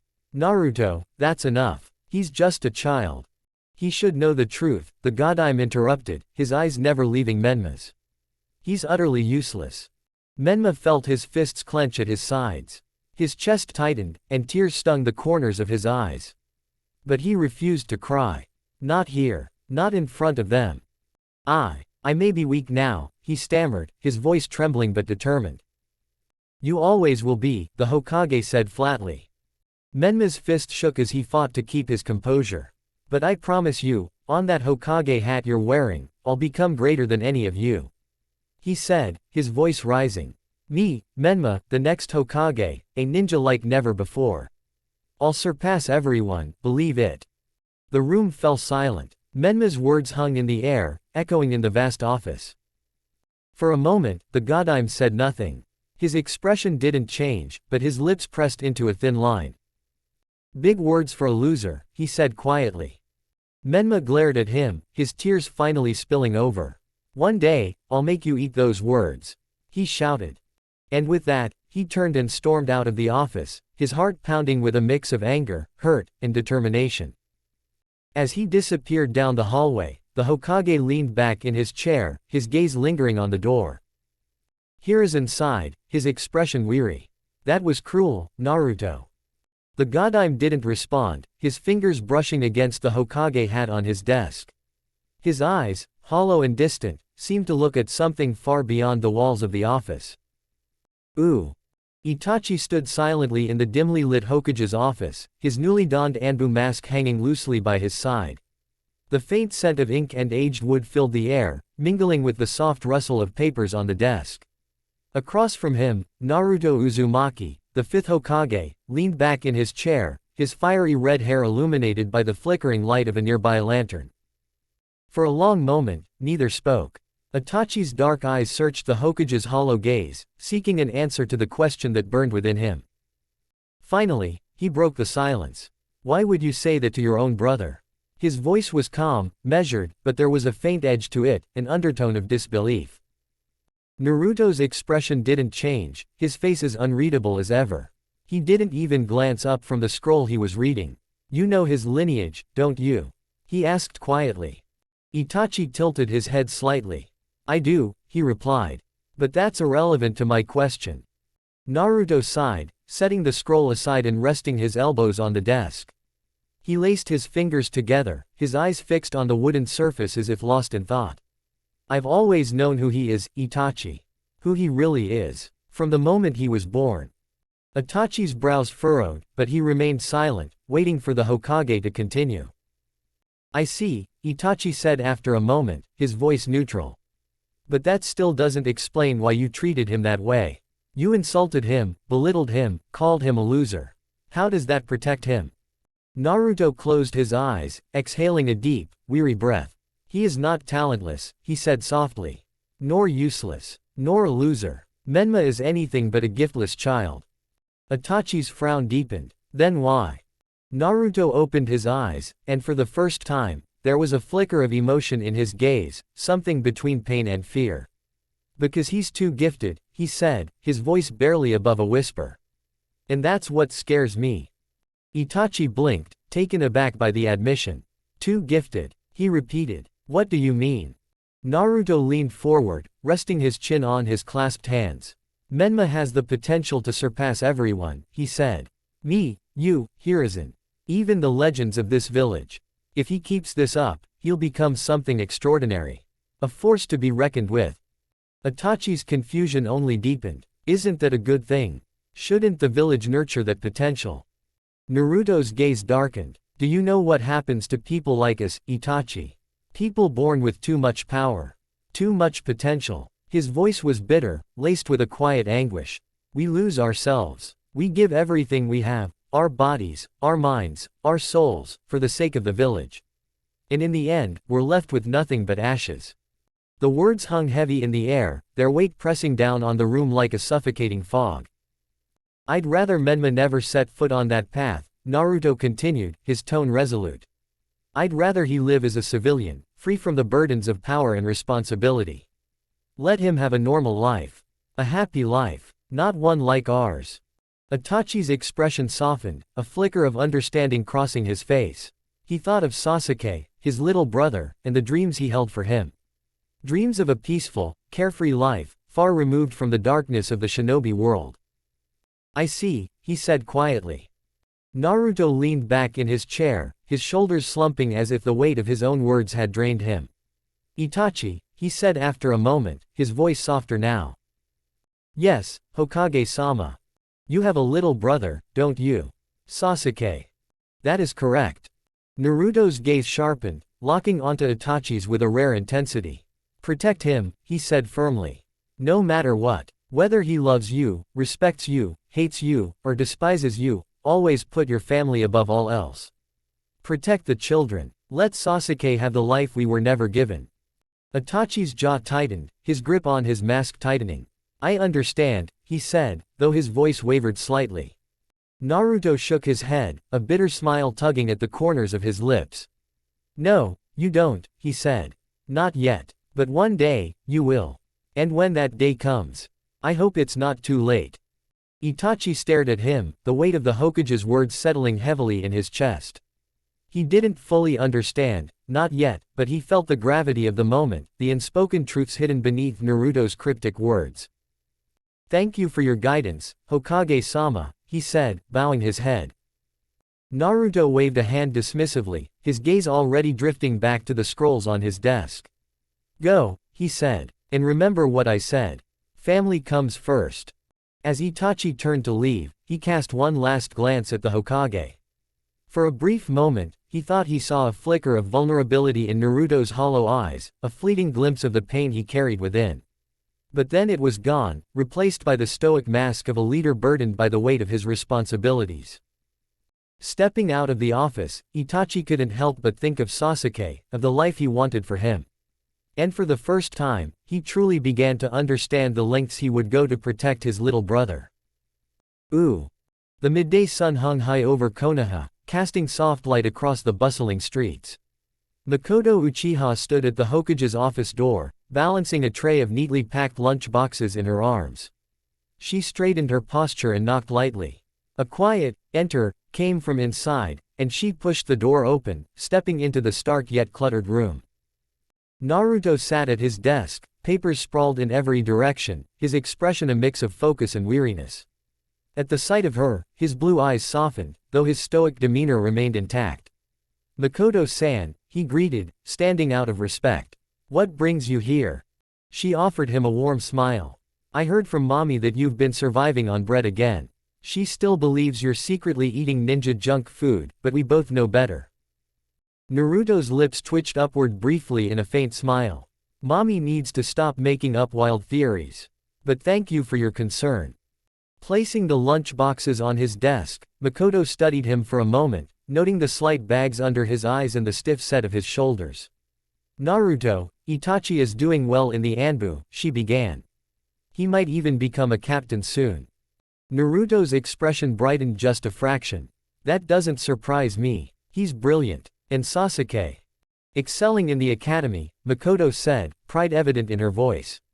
His instructors say he's among the most promising in his class. Naruto nodded approvingly. You have excellent sons, Makoto-san. Her gaze turned softer. And your brother, Menma Uzumaki. Naruto's jaw tightened, the faint warmth draining from his face. Despite my best efforts to dissuade him, he enrolled in the academy. He's a prodigy. Like Itachi. No. Naruto's voice dropped, a mix of pride and unease. Like me. Makoto's eyes widened slightly. Naruto had been hailed as the ultimate genius of his generation, a title that carried immense weight. She couldn't imagine how difficult it must be for Menma to navigate that legacy. Naruto shifted the topic. Why are you here today, Makoto-san? She gestured to the lunch boxes. I tried to replicate Kushina's cooking for you. I thought it might remind you of simpler times. Naruto's breath hitched. His lips pressed into a thin line as he accepted the offering, his voice strained. Thank you, Makoto-san. That means a lot. Naruto, she said gently, it's been 6 years. You've built yourself into a pillar for the village, but you've turned into a machine in the process. Don't shut yourself down completely. Enjoy life, even just a little. His gaze dropped to the lunch boxes, fingers tightening around them slightly. I always enjoy your food, he said after a pause. Next time, bring something unique. I'd like to try something different. Her smile returned, soft and maternal. I will, she promised. Take care of yourself, Naruto. With that, she left the office, her heart heavy with both pride and worry. Naruto lingered for a moment, staring at the lunch boxes in his hands. Then, with a flicker of chakra, he disappeared. He reappeared in front of a worn-down apartment building at the edge of the village. The structure was dilapidated, its walls cracked and its paint peeling. Naruto knocked lightly on the door before vanishing again into the shadows. Inside, a small blond boy stirred from his nap, his blue eyes still heavy with sleep. He shuffled to the door, rubbing his face, and opened it cautiously. His gaze fell on the neatly stacked lunch boxes sitting on the ground. His brows furrowed in suspicion as he crouched down, his small hands lifting one of the lids. The aroma of home-cooked food hit him like a wave, and his eyes widened in disbelief. His stomach growled audibly as he quickly grabbed the boxes and dashed inside. Thank you, Angel. The boy shouted into the air, his voice filled with joy as he set the boxes on his small, wobbly table. His hands trembled slightly as he picked up a pair of chopsticks and dug into the meal. You're the best. Naruto watched from a nearby rooftop, his face expressionless but his eyes carrying a deep, unspoken emotion. He stayed until the boy's laughter echoed softly into the evening before vanishing into the twilight. Two figures crouched on a rooftop, their Anbu masks resting on their hips as they observed the scene below. 11-year-old Itachi Uchiha and 20-year-old Kakashi Hatake were clad in their Anbu gear, blending into the shadows with practiced ease. They watched silently as the Hokage moved stealthily through the streets, a small bundle in hand. The man moved with precision, his steps deliberate but light. He approached a run-down apartment complex and knocked gently on the door before vanishing in a blur of movement. Moments later, the door creaked open, and a young blonde boy peeked out. Menma Uzumaki. The boy looked around cautiously before his gaze landed on the bundle left on the doorstep. He crouched, inspecting it as though it might explode. But as soon as he opened it, the aroma of food hit him, and his face lit up with a mixture of shock and delight. Thank you, Angel. The boy exclaimed, scooping up the food and retreating inside with the kind of joy only a child could muster. Itachi's sharp eyes followed every movement, his mind already piecing together what had just happened. Beside him, Kakashi chuckled softly, breaking the silence. Every time, Kakashi murmured, Naruto always gives his food to his little brother. Even the gifts he gets meant for himself, he secretly passes them to Menma. Itachi frowned slightly, processing the words. A few weeks ago, he said, Naruto-sama gave Menma a wallet for his 6th birthday. It was toad-themed. His tone shifted, quieter, almost contemplative. He called himself Menma's angel. Kakashi leaned back slightly, resting his weight on his arms as he sighed. Naruto has been doing this for years. He eats nothing but bread, pretends to have more, and gives everything else to Menma. He's a great elder brother. Itachi's gaze didn't waver from the apartment. I wonder, he said softly, if Menma would ever know that. He hates Naruto-sama. Just yesterday, he painted on Naruto's face on the Hokage mountain. Kakashi let out a laugh, the sound tinged with nostalgia. He has quite the pranking talent. Reminds me of the time when Naruto was a genin. He was spirited. Pranking talent doesn't feel like the right term, Itachi remarked, his voice serious. It feels more like resentment. Kakashi's gaze flicked to the young Uchiha. Itachi was far more perceptive than most boys his age, but his tone carried something more than mere observation. Itachi, Kakashi said after a moment, what are you thinking?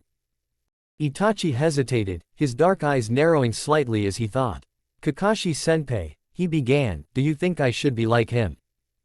Kakashi tilted his head, his single visible eye regarding Itachi thoughtfully. If you follow his ideals, Kakashi said slowly, you'll be a great shinobi. There's no doubt about that. And as a brother, Itachi pressed, his voice quieter now. Kakashi was silent for a moment, his gaze drifting back to the apartment below. Inside, he imagined Menma eating the food Naruto had left, blissfully unaware of the sacrifices his older brother made for him. As a brother, Kakashi finally said, his voice soft but firm, you'd be a great one. Perhaps one of the greatest. Itachi nodded slowly, his expression unreadable. His gaze lingered on the apartment for a moment longer before he pulled his mask back on. "Let's go," he said.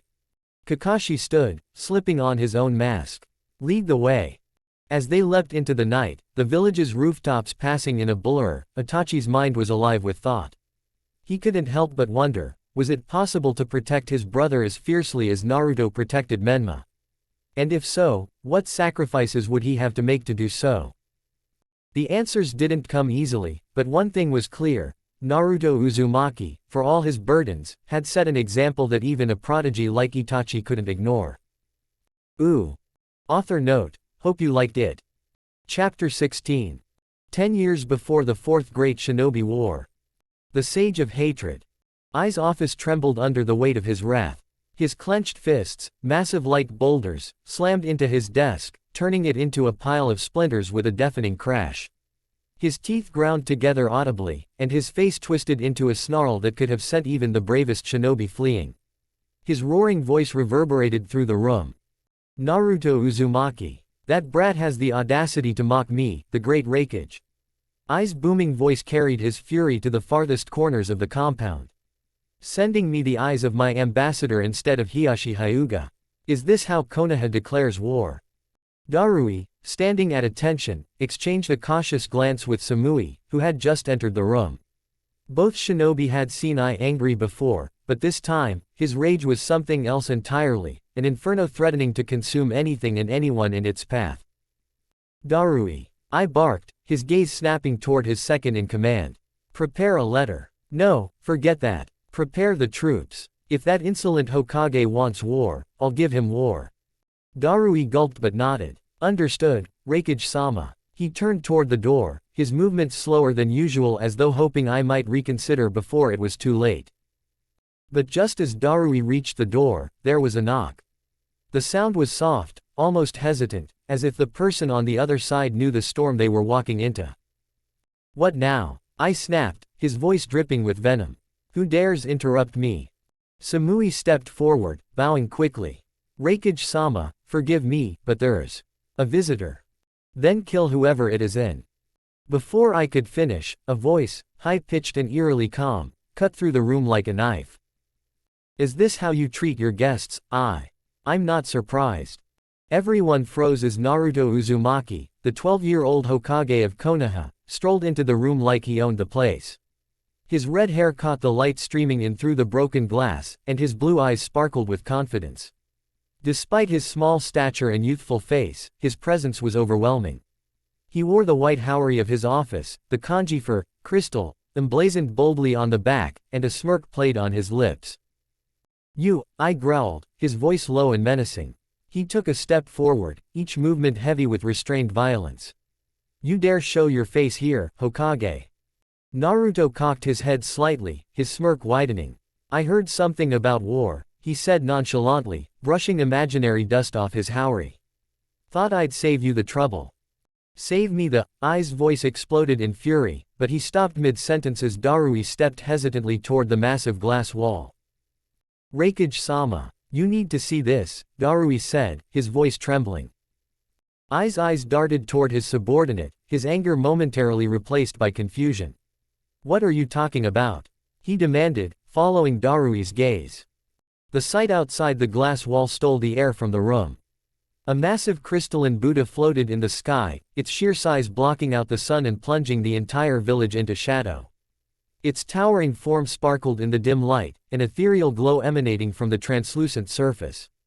The details of the statue were intricate, every fold of its robe and every serene feature of its face rendered with impossible precision.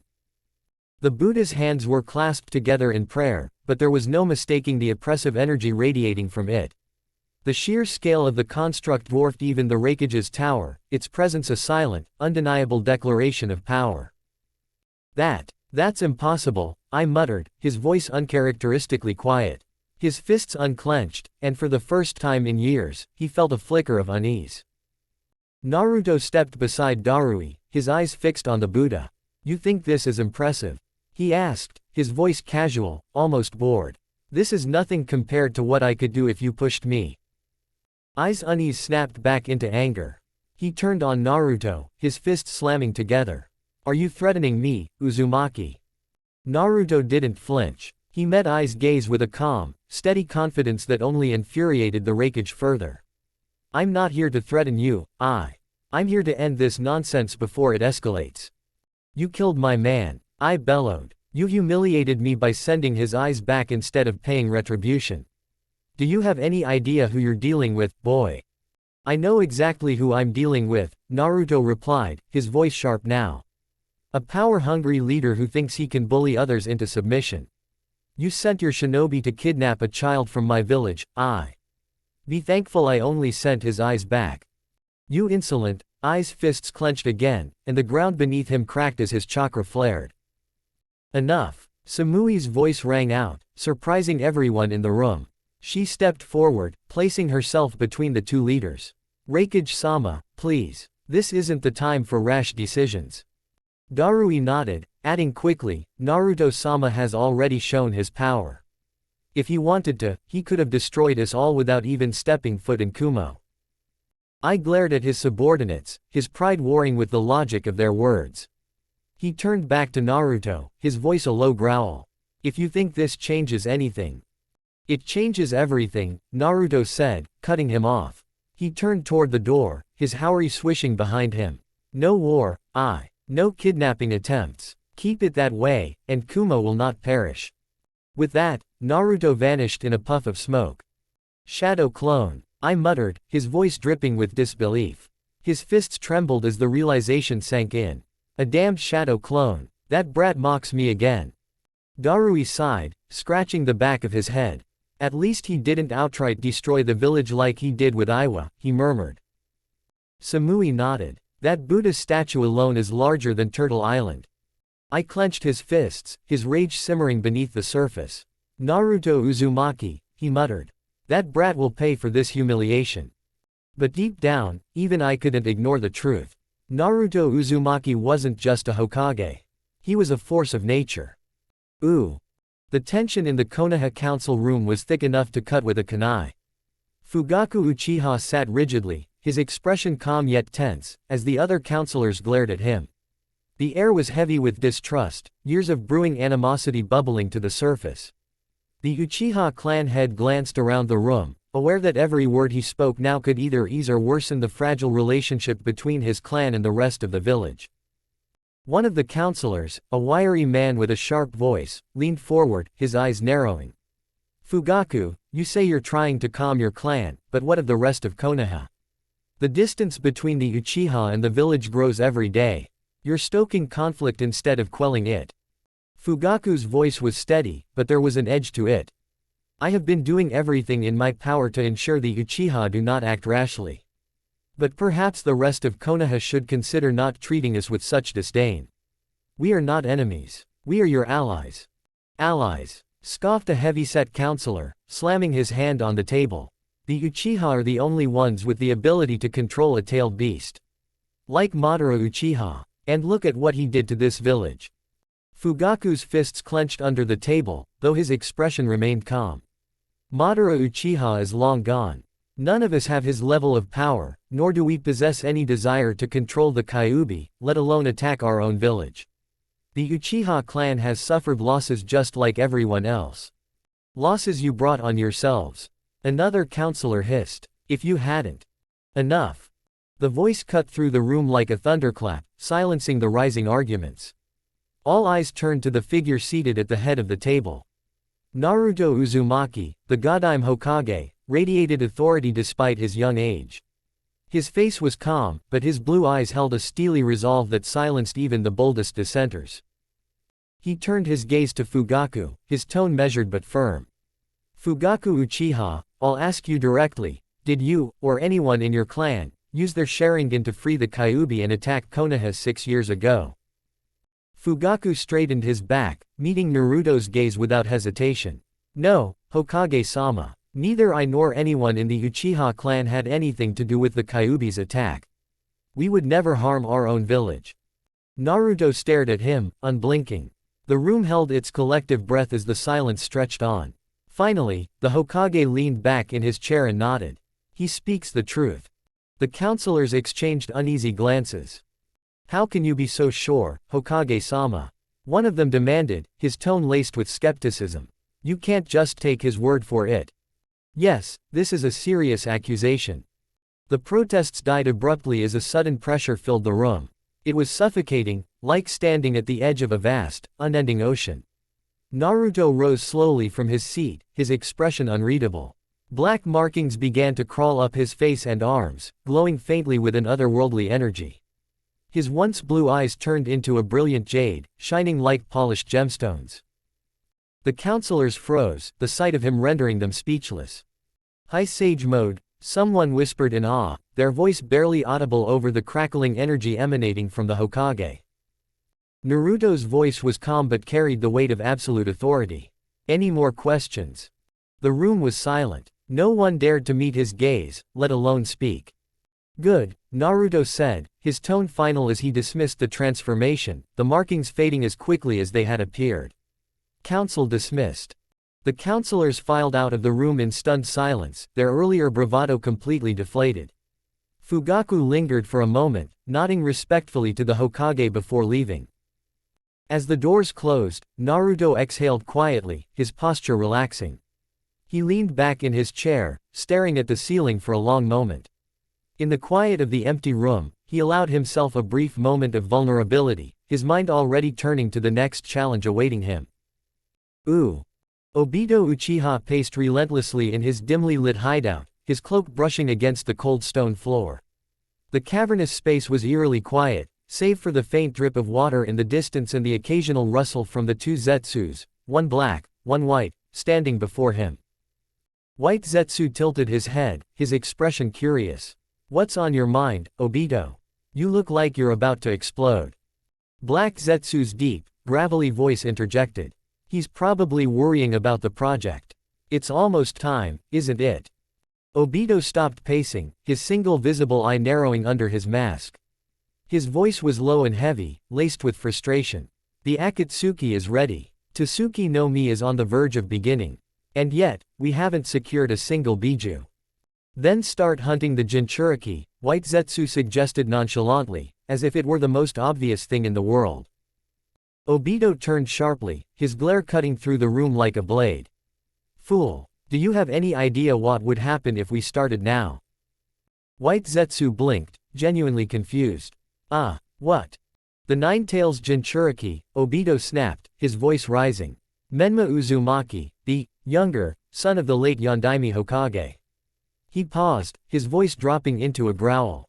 If his elder brother, Naruto Uzumaki, the Godime Hokage, catches even a whisper of our activities, he'll annihilate us all before we even get close to Menma. White Zetsu scratched his head. But we have Pain, right? I mean, he's got the Rinnegan and all. Surely he can handle Naruto. Obito's glare intensified, his voice dripping with disdain. You think Nagato stands a chance against Naruto? White Zetsu opened his mouth to argue but closed it when Black Zetsu sighed deeply. He's right. Nagato's strong, but Naruto Uzumaki. He's something else. His reputation isn't just propaganda. Obito resumed pacing, his fists clenched. Memories of Naruto flooded his mind, flashes of the boy's determination, his unwavering spirit, his relentless pursuit of strength. Naruto is more than just strong, Obito muttered, almost to himself. He's too much. Black Zetsu tilted his head slightly. Then what's the plan? If we can't go after Menma directly, how do we proceed? Obito stopped again, his eye gleaming with a mix of anger and resolve. I need a plan. I need to remove Naruto before he becomes a permanent obstacle. If he's alive when we start moving against the Biju, all of this will be for nothing. White Zetsu tilted his head again, his tone almost playful. You seem personally invested in this, Obito. It's not just strategy, is it? Obito's fists tightened further, his knuckles cracking under the pressure. It's not personal, he lied, though his voice wavered. It's necessary. For the greater good. For Rin. For everyone. Black Zetsu, ever the schemer, pressed further. But there's more to it, isn't there? You knew him, didn't you? Naruto Uzumaki. Obito's gaze darkened. His mind raced back to the past, to days when he wasn't a phantom cloaked in shadows but a boy filled with dreams and hope. Naruto had been a bright light even then, a relentless presence, always chasing him, always asking questions, always demanding to learn. The memory came unbidden. Naruto, barely 3, tugging on Obito's sleeve with that maddening grin. "Hey, Ni-san, show me that cool jutsu again. The one with the fire and the big explosion." Obito had always brushed him off back then, finding the boy's energy both amusing and exhausting. Yet, there had been a time when he'd cared for Naruto, if only faintly, an older brother figure, a surrogate mentor. But those days were gone. "I have to kill him," Obito muttered, more to himself than to the Zetsus. "It's the only way. If I don't, everything I've worked for will crumble. He's too strong, too relentless." "But can you?" Black Zetsu asked pointedly. Obito hesitated, the question hanging in the air. Could he truly kill the boy he once saw as a brother? Could he snuff out that bright, blinding light that reminded him so painfully of what he had lost? He gritted his teeth, forcing the doubt away. "I have to," he said again, this time with more conviction. "For the plan. For Rin. For peace." White Zetsu, ever the joker, chimed in. "Well, good luck with that. Naruto doesn't exactly scream, easy target." Obito ignored him, his mind already racing with possibilities. He needed a strategy, something that would eliminate Naruto without drawing too much attention, or worse, retaliation from Konoha. Black Zetsu watched him silently, his dark eyes gleaming. "If you're serious about this, Obito, you'll need more than brute force. You'll need manipulation, deception, and a lot of luck." Obito nodded slowly, his resolve hardening. "Then I'll do whatever it takes." The room fell silent, the weight of Obito's words settling over them like a heavy fog. The path ahead was fraught with danger, but Obito knew there was no turning back. For the Moon's Eye plan to succeed, Naruto Uzumaki had to die. And no matter how much it pained him, Obito would make it happen. Ooh. Naruto sat in his office, the soft glow of the evening sun filtering through the shoji screens. The room was quiet, save for the occasional rustling of papers on his desk. In front of him stood 2 figures clad in dark attire, Itachi and Shisui Uchiha, their faces grim. "Speak," Naruto said, his voice calm but carrying the weight of command. Itachi glanced at Shisui, who gave him a subtle nod before stepping forward. "Hokage-sama," Itachi began, "there is growing unrest within the Uchiha clan. They believe they've been sidelined and disrespected for too long. Some of the elders are planning a coup against the village." Naruto leaned back in his chair, his sky-blue eyes narrowing slightly. "And you too. Where do you stand in all of this?" Itachi immediately lowered his head. "My loyalty lies with the village, Hokage-sama. Always." Shisui placed a hand on Itachi's shoulder, his expression less rigid but no less serious. "I stand with peace. But the clan is family. This is complicated." Naruto nodded slowly, taking in their words. The Uchiha elders must be truly desperate if they think they can pull this off. "Tell me, did they actually believe they can overthrow the village?" Itachi hesitated, then shook his head. "No. It's a suicide mission. They don't stand a chance against you, the Crystal Sage. But desperation blinds reason. They might act regardless." Naruto sighed, pinching the bridge of his nose. "If worst comes to worst, what will you do?" Itachi looked up, his eyes sharp with resolve. "I will choose the village. If it comes down to it, I will do what must be done." Shisui frowned, his hand dropping from Itachi's shoulder. "I disagree. I'll choose both." Itachi turned to Shisui, his expression incredulous. "Both? That's not possible. You can't save the village and the clan." Shisui shrugged. "Says who? I'll find a way. I'm not about to abandon either. Family is family, and this village is our home. I refuse to accept that it has to be one or the other." Naruto's lips curled into a faint smile. "Good answer." He turned to Itachi, his gaze softening. "Loyalty is admirable, Itachi, but don't let it blind you. Never harm your family, and never betray the village. Balance is key." Itachi's brow furrowed. "That's not possible." Naruto stood, his haori shifting as he walked around the desk. He placed a hand on Itachi's shoulder, his grip firm. "Then make it possible. You're an Uchiha, aren't you? You carry the blood of one of the strongest clans in the world. Don't let anyone, yourself included, convince you that there's no solution. But worry not, he said, stepping back. I already have a plan to solve this issue. For now, stay away from Danzo. He's a snake in the grass, and he'd love nothing more than to manipulate you both into doing his dirty work. Shisui raised an eyebrow. You have a plan. Naruto grinned, the faintest hint of mischief in his eyes. Of course I do. I've been Hokage for years now. Did you think I was sitting around eating bread for no reason? Itachi and Shisui exchanged a look before Shisui chuckled. Fair enough. But if you need us, we're here. I know, Naruto said. Now, you're both dismissed. Keep an eye on your clan, but don't make any rash decisions. And remember, this isn't just about loyalty. It's about doing what's right. The two Uchihas bowed and exited the room, their minds racing with the weight of the conversation. As the door closed behind them, Naruto sat back down, his expression turning pensive. Desperation blinds reason, he murmured to himself. But I'll make them see. One way or another. Ooh. The cemetery was quiet, save for the occasional rustle of leaves as the wind whispered through the trees. Naruto stood before the gravestones, hands in the pockets of his white haori, his red hair slightly ruffled by the breeze. His sky-blue eyes gazed at the inscriptions, Minato Namikaze, the yellow flash, and Kushina Uzumaki, the red-hot-blooded habanero. He knelt down slowly, placing a bouquet of freshly picked flowers on the graves. His voice was calm, yet heavy with unspoken emotion. Hey, Mom, Dad, it's been a while, huh? He sighed, letting the words linger in the air. I know I promised you both that I'd protect Menma, keep him happy, keep him safe. But, I'm failing. He stared at the names etched into the stone. He hates me, thinks I'm a monster, a manipulative, power-hungry jerk who doesn't care about him. And maybe I've given him reasons to think that. Naruto's hands tightened into fists, but his face remained calm, stoic. The village isn't much better. Sure, they give me respect, but it's begrudging, not genuine.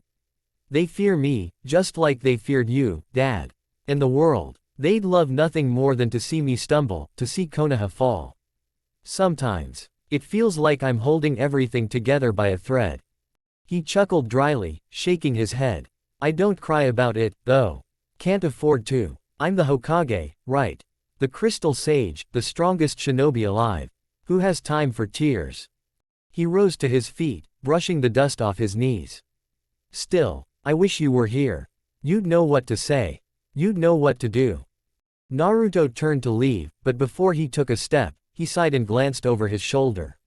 You can come out now. I know you're there. The bushes nearby rustled, and a familiar figure sheepishly emerged. Mami Uchiha, wearing her usual crimson and black attire, scratched the back of her head with an awkward grin. Hey, Naruto-sama. Fancy meeting you here. Naruto raised an eyebrow, his expression flat. Mommy. I swear I wasn't spying on you. She blurted out, her words tumbling over each other. I was, dealing with mosquitoes. You know, pesky little bloodsuckers. Naruto folded his arms, waiting. Mami's grin faltered under his unimpressed gaze. Okay, fine, maybe I was, kind of, stalking you a little, but I had a good reason. Which is? She flushed, her hands fidgeting with the hem of her sleeves. Well, Naruto tilted his head, leaning slightly closer. I'm waiting. Mami's face turned beet red as she stammered, barely managing to get the words out. Why you forgot to wear your underwear. Silence. Naruto blinked, his expression unreadable. Sorry, I didn't catch that, could you say it again? Mami's hands flew to her face, her voice a mortified squeak. You forgot your underwear. Naruto's lips twitched, almost imperceptibly. I see. Forget I said anything, Mami wailed, backing away. I was just trying to help, okay. It's not like I was looking or anything. And I wasn't stalking you. I was just. Naruto raised a hand, cutting her off. Mommy. She froze, looking like a deer caught in headlights. Go home. All right, sorry. See you later. She stammered before turning and bolting away, tripping over her own feet as she disappeared into the trees. Naruto watched her retreat with a sigh, rubbing his temple. This village, he muttered under his breath. Then, shaking his head, he turned back toward the graves. Well, he said, addressing his parents once more, at least I've still got people watching my back. Even if they're a little unusual. With that, he adjusted his haori and walked away, leaving the cemetery to its peaceful silence. Ooh. Danzo paced back and forth in his dimly lit underground office, the faint flicker of the candlelight casting long shadows on the stone walls. His face was grim, his mind racing with dark thoughts. This was bad. He had always viewed the Uchiha clan as a potential threat to the stability of Konoha, a powder keg waiting to explode. For years, he had been working in the shadows, biding his time, waiting for the right moment to eliminate the clan before they could pose a serious danger. But now, the fifth Hokage was proving to be a significant obstacle. Naruto Uzumaki, the boy hailed as a genius since his early days, had grown too close to the Uchiha. Worse still, he wasn't just cordial, he seemed to actively favor them. Mami Uchiha, a young woman with no Sharingan, had become something of an errand girl for the Hokage, running tasks with an enthusiasm that made Danzo's teeth grind. She was loyal to Naruto, and through her, the Uchiha had a direct line to the Hokage's inner circle. Naruto's mother, Kushina Uzumaki, had been close friends with Makoto Uchiha. That bond had extended to Naruto, who treated Makoto with the respect and warmth of family. Then there was Itachi Uchiha. Not just a prodigy but also a member of Naruto's personal Anbu guard, a position of trust and closeness that Danzo found intolerable. Shisui Uchiha, another prodigious talent, had earned the Hokage's trust as a key Junin, someone Naruto relied on in critical situations. In short, the Uchiha had entrenched themselves into the very core of Konoha's power structure, and the Hokage welcomed it. Danzo stopped pacing, his fists clenching behind his back. No, this couldn't stand. The Uchiha were a threat. Their Sharingan, their history, their ambition, it was only a matter of time before they turned against the village. And Naruto Uzumaki, with his misplaced trust and naive ideals, was enabling them. He needed to act. He needed a plan, something to remove this obstacle before it was too late. Otherwise, the very foundation of the leaf would crumble beneath its own weight. You seem tense, Danzo. The voice came suddenly, echoing in the quiet chamber. Danzo's eyes widened as he spun around, his hand instinctively moving toward the hilt of his kunai. Who's there? From the shadows, a figure emerged. A man wearing a spiraling orange mask that concealed his face, save for a single hole through which a Sharingan glinted ominously. Danzo's grip tightened. Who are you? The masked man chuckled, a low, unsettling sound. I am someone who has similar goals to yours. Danzo's eyes narrowed. What do you mean? The man took a step closer, the glow of the candlelight reflecting off his mask. You want the Hokage out of your way, don't you? Well. Danzo's heart raced, but he kept his face impassive, waiting for the man to reveal his intentions. Ooh. Author note. Thanks for reading this chapter. Drop your thoughts in the review section. Your words motivate me to write better, larger and with more depth.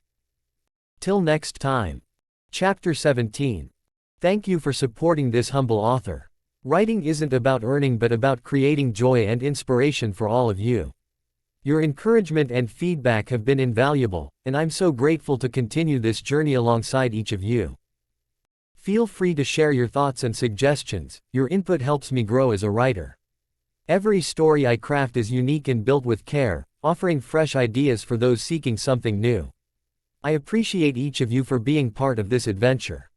I've written over 1 million words, published 23 stories, and I have plans to keep creating more.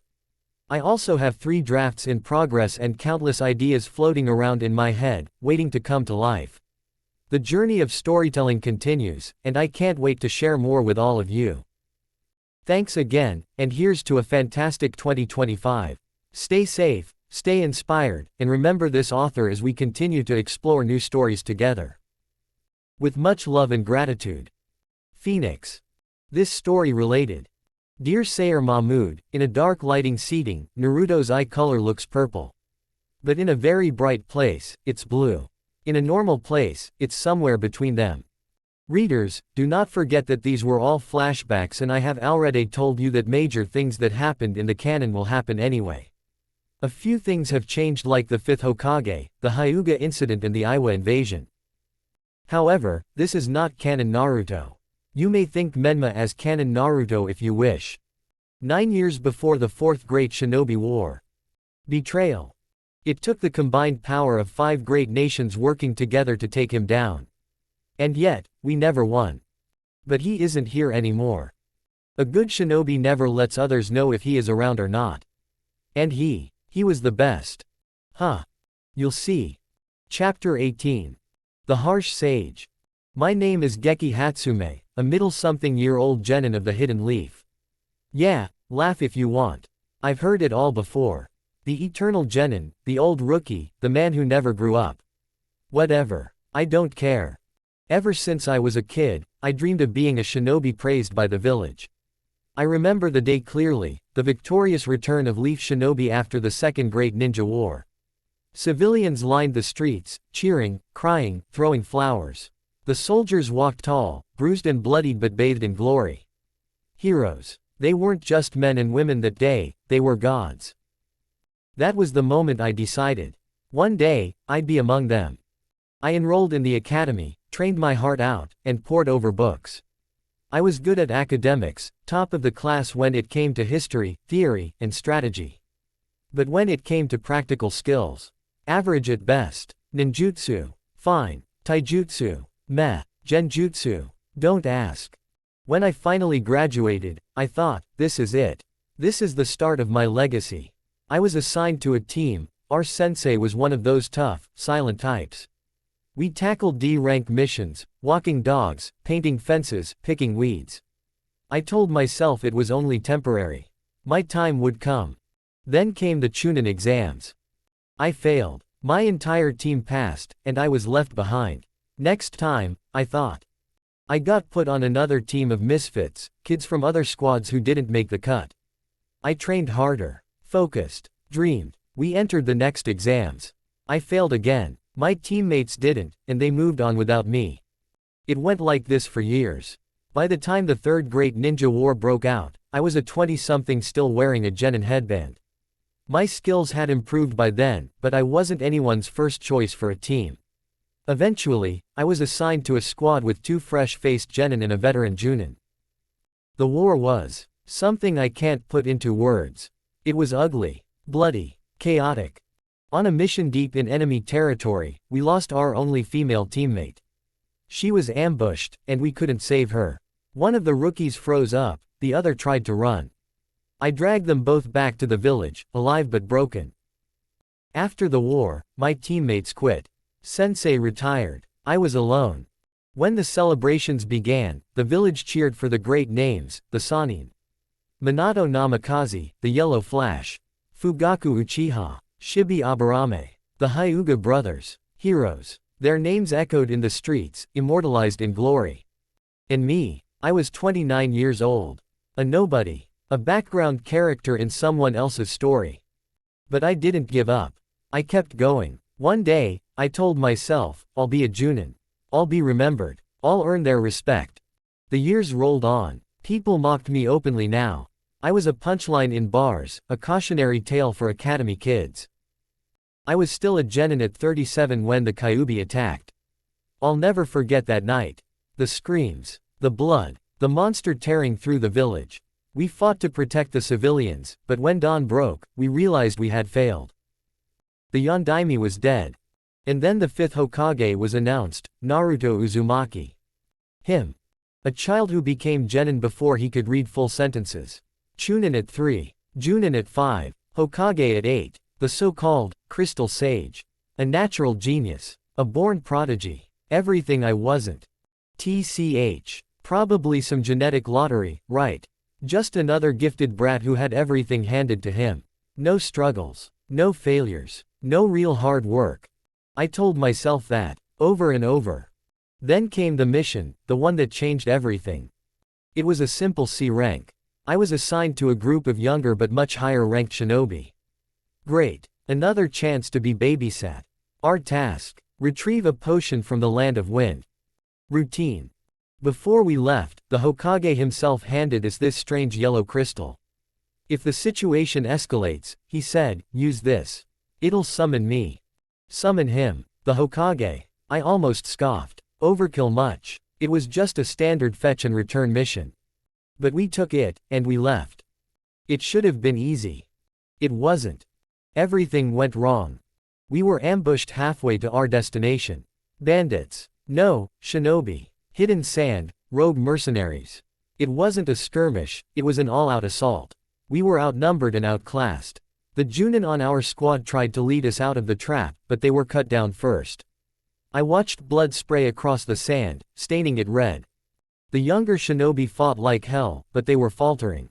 My heart pounded in my chest, my hands trembling as I held a kunai that felt too heavy. I could hear their screams. I could see them fall. I was frozen. A boy, he couldn't have been more than 15, cried out for help, his legs pinned under a fallen rock. An enemy approached, a blade raised high. I moved. For the first time in decades, I moved without hesitation. I killed the rogue. It wasn't pretty. It wasn't clean. But it was enough. We retrieved the potion easily and were making our way back to the fire country through the sands. It was supposed to be straightforward, walk through the blistering dunes, keep the cargo safe, and head home. Simple. Nothing difficult. And then it wasn't. We didn't see them at first, Kumo Nin, dozens of them. They melted out of the dunes like shadows, their headbands gleaming under the unforgiving sun. I'd heard of their stealth tactics, but experiencing it firsthand was something else. There were 4 of us, 1 Junin, 2 Chunin, and me, the middle-aged failure, and yet we were completely overwhelmed. The air buzzed with the sound of kunai slicing through the wind. I barely had time to react as one of my Chunin teammates let out a strangled gasp and crumpled to the ground, his chest rising shallowly, barely breathing. The other Chunin was trying to hold his ground, but his side was drenched in blood, his face as pale as parchment. And the Junin, he was supposed to be the strongest among us, the one we could rely on. But he was on his knees, panting, blood streaming down the side of his head and staining the sand. His hands trembled, his chakra flickering weakly. Useless. That's how I felt. Useless and out of place. I was a genin, for crying out loud. What was I supposed to do against this many enemies? Run, the Junin coughed out. His voice was raspy, weak. Kekkei, take the potion and run. Go. The injured Chunin next to me echoed his plea. Kekkei, you're no fighter. Run. Escape while you can. My legs twitched, my instinct screaming at me to do just that. Run. Leave them behind. Save myself. But I couldn't. My legs shook like leaves, knees ready to buckle at any second, but I planted my feet firmly in the sand. I couldn't abandon them. Look at this guy, one of the Kumo Nin sneered, his voice dripping with mockery. He and his comrades closed in, their smirks wide and cruel. 4 shinobi, overwhelmed by 40. Ha! Your Hokage isn't here to save you this time, old man. Their laughter echoed in the dunes. I swallowed hard. My chest felt tight, my breathing shallow. I wanted to reach for the crystal the Hokage had given us. It was in the backpack strapped to one of the injured Chunin, but there was no way I could get to it now. Run, Kekkei. The Junin growled again, though his voice was weaker now. Get out of here, idiot. The bloodied Chunin coughed. I can't. I snapped back, gripping my spear so tightly I thought my hands would cramp. I can't just leave you here. Suit yourself, one of the Kumo Nin jeered. Makes no difference. We'll kill you first, then finish the others. My hands shook, but I raised the spear, pointing it at them. It wasn't much. I wasn't much. But I wasn't going to let them pass. The Kumo Nin smirked. You've got guts, old man. Let's see how far that gets you. They threw kunai. I saw the glint of metal in the sunlight a second too late. I felt the sharp, hot sting as the blades cut into my arms and legs. Blood soaked into my clothes, dripping onto the sand. But I didn't stop. Raw. I yelled like an idiot, charging forward, my spear raised high. The Kumo Nin didn't look impressed. Their sneers widened, as if they found the whole thing laughable. I was nothing to them. A weak, middle-aged genin playing hero. I was about to throw my spear when I noticed it. The change. The laughter died. Their smirks faltered, their faces twisting into something I hadn't expected. Fear. Unadulterated, bone-deep fear. I stopped mid-charge, my confusion overriding my anger. Why were they looking past me? Why were their eyes wide, their faces pale? Slowly, I turned around. And there he was. A white houri fluttered in the wind atop the sand dune, its red flames stark against the golden desert. His crimson hair moved gently with the breeze, framing his pale face. His deep violet eyes were fixed on the Kumo Nin below, calm and unyielding, like a predator who had already decided the fate of his prey. The Hokage. Naruto Uzumaki. My breath caught in my throat. How was he here? The Kumo Nin stumbled back a step, then another. I could hear them muttering under their breaths, panicked, uncertain. The Hokage didn't say a word at first. He moved down the dune with the grace of a shadow, his footsteps silent. Within moments, he was at my side, kneeling beside the injured Chunin. His hands moved swiftly, glowing green as he cast medical ninjutsu to stabilize their wounds. Then he turned to me. His gaze dropped to my arm, my right arm, the one I hadn't even noticed was gone. The kunai must have severed it at the root during my charge. We need to fix that, he said calmly, his voice as steady as if we were discussing the weather. Fix it. I couldn't even process the words. My arm was gone. My shinobi career, what little I had of it, was over. I stared at him, unable to speak. But then he looked up, his gaze settling on the Kumo Nin once more. Should I kill them for your satisfaction? My heart skipped a beat. What? Avenge, of course, he said, as if it were the simplest thing in the world. The Kumo Nin froze. The color drained from their faces. I swallowed hard. My throat felt dry. No, I muttered, my voice hoarse. I looked at the Kumo Nin, trembling, terrified. I don't particularly like killing. Naruto tilted his head slightly, his expression unreadable. Then he looked at the Kumo Nin and said one word. Run. They didn't hesitate. They turned and bolted, disappearing over the dunes like their lives depended on it, because they did. I let out a shaky breath, the tension in my body finally easing. I sank to my knees, clutching my bleeding stump of an arm. The pain was unbearable, but I didn't care. We were alive. My teammates were alive. I sat there, the weight of everything, my failure, my pain, my sheer uselessness, crushing me. My chest rose and fell heavily, the sting of my severed arm only half registered in my mind. The Hokage knelt beside me, his violet eyes assessing my state like a medic examining an injured bird. Why? My voice came out strained, barely above a whisper. How did you get here? How did you know? Naruto glanced at me briefly before shifting his focus to the injured Chunin, his hands still glowing faintly green as he stabilized their wounds. The crystal. I blinked, confused. The crystal. He nodded, his expression calm, matter of fact. It was more than just a tool for emergencies. I could feel all of you through it, your chakra signatures flickering, weakening. That's how I knew I had to come. You felt us, I repeated dumbly. I can feel the strength of my people, Naruto replied simply, as though it were obvious. His tone wasn't arrogant, though, it was a quiet truth. A leader should never be so distant that he cannot sense his comrades' struggles. Before I could process his words further, Naruto reached out and gently touched the raw, burning stump of my severed arm. I flinched instinctively, the pain spiking briefly, but then I noticed something strange. His hand glowed faintly, a strange energy spreading from his fingertips, coursing through me. Then, it began. From where my arm had ended, something grew. It was unlike anything I had ever seen. Shimmering, crystalline structures began to form, layer upon layer of translucent beauty. At first, it looked like ice, delicate and fragile, glinting faintly in the desert sun. Then the glow deepened, and the structure solidified, taking on a flawless, diamond-like brilliance. I watched in wide-eyed disbelief as the crystal shaped itself into fingers, a palm, a wrist, an entire arm. It was breathtaking. Each facet gleamed, refracting the light into tiny rainbows, but it wasn't just beautiful, it felt strong, unbreakable. I flexed my new fingers, expecting them to shatter like glass, but they moved naturally, perfectly.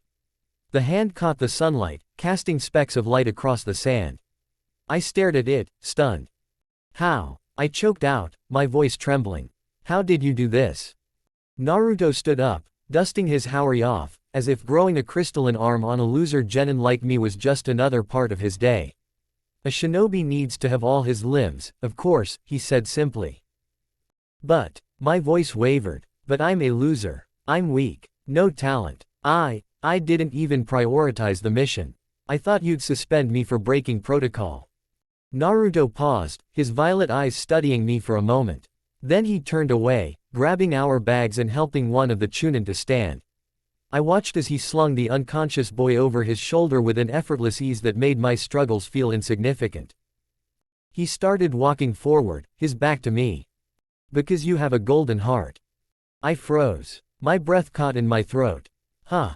Naruto stopped and turned his head just slightly, enough for me to see the faintest of smiles tug at the corners of his mouth.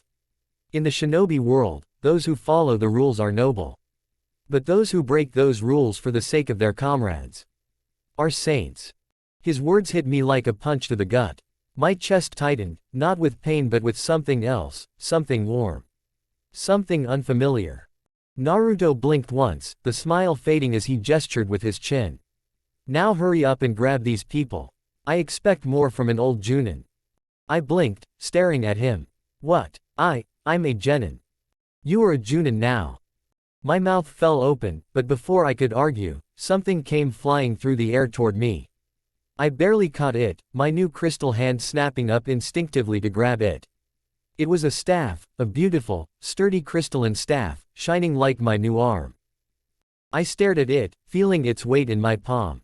It was light but strong, perfectly balanced. Naruto didn't wait for my response. He turned forward again, his red hair catching the wind, his white haori fluttering like a banner of peace. For the first time, I truly understood why he was Hokage, not because of his strength or his genius, but because of the weight he carried and the way he lifted others. I looked down at my hand, the hand that shouldn't have existed, and then at the crystalline staff. My heart was pounding in my chest, the sound of it loud in my ears. Nobody had ever praised me before. Nobody had ever seen anything in me before. But that day, the Hokage, Naruto Uzumaki, saw me. And he didn't see a weak, middle-aged genin. He saw something more. I gripped the staff tightly, tears stinging my eyes. Yes, Hokage-sama, I whispered, my voice almost breaking. For the first time in my life, I felt like I was more than nothing. For the first time, I was seen. 8 long years had passed since that day in the desert, and everything had changed. After the 5th Hokage was gone, how, no one truly knew, I found myself demoted back to genin. Not that it surprised me. My promotion to Junin had been unconventional, almost a whim of Naruto Uzumaki himself. Without him, the council likely saw me as nothing more than an anomaly to be corrected. Still, I didn't quit. I couldn't. Even if all they gave me were menial D-rank chores or the occasional C-rank mission, I kept showing up. Because no matter what anyone said, I was a shinobi. And I would die as one. Today, though, was different. I stood before the 3rd Hokage, Hiruzen Sarutobi, in his office. The room smelled faintly of ink and tobacco, and the faint sound of a bird chirping came through the open window. Hiruzen handed me a mission scroll, his wise old eyes fixed on me with a peculiar intensity. Beside him stood the infamous copy ninja Kakashi Hatake and his team of genin, Sakura Haruno, Sasuke Uchiha, and Menma Uzumaki. I froze, stunned. A B rank mission. For me. I hadn't received anything higher than AC rank since Naruto's disappearance. But I wasn't going alone. Team Kakashi would accompany me, their energy palpable.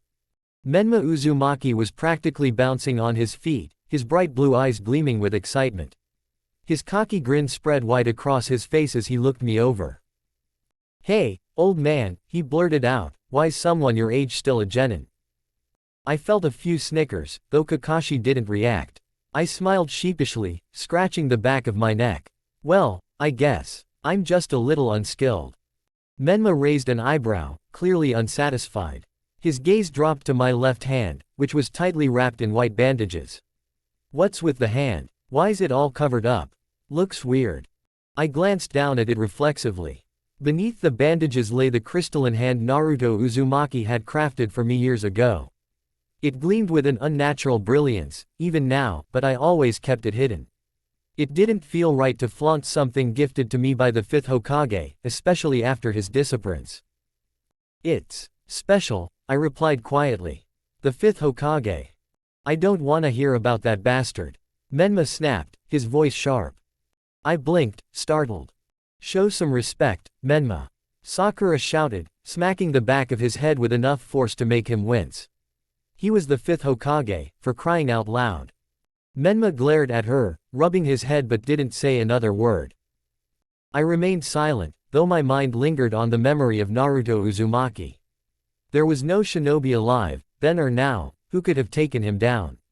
His absence was still a mystery to the entire village, and I doubted anyone would ever have an answer. With the mission scroll tucked under my arm, we left the office and began our journey. The mission was straightforward, at least on paper. A village leader from the Wind Country's village of Dam had been kidnapped by a gang of thugs. Our job was to retrieve him and ensure his safety. The village of Dam was a curious place, surrounded by expansive wetlands and waterways. The journey would be long, and as we walked, I couldn't help but notice how lively the young genin were. Sakura was diligently taking notes, scribbling something in a small journal. Sasuke walked a few paces behind, his expression distant, his sharp eyes scanning the path ahead. And Menma, he practically skipped, occasionally tossing stones into the distance just to see how far they'd go. So, old man, Menma said after a while, falling into step beside me. What's it like being on a mission with someone as awesome as me? I chuckled softly. I suppose it's an honor. Damn right, he replied, puffing out his chest. You're lucky I'm here. I'll make sure you don't screw this up. Menma, Sakura scolded, glaring at him. Stop being so full of yourself. Kakashi, walking ahead with his nose buried in one of his novels, chuckled lightly but didn't intervene. I couldn't help but smile. Their energy was infectious, and though I was an outsider in their team dynamic, I appreciated their camaraderie. As the sun dipped lower in the sky, casting golden hues across the landscape, I tightened my grip on the crystalline staff Naruto had given me. It was a constant reminder of his faith in me, even if I didn't fully understand it myself. For now, I focused on the mission ahead. We reached the village of Dam by mid-afternoon, the sun casting long shadows over the aged stone walls. The village itself was modest, with narrow streets and small homes perched precariously near the riverbanks. The air was thick with tension, and the murmurs of the villagers hinted at their fear and frustration. Kakashi took the lead, speaking to a group of men gathered near the main square. They explained the situation in hushed tones, their voices trembling with a mix of anger and desperation. The gang of thugs wanted to break open the dam, claiming the gold hidden beneath the riverbeds. The villagers had resisted, knowing that destroying the dam would flood their homes and ruin their lives. In retaliation, the gang had kidnapped the village leader. The thugs weren't shinobi, just ordinary men, but their numbers and hostages made the situation precarious. That's why it was a B-rank mission, Kakashi said. Ordinary didn't always mean easy. Kakashi decided we'd wait for nightfall before making a move. He thought it best to observe the dam from a distance, to understand the enemy's movements before acting. We made camp on a hillside overlooking the ancient dam. It loomed in the distance, its massive stone walls reflecting the fading light of the setting sun. The rivers that surrounded the village shimmered like liquid gold, a cruel irony given the cause of all this chaos. We spread out under the open sky. The air was cool, and the stars began to appear one by one, like tiny lanterns guiding us into the night. Sakura sat beside me, curious as ever. She'd brought up the wars, asking about the things I'd seen, the battles I'd fought, or avoided. What was it like during the Third Great War, Geki-san? She asked softly, her notebook open on her lap. I sighed, looking up at the stars. Chaos. Blood. Loss. It's hard to describe. Everyone was a pawn, moved by forces far greater than us. Even when we won, it never felt like a victory. She nodded thoughtfully, scribbling notes. Did you ever meet anyone famous? Like the Sanin or Lord Fourth? I hesitated. Not really. I wasn't significant enough to be near them. But I saw them from a distance. They were like gods walking among men. Sasuke sat silently, his gaze fixed on the dam. Kakashi was his usual self, sitting a little apart with his book, occasionally giggling at whatever ridiculous thing he was reading. Menma, however, was full of energy, firing question after question at me. He seemed fascinated by the old legends I recounted, the tales of shinobi whose names were etched into history. Except for the fifth Hokage, he added, his tone suddenly sour. I glanced at him, frowning slightly. Why do you hate him so much? Menma scowled, his hands clenched into fists. That man mocked me, called me useless, said I had no potential, that I was weak. I think he gave me the Uzumaki name just to insult me. That's his surname, right? Pretty sure he did it to humiliate me. I didn't respond immediately. I studied him carefully, noting the fire in his eyes. Menma wasn't weak, not by a long shot. His energy, his drive, his raw potential, it was all there. Something didn't add up. If Naruto Uzumaki could see value in me, of all people, a man who had truly been useless for most of his life, why would he dismiss Menma, a boy brimming with untapped talent? Still, I kept my thoughts to myself. I'm sure he had his reasons, I said eventually. After all these legends have talked about, none of them come close to him. Menma scoffed, his expression darkening. TCH, big talks. His dad was the Hokage, right? Pretty sure he just used connections or some sob story to get the job. The bitterness in his voice was palpable, and I felt a pang of something, sadness. Frustration. It wasn't my place to defend Naruto Uzumaki. The man's deeds spoke for themselves. But hearing Menma's disdain felt wrong, like a blade slicing through something sacred. I looked down at my bandaged hand, flexing the crystalline fingers beneath the cloth. They gleamed faintly under the moonlight, a reminder of a man who had seen worth in me when no one else did. Menma didn't know. He couldn't know. But maybe one day, he would. Ooh. The attack came out of nowhere. We'd been careful, staying low, observing from a distance, but it wasn't enough. The mercenaries moved swiftly, black cloaks fluttering in the night as they descended upon us. Kakashi reacted instantly, his Sharingan spinning wildly. He used some strange jutsu, one that twisted reality itself, to make the attackers retreat. I'd never seen anything like it, but it came at a cost. He collapsed to one knee, utterly drained. In the chaos, they managed to grab Menma. Despite his resistance, the boy was outmatched and taken. My heart sank as I saw them disappear into the darkness with him. Without thinking, I pursued them. The leader of the mercenaries, a tall man with a scar running down his face, was injured but determined. He carried Menma over his shoulder, running through the dense underbrush. I stayed on their trail, my breath heavy and my legs burning, but they were fast. They reached the thug camp before I could intervene, a sprawling mess of tents and makeshift barricades, illuminated by torchlight. I tried to retreat, to find a way to rescue Menma later, but luck wasn't on my side. A patrol spotted me, and before I could even draw my weapon, they had me pinned and dragged into the camp. Menma and I were shackled together, thick iron chains binding our legs. The cold metal bit into my skin as I sat against a splintered wooden post. Menma glared at the men, defiance burning in his eyes. I admired his spirit, but I wished he'd keep his mouth shut. A burly man, clearly the leader of the thugs, approached us. His face was rough, scarred, and his eyes gleamed with malice. He crouched in front of me, his breath reeking of alcohol and stale tobacco. "How many of you were there?" he demanded, his voice a low growl. I opened my mouth, intending to bluff. 50, I started, but before I could finish, Menma blurted out, 5. My heart sank. The thugs burst into laughter, their mocking voices echoing through the camp. 5. One of them roared, clutching his sides. You mean to tell me the great Konoha has sent 5 people to stop us? Pathetic. The leader smirked, leaning closer. And here I thought we'd have a real fight on our hands. He glanced at Menma, his smirk widening. Guess we'll have to make use of you two some other way. I frowned, trying to ignore the growing unease in my chest. What do you mean? The leader stood, gesturing to the others. Gladiators, he said simply. Gladiators, I echoed, confusion lacing my voice. You'll fight, he explained, his tone dripping with amusement. For our entertainment. If you survive, maybe we'll let you go. Maybe. Menma snarled, pulling at his chains. You bastards won't get away with this. My team will come for us. The thugs laughed again, clearly unconcerned. I glanced at Menma, my mind racing. Kakashi and the others would come, but would they be in time? And even if they did, how would they deal with this many enemies? For now, I had to focus on keeping Menma and myself alive.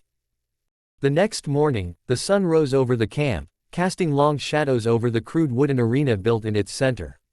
Menma and I were dragged into the pit, our legs tied together with thick rope. The crowd of thugs jeered and laughed as they threw scraps of food and rocks at us from the stands. In the center of the arena, two massive iron cages stood ominously. Inside, the beasts snorted and pawed at the ground, their breath visible in the cool morning air. Survive the bulls, the leader bellowed from his perch above. His men cheered wildly as he smirked at us. Your weapons. Nothing. Your odds. Worse than that. I felt my stomach churn. My crystalline hand was useless for throwing punches without chakra to reinforce my body. Menma, however, was grinning, a spark of confidence in his eyes. I've got this, he said, cracking his knuckles. 2 bulls. Easy. I stared at him, baffled. Menma, these aren't your usual cattle. The cages slammed open with a loud clatter, and the bulls charged. Menma leapt forward, pulling me along with him, his movements precise and controlled. He jumped to the side just in time, narrowly dodging the horns of the first bull. The beast skidded to a halt and turned, its dark eyes fixed on us with a predatory glare. The second bull charged, and Menma kicked at its snout, his boot landing with a sharp thud. The bull stumbled back but didn't fall. Come on, you dumb cows. Menma shouted, sweat dripping down his brow. You think you can take me? The crowd roared with laughter, cheering for the bulls. For the next 30 minutes, Menma moved like a force of nature, dodging horns, evading trampling hooves, and delivering quick strikes to keep the beasts at bay. His stamina was incredible, his energy seemingly boundless. Even with the rope binding our legs, he maneuvered us both with an agility that defied reason. But it couldn't last. His breathing grew heavier, his strikes slower. I could see the fatigue in his eyes as he stood between me and the bulls, his fists clenched tightly. The beasts circled us, their movements predatory and deliberate. The thugs jeered from above. Just give up already. One of them shouted. Die like the worthless trash you are. Their laughter grated on my nerves. Something about this scene felt familiar. And then I remembered. 8 years ago, standing against impossible odds, I'd felt the same hopelessness. But I'd also felt something else, a spark of determination, of purpose. One of the bulls snorted and charged, its horns gleaming in the sunlight. It came straight for me, its hooves thundering against the ground. Instinctively, I raised my crystalline hand and swung. The moment of impact was like nothing I'd ever felt before. The bull crumpled to the ground, its momentum halted by the sheer force of my strike. I stared at my hand in disbelief. That much power. How? Another bull charged, its eyes wild with fury. I stepped forward, my crystalline fist meeting its head with a resounding crack. The beast staggered, then collapsed beside its fallen companion. The arena fell silent, the thugs watching in stunned disbelief. Menma turned to me, his chest heaving. His eyes widened as he saw the crystalline hand, the bandages torn away to reveal its gleaming surface. This, I said, my voice hoarse, is a gift from the very person you hate, boy. Menma stared at the hand, his expression a mix of awe and confusion. But there was no time for explanations. The bulls had fallen, but I was utterly spent. My limbs felt like lead, and my vision blurred at the edges. The leader of the thugs scowled, his face twisted in anger. Enough of this, he shouted, grabbing a spear from one of his men. With a vicious sneer, he hurled it at me. I saw the weapon coming, the sharp tip glinting as it spun through the air. I tried to move, to dodge, but my body refused to listen. The spear struck, and my world turned white. For a moment, there was nothing but silence. Ooh. When the old man crumpled to the ground, blood pooling beneath him, something inside me snapped. The sight of his still body, the faint rise and fall of his chest, and the thug's triumphant laughter lit a fire in my veins. It was then that I felt it. The Kyuubi's chakra surged within me, breaking through the suppression tags like they were paper. A violent wave of raw, malevolent energy erupted from my body, shattering the arena walls and sending the thugs sprawling. Dust and debris filled the air as my rage poured out unchecked. "You bastards!" I roared, my voice distorted, almost unrecognizable. My nails elongated, my teeth sharpened, and my vision turned red. The thugs scrambled to their feet, drawing their weapons. "He's a monster," one of them screamed. "A monster, maybe, but I was their reckoning." I moved before they could react, my body faster and stronger than ever. The first thug swung a blade at me, but I caught it with my clawed hand, snapping it like a twig. With a single swipe, I sent him flying into the arena wall. Another charged at me with a spear, yelling something incoherent. I ducked under his attack, grabbing him by the collar and throwing him into his comrades. Their bodies collided with a sickening thud, and they didn't get up again. One by one, they fell. My claws tore through their ranks like they were nothing. Their screams echoed in my ears, drowned out by the roar of the Kyuubi's chakra. By the time the dust settled, the arena was a ruin, the once mocking thugs reduced to groaning heaps on the ground. My chest heaved as I stood amidst the wreckage, my gaze falling on Gekkei's prone form. He was still alive, barely. Blood poured from the wound in his side, soaking the sand beneath him. His breathing was ragged, each gasp a struggle. I dropped to my knees beside him, the malicious energy receding slightly as I shook him. "Hey, old man, stay with me." His eyes fluttered open, glazed and unfocused. He tried to speak, but no sound came out. Before I could do anything else, a voice crackled through a microphone, sharp and filled with venom. "You monster." It was the thug leader, his voice echoing from a high perch above. He had escaped the carnage, his face twisted with fury. "You destroyed everything. Now, face the fucking consequences." I looked up just in time to see him pull a lever. A deafening rumble filled the air as the dam's floodgates creaked and groaned. The water surged forth, a massive wall of liquid death rushing toward the village. My heart dropped. The people of Dam had no chance against that. Gritting my teeth, I hoisted Gekkei onto my back, his limp body weighing heavily against me. His blood soaked into my clothes, but I didn't care. I bolted toward the operating room, the place where the dam's controls were housed. The path was littered with debris, but I navigated it with ease, fueled by desperation and the Kyuubi's chakra. When I reached the room, I kicked the door open, only to find the control handle shattered into pieces. Panic clawed at my chest. Without the handle, there was no way to stop the flood. "Damn it," I growled, slamming my fist against the wall. There was no time to think, no time to figure out another way. The water was coming, and it wouldn't stop. I turned and ran, Gekkei's shallow breaths in my ear, heading straight for the village. "Ooh." Menma stumbled into the village square, Gekkei still slumped over his back. The sound of rushing water grew louder, an unstoppable roar that sent chills down his spine.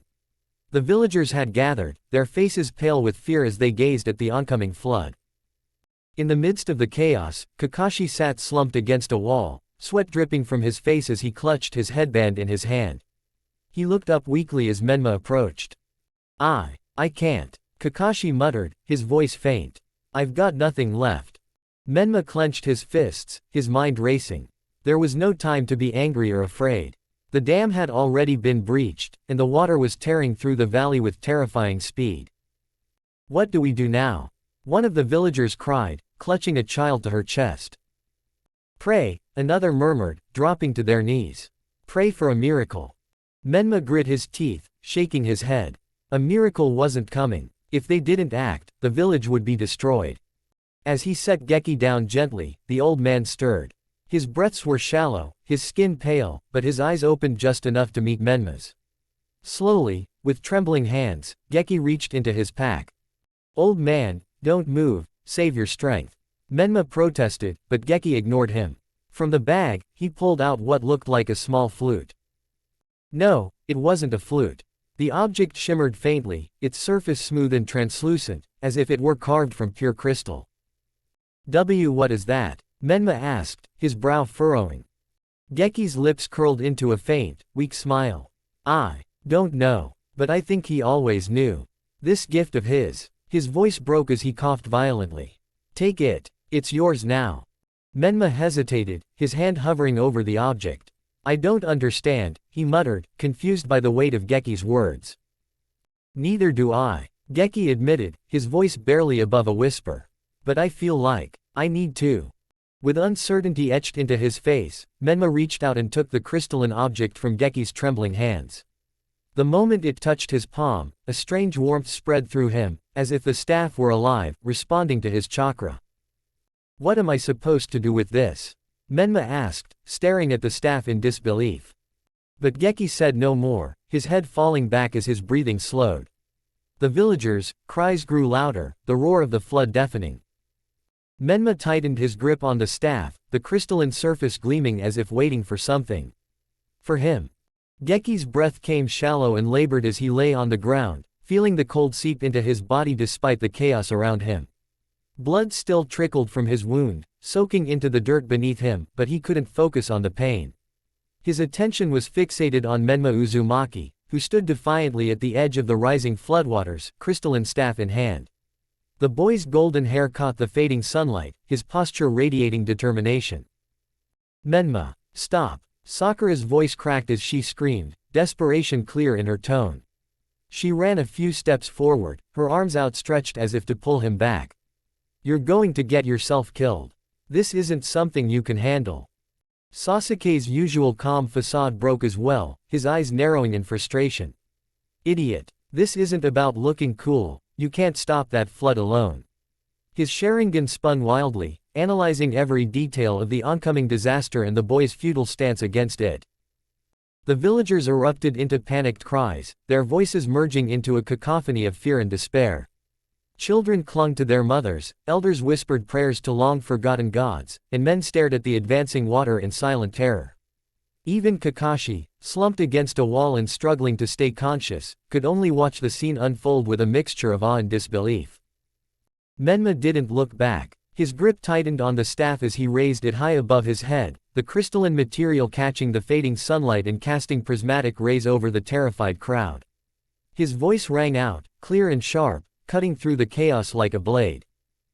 I don't know why everyone thinks so highly of you, old man. Menma shouted, his words directed not at Gekki but at the memory of a man long gone. His voice trembled with both frustration and desperation. You were supposed to be the greatest, right? So show me that you're not just some exaggerated story. Without hesitation, Menma brought the staff down with all his strength, slamming it into the ground. The crystalline staff shattered instantly, breaking into millions of fragments that sparkled like shards of glass. The pieces scattered into the air, catching the dim light and creating a cascade of shimmering colors. For a moment, nothing happened. Menma stared at his empty hands in disbelief, his chest heaving. Was that it? He muttered, his voice barely audible. The earth answered him. A low rumble began to resonate beneath their feet, soft at first but quickly growing into a deafening roar that drowned out the villagers' cries. The ground trembled violently, as if some ancient force had been awakened. What's going on? Sakura gasped, stumbling as the earth shook beneath her. The villagers froze, their prayers silenced as they turned to look at the source of the noise. Even Sasuke and Kakashi, both seasoned shinobi, couldn't hide their astonishment. From the depths of the earth, crystalline structures began to emerge. The first spire shot out of the ground with a sharp crack, its jagged form gleaming like a colossal gemstone. It was followed by another, and another, until an entire wall of translucent crystal began to rise, encircling the village. The towering barriers were flawless, their surfaces shimmering with an ethereal light that seemed to pulse with life. The advancing floodwaters struck the crystalline walls with a thunderous crash, sending waves splashing high into the air. The impact was immense, the force of the water shaking the very ground. Yet, the walls held firm, unyielding against the onslaught. Impossible, Kakashi whispered, his voice barely audible over the roar of the water. His uncovered eye widened in shock as he took in the sight before him. This chakra, it's his. Sakura clutched her chest, her heart pounding as she stared in awe. What is this? How is this happening? Sasuke's Sharingan spun faster, desperately analyzing the crystalline walls. This isn't ordinary jutsu, he muttered, his voice tinged with both wonder and frustration. This is something else entirely. High above, Menma stood atop one of the crystalline walls, his figure silhouetted against the shimmering barriers.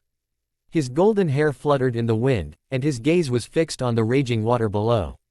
Despite the overwhelming force of the flood, the boy's stance was steady, his resolve unshaken. Kekkei, lying weak and bloodied on the ground, watched the scene with a mix of pride and disbelief. His vision blurred, but he could still make out Menma's form standing tall against the chaos. And then, he saw something else. Through his hazy vision, Kekkei spotted another figure beside Menma, almost like a mirage. A boy with wild red hair, his expression fierce yet calm, stood atop a dome of sand in the exact same defiant pose. The fifth Hokage. Gekkei's breath hitched as realization washed over him. Despite the pain and exhaustion, a faint smile crossed his lips. "Ah, that's why," he murmured, his voice barely a whisper. The villagers erupted into cheers, their fear replaced by hope as they witnessed the miraculous walls that had saved their home.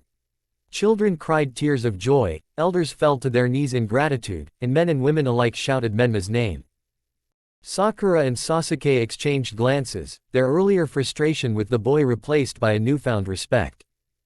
Kakashi, still slumped but smiling faintly, muttered FMTO himself, "Looks like you've got more of your brother in you than you realize, Menma." As Menma stood atop the wall, basking in the relief of the villagers, Gekkei's vision began to fade. The pain in his chest dulled, replaced by a warmth he hadn't felt in years. "Good job, kid," Kekkei whispered, his words lost in the wind. With that, his eyes closed, a sense of peace washing over him as his world turned to darkness. Ooh. Author note. I mixed Gekkei's whole life story in Menma's POV here, regardless the timeline. This chapter has 8k words written in 6 hours, so I put a lot of efforts in it. Oh, and now, this is my third story to cross 100k words. So, cheers. Thanks for reading this chapter. Drop your thoughts in the review section. Your words motivate me to write better, larger and with more depth. Till next time. Chapter 19. So, I took the admission test and yeah, I passed. But man, it wasn't enough. There were a ton of people who absolutely crushed it, scored way higher than me. Guess that means no stethoscope hanging around my neck, no white coat dreams coming true. Not gonna lie, I'm not exactly sad. More like stuck in this heavy, depressing haze, you know. Maybe that's why my recent updates have been kinda meh, feels like I'm running on empty. But hey, life doesn't stop, right? Gotta figure out a new path. I'm a dreamer, after all, I'm built to keep moving forward, no matter how many times I stumble. Anyway, drop your thoughts in the review section if you feel like it. Seriously, your words mean the world to me. They keep me going, writing faster, better, and with more heart. Catch you next time. The sage throughout the years. The swordsman leaned his massive, serrated blade on his shoulder, his sharp eyes narrowing slightly as he glanced at Itachi.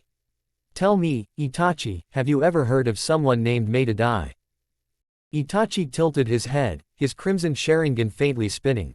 Minato? No. I know of a Minato, though. The swordsman gave a low chuckle. Ah, so the son has grown. I've met him once or twice. You met Guy? Itachi asked, his tone carrying a hint of interest. Not Guy, the swordsman corrected, his voice gruff but nostalgic. It was during the Third Great Shinobi War. My comrades and I, the 7 ninja swordsmen of the mist, ambushed a group of genin. Guy was among them, just a kid then, and we thought it'd be an easy job. But then, he came. Who? Minato, the swordsman said, his voice dropping slightly as if speaking the name evoked a long-buried respect. That man, using nothing but pure taijutsu, overwhelmed us. He opened all 8 gates and tore through us like a storm. 4 of the 7 fell that day. Itachi's usually stoic expression shifted slightly, a flicker of surprise crossing his face. He killed 4 of the 7 ninja swordsmen of the mist with just taijutsu. The swordsman nodded solemnly. I have never encountered anyone like him. The power he unleashed was terrifying, even in death. It's a shame his sacrifice was barely remembered outside those who survived it. That man has my respect. He shifted his gaze to Itachi. What about you, Itachi? Who do you respect the most?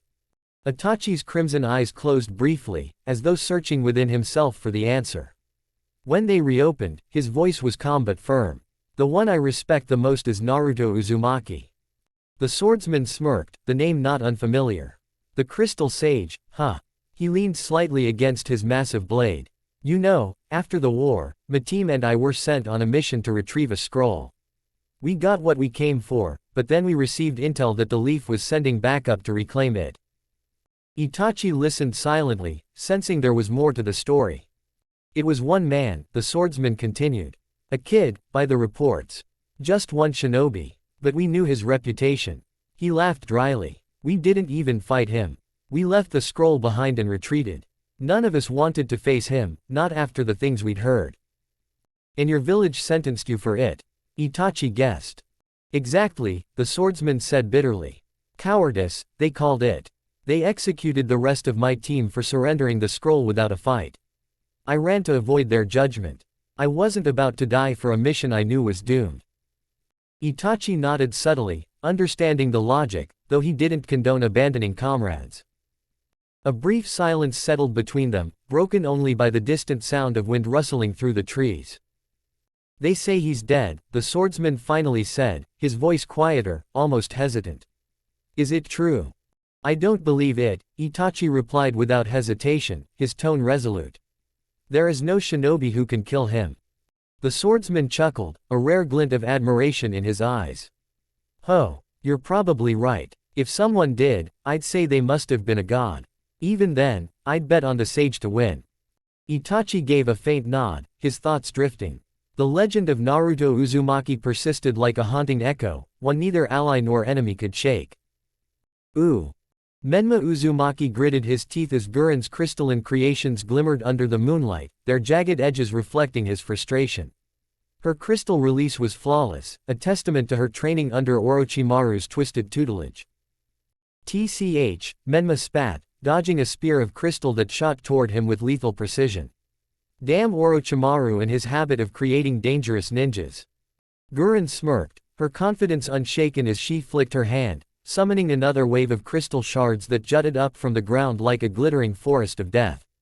Dangerous. You flatter me, Uzumaki. But don't mistake me for something more than what I am, a pale imitation. Menma narrowed his eyes. What are you rambling about now? She tilted her head, her smirk widening. This crystal release of mine. It's nothing but a poor replica. A shadow of the true master. Menma stiffened, his knuckles whitening around a kunai. He already knew where this was going. Guren's gaze sharpened, her voice cutting through the din of battle. Had it been him, the crystal sage, you wouldn't even be standing here, Menma. The Sanbi, taken before you'd have even noticed. You wouldn't have had the chance to breathe. Grr. Menma clenched his jaw, his frustration bubbling to the surface as Shizune suddenly stepped between them, her voice calm but firm.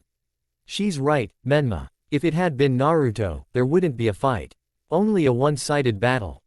Enough. Menma barked, his hands flying through seals as he conjured a dozen shadow clones in a puff of smoke.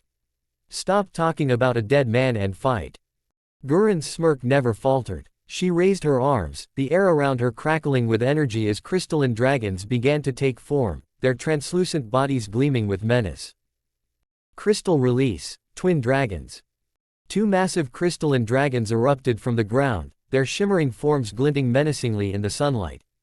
They twisted and writhed as if alive, their crystalline scales refracting light into a dazzling yet blinding display. Menma Uzumaki barely had time to react. His clones surged forward, kunai and Rasengans ready, but the dragons were fast, far faster than he expected.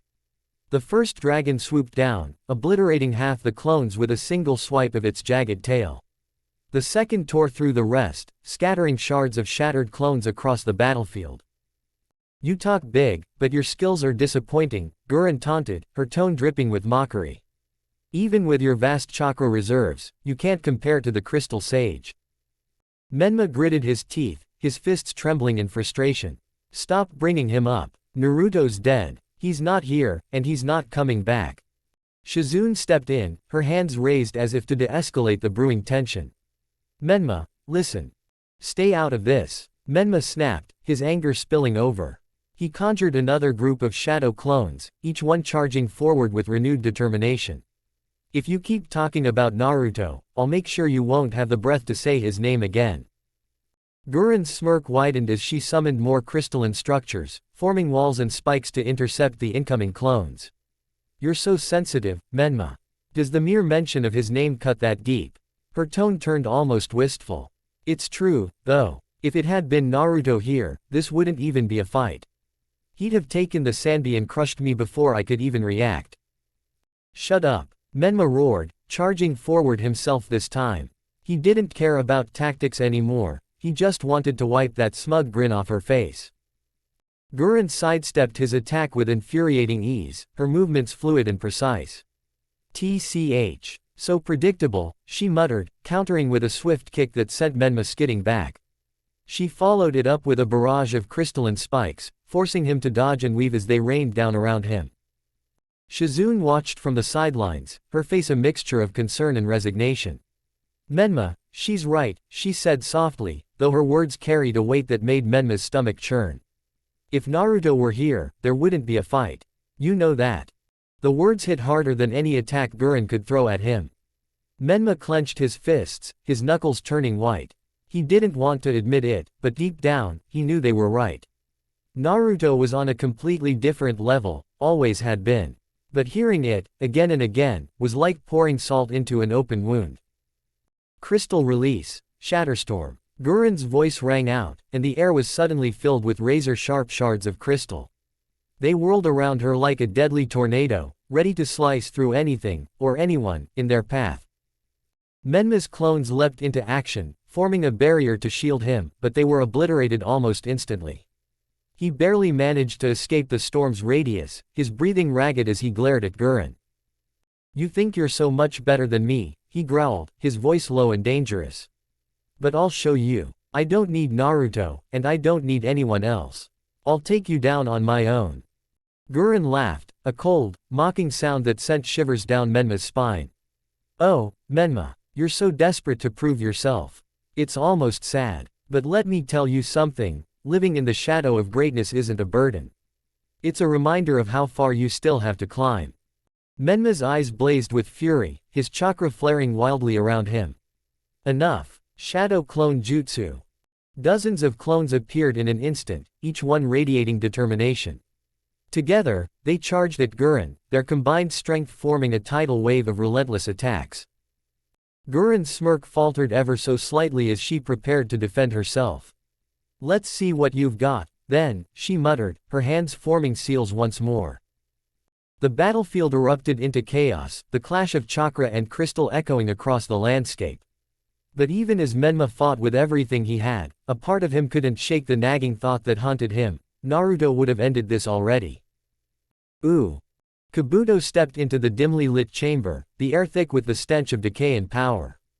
Before him, standing with his arms crossed, was Toby, the enigmatic masked man whose aura seemed to suck the light out of the room.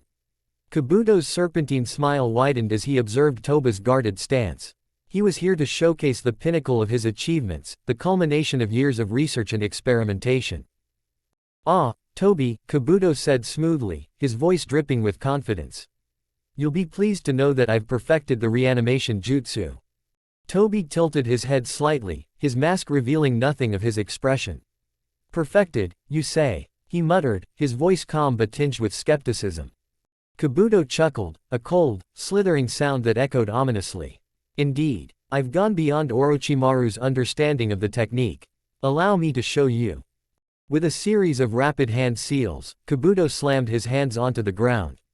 Summoning. Reanimation, he declared, his voice echoing with authority. The floor beneath them trembled as coffins began to rise, their lids creaking open to reveal figures bathed in an eerie glow. Toba's lone visible eye widened as he scanned the reanimated shinobi. Impressive, isn't it? Kabuto said, his tone smug. I've gathered the strongest shinobi history has ever known. Behold, Madara Uchiha, the original wielder of your ambitions. Hanzo of the Salamander, the man who once humbled the 3 legendary Sannin. The Kage from various villages. And even the Jinchuriki of old.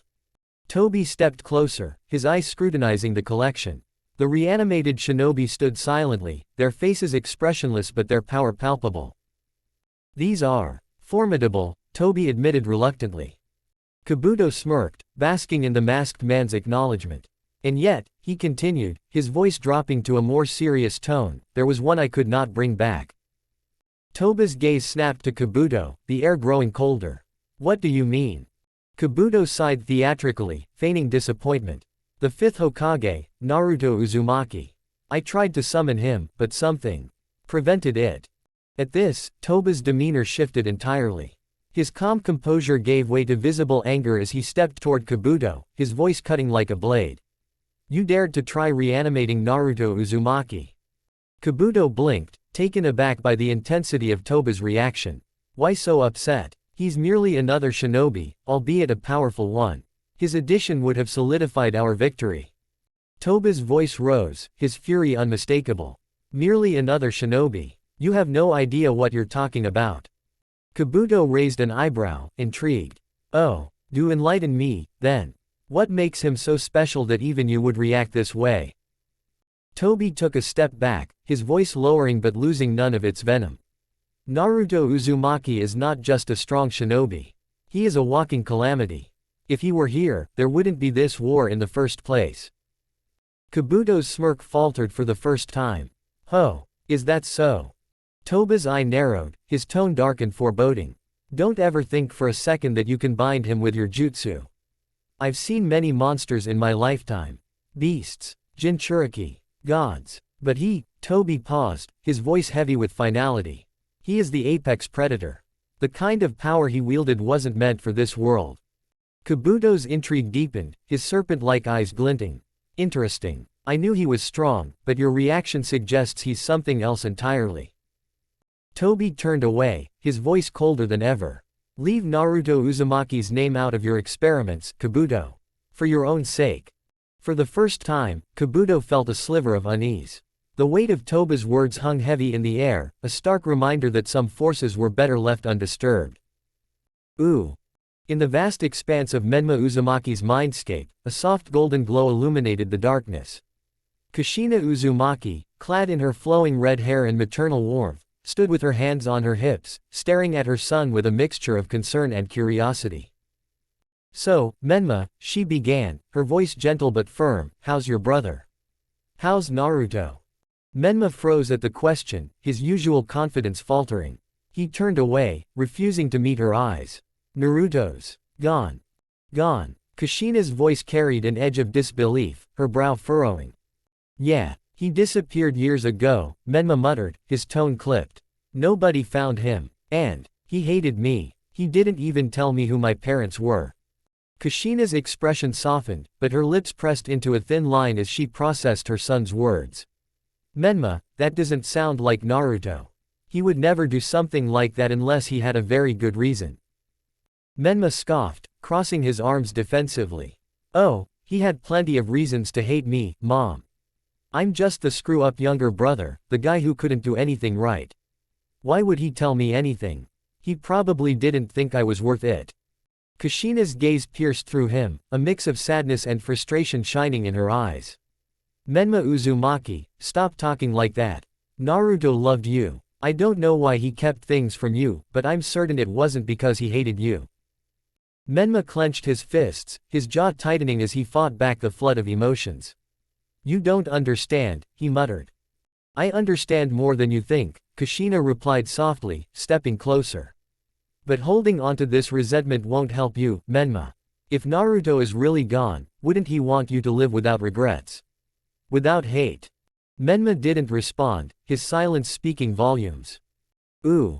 The sound of coffins creaking open echoed through the chamber as Orochimaru slammed his hands onto the ground, a twisted grin spreading across his face. Slowly, 4 figures emerged, their expressions as lifeless as their bodies had once been. Hashirama Senju, Tobirama Senju, Minato Namikaze, and Hiruzen Sarutobi stood before the gathered group, their eyes blank until their consciousness was restored. What is this? Hashirama muttered, his voice filled with confusion as he took in his surroundings. He glanced at Orochimaru, his features hardening. So, you've stooped to this level, haven't you? Orochimaru chuckled, his voice smooth and mocking. Oh, Hashirama-sama, always so judgmental. I merely brought you back to witness the fruits of your legacy. Tobirama's sharp gaze flicked to Sasuke Uchiha, his expression tightening. An Uchiha. And not just any Uchiha. Why are we here, Orochimaru?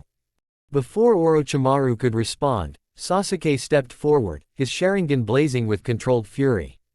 I have questions. You, Tobirama Senju, why did you create policies that led to the persecution of my clan?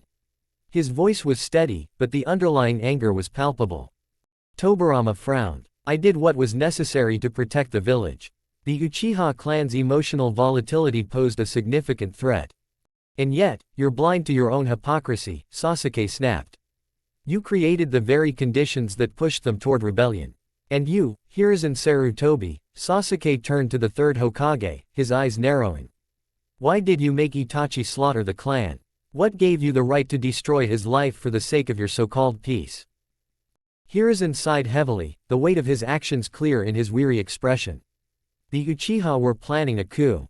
They intended to release the Nine Tails to overthrow the village. Itachi's actions were necessary to prevent a full-scale civil war. Sasuke's fists clenched. And yet you sacrificed a boy's soul for your cowardice. Minato, who had been silently observing the exchange, suddenly frowned, a growing sense of unease evident on his face. Wait, he interrupted. You're telling me Naruto isn't Hokage? What happened to him? Where is he? Sasuke's gaze turned colder. Naruto Uzumaki, the fifth Hokage, died 8 years ago. The room fell silent. Minato's breath hitched. What? All eyes turned to Hiruzen. The former third Hokage hesitated, avoiding Minato's piercing gaze. Minato stepped forward, his voice shaking with a mix of confusion and fury. What happened, Hiruzen? Why is my son dead? Hiruzen's shoulders sagged as he finally met Minato's anguished stare. I killed him. The words hung in the air like a death knell. You what? Minato roared, his grief exploding into raw anger as he grabbed Hiruzen by the collar. Why? Why would you do such a thing? Hiruzen didn't struggle, his voice cracking under the weight of his confession. Naruto was mentally unstable. He became a danger to the village. Or so I thought. Or so you thought. Minato's grip tightened. His blue eyes, usually so warm, burned with unrestrained fury. Orochimaru's laughter cut through the tension like a blade. Ah, Sarutobi-sensei, always so quick to assume, he drawled. Shall I enlighten you all? What are you talking about? Tobirama demanded, his sharp tone cutting through Orochimaru's mockery. The snake-like man gestured theatrically. You see, dear Sasuke, dear Minato, dear Hokage of old. The entire village council, including Hiruzen here, was under a genjutsu. A very sophisticated one, cast by none other than the masked man, Tobi. Minato froze. Genjutsu? You mean? Orochimaru nodded, a sinister smile playing on his lips. Yes, Naruto Uzumaki wasn't mentally unstable. In fact, he had devised the perfect plan to prevent the Uchiha coup without bloodshed. But instead of listening to him, your council acted on the lies planted by Toba's illusion. Hiruzen staggered back, his face pale. No, that can't be. We. Congratulations, sensei, Orochimaru sneered. You successfully sentenced an innocent man while failing to kill me. The chamber was thick with tension. Hashirama and Tobirama looked at Hiruzen with a mixture of disappointment and disgust. I never thought you'd sink so low, Hiruzen, Tobirama said coldly. You were supposed to uphold the will of fire, not extinguish it. Hashirama shook his head, his warm demeanor now overshadowed by sadness. You let fear dictate your actions. That's not the village I dreamed of. Minato stood in silence, his hands trembling as they slowly released Hiruzen's collar. His face was a storm of emotions, grief, rage, guilt.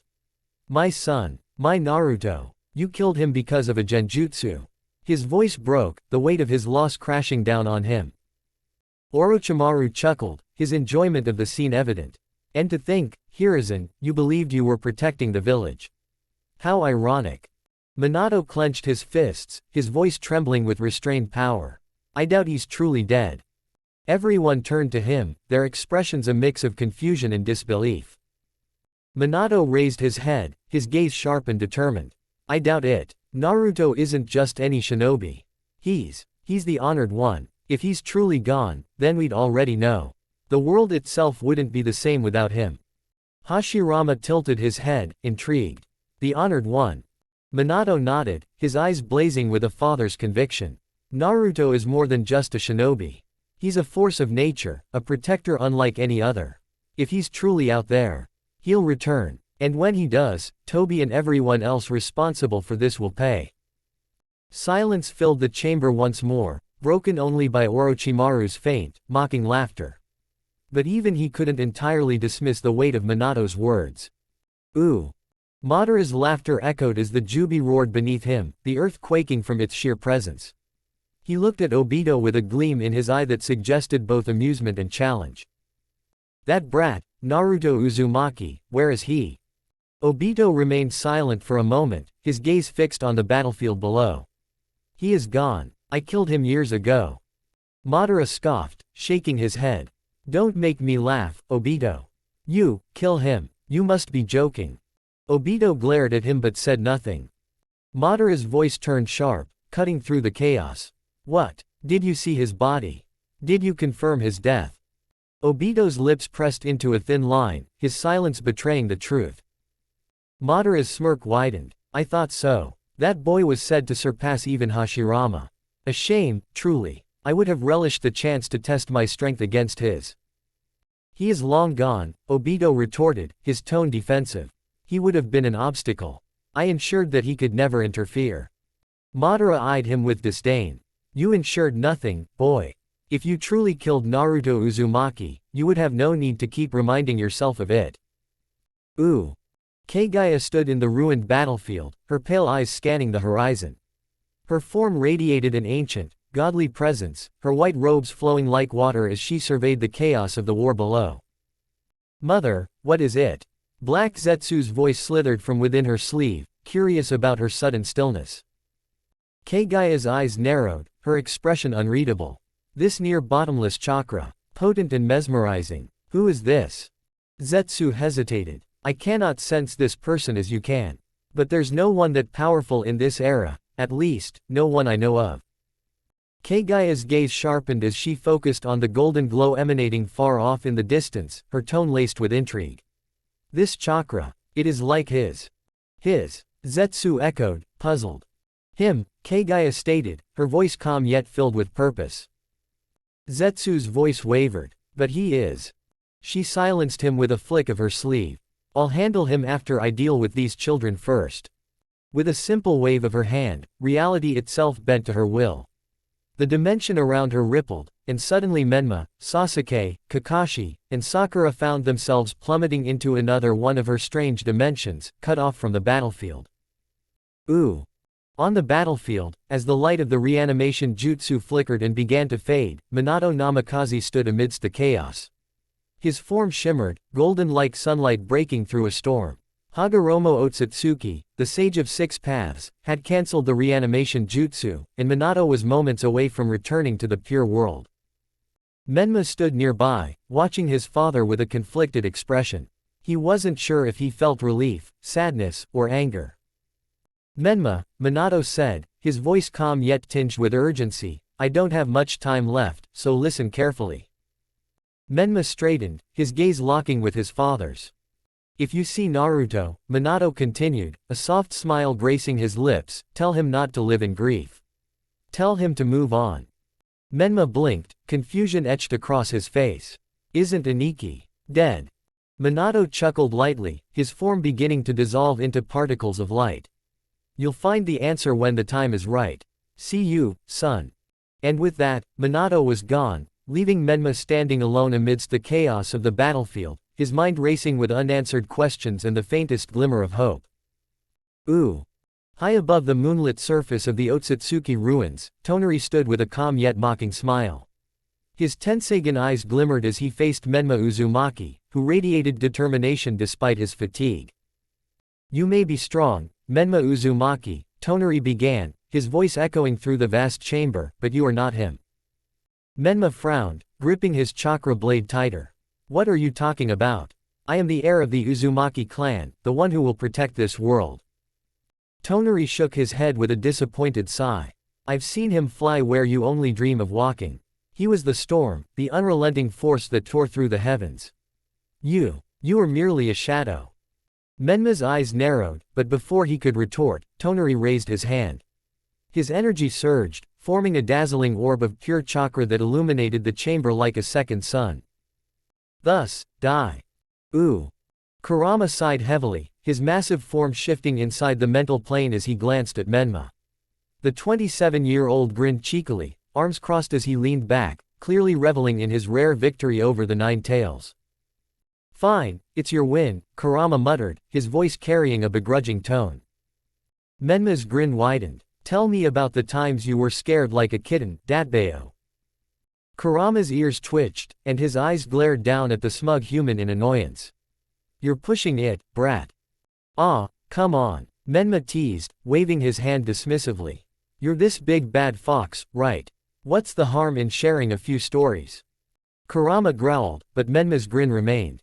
After a long pause, the beast exhaled a deep breath, a low rumble of displeasure accompanying it. "Fine," Kurama began, his voice gruff but laced with a tinge of reluctance. "The first time I truly felt fear was with my father, Hagoromo Otsutsuki." Menma's brows lifted in surprise. "The Sage of Six Paths? Seriously?" Kurama nodded, his eyes distant as if recalling a memory buried deep within. "Yes. I was still young, still figuring out my strength. One day, well, let's just say I let my temper get the better of me and nearly killed a lion that wandered too close to me." "A lion?" Menma chuckled. "That's it." Kurama's glare silenced him. Hagoromo wasn't pleased. I'd never seen him so angry before. The look he gave me. I thought I'd die just from the weight of his disapproval. His presence alone was overwhelming. Menma nodded slowly, the humor fading from his expression. Kurama continued, his tone darker. "The second time was centuries later, when Madara Uchiha forced me into servitude. That man's Sharingan, it was more than just a tool of control. It was suffocating, a constant reminder that I wasn't free. I hated him." "Madara," Menma muttered, his grin now completely gone. "And after Madara," Kurama added, his voice trembling slightly, "came Hashirama Senju. That man didn't control me with eyes but with sheer power.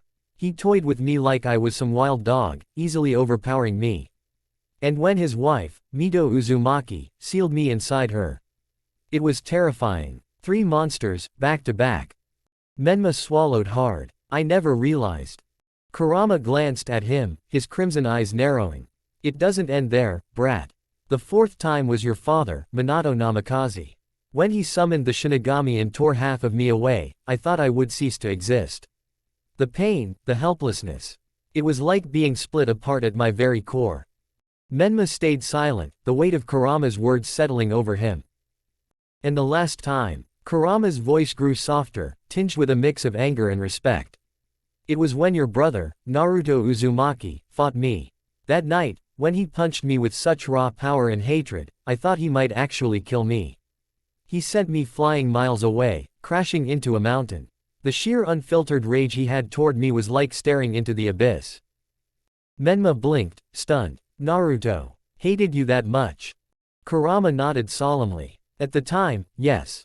I was the reason he lost everything, his parents, his childhood, his peace. He had every right to hate me, and he didn't hold back. For the first time in my existence, I was scared for myself." Menma's face softened, his usual playful demeanor replaced with quiet understanding. "You've been through a lot, Kurama." Kurama huffed, his usual grumpiness returning. "Don't get sentimental on me, brat. You wanted stories, and I gave them to you. Now, leave me in peace." Menma smirked slightly. All right, but hey." He glanced up at Kurama, his grin returning. "Thanks for sharing, furball." Kurama growled lowly but didn't respond, his massive form turning away as if to hide the smallest trace of vulnerability. TBC. Chapter 20. 1,000 years, I love you. Dimension 2.0. Naruto blinked at the sunlight glinting off the calm waters. He was on a shore, the dawn painting the sky in hues of orange and pink. For a moment, he was disoriented. Where was he? His gaze shifted downward. Someone was lying limp in his arms, her blood staining his hands and the sandy ground beneath them. "Mommy!" he exclaimed, his voice breaking as he recognized her. She was coughing blood, her breath shallow and uneven. Naruto immediately placed his trembling hands on her chest, channeling medical chakra to stem the bleeding. His focus was unwavering despite the panic in his heart. "Hang in there. I've got you," he said, trying to sound reassuring. Mammy's bloodied hand weakly grasped his wrist, halting him. Her kaleidoscopic eyes, swirling with the intricate design of her Mangekyo Sharingan, locked onto his. "Naruto-sama." "No. Don't speak," Naruto interrupted, tearing a strand of red hair from his head. He was ready to use one of the forbidden techniques, the kind that came at a cost he didn't care about if it meant saving her. But Mommy held his hand tighter, her strength waning. "Naruto. It's a beautiful place," she murmured, her gaze drifting to the horizon. The serene smile on her face was in stark contrast to the dire state of her body. Naruto shook his head vehemently, tears blurring his vision. "This is a tough wound, but I can heal it. Just stay with me." Her hand cupped his cheek, her touch gentle despite the blood smeared across her palm. I died a long time ago, Naruto," she said softly. "What are you talking about?" he asked, his voice cracking. "The day my parents were gone. Mom, Dad, I was gone too," she whispered, her voice a mixture of pain and peace. "Empty. Shallow. But then you came. You gave me hope. I don't know how, but you did." Naruto froze, his hands trembling as he stared at her. He could feel every word she spoke because he knew that emptiness too well.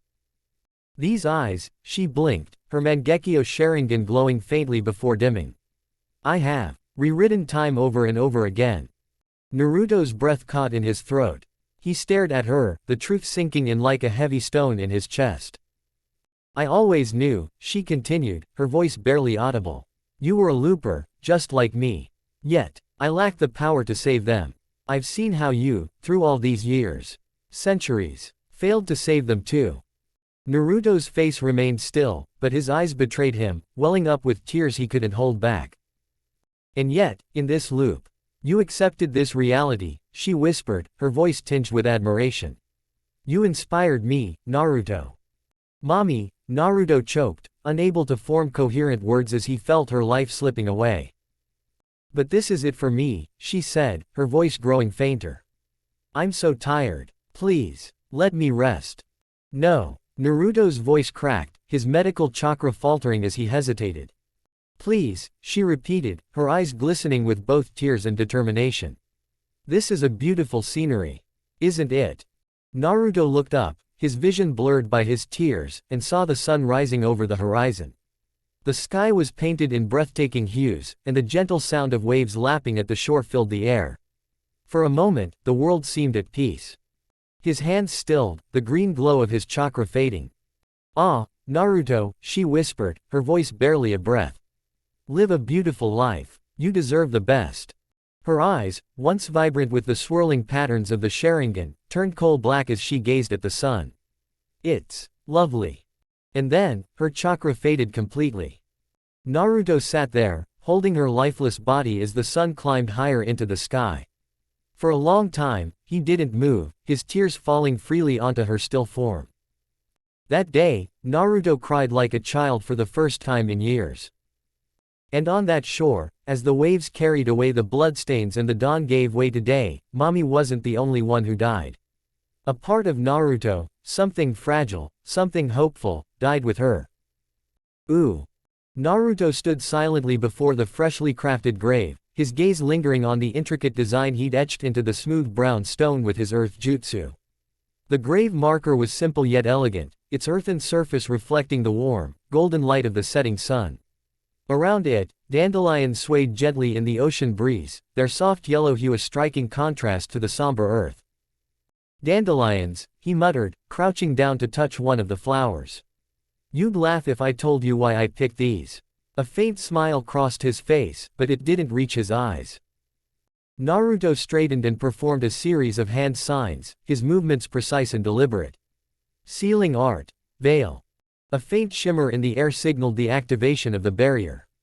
It spread across the mountain, forming an invisible dome that would keep any intelligent being, human or otherwise, from setting foot on this sacred ground. The mountain would be hers alone now, untouched and undisturbed. There, he said softly. Now none will bother you. His gaze returned to the grave, his expression solemn. The sky was ablaze with the colors of dusk, the sun dipping below the horizon, casting long shadows across the landscape.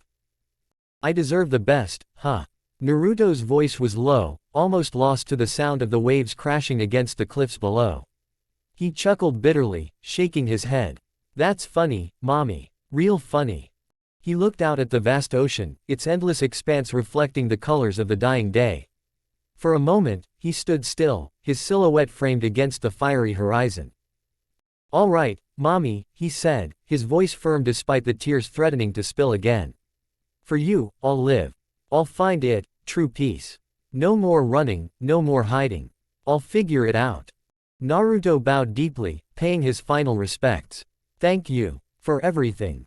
He turned and began walking away, each step heavy but purposeful. He didn't look back, not once. He couldn't.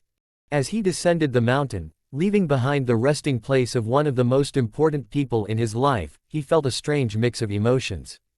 Sadness, yes, but also a flicker of hope. Throughout Naruto Uzumaki's long and arduous journey, Mami Uchiha had been one of the few to truly understand him. She had seen him for who he was, had shared his pain, his burdens, and his dreams. In the end, she had claimed a piece of his heart, a piece that would remain hers forever. The veil shimmered once more in the fading light, sealing the mountain in eternal solitude. And as Naruto walked away, the sun dipped below the horizon, casting the world in twilight, marking the end of one chapter and the beginning of another. Ooh. Naruto wandered through the quaint streets of the medieval village, his mind racing as he pieced together the situation. The land of water. The Second Great Shinobi War. This was not the world he remembered. Not entirely. 40 years since Hashirama Senju established the leaf, he muttered to himself. The words weighed heavily on him. Time travel wasn't new to him, but this was different. He wasn't a disembodied consciousness in his younger self's body. This time, he was here, fully present and intact, as his 18-year-old self. And yet, the air felt foreign, the chakra signatures faintly out of sync with what he was used to. It took only a moment for his sharp mind to reach the conclusion, another dimension. Fascinating, Naruto mused, his lips curling into a smirk. Another time, another world. Let's see how I can shake things up. The villagers, however, were less than impressed by his aloof attitude. Do you live under a rock, boy? One of them spat, his tone irritated. The Second Great Shinobi War is raging on, and here you are, acting clueless. You've got red hair, you're an Uzumaki, aren't you? Don't mock us. Naruto sighed, raising his hands in mock surrender. Yeah, sorry for existing. My bad. He left the village without further incident, heading towards the outskirts where the din of human activity faded into the rustle of leaves and the distant hum of nature. His mind, however, was far from quiet. Rewriting, not rewriting. This time, it wasn't about fixing his mistakes or erasing the pain of failure. This was a clean slate, a chance to craft a future where the cycle of hatred and war didn't endlessly perpetuate. But where to start? The name Hanzo the Salamander floated to the forefront of his thoughts, followed closely by the legendary clash between Hanzo and the trio who would become the Sannin. That battle had been a cornerstone of history, shaping not only the lives of Jiraiya, Tsunade, and Orochimaru but also the fate of the hidden villages. Manipulating it to benefit the future wouldn't be easy. Unless he played his cards right. A mischievous grin spread across Naruto's face as an idea took form. Easy, he said to himself, his voice laced with determination. Phase 1. Get close to Hanzo. If he could gain Hanzo's trust, or at least his attention, he could influence the man's decisions. Hanzo was powerful but paranoid, constantly weighing threats and alliances. Naruto just needed to position himself as someone useful. Let's see, he muttered, rummaging through his memories. Hanzo values strength and loyalty. If I show him I'm a powerhouse and not a threat, he'll at least hear me out. Phase 2. Change the outcome. The battle between Hanzo and the Sannin had ended in a stalemate, with Hanzo sparing their lives and naming them the Sannin. But what if Naruto intervened? What if he tilted the scales, making Hanzo see the potential for peace rather than perpetuating the war? It wasn't about stopping the battle entirely. He wasn't foolish enough to think he could erase conflict in one fell swoop. But he could plant seeds of doubt, push key players to question the inevitability of war. Phase 3. Rewrite the future. By altering the dynamics of the Second Great Shinobi War, he could lay the groundwork for a more stable world. It wouldn't be perfect, peace never was, but it could be better. All right, Naruto said, clapping his hands together. Time to find Hanzo. As he walked, he glanced back towards the mountain far away, his expression softening. Goodbye, Mommy, he whispered. I guess I'll have to become the shadow once more for a peaceful life. But I promise, the day when I find peace, I'll be there. The setting sun cast long shadows across the land as Naruto set off, his resolve burning brighter than ever. In this new world, with its tangled history and uncertain future, he was ready to make his mark. TBC. Chapter 21. My favorite story, yet infrequent updates. Well, I intend to make it epic and legendary, unlike my other works, not that I despise them, no, they are my beloved too. But this story is my emotion. This story always makes me cry. This is a chapter I wrote a long time ago. But still, it makes me emotional. This briefly tells us where the Crystal Sage was after the Nine Tails attack, during the Fourth Great Shinobi War, Otsutsuki attacks and so on. Uzu no Tenshi. It was the time of the Second Great Shinobi War. The village hidden in the whirlpools, Uzushiogakure, had chosen to abstain from direct involvement in the war but extended aid to its allies in various strategic ways. Although they were not participating in the front lines, their reputation was anything but weak. In fact, the military might of the Uzumaki clan was so formidable that their very name invoked fear across the elemental nations. A typical chunin from the Uzumaki clan possessed chakra reserves rivaling those of Kage-level shinobi. Their stamina and endurance in battle were legendary, and their ability to outlast their opponents was a testament to their training and natural gifts. Among them, some wielded the adamantine sealing chains, a bloodline limit unique to their clan. These chains were powerful enough to restrain even the mighty-tailed beasts, making the Uzumakis invaluable in any conflict involving these massive creatures. As their power grew, so did the fear and envy of other nations. This fear gave birth to hatred, a deep-seated animosity that festered beneath the surface. The other villages knew that if they did not act, the Uzumaki clan's influence would continue to grow unchecked. During the war, tales of Uzumaki prowess spread like wildfire. Stories of their resilience, their unbreakable chains, and their impenetrable seals were whispered in hushed tones. The Uzumakis were seen as both a blessing and a curse. Allies sought their assistance, knowing that an Uzumaki on the battlefield was worth 100 ordinary shinobi. Enemies, however, dreaded the sight of the red-haired warriors, their hearts filled with fear and loathing. Despite their formidable power, the Uzumakis remained humble and focused on their duty. They did not seek glory or conquest, their primary goal was the protection of their people and allies. However, their humility did little to assuage the jealousy and fear of other nations. The other villages saw the Uzumakis as a threat that needed to be eliminated. This growing animosity eventually led to a coordinated attack on Uzushiogakure. The other villages, driven by fear and hatred, united in a desperate bid to eradicate the Uzumaki clan.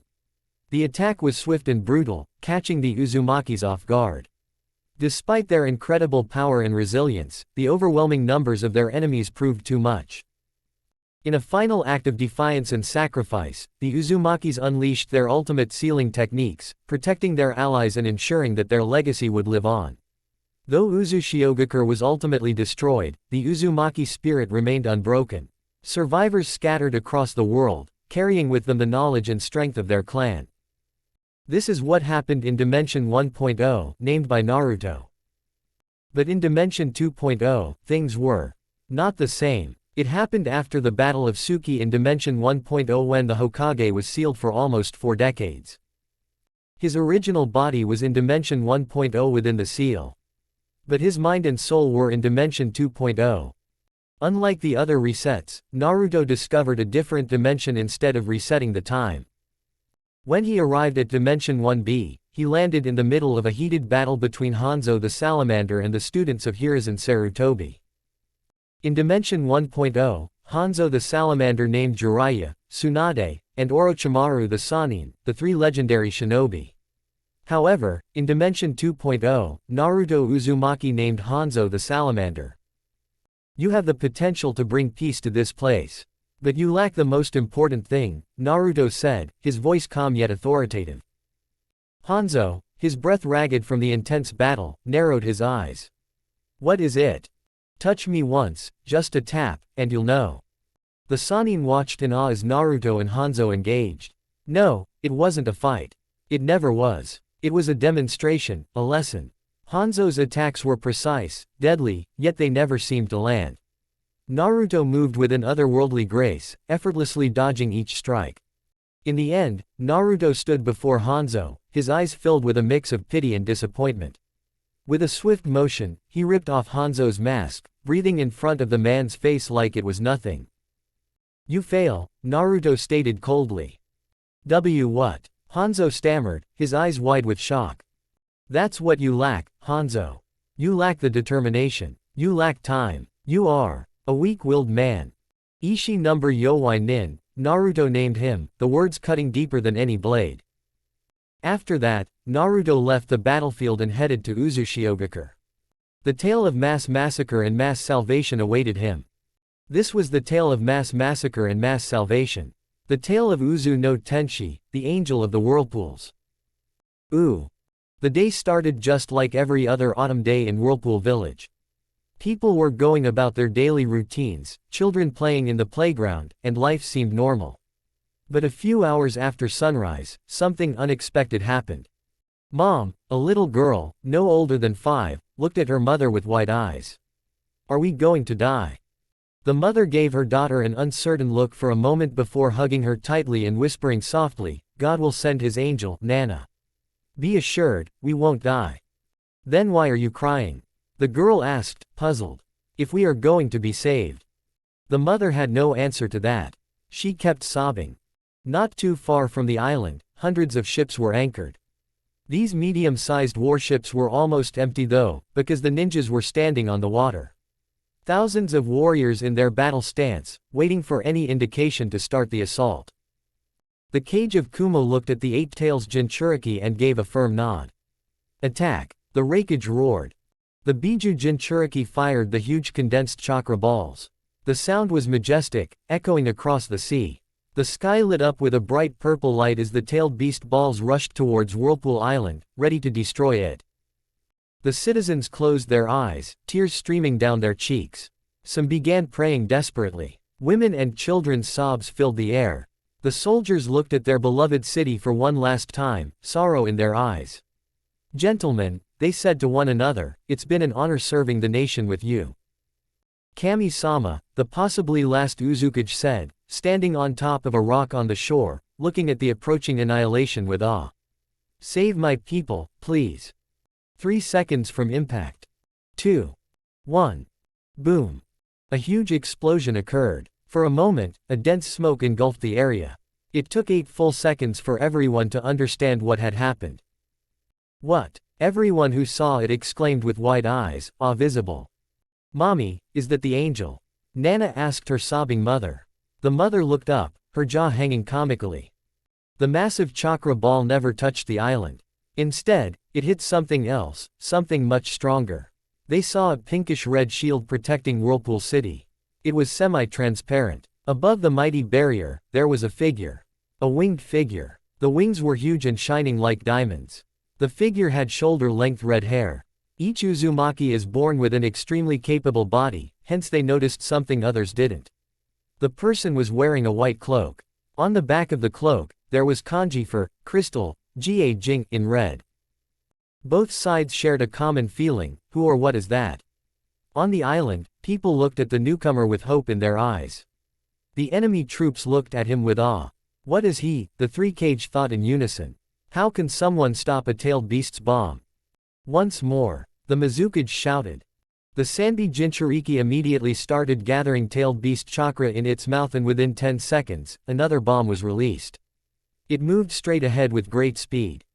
Sage art. It was barely a whisper, nobody heard it. Crystal shield. Immediately another barrier materialized, and the bomb clashed with the semi-transparent crimson wall. Boom. Everyone's jaws dropped. The barrier didn't even get a scratch. The caster of the jutsu was still flying with a stoic face, showing no sign of chakra exhaustion. I shall count to 5, the person said, loud enough for everyone to hear. It sounded a bit high-pitched, like an adult woman or a child. Go back, or be eradicated, believe this. Who are you? The Mizukage shouted. I am your death, the person stated calmly, flapping their wings. The Uzu people were mesmerized by the beauty of it, while the enemy felt a twist in their stomach. Your name, damn it. The Tsuchikage shouted. I am. The person looked down at the people of Uzu, specifically a girl. Didn't that girl call me an angel? An angel. But you can call me Naruto. The Whirlpool people cheered loudly, believing God was directly helping them. The enemy soldiers began to whisper among themselves, Angel. What is he saying? Alas. I suspected there was something strange about these red-haired people. So can they communicate directly with God? Through this self-proclaimed angel. You're no angel. The Raikage sneered, seeing confidence breaking down in the allied army. I'll prove it right away. 5. Some of the Iwakumo Kiri troops stepped back, the booming sound breaking their remaining confidence. 4. The Kages ordered their Jinchurikis to prepare another tailed beast bomb. The demon vessels started gathering chakra once more. But somewhere in their mindscape, the tailed beasts shouted in unison, that boy is not normal, he has extremely potent Otsutsuki chakra. We are no match for him. You better run. 3. The long-range fighters went through hand signs, lightning style, wind style, fire style, water style, and earth style. Some of the Kekkei Genkai holders also flashed through hand signs, ice release, lava release, and more. 2. 6% of the soldiers of the army were already gone. Punishment be damned. Life comes first. This guy is on a whole other level. 1. Pin drop silence for a fraction of a second. Time's up. Attack.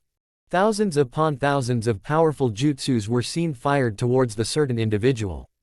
The people of Uzu gulped, will he be able to save us? Meanwhile, the Kages smirked. Let's see how you handle three-tailed beast bombs along with all sorts of thousands of long-range jutsu. Angel. My. Sage art. This time it was not a whisper. Gentle mirror. A huge mirror materialized, covering the entire island. What happened next would be remembered in the history of shinobi for eternity. Every attack, every jutsu was absorbed into the mirror. A pregnant pause. Sage art. Naruto clapped his hands together. Everyone looked at him in anticipation. Gentle touch. The mirror vibrated for a moment before something was seen coming out of the huge mirror. Run. Before anyone could register who shouted like that or why they shouted, they heard an ominous sound. Wheeze. Wheeze. A lightning bolt hit a man. Bang. A mud ball hit another. Splash. Splash. Water bullets swiftly took down a kunoichi. It took a moment for everyone to realize that the techniques they had thrown at the angel had been reflected back at them. In mere seconds, the whole setting was filled with screams. Ninjas standing on water lost their control and drowned. The ships were wrecked, some sinking. The Jinchurikis reverted to their human forms, one panting heavily while others drowned. The Kages were stunned. One thing was clear as crystal. The redhead is actually not human and they stand no chance. In a matter of minutes, the army of 30,000 was reduced to 20,000. No one ever in the history of shinobi killed so many people with such ease. The Kages had 3 options: retreat, probably the best but humiliating, resume assault, foolish but honorable, and finally, alliance. The first and the last were out of the question as both were extremely humiliating, although they were humiliated enough for at least a century. Shinobi of Iwa. The Tsuchikage drew attention towards him. Victory or death. Show them the will of stone. Some cheered while others ran away. Who could blame them? Kumo. Don't fear, the Raikage raised his hands. Either we will have an honorable death or proud victory. March. Without giving any thought, thousands of shinobis sprinted towards the island, ignoring the powerful whirlpools. They can't cross it, can they? They would die. It's foolish. Why? Naruto's eyes widened in recognition. He looked at the marching shinobis. Their eyes reflected something he saw in Dai's eyes. Determination. The will to protect something precious. You fight for what you believe is true and best for your villages. He spoke, halting everyone with his powerful authoritative voice. His diamond wings flapped rapidly, creating a soothing sound. You will be granted an honorable end. He dived downward, gained high speed, and flew towards them. Each shinobi standing on the water and soil looked at the angel with newfound respect. They ran towards the approaching angel. The massacre was over in 15 minutes. In the end, no shinobi from Iwa, Kumo, and Kiri survived the assault. They never got the chance to land a single strike. The blue water of the sea turned crimson with their blood. To the naked eye, it was nothing but a red and white blur. But those who could follow such speed to a certain extent recognized the taijutsu style as some sort of hummingbird style. The crystallized katana cut necks in a smooth motion, as if a heated knife cutting butter. The final shinobi to stand on the sea was the Mizukage, Genjutsu Hazuka. The angel approached him in slow motion, his wings no longer on his back, glass-like katana in his right hand. We never stood a chance, the fallen Kage said, his voice laced with a bitter resignation. Did we? No, you never did, Naruto stated calmly. But you fought bravely. Before you end this, may I ask a question? Okay. Naruto frowned slightly, curious. Where did you come from? A different world. As expected from someone like you. The Kage weakly chuckled. Say, do you think there will ever be true peace? No, was his immediate reply, startling the Kage. I've lived long enough to know that there is nothing such as true peace. As long as there is a difference between two people's opinions, there will always be conflict. Arguments follow conflict, and war comes after arguments. I see. Genjutsu felt a bit disappointed. All of this was for nothing, I guess. Your intentions were pure, but your method was dirty. However, from what I can tell, there is always hope. The next generation can be the hope. They are the king after all, you people do dirty things to protect them. You. I know, Mizukage. I know. You see the sun. He pointed to the setting sun. It's going to be dark soon. However, there is going to be another sunrise, another chance to change. The Kage looked at the beautiful setting sun. The crimson-orange orb looked metaphorical.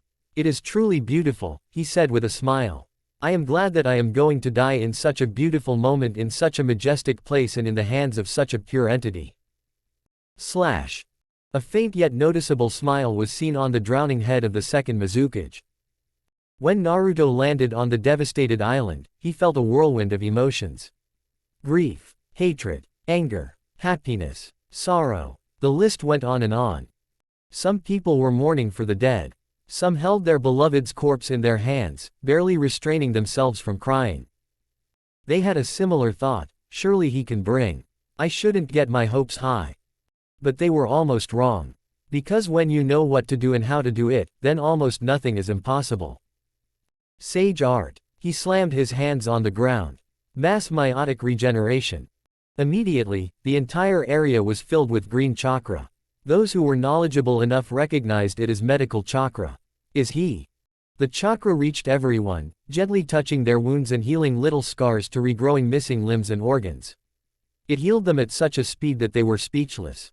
It is impossible to regrow organs. Even the best doctors had their eyes coming out of their sockets. Although, after seeing what the angel is capable of, this doesn't seem to be an illusion. A man had his fingers missing. After the warm chakra touched him, they were there. A woman had her eyes busted. Now she could see clearly. The children, elderly, civilians, and shinobi, everybody was healed. They began cheering for him, he healed them all. But the angel wasn't done. Sage art, life force transfer technique. This time, he clasped his hands together. The corpses began to float. A yellowish-green chakra engulfed them. Soon, the bodies began to shake tremendously. The chakra started entering their bodies at a very fast rate. Within the next 15 seconds, their bodies absorbed the chakra completely. Finally, the bodies gently landed on the soil. After a couple of moments, they opened their eyes. They had tears coming out. They were alive. Meanwhile, the entire citizens were looking at the occurrence with awe in their eyes. Beads of sweat were descending at an unbelievable rate from their heads. They realized something. The epitome of medical science. This is the pinnacle of science. This is the ultimate medical ninjutsu ever to exist. No one has ever done something like this. No one has been capable of doing this, and no one ever will be. Then the earth shook with a single chorus. Uzu no Tenshi. Uzu no Tenshi. Uzu no Tenshi. Ooh.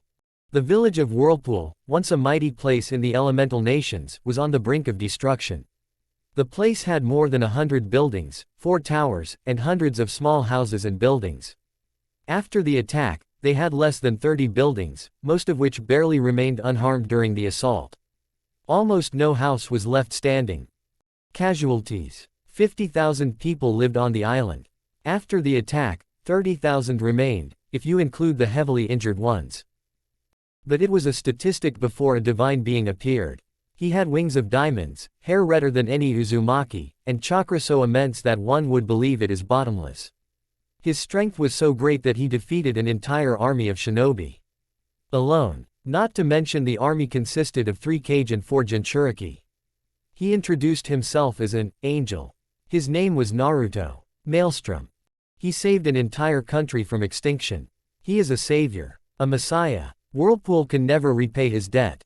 But everyone has limitations. No one can bring back the dead. Nobody can play God. Even children know that. At least they thought so. However, they got something else. Something far more majestic. Everyone that died was alive once again. According to the angel, this wasn't a miracle, but rather a technique lost to time, once known by ancient healers of his world. Naruto demonstrated the ultimate mastery of this ancient art, a feat that not even the most skilled medical ninjas in history could achieve. In the history of shinobi, Whirlpool would be called the land of the Phoenix, not the land of Whirlpool anymore. Because what happened that day changed the shinobi world forever. That day, a figure emerged from the heavens and saved them. He is Naruto, Uzu no Tenshi, the Angel of Whirlpool. The village rose from the ashes, just like a phoenix. The people of Whirlpool Village, now the land of the Phoenix, would forever remember the day their savior descended from the heavens.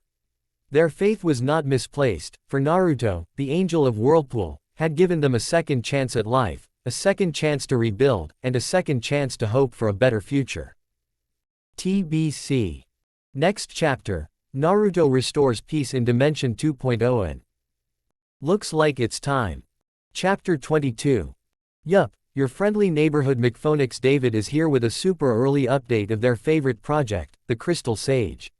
I didn't intend to upload these, plural, chapters so soon but decided why not, shrugs. Fundamentally, it's a fusion of 2 chapters. It was about 5-ish words, 2 tiny chapters. So I decided, I'll surprise him. Basically it's an 18 days of dose, the next update should be on 3rd or the 4th of March. Now, enjoy. Biscuit Crush. Chapter 23. Apple for Eternity. Naruto sat in the dimly lit hut, the crackling fire casting flickering shadows on the walls. The villagers, seated around him, spoke with a mix of reverence and sorrow as they recounted the history of the world he had left behind. Each word felt like a heavy stone sinking into the depths of his consciousness. The legendary Uchiha clan, near extinction, one of the older villagers said, his voice somber. Itachi Uchiha, the prodigy, killed them all. Every last one of them. Except his younger brother, Sasuke. And then, Sasuke killed him. Naruto's fingers tightened around the cup of tea he held. His heart clenched at the thought. Why would Itachi do something like that? He had always admired the Uchiha, their strength and loyalty to their clan. But he held his tongue, nodding silently, his expression unreadable. And the 3rd Hokage. Naruto asked after a pause. The elder sighed. Dead. He fell years ago. He fought bravely, but age catches up with everyone, even the strongest among us.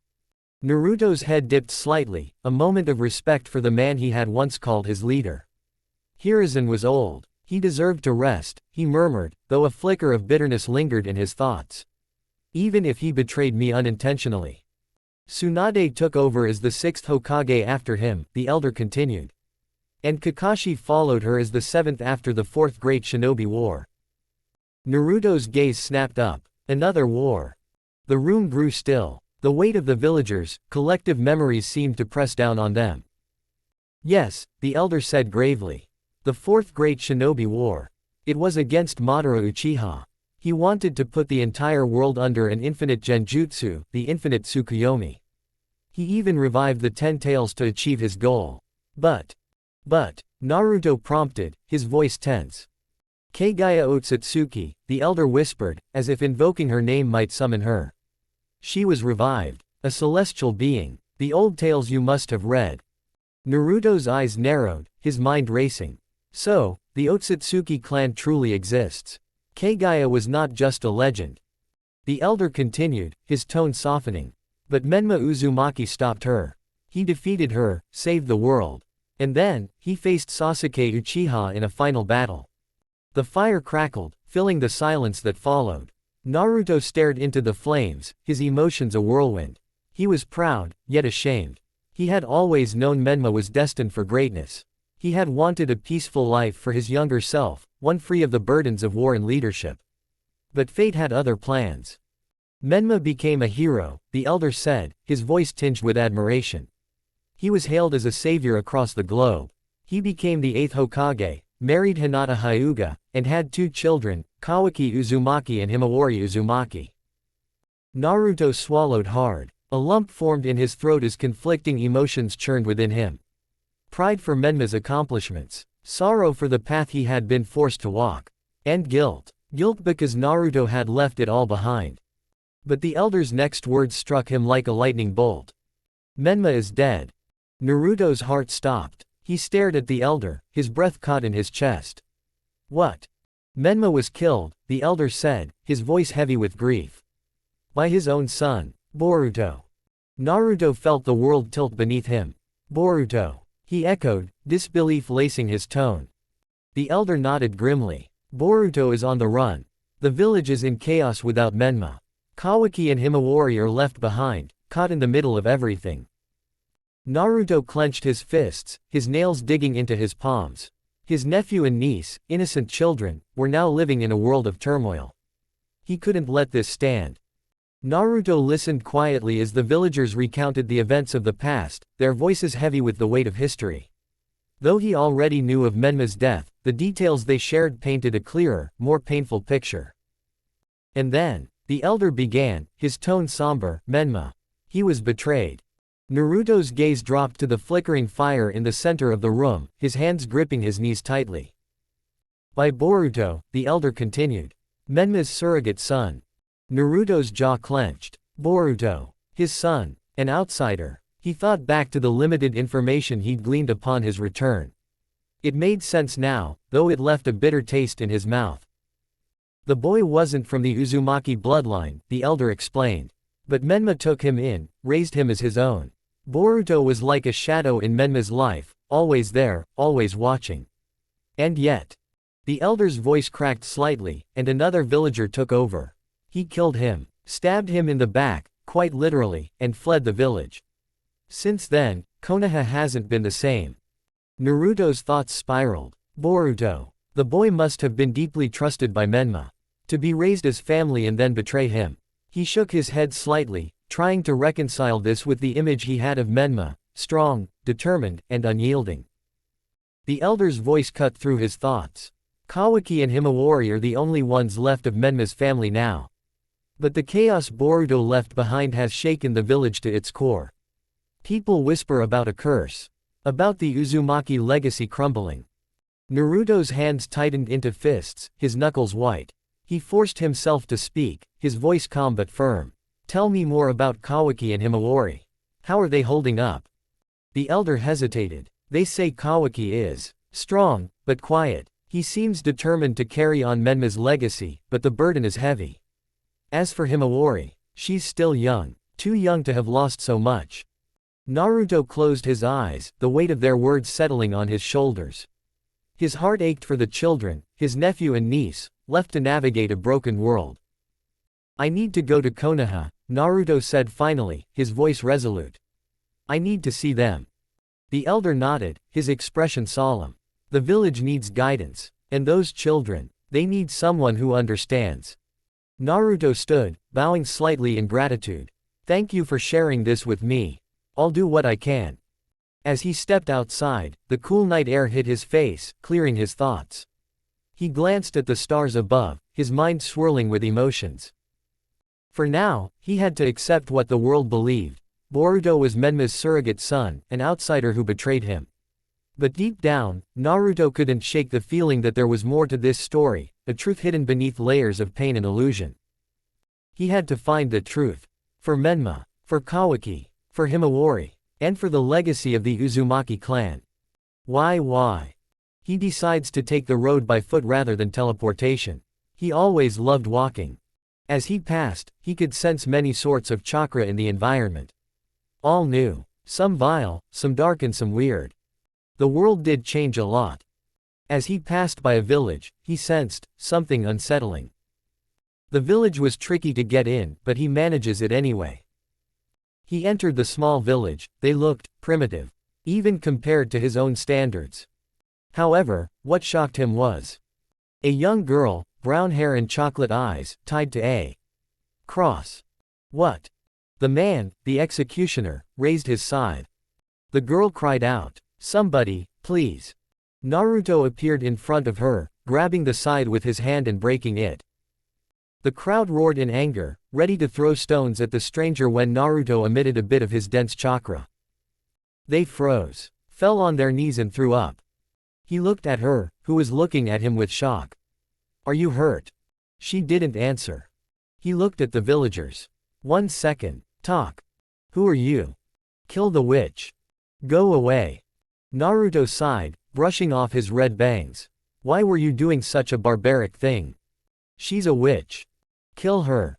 Naruto tilted his head, his sapphire blue eyes narrowing slightly as he studied the crowd. Their cries of "witch" echoed in his ears, each one dripping with fear and hatred. He didn't flinch, but inside, he felt a familiar pang of disappointment in humanity's darker tendencies. He turned to the girl tied to the cross. Her small frame trembled, her chocolate brown eyes wide with terror and confusion. Her lips moved slightly, as if she wanted to speak, but no words came out. "She doesn't look like a witch to me," Naruto said, his voice calm yet sharp enough to cut through the noise. "She cursed our crops." A burly man near the front of the crowd yelled, his face red with anger. "Ever since she was born in this village, nothing has grown right." Another voice joined in. "My son fell sick because of her. She's brought misfortune to us all." The crowd roared in agreement, their fear twisting into a dangerous frenzy. Naruto raised his hand, and the villagers instantly quieted, as though his very presence demanded their submission. He stepped closer to the man who had spoken first, his gaze piercing. "And did you see her curse your crops? Or your son?" The man faltered, his anger wavering under Naruto's scrutinizing stare. Well, no, but nothing," Naruto interrupted, his tone firm. "Blaming her for things you can't control. That's cowardice. You think killing her will solve your problems." The man opened his mouth to argue but quickly closed it again, his face paling. Naruto turned his attention back to the girl. Her wrists were raw from the ropes binding her, and her face was streaked with tears. He gently placed a hand on her shoulder, his touch light yet reassuring. "It's okay. You're safe now." She stared at him, her lips quivering. "Why? Why are you helping me?" "Because no one else would," Naruto said simply. The crowd began to stir again, murmurs of discontent rippling through them. One particularly bold man stepped forward, brandishing a rusted pitchfork. "You can't just waltz in here and tell us how to handle our own. This is our village, and we'll do what we see fit." Naruto sighed, his patience wearing thin. He raised his hand, and a crystal barrier erupted from the ground, encasing the villagers in a translucent wall. They gasped and pounded against it, their fear turning to panic. "Listen carefully," Naruto said, his voice carrying a weight that made even the bravest among them shrink back. "I don't care about your traditions or your superstitions. What I care about is protecting those who can't protect themselves. This girl isn't going to die today. Not by your hands." He turned back to the girl and sliced through the ropes with a kunai, catching her as she slumped forward. She clung to him, her small hands clutching at his cloak as if it were a lifeline. Naruto knelt down to meet her gaze. "What's your name?" "Kaide," she whispered, her voice barely audible. "Kaide," he repeated, offering her a small smile. "You're going to be okay now. I promise." He glanced over his shoulder at the crowd, still trapped behind the crystal barrier. "You should all think long and hard about what you've done here. Fear makes people do terrible things, but that doesn't excuse your actions. If I hear about anything like this happening again." His voice trailed off, leaving the unspoken threat hanging in the air. The villagers shivered, their eyes wide with fear and shame. With Kaide in his arms, Naruto began to walk away from the village. The crystal barrier dissolved behind him, and the villagers stumbled forward, too stunned to follow. As they walked, Kaide looked up at him, her eyes filled with a mix of gratitude and curiosity. Who are you?" Naruto glanced down at her, his expression softening. "Just someone who doesn't like seeing innocent people get hurt." She frowned slightly. "You don't look like just someone. You're different." Naruto chuckled, the sound light but tinged with sadness. "Yeah, I get that a lot." They walked in silence for a while, the tension of the village fading into the background. Kaide clung to him tightly, as if afraid he might disappear at any moment. Finally, she spoke again. "Thank you for saving me." "You don't need to thank me," Naruto said, his tone gentle. "Just promise me one thing." "What?" "Don't let fear or hatred change who you are," he said, his gaze distant. "It's easy to lose yourself in a world like this. But you're stronger than that. I can see it." Naruto's steps slowed as a group of villagers moved to block his way. Their faces twisted in defiance, though the lingering fear from his earlier display of chakra was still evident. One of the men, braver than the rest, stepped forward. "If you leave this village with her," he said, his voice trembling slightly, "she'll be branded an outsider. A sinner. And you, blood-haired boy, you'll die for harboring her." Naruto raised an eyebrow, unimpressed. He glanced down at Kaide, whose grip on his sleeve tightened. She swallowed hard, her lips trembling as she whispered, I don't want to bring you misfortune." Naruto let out a heavy sigh. His patience was wearing thin. "All right," he said, his voice low and calm. "What's your deal? What do you want me to do?" The man smirked, clearly expecting to win this exchange. "It's simple. Either you kill her, or..." He paused for effect, casting a sly glance around the crowd. "You marry her." The villagers murmured in agreement, some chuckling darkly. They clearly thought this suggestion would make Naruto back off. Kaide's eyes went wide with fear. "What?" she gasped, her voice barely audible. Naruto remained calm, his sharp gaze fixed on the man. He took a moment to use his sensing abilities, focusing on Kaide. That's when he noticed an unusual flow of chakra in her eyes. A dojutsu. Interesting. He didn't have time to dig into the specifics, but he made a mental note for later. He looked back at the man and the smirking villagers. "All right," he said with a shrug, "I'll marry her." The entire village fell silent. Jaws dropped. Eyes widened. Even Kaide stared at him in disbelief, her cheeks turning a deep shade of red. What are you saying?" she stammered.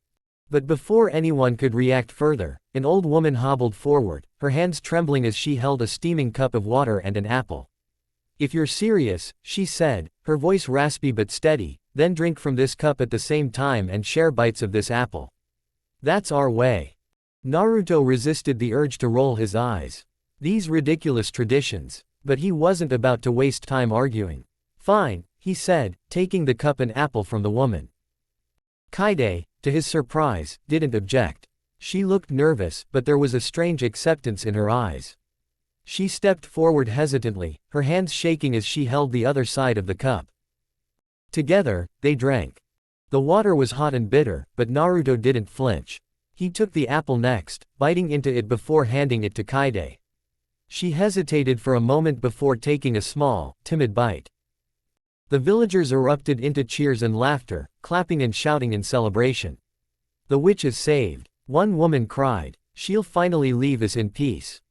Naruto frowned, his annoyance growing, but he forced himself to focus. He glanced at Kaede, who seemed utterly overwhelmed by the situation. "Well," Naruto said, loud enough for everyone to hear, "I guess this makes it official. I, Naruto Uzumaki, son of Minato Namikaze, hereby take you, Kaede, as my bride." Kaide's face burned bright red as she stammered, I accept." The villagers cheered even louder, their joy almost deafening. Naruto pinched the bridge of his nose. This was getting absurd.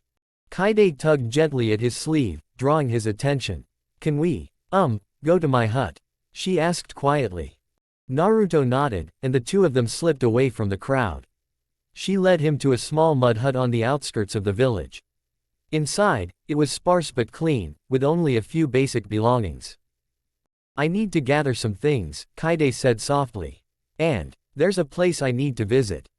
Naruto leaned against the doorway, crossing his arms. "Take your time," he said. Naruto waited outside the small mud hut, leaning casually against a tree. His gaze wandered to the sky, the sun casting warm hues across the horizon. The silence was punctuated only by the occasional rustle of leaves and the distant chirping of birds. After a few minutes, Kaede stepped out, carrying a simple cloth bag slung over her shoulder. She hesitated for a moment before walking past him, heading toward a patch of bushes. Curious, Naruto followed at a distance. He pushed aside a branch to find her kneeling in a small clearing, where two gravestones stood side by side. The markers were simple, carved from rough stone, but the care put into maintaining them was evident. Kaede sat down in front of the graves, her hands resting in her lap as she began to speak softly. Naruto stood a respectful distance away, letting her have her moment. Her words were low and muddled by emotion, but the pain in her voice was clear. She cried quietly, her shoulders trembling as she clung to the memories of whoever rested beneath the stones.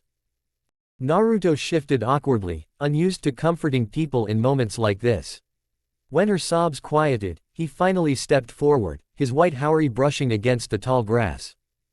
"You know," he said gently, his voice low, "it's hard to leave family behind." Kaede looked up at him, her face streaked with tears. "It's, I cannot bring them along, you see, Kaede.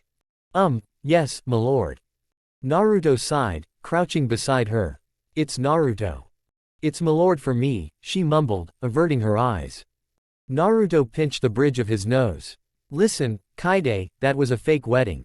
Just to satisfy those fools back there. Got it?" She didn't respond, her eyes fixed on the gravestones. "Anyways," he continued, brushing his hair back, "do you want to visit them every day?"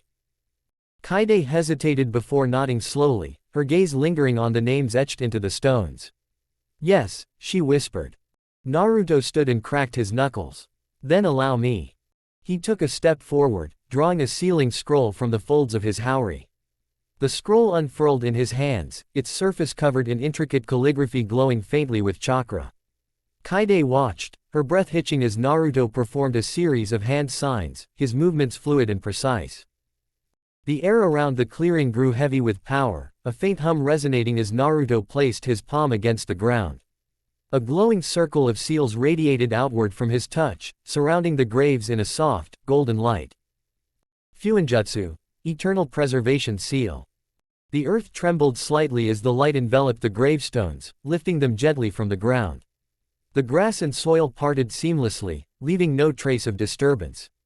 The stones floated into the air, cradled by Naruto's chakra, before being drawn into the scroll like water flowing into a vessel. As the sealing completed, the scroll rolled itself up with a satisfying snap, the glow fading into its surface. Naruto tucked it securely into his haori and turned to Kaede, who stared at him in stunned silence. Her lips trembled. That was sealing jutsu, Naruto said with a shrug. "It's nothing fancy, but it'll keep them safe." Kaede shook her head, her eyes wide. That's magic, she breathed, her voice filled with awe. None of us have ever seen anything like that. Naruto smirked faintly. Well, now you have. He patted his haori where the scroll rested. Don't worry, I'll keep them safe for now. You don't have to feel tied to this village anymore. Let's go. With that, he turned and began walking away, his white haori swaying with each step, the red flames at its hem catching the light. His crimson hair glinted like fire under the sun. Kaede stood frozen for a moment, watching him leave. Her fingers clutched the fabric of her bag as she stared at the man who had just rewritten everything she thought she knew about the world. Swallowing hard, she took a deep breath and followed him. Why? Kaide's eyes widened in wonder as they exited the dense forest that surrounded her village.